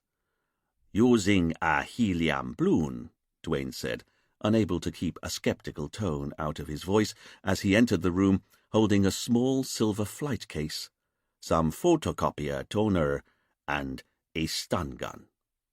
Richard smiled. Indeed. He then looked at his team and knew it was time to explain. So, my theory is that the killer flipped over to a fresh page to write the incriminating list of names out, and in doing so, the pen he or she was writing with would have made indentations on the page underneath Aslan's original list. That makes sense, Duane said. But it was more the balloon I wanted to know about. All things come to those who wait, Richard said. First, can you get out the stun gun? Duane opened the latches on the flight case and lifted the lid, revealing a grey foam interior that housed the stun gun. The weapon itself was like something out of a sci-fi movie, a grey plastic box about the size of a chunky mobile phone with two metal prongs sticking out of it. It looked both humdrum and entirely scary, especially when Duane turned it on and electricity arced between the two prongs with a nasty crackling sound. This thing is evil, Duane said, summing up the feelings of them all. Have you ever had recourse to use it? Richard asked. No way. This is not how we roll on San Marie. Richard looked at Duane and knew it was true. There was no way any of his team would ever use such an instrument on another human being. Right, Richard said. So, let's find out who wrote the missing list. Richard pulled his penknife from his pocket, carefully opened it, turned, and stabbed the balloon with it. There was a wet pop as the blade went in, and then Richard held the silvered balloon in his hand as it deflated. Have any of you ever wondered what they make these helium balloons out of? Richard looked at his team, but they had the good sense to stay quiet. Because they're not rubber, like a normal balloon, and although it looks like silver foil, it isn't metal either, is it? Again, a dramatic pause that his team were canny enough not to prolong by asking any questions. Well, silver balloons like this are made out of a substance called mylar, which is a metallized polythene, and as such, it's perfect when used alongside a stun gun and some photocopier toner for creating an electrostatic detection device, or EDD for short. Fishing out a pair of scissors from his desk tidy, Richard started to cut a square from the balloon that was quite a bit larger than the reporter's notebook. And, as I'm sure you all know, electrostatic detection devices are perfect for picking up even the faintest of indentations in paper. So, if the killer flipped over to a fresh page to write out a different list of names, as I'm sure must have happened, then whatever pen he or she used will have left indentations on the page underneath. Richard indicated the blank page following the list of names that Aslan had written out, and briefly paused for his team to ask any follow-up questions. A little disappointed that there weren't any, he continued. So, what you do is place a square of mylar polythene over the paper that you think has got indentations on it, just so. Richard placed the square of silver over the blank page. "You then turn the stun gun on." Richard picked up the stun gun and pressed the trigger mechanism. Electricity started to arc between the two metal nodes. "You then waft the stun gun over the mylar, making sure the charge goes down into it." Richard put the nodes up close to the silvered square, at which point the electricity stopped arcing in between the nodes and started to stab down into the plastic. As Richard moved the miniature lightning back and forth across the silver square of the child's balloon, he carried on explaining. "The objective is to produce an evenly distributed electrostatic charge across the surface of the mylar, because once the mylar's been suitably charged, the most incredible thing happens." "Yes, that should be enough." Richard turned the stun gun off and carefully placed it to one side. There was no visible difference to the silvered square of mylar. "Sir?" Fidel asked. "What happens?" "Everything, Fidel, because the surface of the mylar is now differentially charged depending upon whether or not an indentation was underneath it or not," Richard said, really selling the magic of the process. His team were nonplussed, as he knew they'd be. "Which is why we need the photocopier toner." Richard got the ancient black toner caddy and shook it. As was usual, a fine dusting of black toner powder fell out of it. Richard had been trying to get the caddy replaced for months, but now he was glad that it was so decrepit. "Watch this," he said, as he held the toner cartridge a foot or so above the clear silver square. "Because every grain of toner powder is negatively charged, and the principle of how a photocopier gets its ink to stick to paper is the same that we're now going to use on the mylar, because, remember, it's now positively charged where there aren't any indentations underneath and negatively charged where there are." Richard started to shake the toner cartridge from side to side, and toner powder began to waft down onto the silver square of mylar. And, to his team's amazement, the black powder seemed to form into certain curls and swirls on the silver, and within 10 seconds it was possible to see that the inky powder had in fact now stuck to the silver in such a way that words could be seen. The team had to squint a bit to make out what was written, but there was no doubt about it. The toner had revealed the indentations from the missing page that had been removed and destroyed. The ink on the silver square read, "You are invited to the sunrise healing. Julia Higgins, Saskia Philby, Paul Sellers, Anne Sellers, Ben Jenkins. 7 a.m., morning swim and stretching on the beach. 8 a.m., sunrise healing in the meditation space. Attendance is free and highly recommended. Aslan." This was a facsimile of the incriminating page, and it was obviously not Aslan's handwriting, so that begged the question, whose handwriting was it? Richard realized first. "Wait," he said to his team as he went over to Camille's desk and started looking for the witness statements among the mess of files. "What are you looking for?" she asked. "Hold on," he said, having difficulty keeping his irritation in check, but now was not the time to lecture Camille on her clear desk policy, and instead he grabbed up the witness statement he was looking for. He returned to his desk with the page of handwriting and put it down next to the silver square so that they could compare the two samples. And now it was time for Richard's team to be stunned. They were looking at Julia Higgins' witness statement, and the incriminating list of names was the exact same handwriting. It had been Julia who'd replaced Aslan's list with a new set of names. "I don't believe it," Richard said, amazed. Had Julia been playing him from the start? After all, even Paul Sellers had worked out that Julia was their most likely killer. She'd been at the retreat the longest time, 6 months. Who else of the suspects had a better opportunity to discover Aslan's real identity and then get him to invite the other Ponzi victims out to the retreat at the same time? But how did she work it out? With a sudden flash of understanding, Richard remembered that Julia's job at the retreat was to help for a few hours a day in the office. What if she'd been at Aslan's computer when Ben Jenkins' email came in? It clearly called Aslan David and referred to Brixton Prison.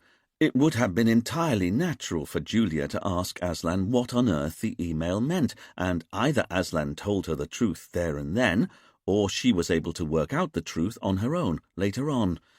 Richard continued to try and step through the logic of what Julia would have done next, because now she knew that Aslan was in fact the David Kennedy who caused her father's death.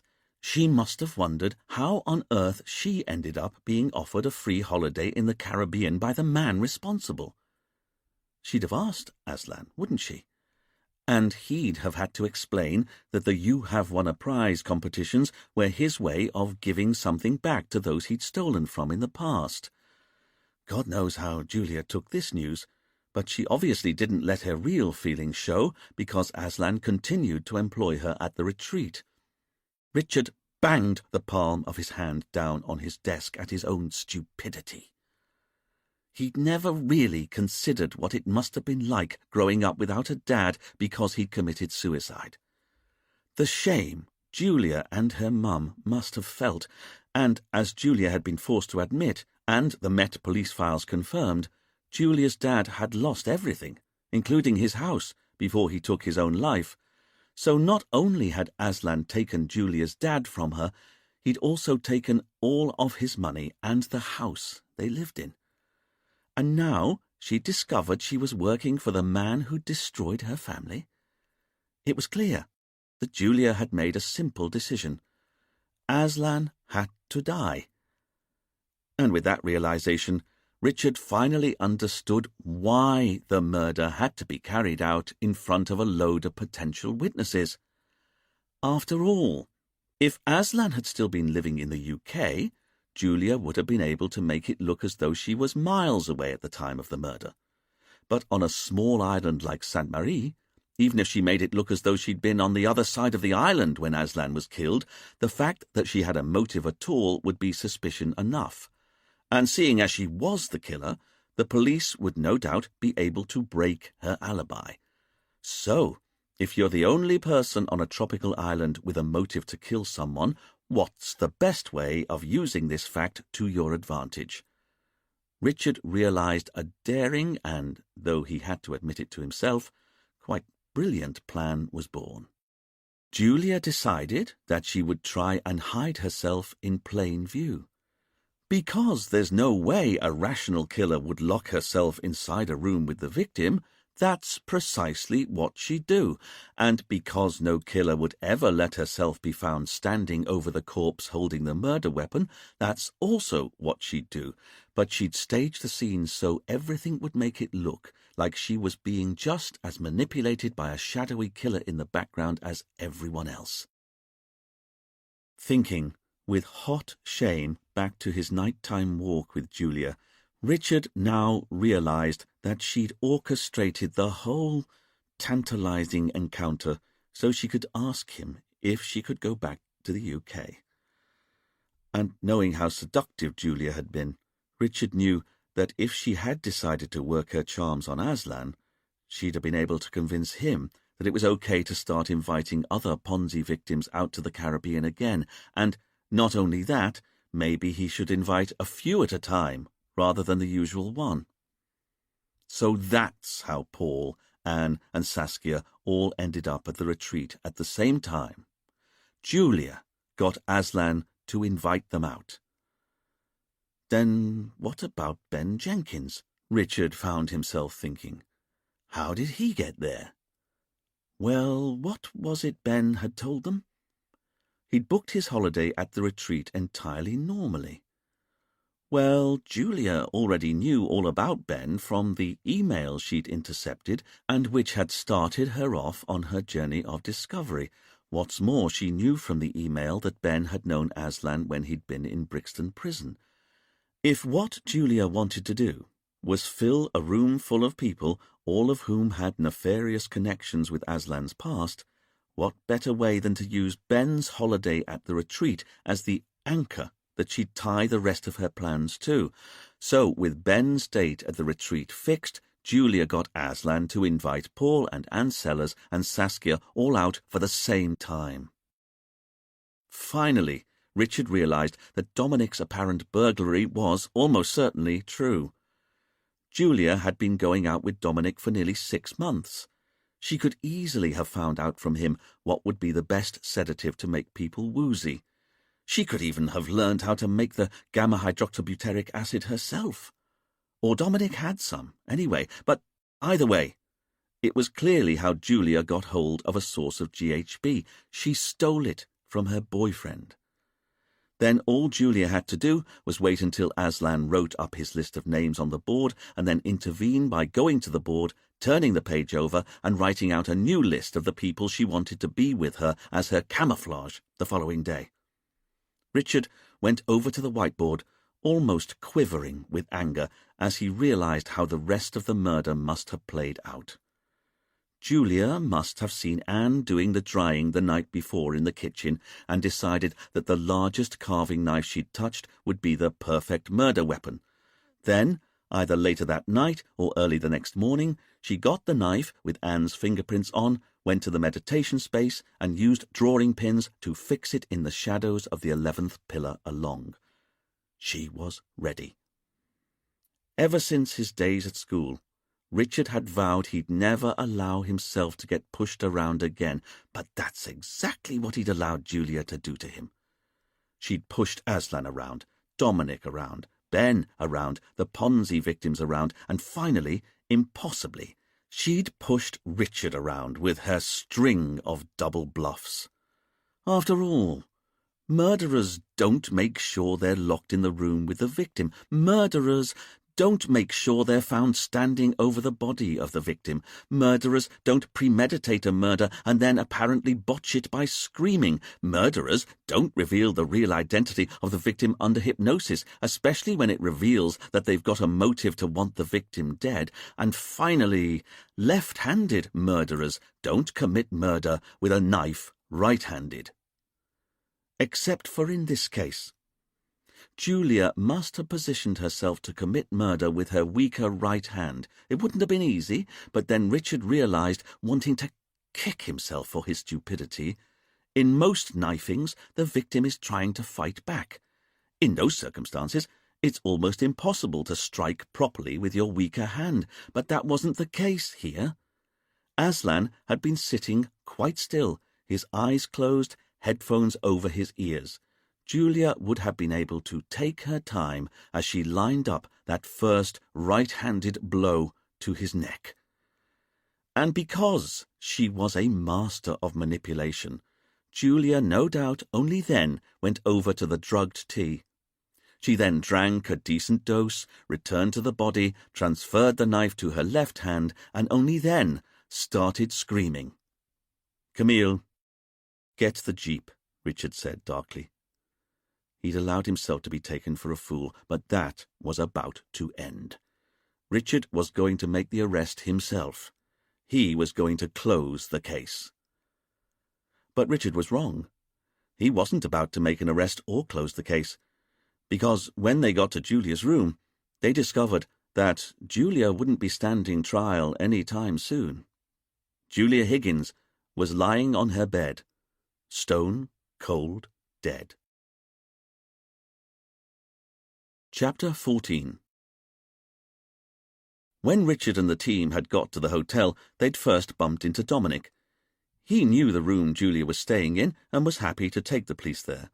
On the way, he'd prattled on about how he'd realized how bad it had looked when the police had found his home brew lab, so he'd decided that it was time to pack in the search for the perfect legal high. In fact, maybe it was time to move on from the retreat altogether. After all, he couldn't be expected to be a handyman his whole life. Richard only half listened to Dominic, although he couldn't help but note that Dominic was now the second person who told him he was considering returning to the UK.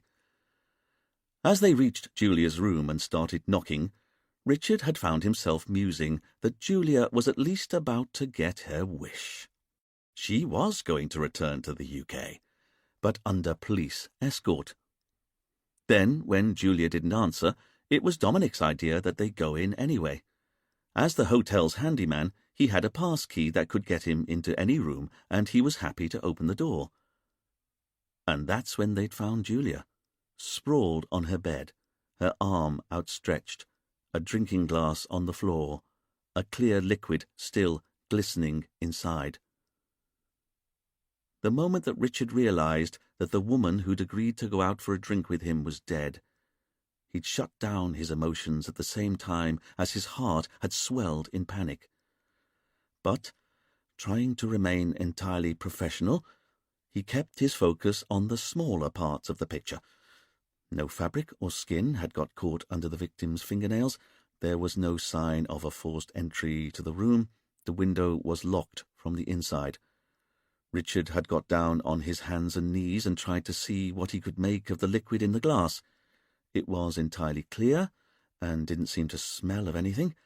He dipped his little finger into the liquid and tasted it. It was tasteless as well. But it couldn't be just water. Not if it was the last thing that Julia drank before dying. Camille came in from the bathroom. "You should see this," she said. Richard joined Camille in the white-tiled bathroom next door. She lifted the lid on the metal bathroom bin. There was a little brown glass bottle inside. Reaching in, Richard pulled it out and saw that it was an empty medicine bottle. He then fished out the white plastic screw-top lid that had been lying next to it in the otherwise empty bin. He smelled both. There was no odour, and whatever liquid it had contained had been clear. Camille had already got 2 see-through evidence bags ready, and Richard slipped the bottle into one and the lid into the other. Was this what had killed Julia? Almost certainly. Richard returned to the main room, and Fidel said, "So, what do you think, sir? Julia realized we were closing in on her? We're about to arrest her for the murder of Aslan Kennedy, and so took her own life?" Richard scanned the room before answering. "Could be, but if so, where's the suicide note?" "There isn't one, sir," Fidel said. "Not that I can see." This gave Richard pause. Suicides usually left a note behind to explain their actions. When the suicide was because of guilt, for example, because they'd killed someone else and were now wanting to end the shame of their life, there was always a note. And as much as Richard was trying to keep a lid on his emotions, there was a feeling that was bubbling up inside him, irrespective of the facts, irrespective of the clues.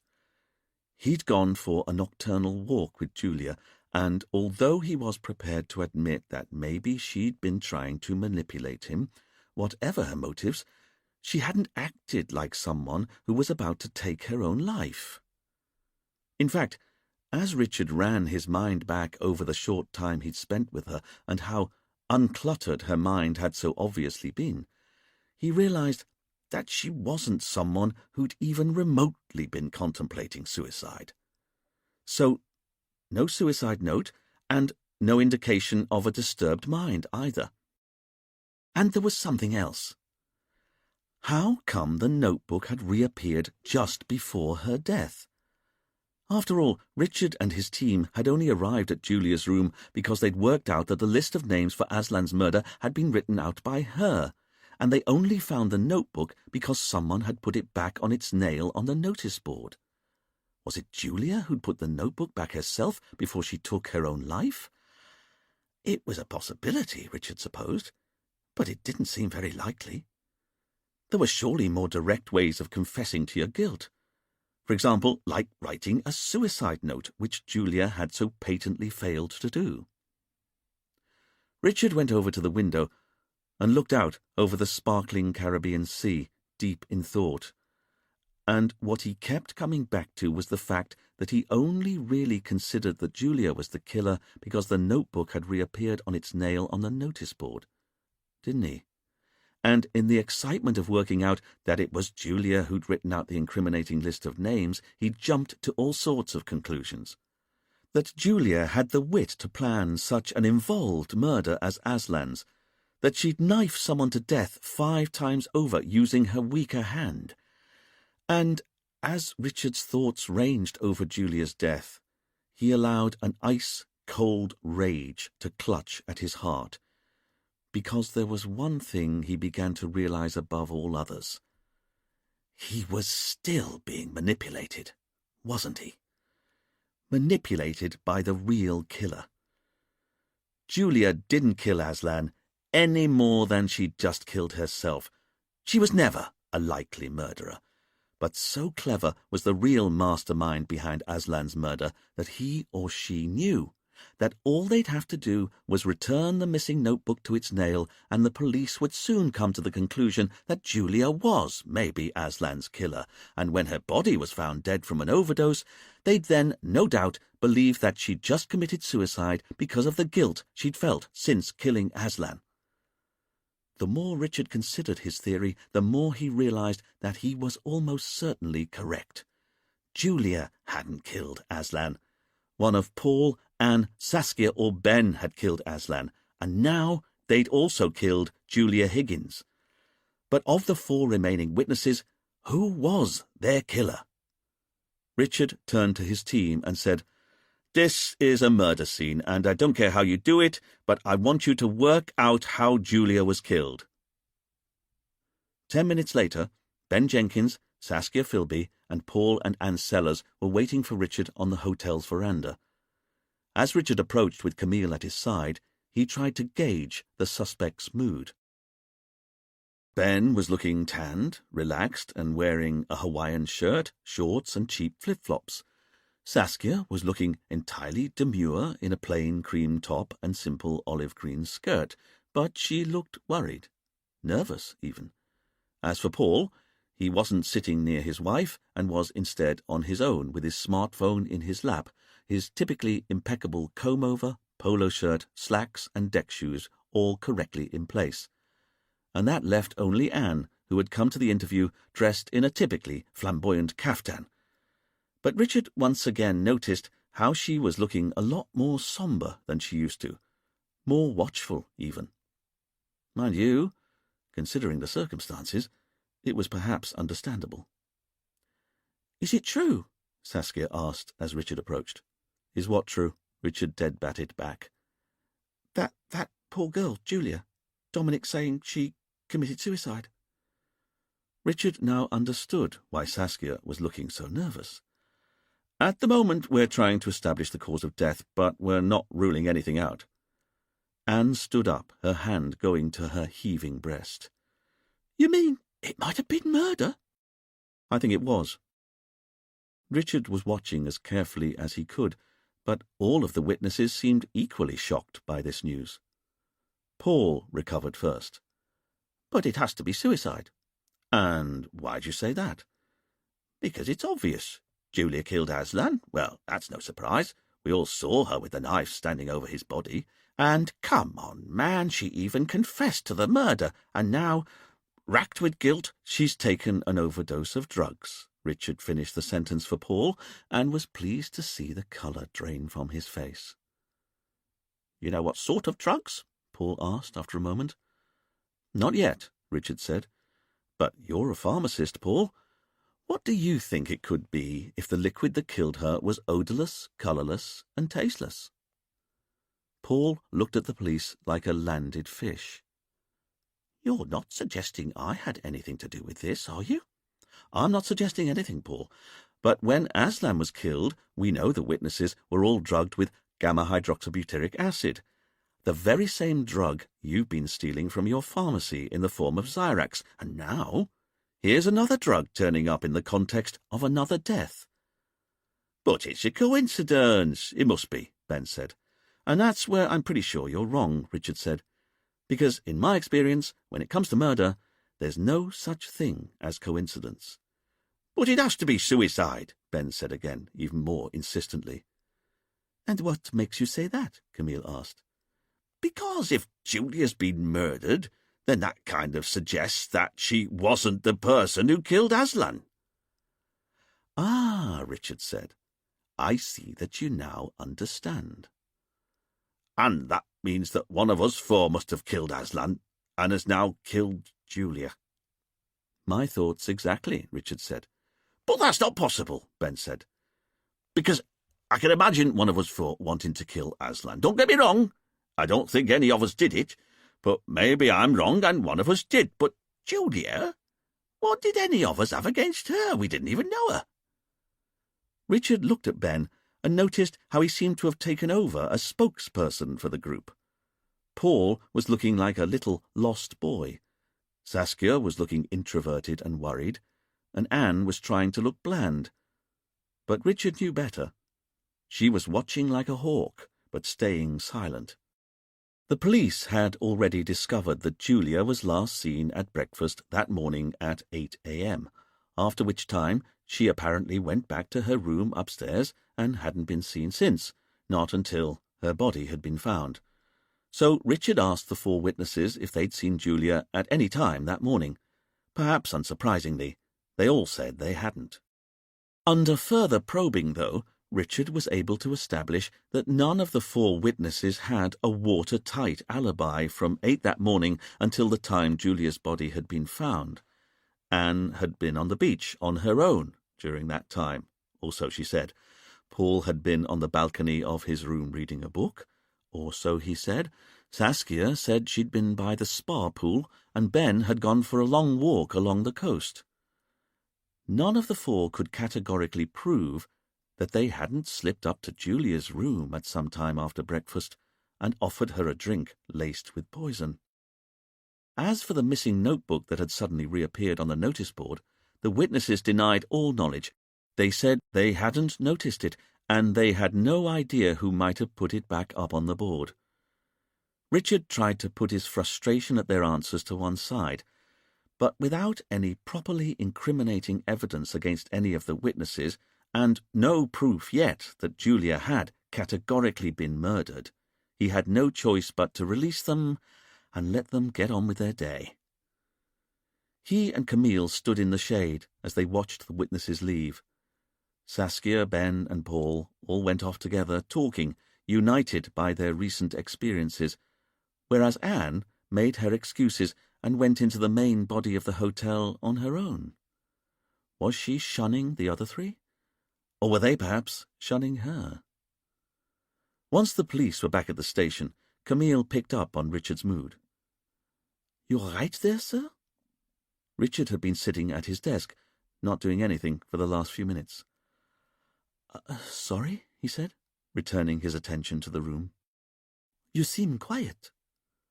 The last time in his life that Richard had talked about his true feelings was when he had been 7 years old. It was just after his mum had explained to him what a boarding school was and that he was about to be sent to one. So Richard wasn't going to start talking about his feelings now. "The murderers struck again, Camille. What are you expecting from me? A song and dance routine?" Camille put her hand on her hip, irritated. She knew Richard had feelings for Julia. Why couldn't he admit it? It would have been wrong if they didn't get upset when someone they'd come to know got murdered. Richard barked from his desk. "Come on, team. I want the evidence processed, fingerprints taken off the glass Julia was drinking from and off the bottle we found in her bin. I want to know, if this was murder, just how it was done." Richard was standing at the whiteboard, mopping his neck with his hanky, when Fidel announced he'd finished dusting the medicine bottle from the bin and the glass Julia had been holding. "And the only prints I've been able to raise so far from the glass Julia was holding belonged to Julia." "I see," Richard said. "But as for the medicine bottle from the bin, I've been able to raise 4 clear prints from it, and none of them belong to Julia." "They don't?" Richard asked. "No, sir. And none of them match any of the witnesses either." This gave everyone pause. "I'm sorry?" "None of the prints on the medicine bottle match the prints of any of the people who were in the meditation space when Aslan was killed." "Then who put the bottle in the bin?" Twain asked. Richard looked back at the whiteboard a long moment before he realized. "Fidel! We've never taken Dominic's exclusion prints, have we?" "No, sir." "Then give Dominic a ring, would you? I want him in here, and I want his fingerprints checked against the prints you're finding on the medicine bottle." "Yes, sir." An hour later, wearing an old vest, torn shorts, and ancient leather sandals, Dominic flapped into the station, hot and bothered. He was uncooperative, like a teenager, as Duane took his exclusion prints, but then, Richard supposed, Dominic had discovered his ex-girlfriend's dead body only that morning. It would take the wind out of anyone's sails. "Is that all?" Dominic asked once Fidel had his prints on the regulation card. "Maybe," Richard said, "but can you tell me where you were this morning from about 8 a.m. until the time we found Julia's body?" "What is this?" Dominic asked in a grump. "Just answer the question." "I was on the beach, okay?" "With anyone?" "Sure. There were hotel guests around the whole time." Richard remembered what the witnesses had said earlier. "Did you by any chance see Anne Sellers when you were down there?" "What?" "Seeing as you were on the beach, did you see Anne Sellers at all?" Dominic thought for a moment before answering. "I don't think so." Richard considered this.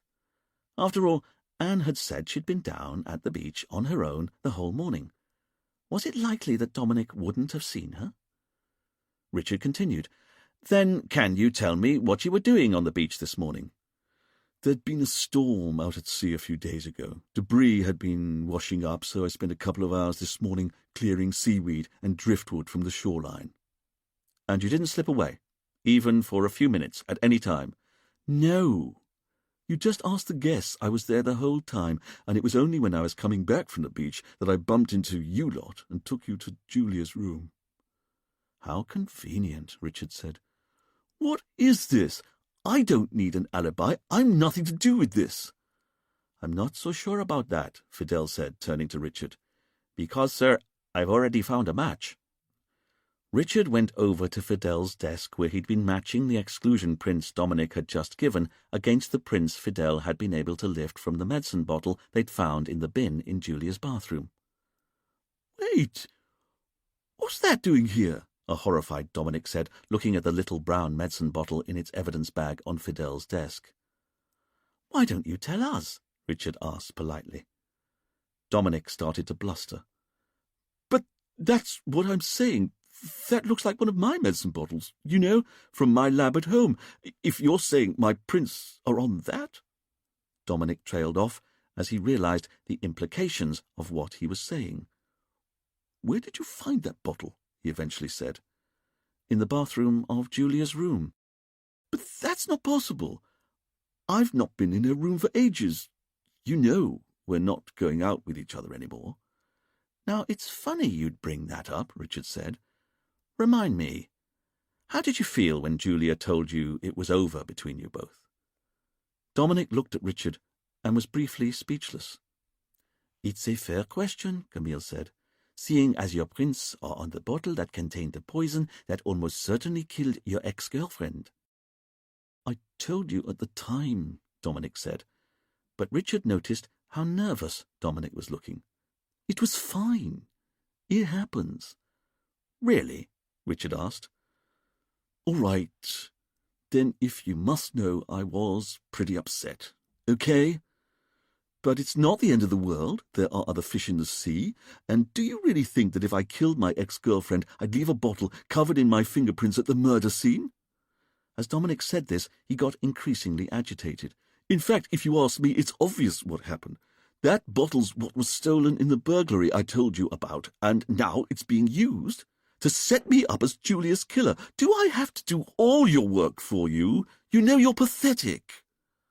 Dominic turned and started to leave, although he had to pause as Duane took half a step away from his desk to block his exit. "You want to stop me from leaving," he said to Duane. "Then you'll have to arrest me." Richard knew that there was a lot of sense to what Dominic was saying. No one killing their ex-girlfriend would leave a bottle of poison covered in their fingerprints at the scene of the crime. But here it was again. A piece of incriminating evidence that pointed very specifically at one person, just as Julia had confessed to the murder, even though Richard was now sure that she hadn't done it.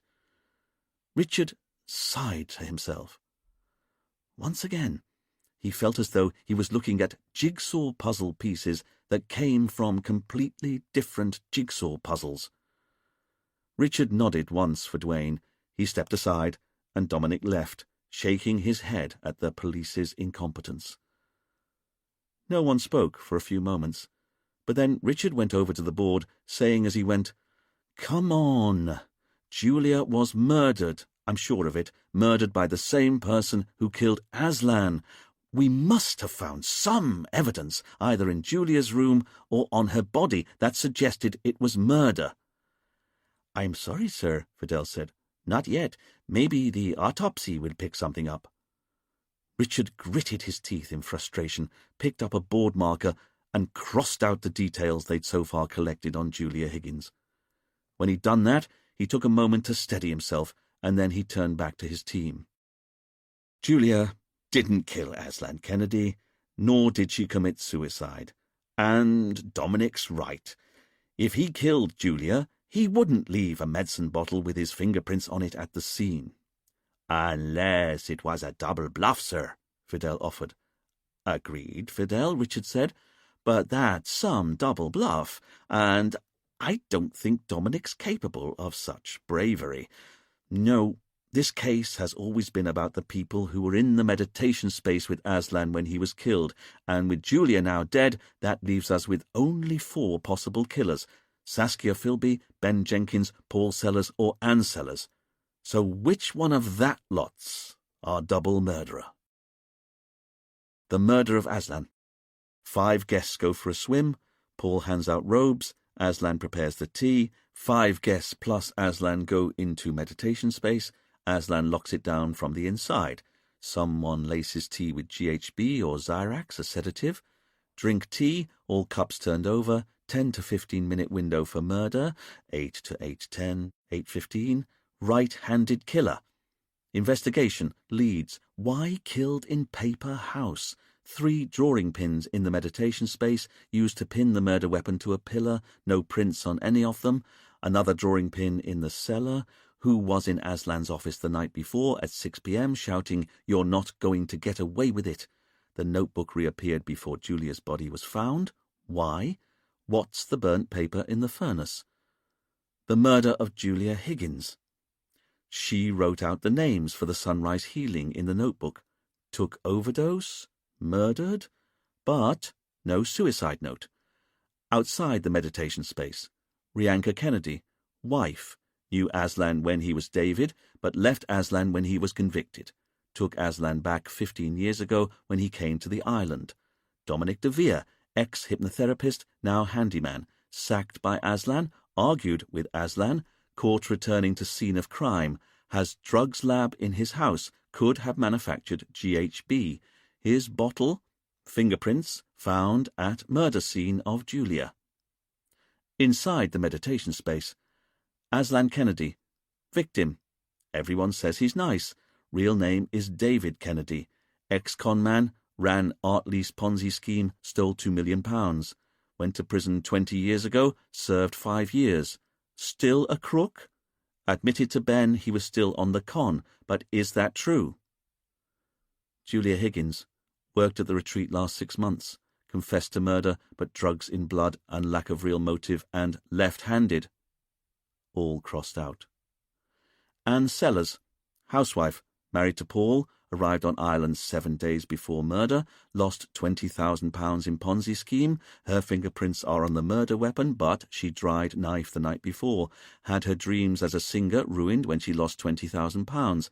Clearly hates her husband, Paul. Says she didn't recognise Aslan, David. Paul Sellers, arrived on Ireland 7 days before murder. Handed out the white robes. Pharmacist who stole Zyrax from work. Knew Aslan's real identity. Wife Anne lost money in Ponzi scheme. Hates his wife Anne. Wife no longer alibis him for argument at 6 p.m. Saskia Philby, single, 45 years old. Here on her own, arrived night before. Heard argument in office night before at about 6 p.m. A man, but couldn't identify him. Lied that she'd lost £50,000 in Ponzi scheme. She lost £500,000. Says she didn't recognise Aslan, David, but she was his lover. Maybe she did.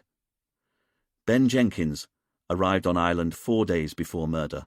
Property developer, Portugal, served 3 years for wounding with intent, and was Aslan David's cellmate in 1997 for 1 year, lied that he didn't know him, had been in email contact 3 months before murder, no alibi for time of argument at 6 p.m. "You know," Camille said, "if Julia was murdered, it was to make it look like she'd committed suicide because of the guilt she was feeling since killing Aslan Kennedy." "That's right," Richard said. "But we still don't know why Aslan was killed, do we? I mean, not really." Duane said, "It's got to be connected to his past. From when he was running his Ponzi scheme, seeing as everyone in the room with him when he was killed was connected to his past." Richard could see the logic of this. After all, Aslan had stolen millions of pounds 20 years ago. But how did a crime that long ago connect with Ben's statement that Aslan had admitted that he was back on the con again just before he was killed? Had Aslan been conning one of the Ponzi victims? Or maybe the con involved Aslan being in cahoots with one of the Ponzi victims, who then turned the tables on him by killing him. "Fidel," Richard said, "how are you getting on with Aslan's bank statements?" Fidel indicated the mess of paperwork on his table. "Still looking, sir, but honestly I can't find anything incriminating at all. Aslan didn't ever seem to spend money." "Maybe that's because he had a different source of income elsewhere," Duane offered.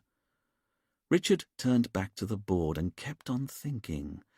Was Aslan on the con, even though they could find no evidence that proved this? And if he were, how did it tie up with Paul, Anne, Saskia, or Ben? Or was Ben lying to them? In which case, why? Was Ben perhaps the killer, trying to throw them off the scent? But why would Ben want Aslan dead? And why would he then need to kill Julia? As the afternoon wore on, Richard found his mind wandering towards the evening he was about to spend on his own. Somehow, now he had to face his first night without Harry for company. He wondered if maybe he'd acted rashly.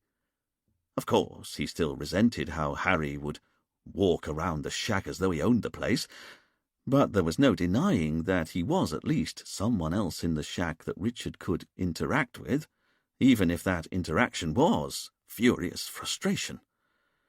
In a post-Harry world, Richard knew he'd now be entirely alone. "Sir," Fidel said from his desk, breaking Richard's reverie. Richard looked over at his subordinate's desk and saw Fidel staring in puzzlement at his screen. "What is it?" Richard asked. "Well, it's the labs in Guadeloupe. They finished analyzing the paper we sent them." It took Richard a moment to remember that they'd sent the scraps of burnt paper Fidel had found in the hotel's furnace to the labs for analysis. "Better late than never, I suppose," he said. Fidel was still looking at his monitor and still frowning. "What's wrong?" Camille asked, noticing Fidel's indecision. Fidel looked up from the monitor. "The report here says they used all of the techniques available to them, but they were unable to reveal any handwriting under the burns." "They weren't?" Richard asked. "In fact, according to the report here, there was no writing of any sort, or printed ink, or anything at all on the scraps of paper before they were burnt. They were just clear white paper." "Are you sure?" Camille asked. "Wait!" Richard said suddenly, holding up his finger for silence. Duane, Fidel, and Camille shared a sharp glance. They knew full well that when Richard suddenly froze like this, it could mean he was beginning to piece the case together. Richard went over to the whiteboard, his mind a whir. "What GSM do the labs say the paper was?" "Sorry, sir?" Fidel replied. "GSM, grams per square meter. It's how you measure paper thickness. What's the GSM of the scraps of paper they tested? Come on! It's important." "Hold on, sir," Fidel said in a panic, turning back to his monitor and scrolling through the document on his screen with his mouse. Duane looked at Camille, baffled, but they both knew to keep their mouths shut. Fidel found the entry among all of the technical data that had been gathered at the bottom of the report. It says here, sir, it's 225 GSM. Ha! Richard clapped his hands together and spun back to the board, calling back to his team as he studied everything that was written there. And normal paper is only 80 GSM, and our reporter's notebook was probably less. It's so lightweight, possibly as low as 70 GSM. Is this important? Dwayne asked. Sure is, Richard replied, because it means that the paper that was burnt in the furnace under the house didn't come from the notebook Julia wrote in, and that means... As Richard trailed off, Camille, Fidel, and Dwayne all looked at each other, no more enlightened. What did it matter that the paper they sent off for analysis didn't come from the reporter's notebook? In what way was that important? Good grief! Richard said almost to himself before turning around and looking at his team as though he'd finally solved a crossword clue that had been set weeks ago. And then something happened that almost never happened on the island of Saint-Marie. Richard Poole smiled. He actually smiled. Fidel said, Sir, you can't have worked it out. On the contrary, Richard said, because I think that's exactly what I've done. You know who killed Aslan Kennedy? Fidel asked. I do. And Julia Higgins. But is it the same person, Chief? Dwayne asked. Oh, yes, Richard replied. It wasn't Dominic, was it? Fidel blurted hopefully. Good heavens, no, Fidel. He wasn't inside the meditation space when Aslan was killed. He can't be our killer. So you're saying that Aslan was killed by one of the people who was locked inside the room with him? Fidel asked. Richard looked at his team as though they were all a bit slow. Of course, Richard said. Only one of the people who was inside the meditation space with Aslan Kennedy when he locked it down could ever have been his killer. Then who was it? Camille asked, unable to resist asking any longer. Richard looked at his partner and couldn't help himself. He waggled his eyebrows. I'll tell you in a minute, he said. But first, we've got a con to prove. Chapter 15. Richard had asked everyone to join him in the meditation space, but as he stood sweating in his suit and tie, he wished he hadn't. It really was very hot. But he had a theory to prove, and that meant that he had no choice over where he did this. It didn't help that the room was made all the more sweltering with the presence of 8 other people. There was Camille and Dwayne, of course. Fidel was currently elsewhere running an errand for Richard, but there were also all the other interested parties: Saskia Philby, Paul and Anne Sellers, Ben Jenkins, Rianka Kennedy, and, last of all, Dominic DeVere. One of these 6 people killed Aslan Kennedy and then killed Julia Higgins, and Richard was about to reveal their identity. Do you really know who the killer is? Dominic asked, unable to hide his amazement. Oh, yes, Dominic, Richard said, and smiled for Dominic's benefit. But let's first remind ourselves of what we're dealing with here. Because we've got Rianka and Aslan running a spa hotel in the Caribbean. It's popular. They do well. And we know that Aslan in particular has found a degree of peace embracing the more spiritual side of life. Or is that true? After all, as we all now know, Aslan Kennedy was once David Kennedy, a dangerous conman who was given a 7-year sentence for stealing £2 million in an art lease Ponzi scheme. And we know his past as a conman is an important part of this case, because when he was killed, 4 people who he'd previously stolen from just happened to be in the same room as him, and the 5th person had once been his ex-cellmate. But why did he have to die? That's the question. Or, to put it another way, can a leopard change its spots? Seeing as Aslan was such a crook in the past, Could we really believe that he was now on the straight and narrow? When Ben Jenkins told us that Aslan confessed to him that he was still on the con, it chimed with what I suppose we'd all expected to hear. Aslan was a crook in the past. He was still a crook. But here's the interesting thing. I've had one of my best officers examine Aslan's bank statements and records. Aslan took a small salary from the business. He barely spent even that, and what was left over at the end of every month he gave away to charity. And we already know he lived at the retreat, didn't go on expensive holidays or buy expensive cars or even artwork or fine wine. If he was on the con again, it was hard to see how he was in any way benefiting from it. So I started thinking. We only had Ben's word that Aslan was on the con again, as far as everyone else could tell us, from Aslan's wife to the Commissioner of Police. No one had a bad word to say about Aslan, apart from you, Dominic. Richard said this to Dominic with a smile, and I look forward to coming to you in a minute. Dominic looked back at Richard, and it was clear that he was worried. Richard turned back to the room. But putting Dominic to one side for a moment, everyone else adored Aslan for his pure soul, his kindness. So let's see where the balance of evidence lies. If dozens of people are saying that Aslan was an innocent who no longer cared for money, why should we believe the one person, Ben, who's saying that Aslan confessed to being on the con in a conversation, I hasten to add, that quite conveniently no one else overheard, and Ben's a one-time violent criminal? Why should we believe what he told us? "Are you saying I lied to you?" Ben said, with a barely concealed hint of menace. "Because I'm telling you, Aslan told me he was still on the con." Richard looked at Ben a moment. "You're really not prepared to change your story?" "No way," Ben said. "It's what happened." "Very well. But everyone should bear in mind that there was only ever one person who said Aslan was back to being a crook. So, now let's look at the day of the murder.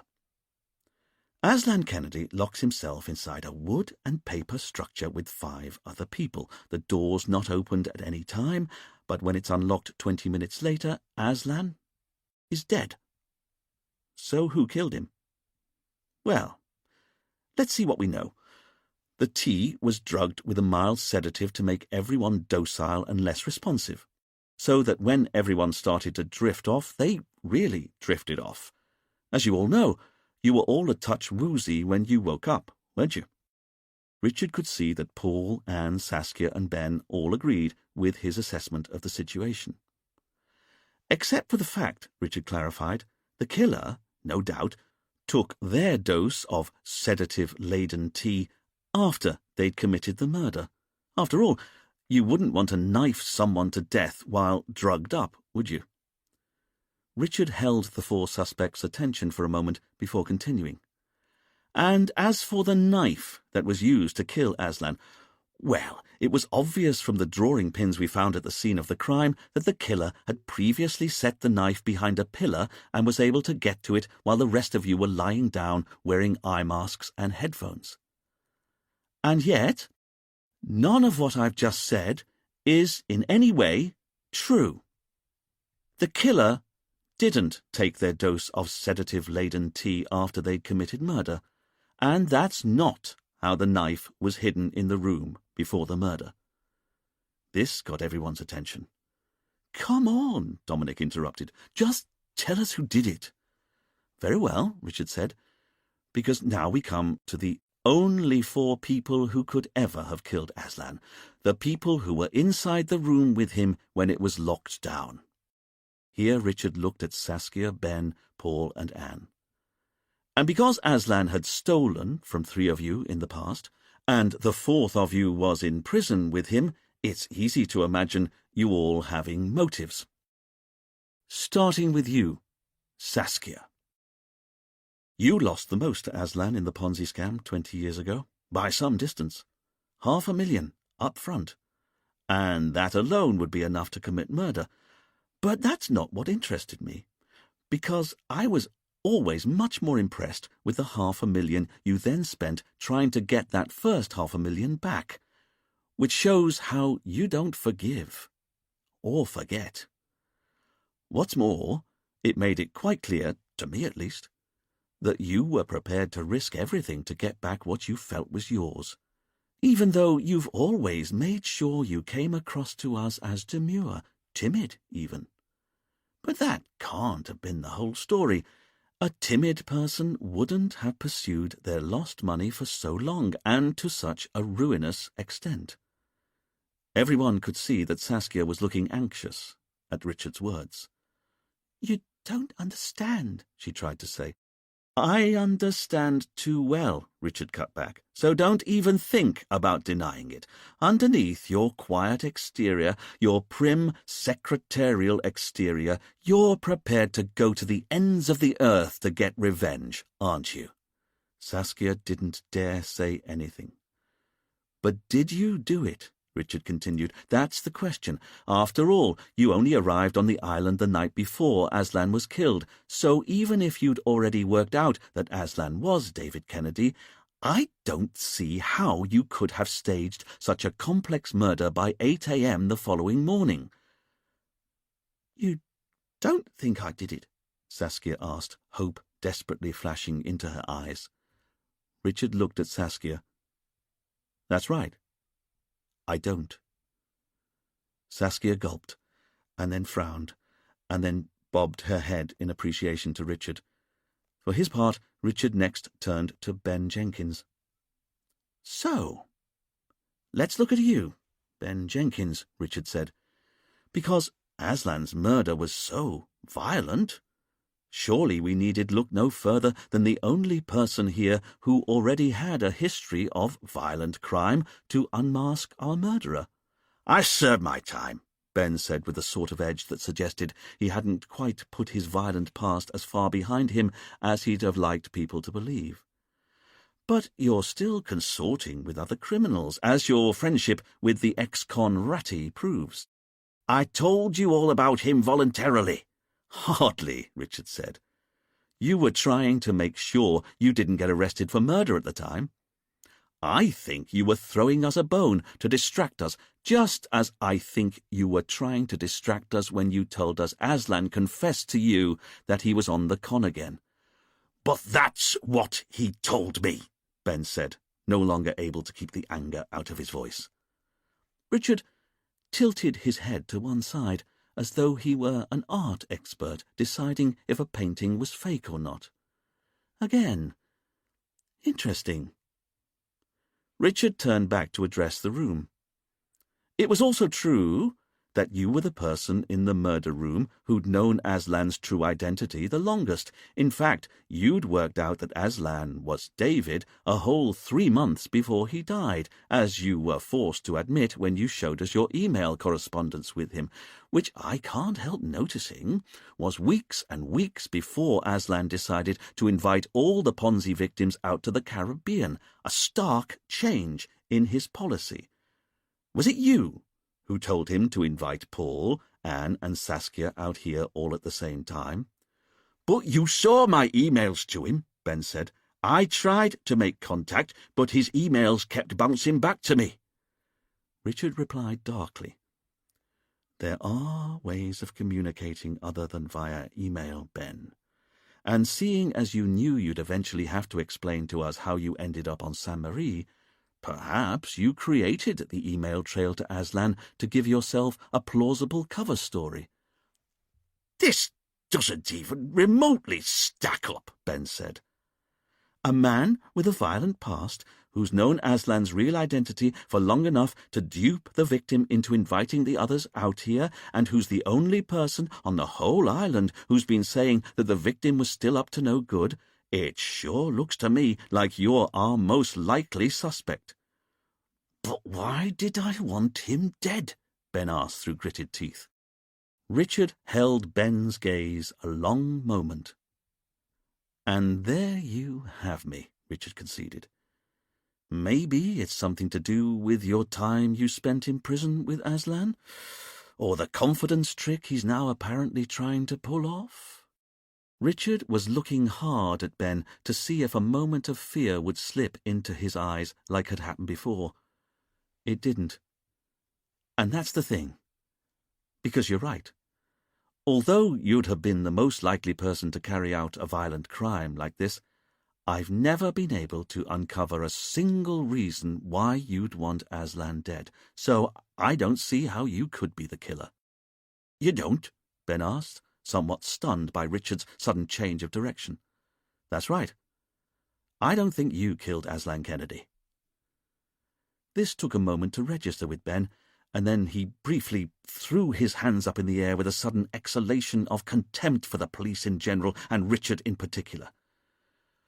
Which leaves only 2 remaining suspects, Richard said, as he turned to face Paul and Anne Sellers. And this is where it gets interesting. All the colour had already drained from Paul's face, but Richard could see that Anne was trying to look composed. She was failing. Very well, so be it. Because here we have a couple, Richard said, who quite clearly don't get on, and one of them, Paul, stole a bottle of gamma-hydroxybutyric acid, trade name Xyrax, that we now know was used to sedate the witnesses just before the murder was carried out. What's more, Paul had even secretly been phoning Aslan from his office phone, apparently behind his wife's back, and as Paul was eventually forced to admit, he'd recognized that Aslan was David the moment he saw his face in the hotel's leaflet. Now, look here, Paul started. No. You look here, Paul, Richard said, because you should know that I don't think you killed Aslan Kennedy. You don't, Paul said, almost deathly pale by now. As it happens, no, Richard said, even though it was undoubtedly your Xyrax that the real killer used to lace the tea you all drank that morning. At different speeds, everyone in the room realized what this must mean. They all turned and looked at Anne, who was standing stock still, like a suspect about to receive their sentence, Richard found himself thinking. Why are you all looking at me like that? Anne asked.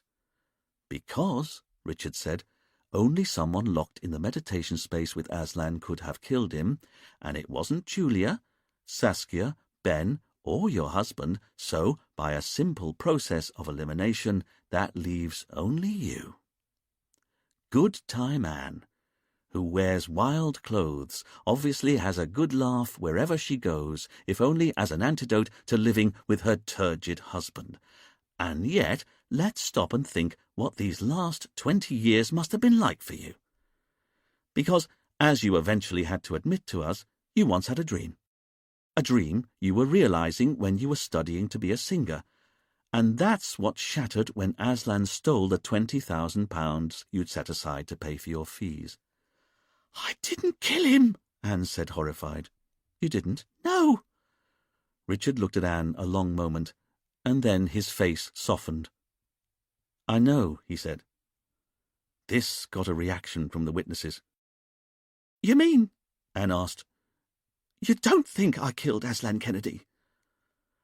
That's right, Richard said, quite unperturbed, as he turned back to look at Ben, Saskia, Paul, and Anne. But I want you to know the process of elimination that led me to understand how Aslan was really killed, because it had to be one of you who killed him, and yet I never could quite make it fit. It was as though I had lots of different jigsaw pieces, but they all belonged to different puzzles, and I was right. That was how the murder was made to look. We had Ben, who was the most violent of you, but it was only Julia and Anne whose fingerprints were found on the murder weapon, and as for Julia, she confessed to the murder, but was left-handed, and therefore couldn't have carried it out, whereas you, Saskia, always had the best motive, but you only arrived on the island the night before, and Paul seemed to have no motive at all, but then it was Paul's drugs that were used in the tea. I know that now, and it was Ben who'd been in touch with Aslan the longest. Each one of you had something incriminating about you, but you also seemed to have something else that suggested you couldn't have done it. It was almost as if you'd taken all of the necessary elements of a single murder and shared them out among yourselves, and it was only when I realized this that I managed to make a connection that I maybe should have made much, much sooner. You see, other than Aslan, there were 5 people in the murder room when he was killed, and there were 5 knife strikes in his neck and back, and that's when it occurred to me. What if you were all in this together? After all, I'd been trying to work out how and when the killer had managed to drink down the drugged tea without being seen, and how the killer managed to lace the tea with gamma-hydroxybutyric acid without being seen, and how the killer smuggled the knife into the meditation space without being seen, and finally, how the killer managed to kill Aslan without any of the rest of you noticing. One explanation for how all this was achieved would be that the murder wasn't carried out secretly at all. Remember, 5 people, 5 knife strikes. It couldn't be a coincidence, could it? Richard took a moment to see that Ben, Saskia, Paul, and Anne were all looking increasingly worried, exchanging panicked glances, and Richard watched Ben wipe some sweat from his brow. And it wasn't a coincidence, because when I started to think of the 5 of you working together, the murder finally started to make sense. This was it. How Aslan was killed. It was the only way. Or so I thought, until I remembered the drawing pins. Because if you were all in on this together, there'd have been no need to pin the murder weapon behind this pillar here. As Richard had been speaking, he'd moved over to the far corner of the meditation space, and now he indicated the pillar that he and Camille had found the drawing pin stuck into. So, why did we find a drawing pin stuck into this wooden pillar here? Richard next indicated where they'd found the second and third drawing pins on the floor. In fact, why did we find a second drawing pin on the floor just here, and another one over there, and above all else, why did we find a 4th drawing pin in the cellar under the main hotel? And to answer that, we have to address the one aspect of this case that has irritated me more than any other. Just why was Aslan killed inside a Japanese tea house? And that's when I finally understood. Although it wasn't a coincidence that there were 5 knife strikes, this wasn't the 5 of you working together. This was indeed a solo murderer. Someone who'd been manipulating us from the start, a shadowy figure we'd never properly considered. As Richard finished talking, everyone realized that he was now looking squarely at Dominic de Vere. After a long moment, Richard said, "And this is where I owe you an apology, Dominic, because you unwittingly revealed the killer to me a long time ago, and I didn't believe you." Richard turned back to Rianka. "Because it was you, Rianka, wasn't it? It was you who killed Aslan Kennedy and then killed Julia Higgins." "What?" Rianka said, stunned. Behind her, Dwayne and Camille took half a step forward so that they were now flanking Rianka on either side. Ben was the first to find his voice. "But how can that be? She was outside the meditation space when I opened the door." "I know," Richard said, entirely unfussed. "And none of us let her in while we were inside," Anne said, just as amazed. "I know," Richard said, again, entirely untroubled. "But that's how clever she was." "But you don't understand," Paul said, wanting to make his point clear. "There's no way Rianka could have been hiding inside this room before we locked it down. I mean, look about you, man." Here Paul indicated the completely empty paper box they were all standing in. "There's nowhere to hide." "And that's where you're wrong, Ben, because she was hiding in this room before you got in here." "But that's impossible," Anne said. "This is a completely empty room." "Precisely," Richard almost bounced on his feet as he said this. "And seeing as all along I've been trying to work out why you'd kill someone inside a Japanese tea house, it is entirely gratifying to discover that I was on the right track. After all, as I kept asking myself, why not kill Aslan in his bedroom or in his office? Why on earth would you choose to commit a murder in a building that was no more than a wooden frame covered in paper? There had to be a reason. And there was. It wasn't that it was possible to break in from the outside. The rusting staples around the outside of the meditation space make it clear that the paper walls had been in place for months. And anyway, any attempt to break in through the paper would have involved cutting a hole large enough to climb through, and seeing as we found no cuts in the paper, that rules that option out. To all intents and purposes, although the tea house is only made of wood and paper, it might just as well have been constructed from brick or stone. It's impregnable." Richard pointed at the latch lock on the door. "And the moment Aslan locked the only door into the room, that ruled out anyone getting in from the outside." "So how was it done?" "Fidel," Richard called out, "are you ready?" "Yes, sir," Fidel said from outside the building. The door opened, Fidel entered, and under his arm he had one of the rolls of paper that Camille had found in the cellar underneath the hotel. Although it looked cumbersome, Fidel was able to get the long roll of white paper into the room by bending it around the door, and he brought it over to where Richard was standing by the far wall. "You see," Richard said, "my mistake was to keep looking at the outside walls, because there's something about paper that makes it very different from any other kind of building material, and that's that you can put up an internal paper wall in minutes and remove it just as quickly, particularly when you've already got a ready-made frame to pin the paper to." As Richard said this, he indicated the wooden pillar towards the end of the room that he'd found the drawing pin stuck into. "You'll notice that this pillar is only a couple of feet in from the end wall, and it runs vertically up to the ceiling." Richard pointed up the pillar as he said this, "where it meets the horizontal beam that goes across the room." Here Richard walked along the width of the room, indicating the ceiling beam above his head, "where it meets another vertical pillar which, like the first, is set only a couple of feet into the room." Richard turned and looked at Rianka. In effect, these two verticals and crossbeam, set as they are just in from the end of the room, are perfect for hanging a false wall from. All you'd need is a roll of paper and a load of drawing pins, so you could pin the paper to the far side of the wood. Everyone in the meditation space finally understood the truth of what Richard was saying.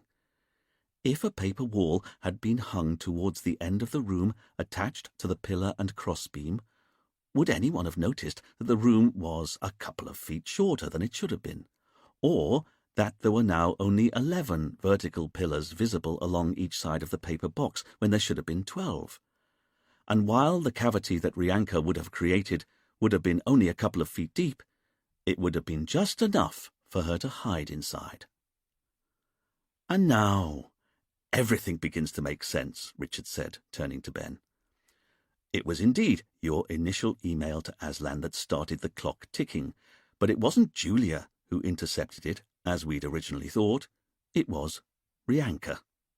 After all, it's her office as much as it's her husband's. It's no surprise she picked up the email through the retreat's website. It was Rianka who then sent back the email to you telling you not to contact Aslan again, and who then set up the spam filter that meant none of your emails would get through to Aslan's computer ever again. And having done that, Rianka must have hoped she'd dealt with the danger. She'd got rid of you. She was safe again. But then, a few weeks later, Rianka discovered that you'd booked a holiday at the retreat, and this was when she realized how much trouble she was in. As to why she was in trouble, I'll come to that in a moment, but suffice to say, Rianka knew that if you got to speak to Aslan, the game would be up for her. She had to start preparing for the worst, and that's when I think she realized. She was so desperate to keep her secret, she was even prepared to kill. And here I have to apologize, because the apparent narrative of the murder was so compelling that when I was trying to work out who among the suspects might have known Aslan's true identity, I never properly considered that there was one other person on the island who'd known his real identity the longest, for the last 15 years, in fact, and that was his wife, Rianka, and who'd always been best placed to convince Aslan to start inviting multiple Ponzi victims out to the Caribbean. Again, that was Rianka. And I didn't consider her because she had an alibi. For the time of the murder, she'd apparently been outside the room at the time.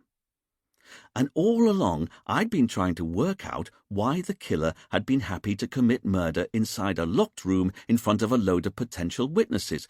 Why hadn't the killer sorted themselves out with an alibi? Well, they did.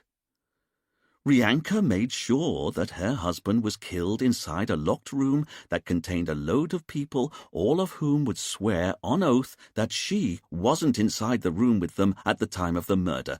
And let's be honest, you don't get many better alibis than that. Here Richard paused to revel in the moment. His dark suit was broiling him, his face was streaming in sweat, the food on the island was too spicy, he hated living in a tin-roofed hovel, he'd recently had to catch a lizard in a biscuit tin, for heaven's sake. But this was what made it all worthwhile. Why he was a policeman. Not because he got to deliver justice, although it was, of course, partly because of that. It was more that Richard was offended by the mess and barbarism of a murder, the way it left lives broken and destroyed, the way it upset the acceptable order of things. When he solved a murder, then most of Richard's satisfaction came from the fact that he was reimposing order on a world that, without him, would otherwise be full of chaos. So now, Richard said, we come to the night before Aslan was killed, and the argument that Saskia overheard in his office. Richard looked at Saskia. And here I think you made a mistake, Saskia. I didn't, she said. I heard a man shouting, "You're not going to get away with it." Oh, no, I know that's what you heard. But tell me, how did you know it was two men in the office having the argument?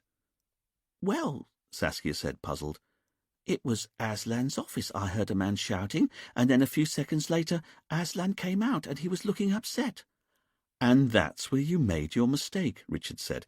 You presumed that Aslan was fleeing from the man who'd been shouting at him. In truth, it was Aslan who'd been doing the shouting. And the person who he'd been shouting at was Rianka. Again, I'll tell you why in due course. But for the moment, all you need to know is that it was Aslan who was telling his wife that she wouldn't get away with it.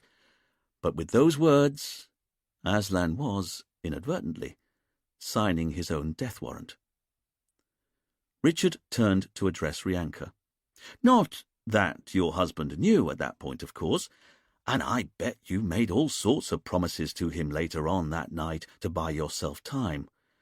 Knowing you as I do now, I bet you even promised to make a full confession in the morning. As Richard said this, he was pleased to see the tiniest flicker of guilt flash into Rianka's eyes. Got you, he thought to himself.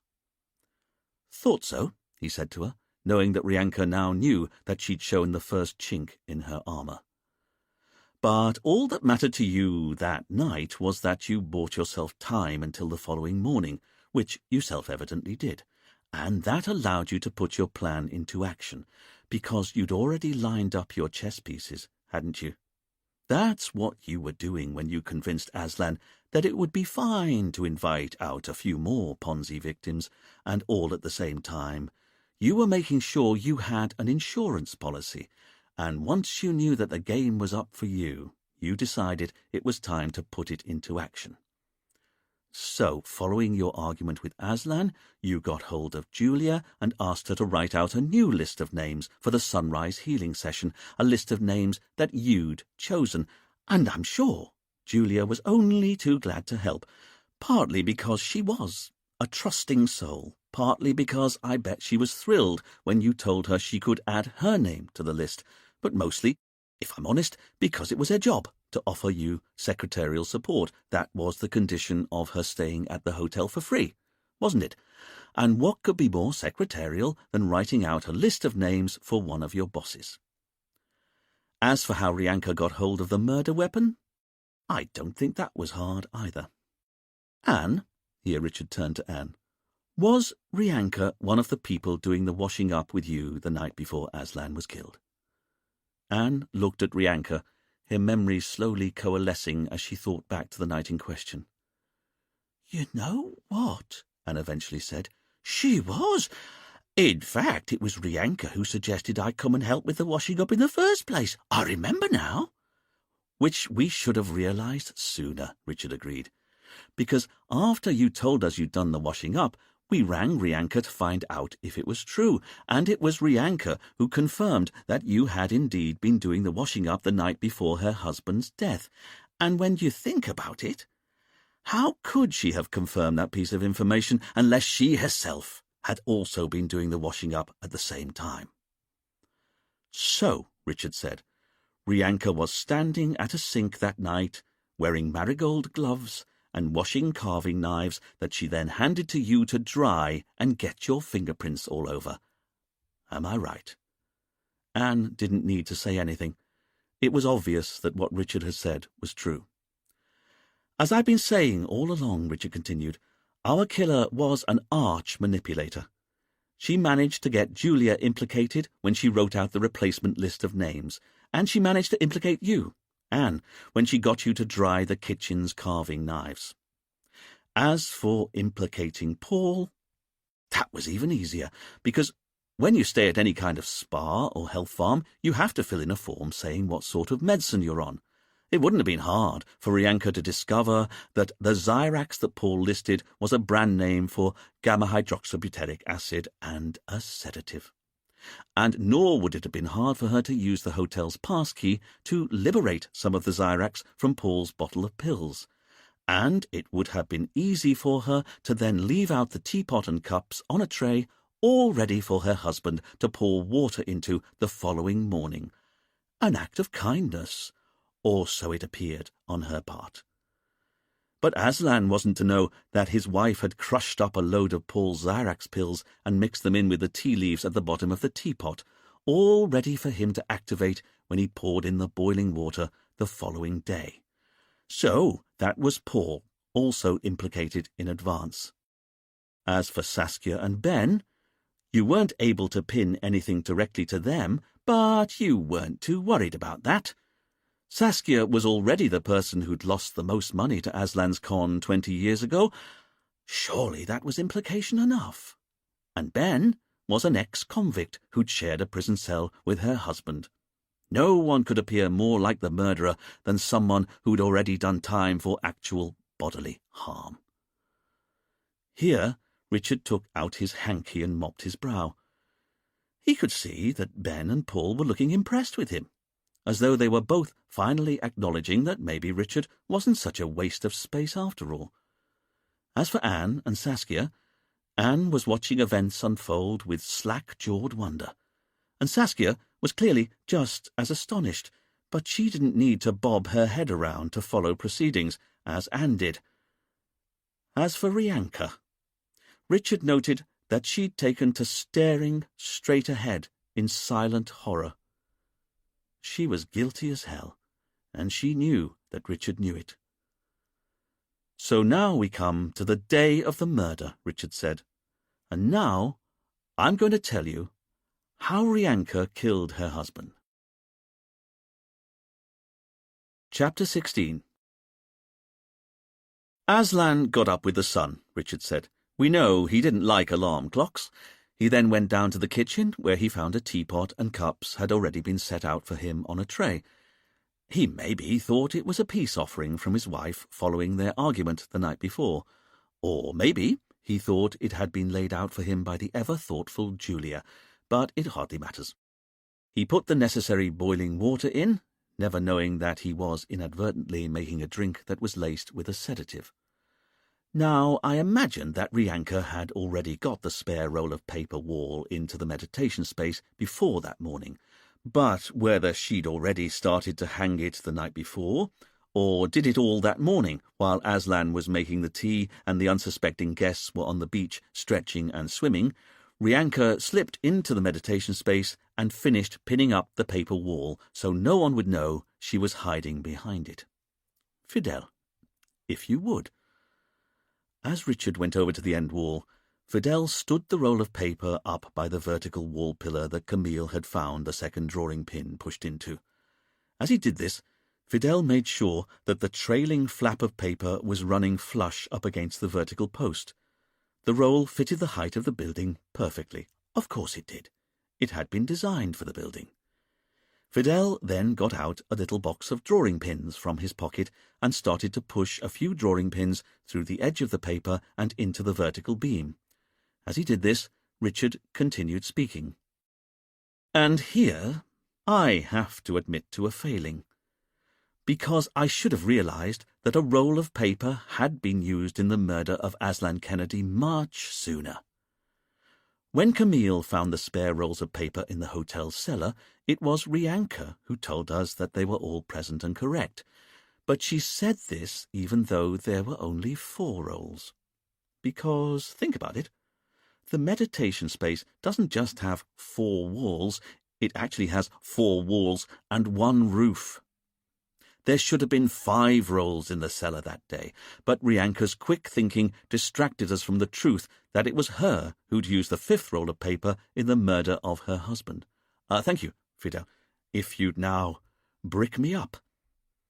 Having secured the roll of paper to the pillar, Fidel was able to unroll it across the room just inches in front of Richard's nose, rather like someone unrolling a 12-foot-tall tube of cling film, until he reached the opposite pillar, which is where the paper naturally ran out. Of course it did. It was designed to fit the width of the room, just as it was designed to fit the room's height.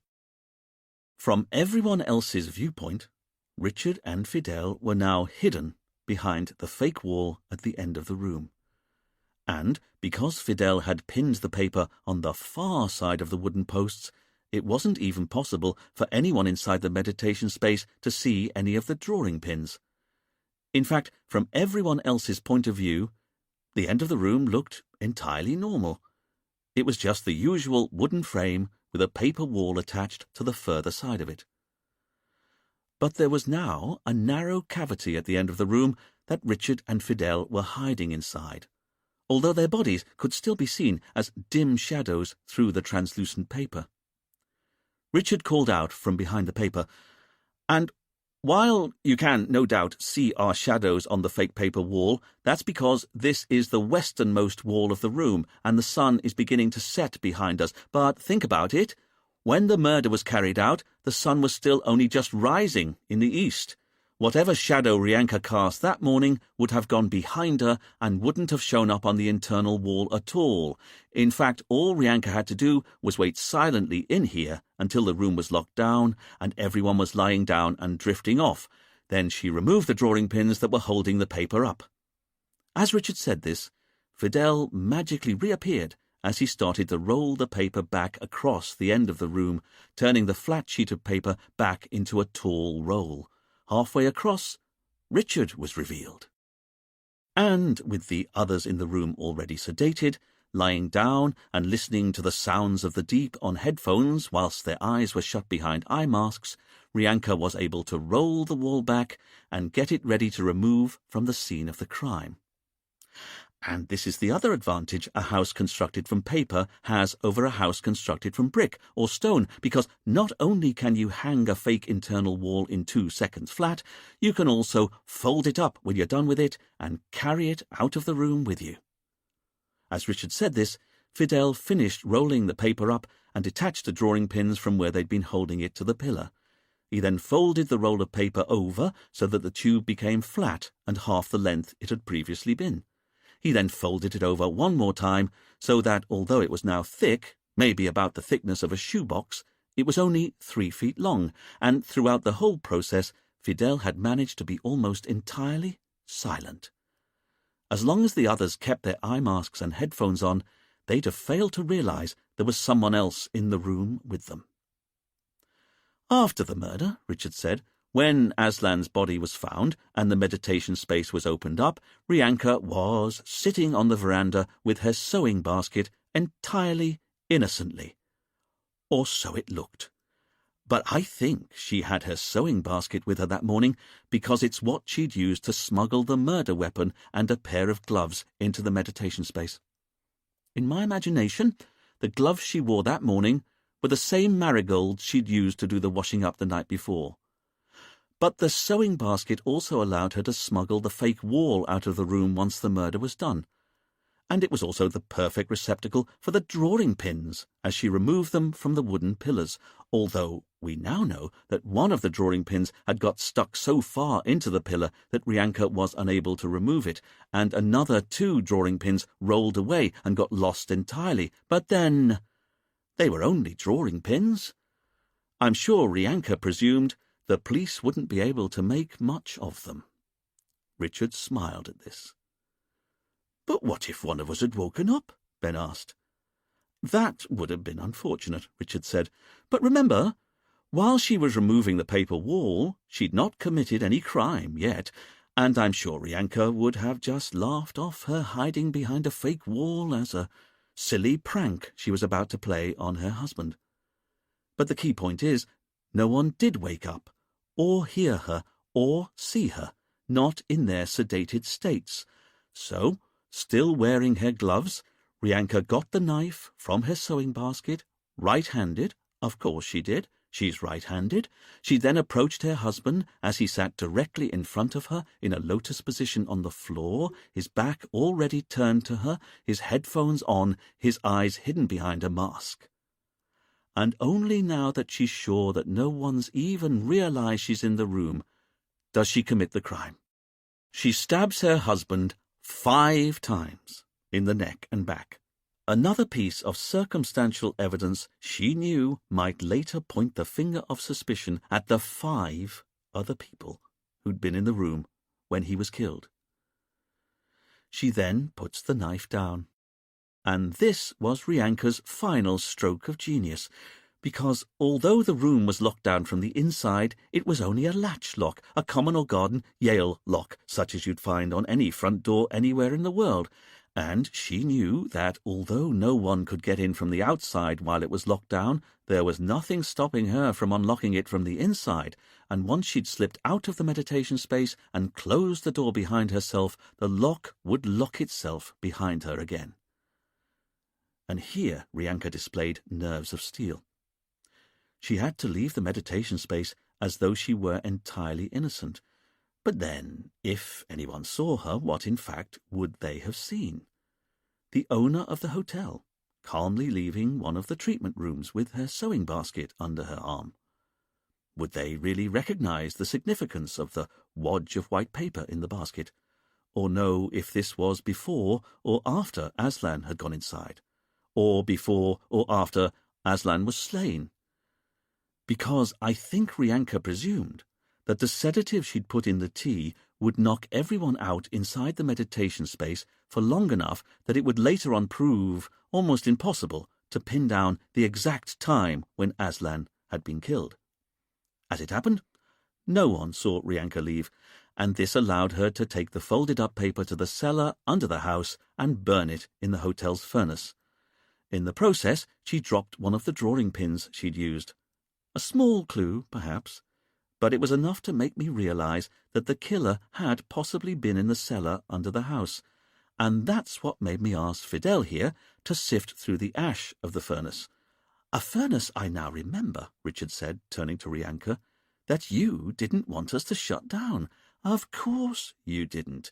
You guessed we might find charred bits of paper from the spare roll of paper you'd burnt on the morning of the murder. Not that we knew the importance of what we were doing from your manner. I almost take my hat off to you. You've had us turning this way and that from the start." Richard turned back to address the room. But having killed her husband and burnt the roll of paper in the furnace, Rianka then went out onto the veranda and started darning a sock, so that later on, when we asked, she'd be able to give false testimony that the whole time Aslan had been inside the meditation space, she saw no one enter or leave. Another way of making it look as though the killer had to be one of the people who'd been locked inside the room with her husband. And this is where Rianka had a stroke of good fortune, because Julia was the first to come round from the drugged tea, and, in her confusion, she went to the body and picked up the knife while she was still groggy, and being the somewhat impressionable and credulous young woman that we all know she was, she erroneously came to the conclusion that she must have killed him. Although I'm not sure you necessarily saw it as good fortune. After all, Julia had written out the list of names on your say-so, and you didn't want us finding that information out until you decided it was time to commit murder again. This got everyone's attention. That's right. I think Rianka was always prepared to commit a second murder if she had to. Whether it would be Julia she killed or one of the others who'd been locked up with Aslan, I don't think she yet knew, but she was always prepared for the possibility. And I know this because it was Rianka who broke into Dominic's house long before Aslan had ever been killed. Wasn't it? But why would I do that? Rianka asked, finally finding her voice. Because you wanted a bottle with Dominic's fingerprints on.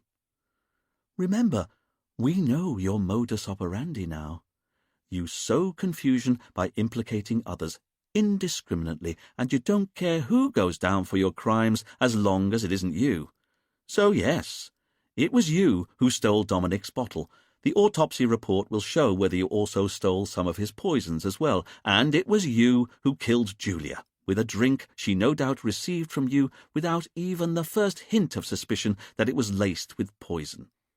But tell me, Rianka, did you return the notebook to its nail for us to find before you'd killed Julia, or after? Rianka was looking at Richard, but she wasn't saying. Richard wasn't that bothered as he continued. Either way, you knew that when we analysed the notebook, we'd find the indentations of Julia's handwritten list on it, and seeing as Julia had already been found standing over the dead body with the murder weapon in her hand, you knew we'd jumped to the only logical conclusion. Julia was the killer, and when we found her body, you hoped we'd think she'd killed herself out of guilt. These are all lies, Rianka said, a desperate edge to her voice. It was Julia who killed my husband. She killed my husband, and then she killed herself. Hey, Dwayne said to Rianka's side, save it for the jury. Indeed, Richard agreed.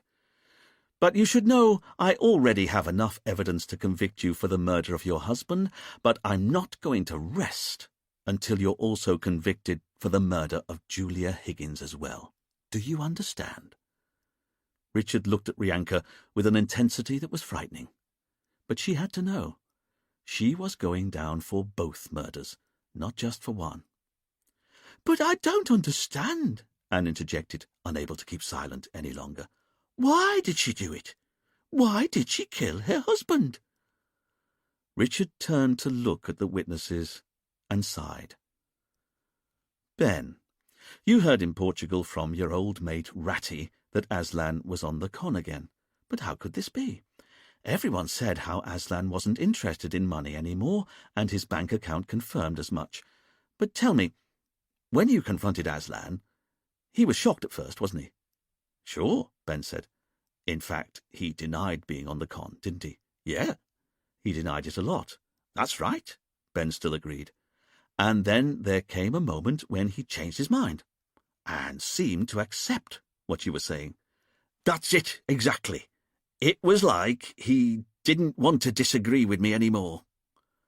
And here's what I take from that. Ratty was right when he said that David Kennedy's offshore accounts were up and running again, but he was wrong about who was using them. It wasn't David. It was Rianka. Richard was looking at Rianka as he said this, and he could see that the blow had landed. Richard turned back to Ben. So to you, Ben, Aslan denied being on the con right up until the moment he realized that maybe it was Rianka who'd been accessing his old offshore accounts, at which point Aslan changed his story and agreed with you, partly from a tragically misplaced sense of loyalty to his wife, but also because it closed the conversation down with you. He had to go and see his wife at once and find out if she'd been up to anything. And what had she been up to? Anne asked, all agog. Here Richard held everyone's attention a moment before answering. Money laundering, he then said. There was a gasp, a sudden intake of breath, and Richard was pleased to see that it had come from Rianka. Richard turned to Dominic. And this is the apology I mentioned earlier that I owe you, Dominic, because it was you who told us that Aslan and Rianka didn't get on as well as everyone suggested. In fact, they argued. That's what you told me, and I should have listened. Here Richard turned to look at Rianka. But what did they argue about? That's the question. I think the answer's in the very fabric of this place, because you, Rianka, live in luxury, inside a beautiful mansion. Admittedly, it's also your place of work, but there's no getting away from it. You surround yourself with the finest imported furniture, the best quality food, the best health and spa treatments, and the most immaculate grounds. But then, your insatiable taste for luxury was surely what first attracted you to the conman David Kennedy, the fast cars, the hotel suites, just as you told us. When Aslan came and found you out here after he'd served his time in prison, it had all gone well. At first? Yes, he was more spiritual than he'd been before, but that seemed only to benefit the business, and I think you were genuinely happy together. But the thing is, Aslan really had changed, and he didn't stop changing. In fact, as the years passed and you became more and more obsessed with leading a life of luxury, he became all the more ascetic. He started wearing simple robes, growing a beard and long hair, living by ever more simple values. He didn't even want money anymore, and what he didn't spend, he gave away. And now I find myself remembering that Dominic also said that Aslan was stubborn. I bet he didn't hold back from telling you that you were living your life by the wrong values. I think that's why the pair of you had been arguing. Maybe a different person would have reacted differently, but what I don't think Aslan quite appreciated was the fact that you'd never forgotten that there was a time, 20 years ago, when your husband had been so obsessed with luxury and fast living that he'd stolen money from hundreds of innocent people. And here he was, hypocritically lecturing you on morals. How that must have grated. Week after week, month after month, year after year, living with someone who disapproved of you, even though to your eyes you were less guilty of greed than he'd ever been. I don't exactly know how you got the details of the offshore bank accounts your husband had hidden his millions of pounds of ill-gotten gains in all those years ago, and with Aslan now dead, I don't suppose we'll ever quite know. Maybe you got him to give you the details of where he was hiding his money, or maybe you came across the details by accident, or maybe he told you years ago, and you've been sitting on the information ever since. Anyway, you finally decided that your husband could disapprove of you all he wanted, but he wasn't going to get away with such rank hypocrisy. If he was so happy to go without money, you'd take his money from him. The money that was sitting in an offshore account just waiting to be spent. By you. But how to do it without Aslan realizing what you were up to? That was the question. And this was when the You Have Won a Prize competition was born, wasn't it? But it wasn't Aslan who came up with the idea, like you told us. It was you. And poor, trusting Aslan was happy to agree. "How the hell do you know all this?" Paul asked, amazed. Richard turned to Fidel. "Perhaps you'd like to explain." "Yes, sir," Fidel said, proud to bursting that he was being asked to contribute. "Well, it was almost impossible to spot at first, but when we really drilled down through the retreat's accounts, we finally realized that they claimed that the hotel was running at 100% occupancy. And what hotel runs at 100% occupancy? Especially when, for most weeks of the year, there was always a Ponzi victim staying at the hotel for free, which should have been hitting the hotel's income massively, but according to the accounts, it wasn't. So we started looking at how the accounts recorded the free holidays for the Ponzi victims, and we were amazed by what we found. Because the bills that these people were running up weren't just written off, as you'd expect. They were all being paid, in full, by an offshore company based in Turks and Caicos, a company we guessed that was where Aslan's money was hidden. "But why would she use Aslan's money to pay for the free holidays?" Paul asked. "It's a classic way to launder dirty money and make it clean," Richard said. "Each free holiday generated thousands of dollars of bills and receipts for treatments, food, and alcohol. But rather than writing these bills off, as Aslan thought was happening, Rianka was using the account in Turks and Caicos to settle the bills." "By our reckoning," Fidel said, "there have been over 60 Ponzi guests stay at the retreat for free over the last 3 years.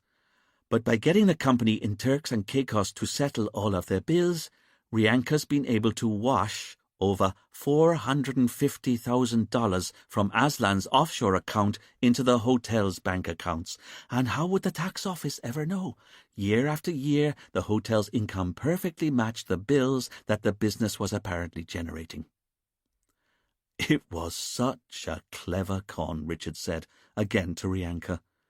"And like all good cons, you were hiding your lust for money behind apparent altruism. The free holidays you were offering here at the retreat. But once Aslan realized what you'd been up to, you knew he'd go to the police. You'd be looking at a good 10-year stretch in prison, and from your point of view, your husband had already ruined your life once when he was arrested 20 years ago. You weren't prepared to let him ruin your life again. That's the way you saw it. So you decided he had to be stopped from going to the police and stopped permanently. As for whether or not you'd have to kill anyone else to cover up the first murder, you didn't much care, did you? That was just collateral damage. All that mattered to you was that you didn't lose your life of luxury here." Richard was looking at Rianka as he said this, and he was pleased to see that she was finally looking worried. There was a streak of pride in her that he knew he could exploit. "But the thing is, Rianka, that's exactly what you're about to lose, because it's going to be 12 feet by 12 for you for the next 25 years at least, fetching outfits in orange and prison food." Richard could see a quiver in Rianka's lip, but he didn't feel even the tiniest spark of compassion. He was talking to a double murderer. Richard turned to Dwayne. "You know what? You can take her away now." Dwayne pulled out a pair of handcuffs, clicked them tight onto Rianka's wrists, and read her rights. As Dwayne then led Rianka off to the police jeep across the immaculate lawn, Richard and the others drifted out of the meditation space to watch. "That bitch," Anne said. This pretty much summed it up for them all, and they stood in silence for a while. "You know," Saskia continued, "I never thought I'd ever say this, but that woman's almost made me feel sorry for David Kennedy."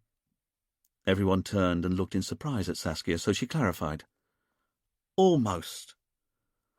"You know," Dominic said, "I was convinced back there for a moment that you were about to reveal that I'd killed Aslan." Richard turned and looked at Dominic. "But how could I do that? I always said the killer had to be one of the people inside the meditation space, and you were never inside." Dominic took a moment to work out what Richard had said, but once he'd got his head around that, he thought for a moment longer, and then suddenly froze in wonder. "Hey! I don't believe it," Dominic said. "You're glowing." Richard was thrown. "I'm sorry. I didn't notice before, but you do have an aura after all. And it's golden, man, a golden halo of light, like an avenging angel. That's your aura." Richard couldn't help himself, and he found himself smiling for the second time in a day. "You just tell people what they want to hear, don't you?" he said. Dominic shrugged. "There are worse crimes," he said. Together they turned and looked at Duane as he put Rianka in the back of the jeep, closing the door on her with a metallic clang. "You're right, I suppose," Richard said. "There are worse crimes." It turned out that the moment Rianka was banged up inside one of the police station's cells with an iron bed, iron bars, a strip of window, and peeling paint on the walls, she'd been consumed by a deep depression. Not that she'd confessed to either murder yet, but Richard guessed it was only a matter of time. After all, the only way she'd been able to minimize her time in prison now was if she pleaded guilty. 2 days after Rianka's arrest, Richard was standing alone on his beach when he got a call on his mobile. It was Camille. She told him how the labs had analysed all of the material they'd found in Rianka's sewing basket and found spots of Aslan's blood. There had also been a number of drawing pins. They were the same brand of drawing pin as Richard and Camille had found at the meditation space, and one of the drawing pins had a spot of blood on it that also belonged to Aslan. As Camille explained all this to Richard, he took a moment to consider Aslan's character. A one-time crook who'd changed his ways so much that he'd not touched any of his stolen money since coming out of prison. Maybe people were capable of change after all. Camille was then able to say that the autopsy report had also come in on Julia Higgins, and the pathologist had found a lethal cocktail of drugs in her bloodstream, including ketamine and cyanide, which suggested that Rianka had indeed stolen the poisons from Dominic's lab, as well as the bottle she had put them in. However, the report said that Julia had actually died of asphyxiation, and the cotton fibres that the pathologist had been able to pull out of her mouth and throat matched one of the pillows that had been by her head after her body was found. Whoever had given her the poison to drink had then smothered her to death with a pillow over her face to make sure.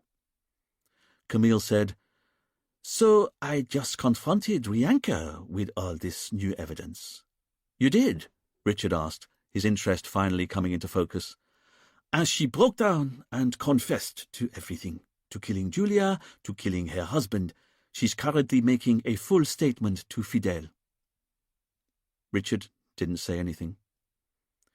"This is where you say, 'Well done, Camille.'" "No, of course," Richard said. "Very well done. It's just... Camille, I'm busy this second, but I'll be back at the station in half an hour, okay?" There was a pause from Camille on the other end of the phone before she said, "You're busy?" "Yes. Doing what?" "Oh," Richard said, immediately guarded. "Nothing." "You're busy doing nothing?"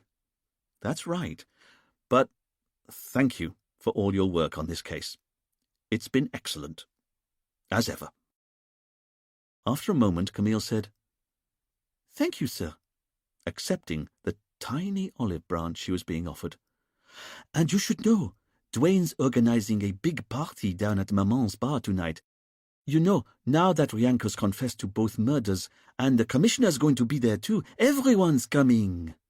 "They are," Richard said, with a rising sense of panic, "and I'm telling you in advance so you can come up with a decent excuse this time when you try and get out of coming, okay?"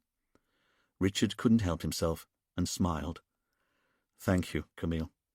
"Unless you want to come to the party, of course. It's a pretty major success we've all had." "I'm sorry, Camille," Richard said.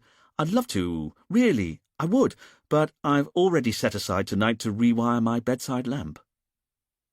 There was a long pause from Camille. "I said a good excuse. "But it's not an excuse," Richard said, a little hurt. "I really am doing that tonight." Richard heard Camille sigh at the other end of the phone. "You'll be back at the station in half an hour," she said. "Yes, Camille, that's the plan." "Then I'll see you then, sir," Camille said. Camille hung up, and Richard put his mobile away. So, that was it. They'd caught their murderer. Richard remembered back to the moment when he'd stood over Aslan's body and made his solemn promise. He'd sworn to catch his killer, and he'd done just that. So he was trying to feel satisfied that he'd delivered justice and restored order to the world. But in truth, Richard just felt empty. And this was because what he couldn't get out of his mind was the memory of his brief encounter with Julia on the beach. Because he now knew that Julia had been entirely innocent all along. She'd never been manipulating anyone, and that meant that when she'd come to his beach and gone for a walk and tried to go swimming with him, that had all been entirely genuine. As indeed had been the moment when she kissed him, and when she'd agreed to go for a drink with him. Richard bent down to the sand and picked up another round pebble. This one was about the size of a side plate, he decided, but much heavier, of course, and he carried it over to the little tower of washed-up pebbles that he was building on the beach. It was hard work getting about the sandy beach in a suit and brogues, but only 10 minutes later he was able to stand up and look at his handiwork. He'd constructed a little wishing tower on his beach. It was, in truth, a touch lopsided, and it was nowhere near as tall as the one he'd seen here with Julia, but it was, nonetheless, a tower entirely built with his own hands. And although he knew that what he was doing was ludicrous, Richard made himself close his eyes while he made a silent wish. Once he'd finished making his wish, he opened his eyes in time to see a stone slip from the top and the whole thing collapsed in a heap of rubble. This was just typical, Richard thought to himself. The one time in his life he tried to open himself up to a new experience, of course it went wrong. And now he was thinking about it. What on earth was he doing in the middle of a beach, wearing a woolen suit and brogues? He needed to get back into the shade and get the sand out of his shoes and socks. He returned to his shack across the sand, and by the time he'd reached the veranda, he was berating himself for having even tried to build a stupid tower of stones in the first place. You couldn't wish for a companion in life and have them turn up just like that. Life wasn't a fairy tale where wishes came true. Richard caught a flash of movement out of the corner of his eye. No, he thought to himself, dread clutching at his heart. It couldn't be. Ever so slowly, he turned his head and found himself looking into a pair of beady eyes sitting atop a devil-may-care grin. A little green lizard was sitting on the balustrade. And in that awful moment, Richard realized that somehow, impossibly, Harry wasn't just an ordinary lizard. He was a homing lizard. That was A Meditation on Murder by Robert Thorogood, read by Phil Fox. This program was produced by ID Audio for Harper Audio. Text copyright Robert Thorogood and Red Planet Pictures Limited, 2015. Production copyright 2016 by HarperCollins Publishers. All rights reserved. Robert Thorogood asserts the moral right to be identified as the author of this work. Thank you for listening.